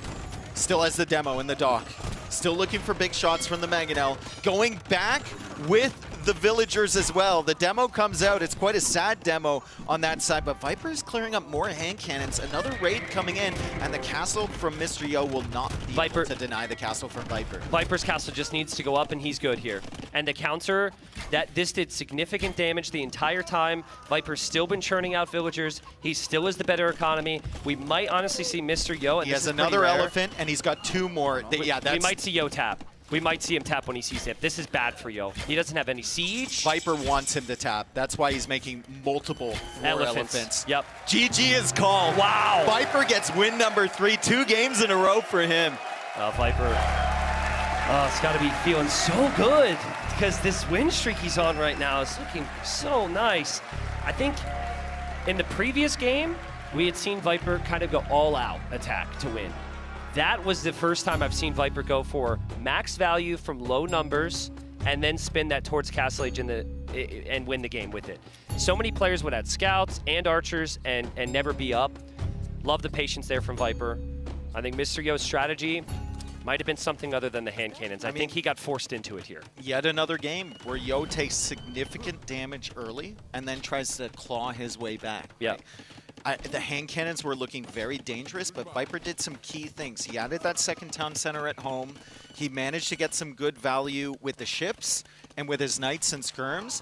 And then critically, he got the counter raids in, and at that exact moment, he sent his defending army forward and got some really good value. Plus things like this, the demo. Yeah. Bam. Yeah. The Cav Archers were huge. The Cav Archers were amazing. Really glad he made that switch. And I think this is where it all started to fall apart for Yo. Yeah. Yo had some potential, and then the second he gets hit at home, suddenly he starts to take one bad fight Loses here. his army, he's 30 villagers behind, and beautiful things setup. start to settle down in the game. Yeah, beautiful setup from Viper. Here's the thing about Yo's last 2 losses, though. Those were his bottom 2 Civ picks. Yep. Those were not civilizations where he necessarily needed the wins in his mind. He thought there was potential with them. So I think we're set up pretty nicely here for the 7th game. Mr. Yo is in a do-or-die situation. He's fighting for his tournament life. I know he's got Tatars and Dorothy Quarries out there, and Viper already played Magyars. He already played Persians. He played all his best civilizations there. Playing in front of what's going to be over 3,000 people would probably be the biggest experience of my life in gaming since I have a son. He said since I have a son way as to a clarify qualifier, that, Viper. because Whoa. well, I did the interview. He said my biggest experience in life. Then he paused. He's like, well, no, my son. Clearly. That's fair. It would be an absolutely incredible experience, so I can only hope one can get there. It would be a dream come true. Well, I mean, as someone who's going to luckily be there in a different capacity, I can tell you it's absolutely a dream. These guys going at it. How you doing, crowd? Crowd's doing good. Doing good? Look at, I don't know how many esports events there's been in this beautiful building here, but I can tell you it's an Age of Empires 2 crowd when everyone's got their legs propped up, baby.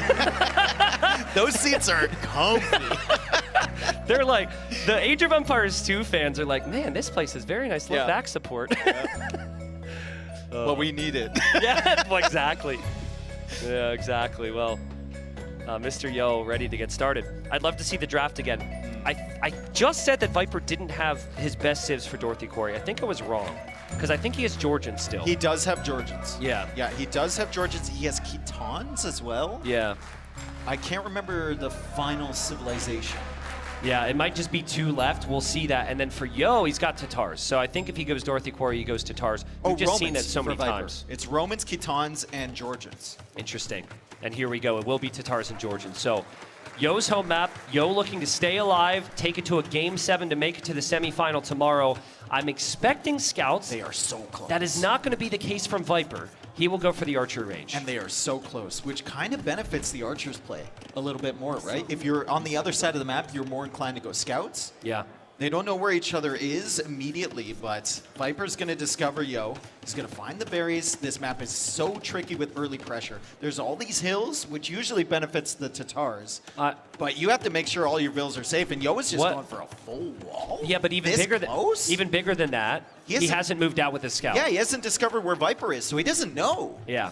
I mean, that can be fine. If you get the walls down and adapt, that can be completely fine here. But in theory, Spearman Archer pressure could produce some problems against Yo.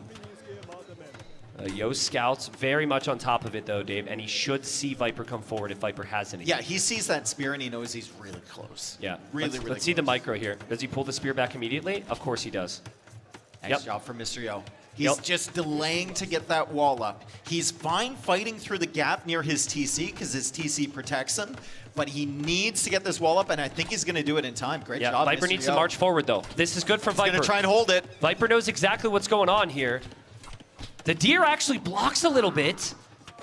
That makes it really awkward to get the final palisade wall. There's a lot of spearmen here. Frustrating for Yo. He gets tapped by the spearman. Viper is holding open the wall. Yo needs to stop these units coming in, and he gets the final tap. Let's go. Mr. Yo gets that wall up. It was a close run thing. Great block from Viper and great engagement on the scouts with his spearman. Yeah, I mean, my God, that was crazy. Yo. He's trying to go fast castle. I think he wants Cav Archers, Dave. That's what he lost to against Herod. That's what everyone's been trying to get to on this map. I think that was maybe on Viper's mind as well. He should know the Tatars can go up pretty quickly. They get the extra food from the sheep. So Yo's still got sheep underneath the TC, and Viper's probably run dry there. So we have scouts moving forward from Mr. Yo. Pretty weak. One spearman should be enough to defend here. Spearman's not there, though, Dave. Spearman is not there, and it's Tatar scouts on the hill. I think Mr. Yo is going to get a villager. Yeah, Viper could go for some crazy quick wall right now. He could go for some crazy quick wall, and he actually gets the crazy quick wall. Viper! Viper says, not today. Not ever again. That was sick, man. Oh, and Yo's coming back? Yo's coming back. Ah! Viper, did you really think you're going to get away with leaving that villager there? I mean, if he can quick wall the other time, why can't he quick wall there? It's a classic Viper moment right there. He's trying to pressure it. Yeah, that's Maybe funny. a little distract. It's actually 4 spearmen forward for him. He made a lot of spears and a lot of archers, and he doesn't have any food bonuses. So I think this delays his castle age I significantly. mean, it forces out the tower from Yo, which is not a bad thing, because he could have sold that stone and put it into cav archers. Or town centers as well. Yeah. Tatars left their town centers to get the additional sheep. Either way, I think Yo's looking at this. He's like, I killed a Vil. I'm on the way to Castle Age. Viper's done no damage to me. I don't see Yo taking much damage here, Dave. He needs to house wall or palisade wall Viper is behind getting to the tower. Tristan, Viper is getting arson for his spearmen. Not worth it. I mean, I'm Look at about to be this. proven wrong Look at most this. likely. Bop. Gets the other one right there. It really lessens the And then the loses epicness. the villager on the golden. It ruins the epicness of a quick wall when it's slowed down that much. Yep. Can we get a highlight of Yo's villager kill now? I don't Does know, that man. count? I don't know if we can look away. These spearmen are busting through that wall Yeah. pretty quickly with arson. And they'll run directly into stone walls. Behind. Yeah. Well, not full stone walls, though. It's interesting that Yo did it Yeah, but partially. the tower kind of protects the area he didn't. Yeah, he that's didn't wall true. there. That's true. Castle Age on the way for Vipers, so. There we go. It's only fair. It's only fair we get that highlight. Oh, man. Classic. Yeah. Well, Viper's now trying out Spearman against Stonewall, and I think he'll find that that's not going to work out too well for him. How many archer range does Mr. Yo have? He has had to leave a lot of wood lines. He's got 2. He's going for the stable right now. Oh, wow. He's got a decent amount of food and gold, so he can get his upgrades. But Double Bit Axe was missing this entire time, and his wood income is not fantastic to keep the cav archers coming. Well, also because he's building a second stable, Dave. He started with the stable. He's going cav archers. True. He built a second stable. True. Was that intentional? I don't think so. That can't be intentional. That can't. I would confuse me. If a he rare opened, slip up there from Mr. Yo. if he opened with double stable units, then obviously it makes sense. But I think that just because of Viper's pressure, he wasn't able to make the right decision. Yeah, we're not seeing him produce anything from that stable. That is a that's a big misplay. mistake Yeah. from Mr. Yo, and he needed that wood to keep cav archer production coming out.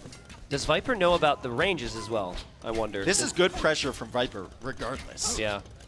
The Viper, he should know about those ranges. And he's going to find the cav archers on the other side, too. I think they're clearing up that army over there. Yeah, so he knows now. So he knows they're not sneaking their way over towards his base. Well, scan Viper's base for a second because this is very open. So he's going to need to protect himself. 13 That seconds upper away from area, though, Castle Age, though, could be very nice for a town center, and he does have lots of archers still. I could find a crossbowman timing. Yo's woodline's looking pretty awkward. It's so nice to have mule carts here. Which is why Viper will Viper's need to gone buy for the torches. stone, though, because he sold it before, and he doesn't have the gold right now. So he needs to really keep track of these cav archers. I don't think he has much of a defense at home. Oh, it's really painful to not be on the hill right now if you're Viper. The Tatars do I'd more actually damage on top of the hill. I'd love to see Yo go forward with these. I don't see what value he's getting from fighting this battle. That's He's not losing it. to cav archer. He fought before Bloodlines. I think he would have gotten so much more value from sending those forward into Viper's base. Imagine 3 ranges as well. 3 Yeah. range cav archer production. He's a bit more patient there. Things could be much better for Yo, but Viper fortified churches. already That's ahead. a good solution. 1,400 resource collected lead for Viper, and he's the one who lost the only villager this game. Why did Yo not send those forward? I think he just so much. He needs to. He feels like he needs to stop Viper from hitting him because it's been non-stop Viper. It's just so much pressure, and now he has to come home. Now he can't move forward. You don't want to be 1 TC defending with your cav archers after buying Castle Age. Yeah, You also- want to be aggressive. You want to be pressuring. You want to keep your opponent at their own base. This is not a great development for Mr. Yo. He still has Tatars, cav archers, so Thumbring is already in, and he still has a hill. He should be able to defend here, but Viper's eco is going to be ahead long term. I think Viper will look at this army and say, I'm going to lose this army. Let's just get crazy value from it before And he it is. dies. He is. Ballistics is on the way. He's probably going to lose it before Ballistics Oh comes man, in, but the Viper's micro not, difference. Yo is not microing. The micro difference here. The cav archers have the hill. They have bloodlines like they didn't before. Yo needed the numbers. Yo needs to save these villagers here. It is do or die for him right now. And Viper's just marched right up the hill. What a fight for Viper. Viper runs right into the teeth of Mr. Yo's army, and he doesn't care. He kills almost all of the Cav Archers. Mr. Yo's still at the limit with resources. He got some wood, but not much of anything else. He finally does clear up that army, and Viper is making the transition into +2 armor, elite skirm, ballistics. Cav Archers doesn't do a damn thing now. It's actually a weird situation, but you're kind of happy you have 2 stables because you're going to need them. You're going to need to make those knights. You're not happy that you only have 6 on food, though, if you're Mr. Yo. That's true. But maybe 2 knights with these Cav Archers is realistic in the short term. But Viper... Now, I said at the start, because we try and speculate on how a series is going to go, that if it goes late, if Yo can hold on in games, it gets better for Yo. Viper just pedal to the metal, man. It's been so good. His army control has definitely been better, but that's always been the theme about these two, right? Whenever they meet similar armies, Viper is going to come out on top. Yo has to find a different type of edge. Yeah. He thought it would be the fast castle here, but I think he wasn't aggressive enough with the Cav Archers. Viper's positioning is so good. He does lose a Cav Archer there, but the church there protects the front of the base. That's fine. The town center in the very back of the base is well positioned. He might have a lot of church setup. I mean, Yo will need to catch up economically soon. I guess we should mention that Yo is ahead by 2 villagers. So it's not as if Viper He's is... behind by 2,000 res collected, though. So that gives you an idea of how inefficient his eco has been and how efficient Viper's has been behind this. Fortified Church goes up just on time as these Cav Archers get here. Viper has ballistics for that. He's got Bodkin Arrow for that. He's massing up his Cav Archers. Another Fortified Church over here as well as Yo adds that second town center. Viper doesn't have free thumb ring. Viper doesn't have the numbers. Viper hasn't lost a unit yet. There were 2 dodges in there. Andy's had to save his villagers. Well played. Dancing with the skirmisher. Yep, super well played from Viper. Yo, on 2 town centers though, population is 68 to 68. He's got 14 CA now.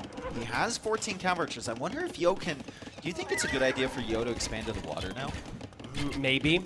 I think for Yo, you've really got to focus on this fight right now, but maybe it's something to consider.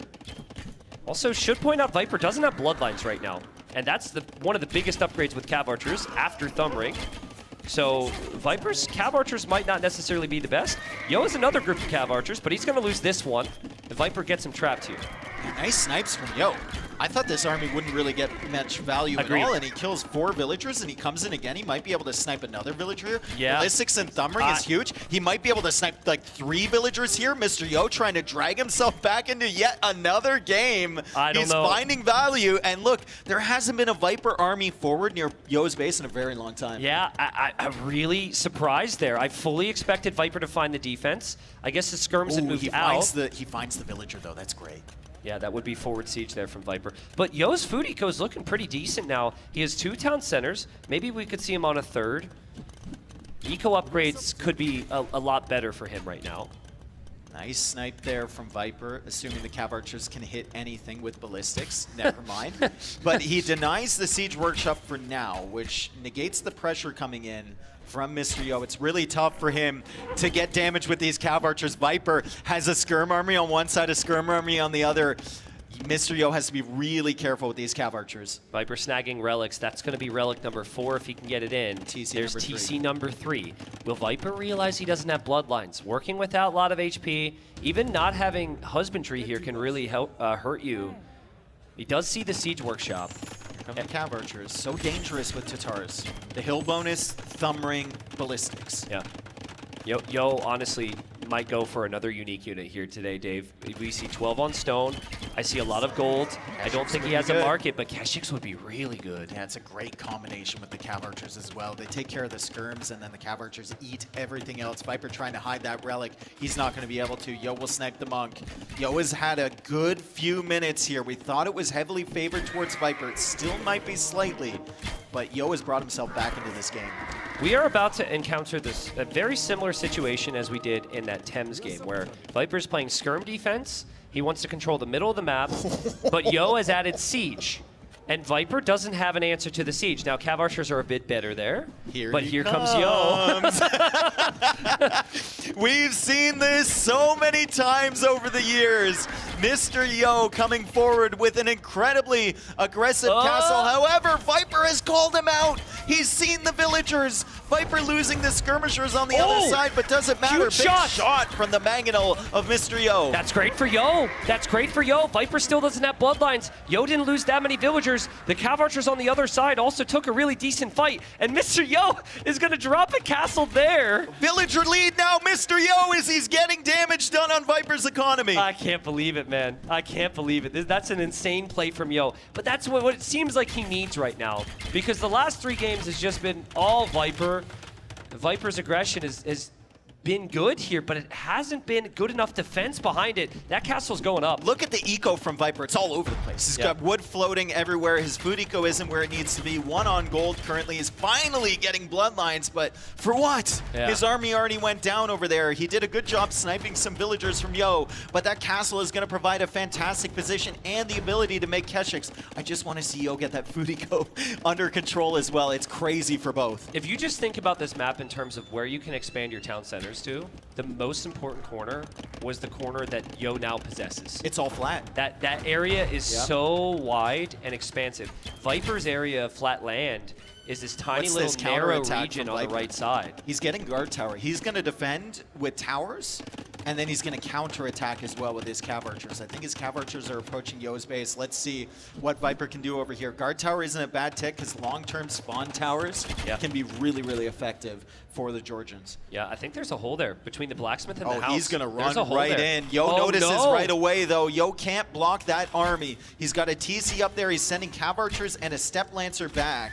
Maybe that's Keshik, never mind. Yeah, but, you know, it didn't have all the units together there. It's kind of complicated because he's still microing on the other side. Well played from Viper. Yo is 0 on food right now because he's garrisoned all of his farmers. So his eco's not that great. Oh boy, Mr. Yo needs to clean up this mess back here on his woodlines that used to exist. His villagers are wildly inefficient, and Viper is getting so much value. Viper can tell as well. Viper can tell because he focused down that Keshik instead of taking the vills. Viper's like, oh man, he can't hasn't keep up seen with the this. villagers over there, though. He doesn't know there's 30 villagers running away from Mr. Yo. He thinks the damage is to be done over on the right side. I mean, if Yo can get enough stone for another castle, I think this one's going up. Because he's got a lot of vills around, man. What a great Game 6 here in our quarterfinals. Red Bull, Wololo, Londinium. Amazing.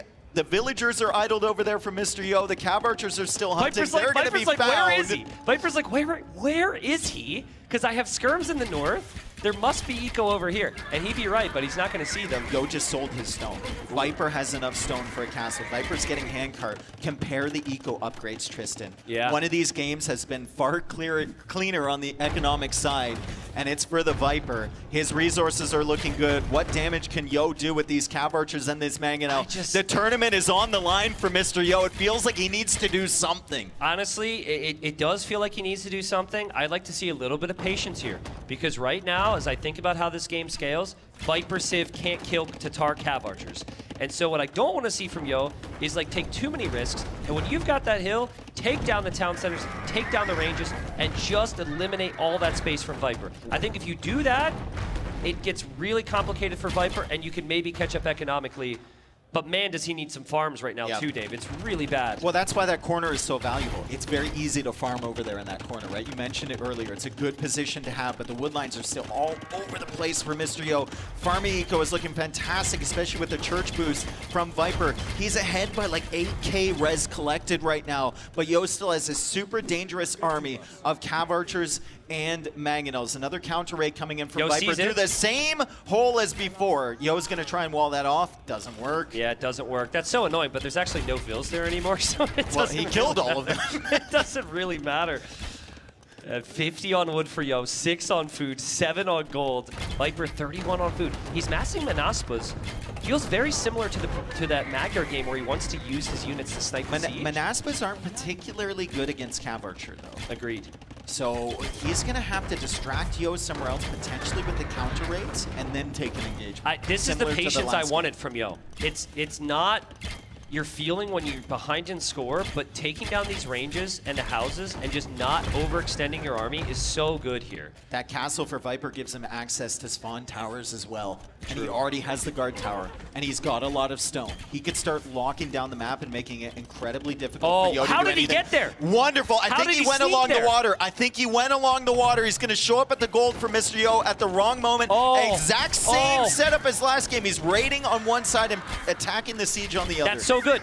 Yo felt like he had this whole area blocked off, and then he had no eco in the north, so Viper couldn't do anything. He was never expecting a raid there. Viper goes in, he backs off on the main fight, and he gets a lot of villager kills with the Manaspa. Still not the cleanest thing from Viper. He's just reacting, right? Yo's reacting as well. We see 1,800 wood in the bank for Viper. Yeah, but man, Viper's got a lot on food. He's got a lot on food, and now I think Yo's looking to get more damage because he no longer has any ranges to target. Now he'll run into a castle. Suddenly he's got to go back the other way, and look who just took his hill. Viper just took the hill. He's got the army running up the hill. You got those units running in. Viper's kind of waiting for him there with more army. More Manaspa coming in. So far this game, it's been Yo with the army lead, Viper trailing behind with the eco lead.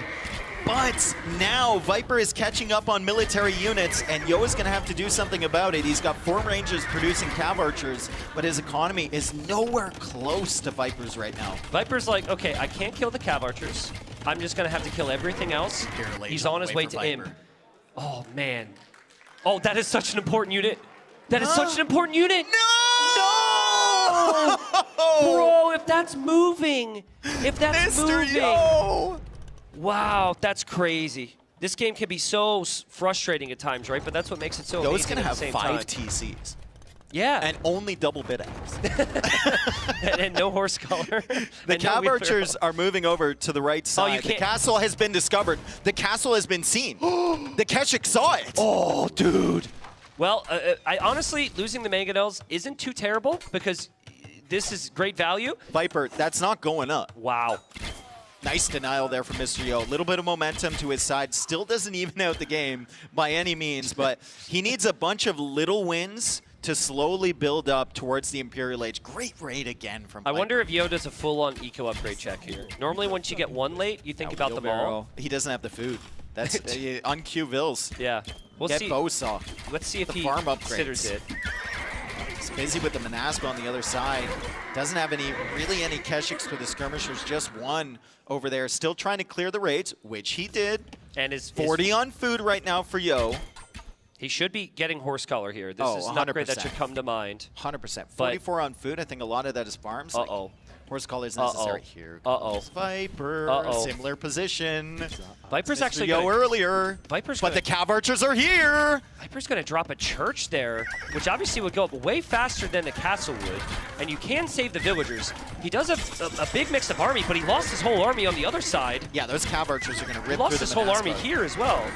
Yeah, he's still trying to cover the right side. He's covering the left side with the fortified church. I don't know how long that's going to stay up. Mr. Yo's eco upgrade still in shambles, but the numbers on resources are actually looking quite healthy now for him. The thing is, the units Viper's lost this game, crossbows, cav archers, Manaspa, he has lost some skirms as well. These are all costly gold units. So He's only got 6 on gold right now, Viper. Yeah. I think he needs to maybe get some docks out or something, start thinking about the oysters if possible. Yeah, no, at a certain point, you definitely have to. I want to see Viper just play full skirm right now.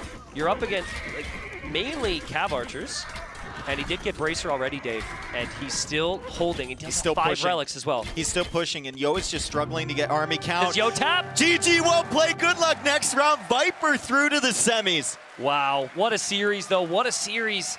At a certain point, it felt like this was always going to go to 7 games. It was back and forth, back and forth, back and forth. But Viper just found another gear, went full send. In that game, he showed a lot of patience. And Viper will be moving into the semifinals. It's got to mean the world to him. Felt like Yo had the momentum after game 3, right? He broke the Magyar's pick from Viper. I think Viper had to switch that from Crownwood over to Thames. And Yo got 2 wins in a row, but Viper clapped back immediately. You love to see it. If you really think about what Viper did this series, it was a mix of everything. You had the all-in aggression, but you also had the more defensive macro-style game. So he was able to solve those questions or answer those questions And there Viper is, everyone applauding him, of course. So many Viper fans in the crowd. He's still that guy. He's still that guy, dude. We'll see. Semifinals, here we come. Yeah, we'll see. It's got to be rough after you've won so many for Viper to have such an expectation. And we're going to set it down here right now. Thank you so much. Once again, let's hear it for the Viper. The series went the distance. It was a very intense match on this very last map. Y'all just kept on finding ways to stay in the game, getting back into the game. Was there any moment in time on this map where you really felt like, I'm firmly in control? Or is that not a thing when you're going up against an opponent such as Yo? Normally it's not a thing when you go up against Yo, but last map, right?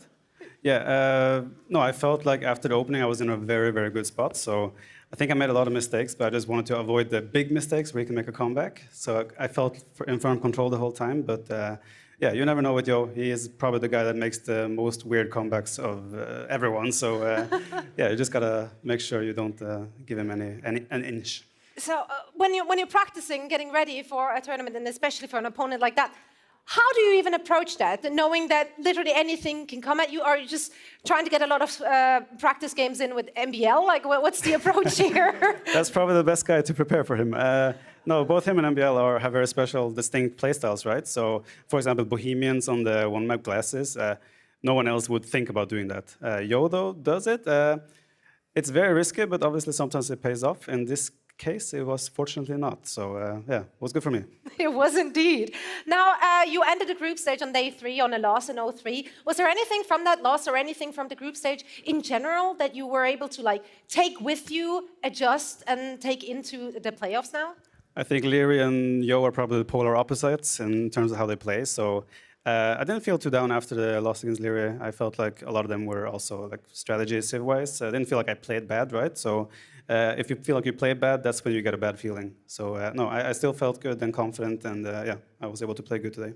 Now you do have the utmost pleasure of going up against Hera in the semifinals in a single elimination bracket.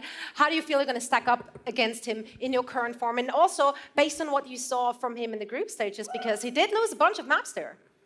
Yeah, he did, but again, some of those losses were to MBL. Yes, I was like, you never know. They don't count, okay. Yeah. No, obviously Hera is a formidable opponent. And, I mean, he has won so many tournaments recently, so it will be very tough. I'm not even supposed to be here, so I'm just going to show up and do my best. You're playing with house money right now, Viper. Thank you so much. Once again, congratulations to TheViper. It's always an absolute pleasure to watch you in action. And what an incredible day it's been. Riley, has there been a treat? Congratulations, mate. Oh, sorry, just walked into you. There we go. Look at that. Stagecraft Yeah, professional. right.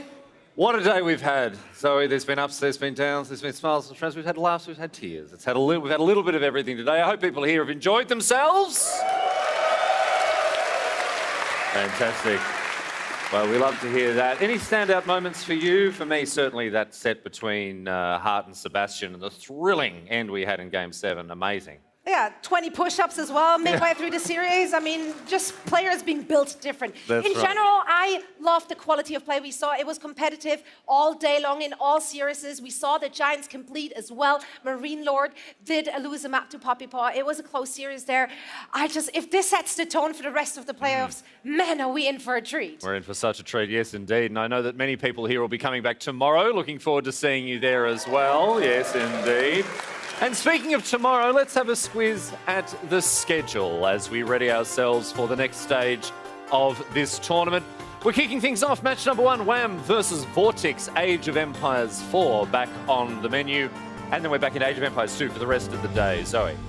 These are such stacked semi-finals. I mean, each of those you could also see in the grand finals. I love to see Sebastian coming in as the young gun, really competing with the very top here. Yes, indeed. Leary versus Sebastian, and then Hera versus TheViper.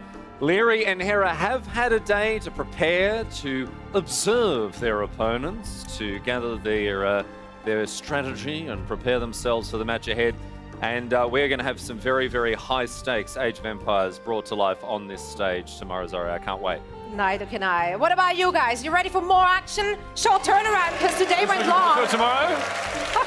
Yes, indeed. Well, that's it. That's all she wrote today, sports fans. What a pleasure it's been for us to bring you this broadcast, both you here in the room and at home around the world, wherever you're watching. On behalf of the entire broadcast team, thank you for being part of the success of today's show. I want to thank not only the people in front of the camera, my exalted co-casters and co-broadcasters, but my friends, there are a ton of people behind the cameras that you don't see, and it's through their work that you get to enjoy this broadcast. Let's hear it for the production team. You don't know they're there, but they do incredible work to make sure this show is what it is. And of course, finally, I'd like to thank our sponsors, Aegon by AOC, World's Edge, and Scan. One more round of applause for the people who make this possible. Thank you very much. But as I say, that is it for today. We're looking forward to having your company back here tomorrow at the Odeon for more Age of Empires of the very highest standard. Thanks for being with us. Take care of yourselves, and we will see you back here to do it all again. Good night.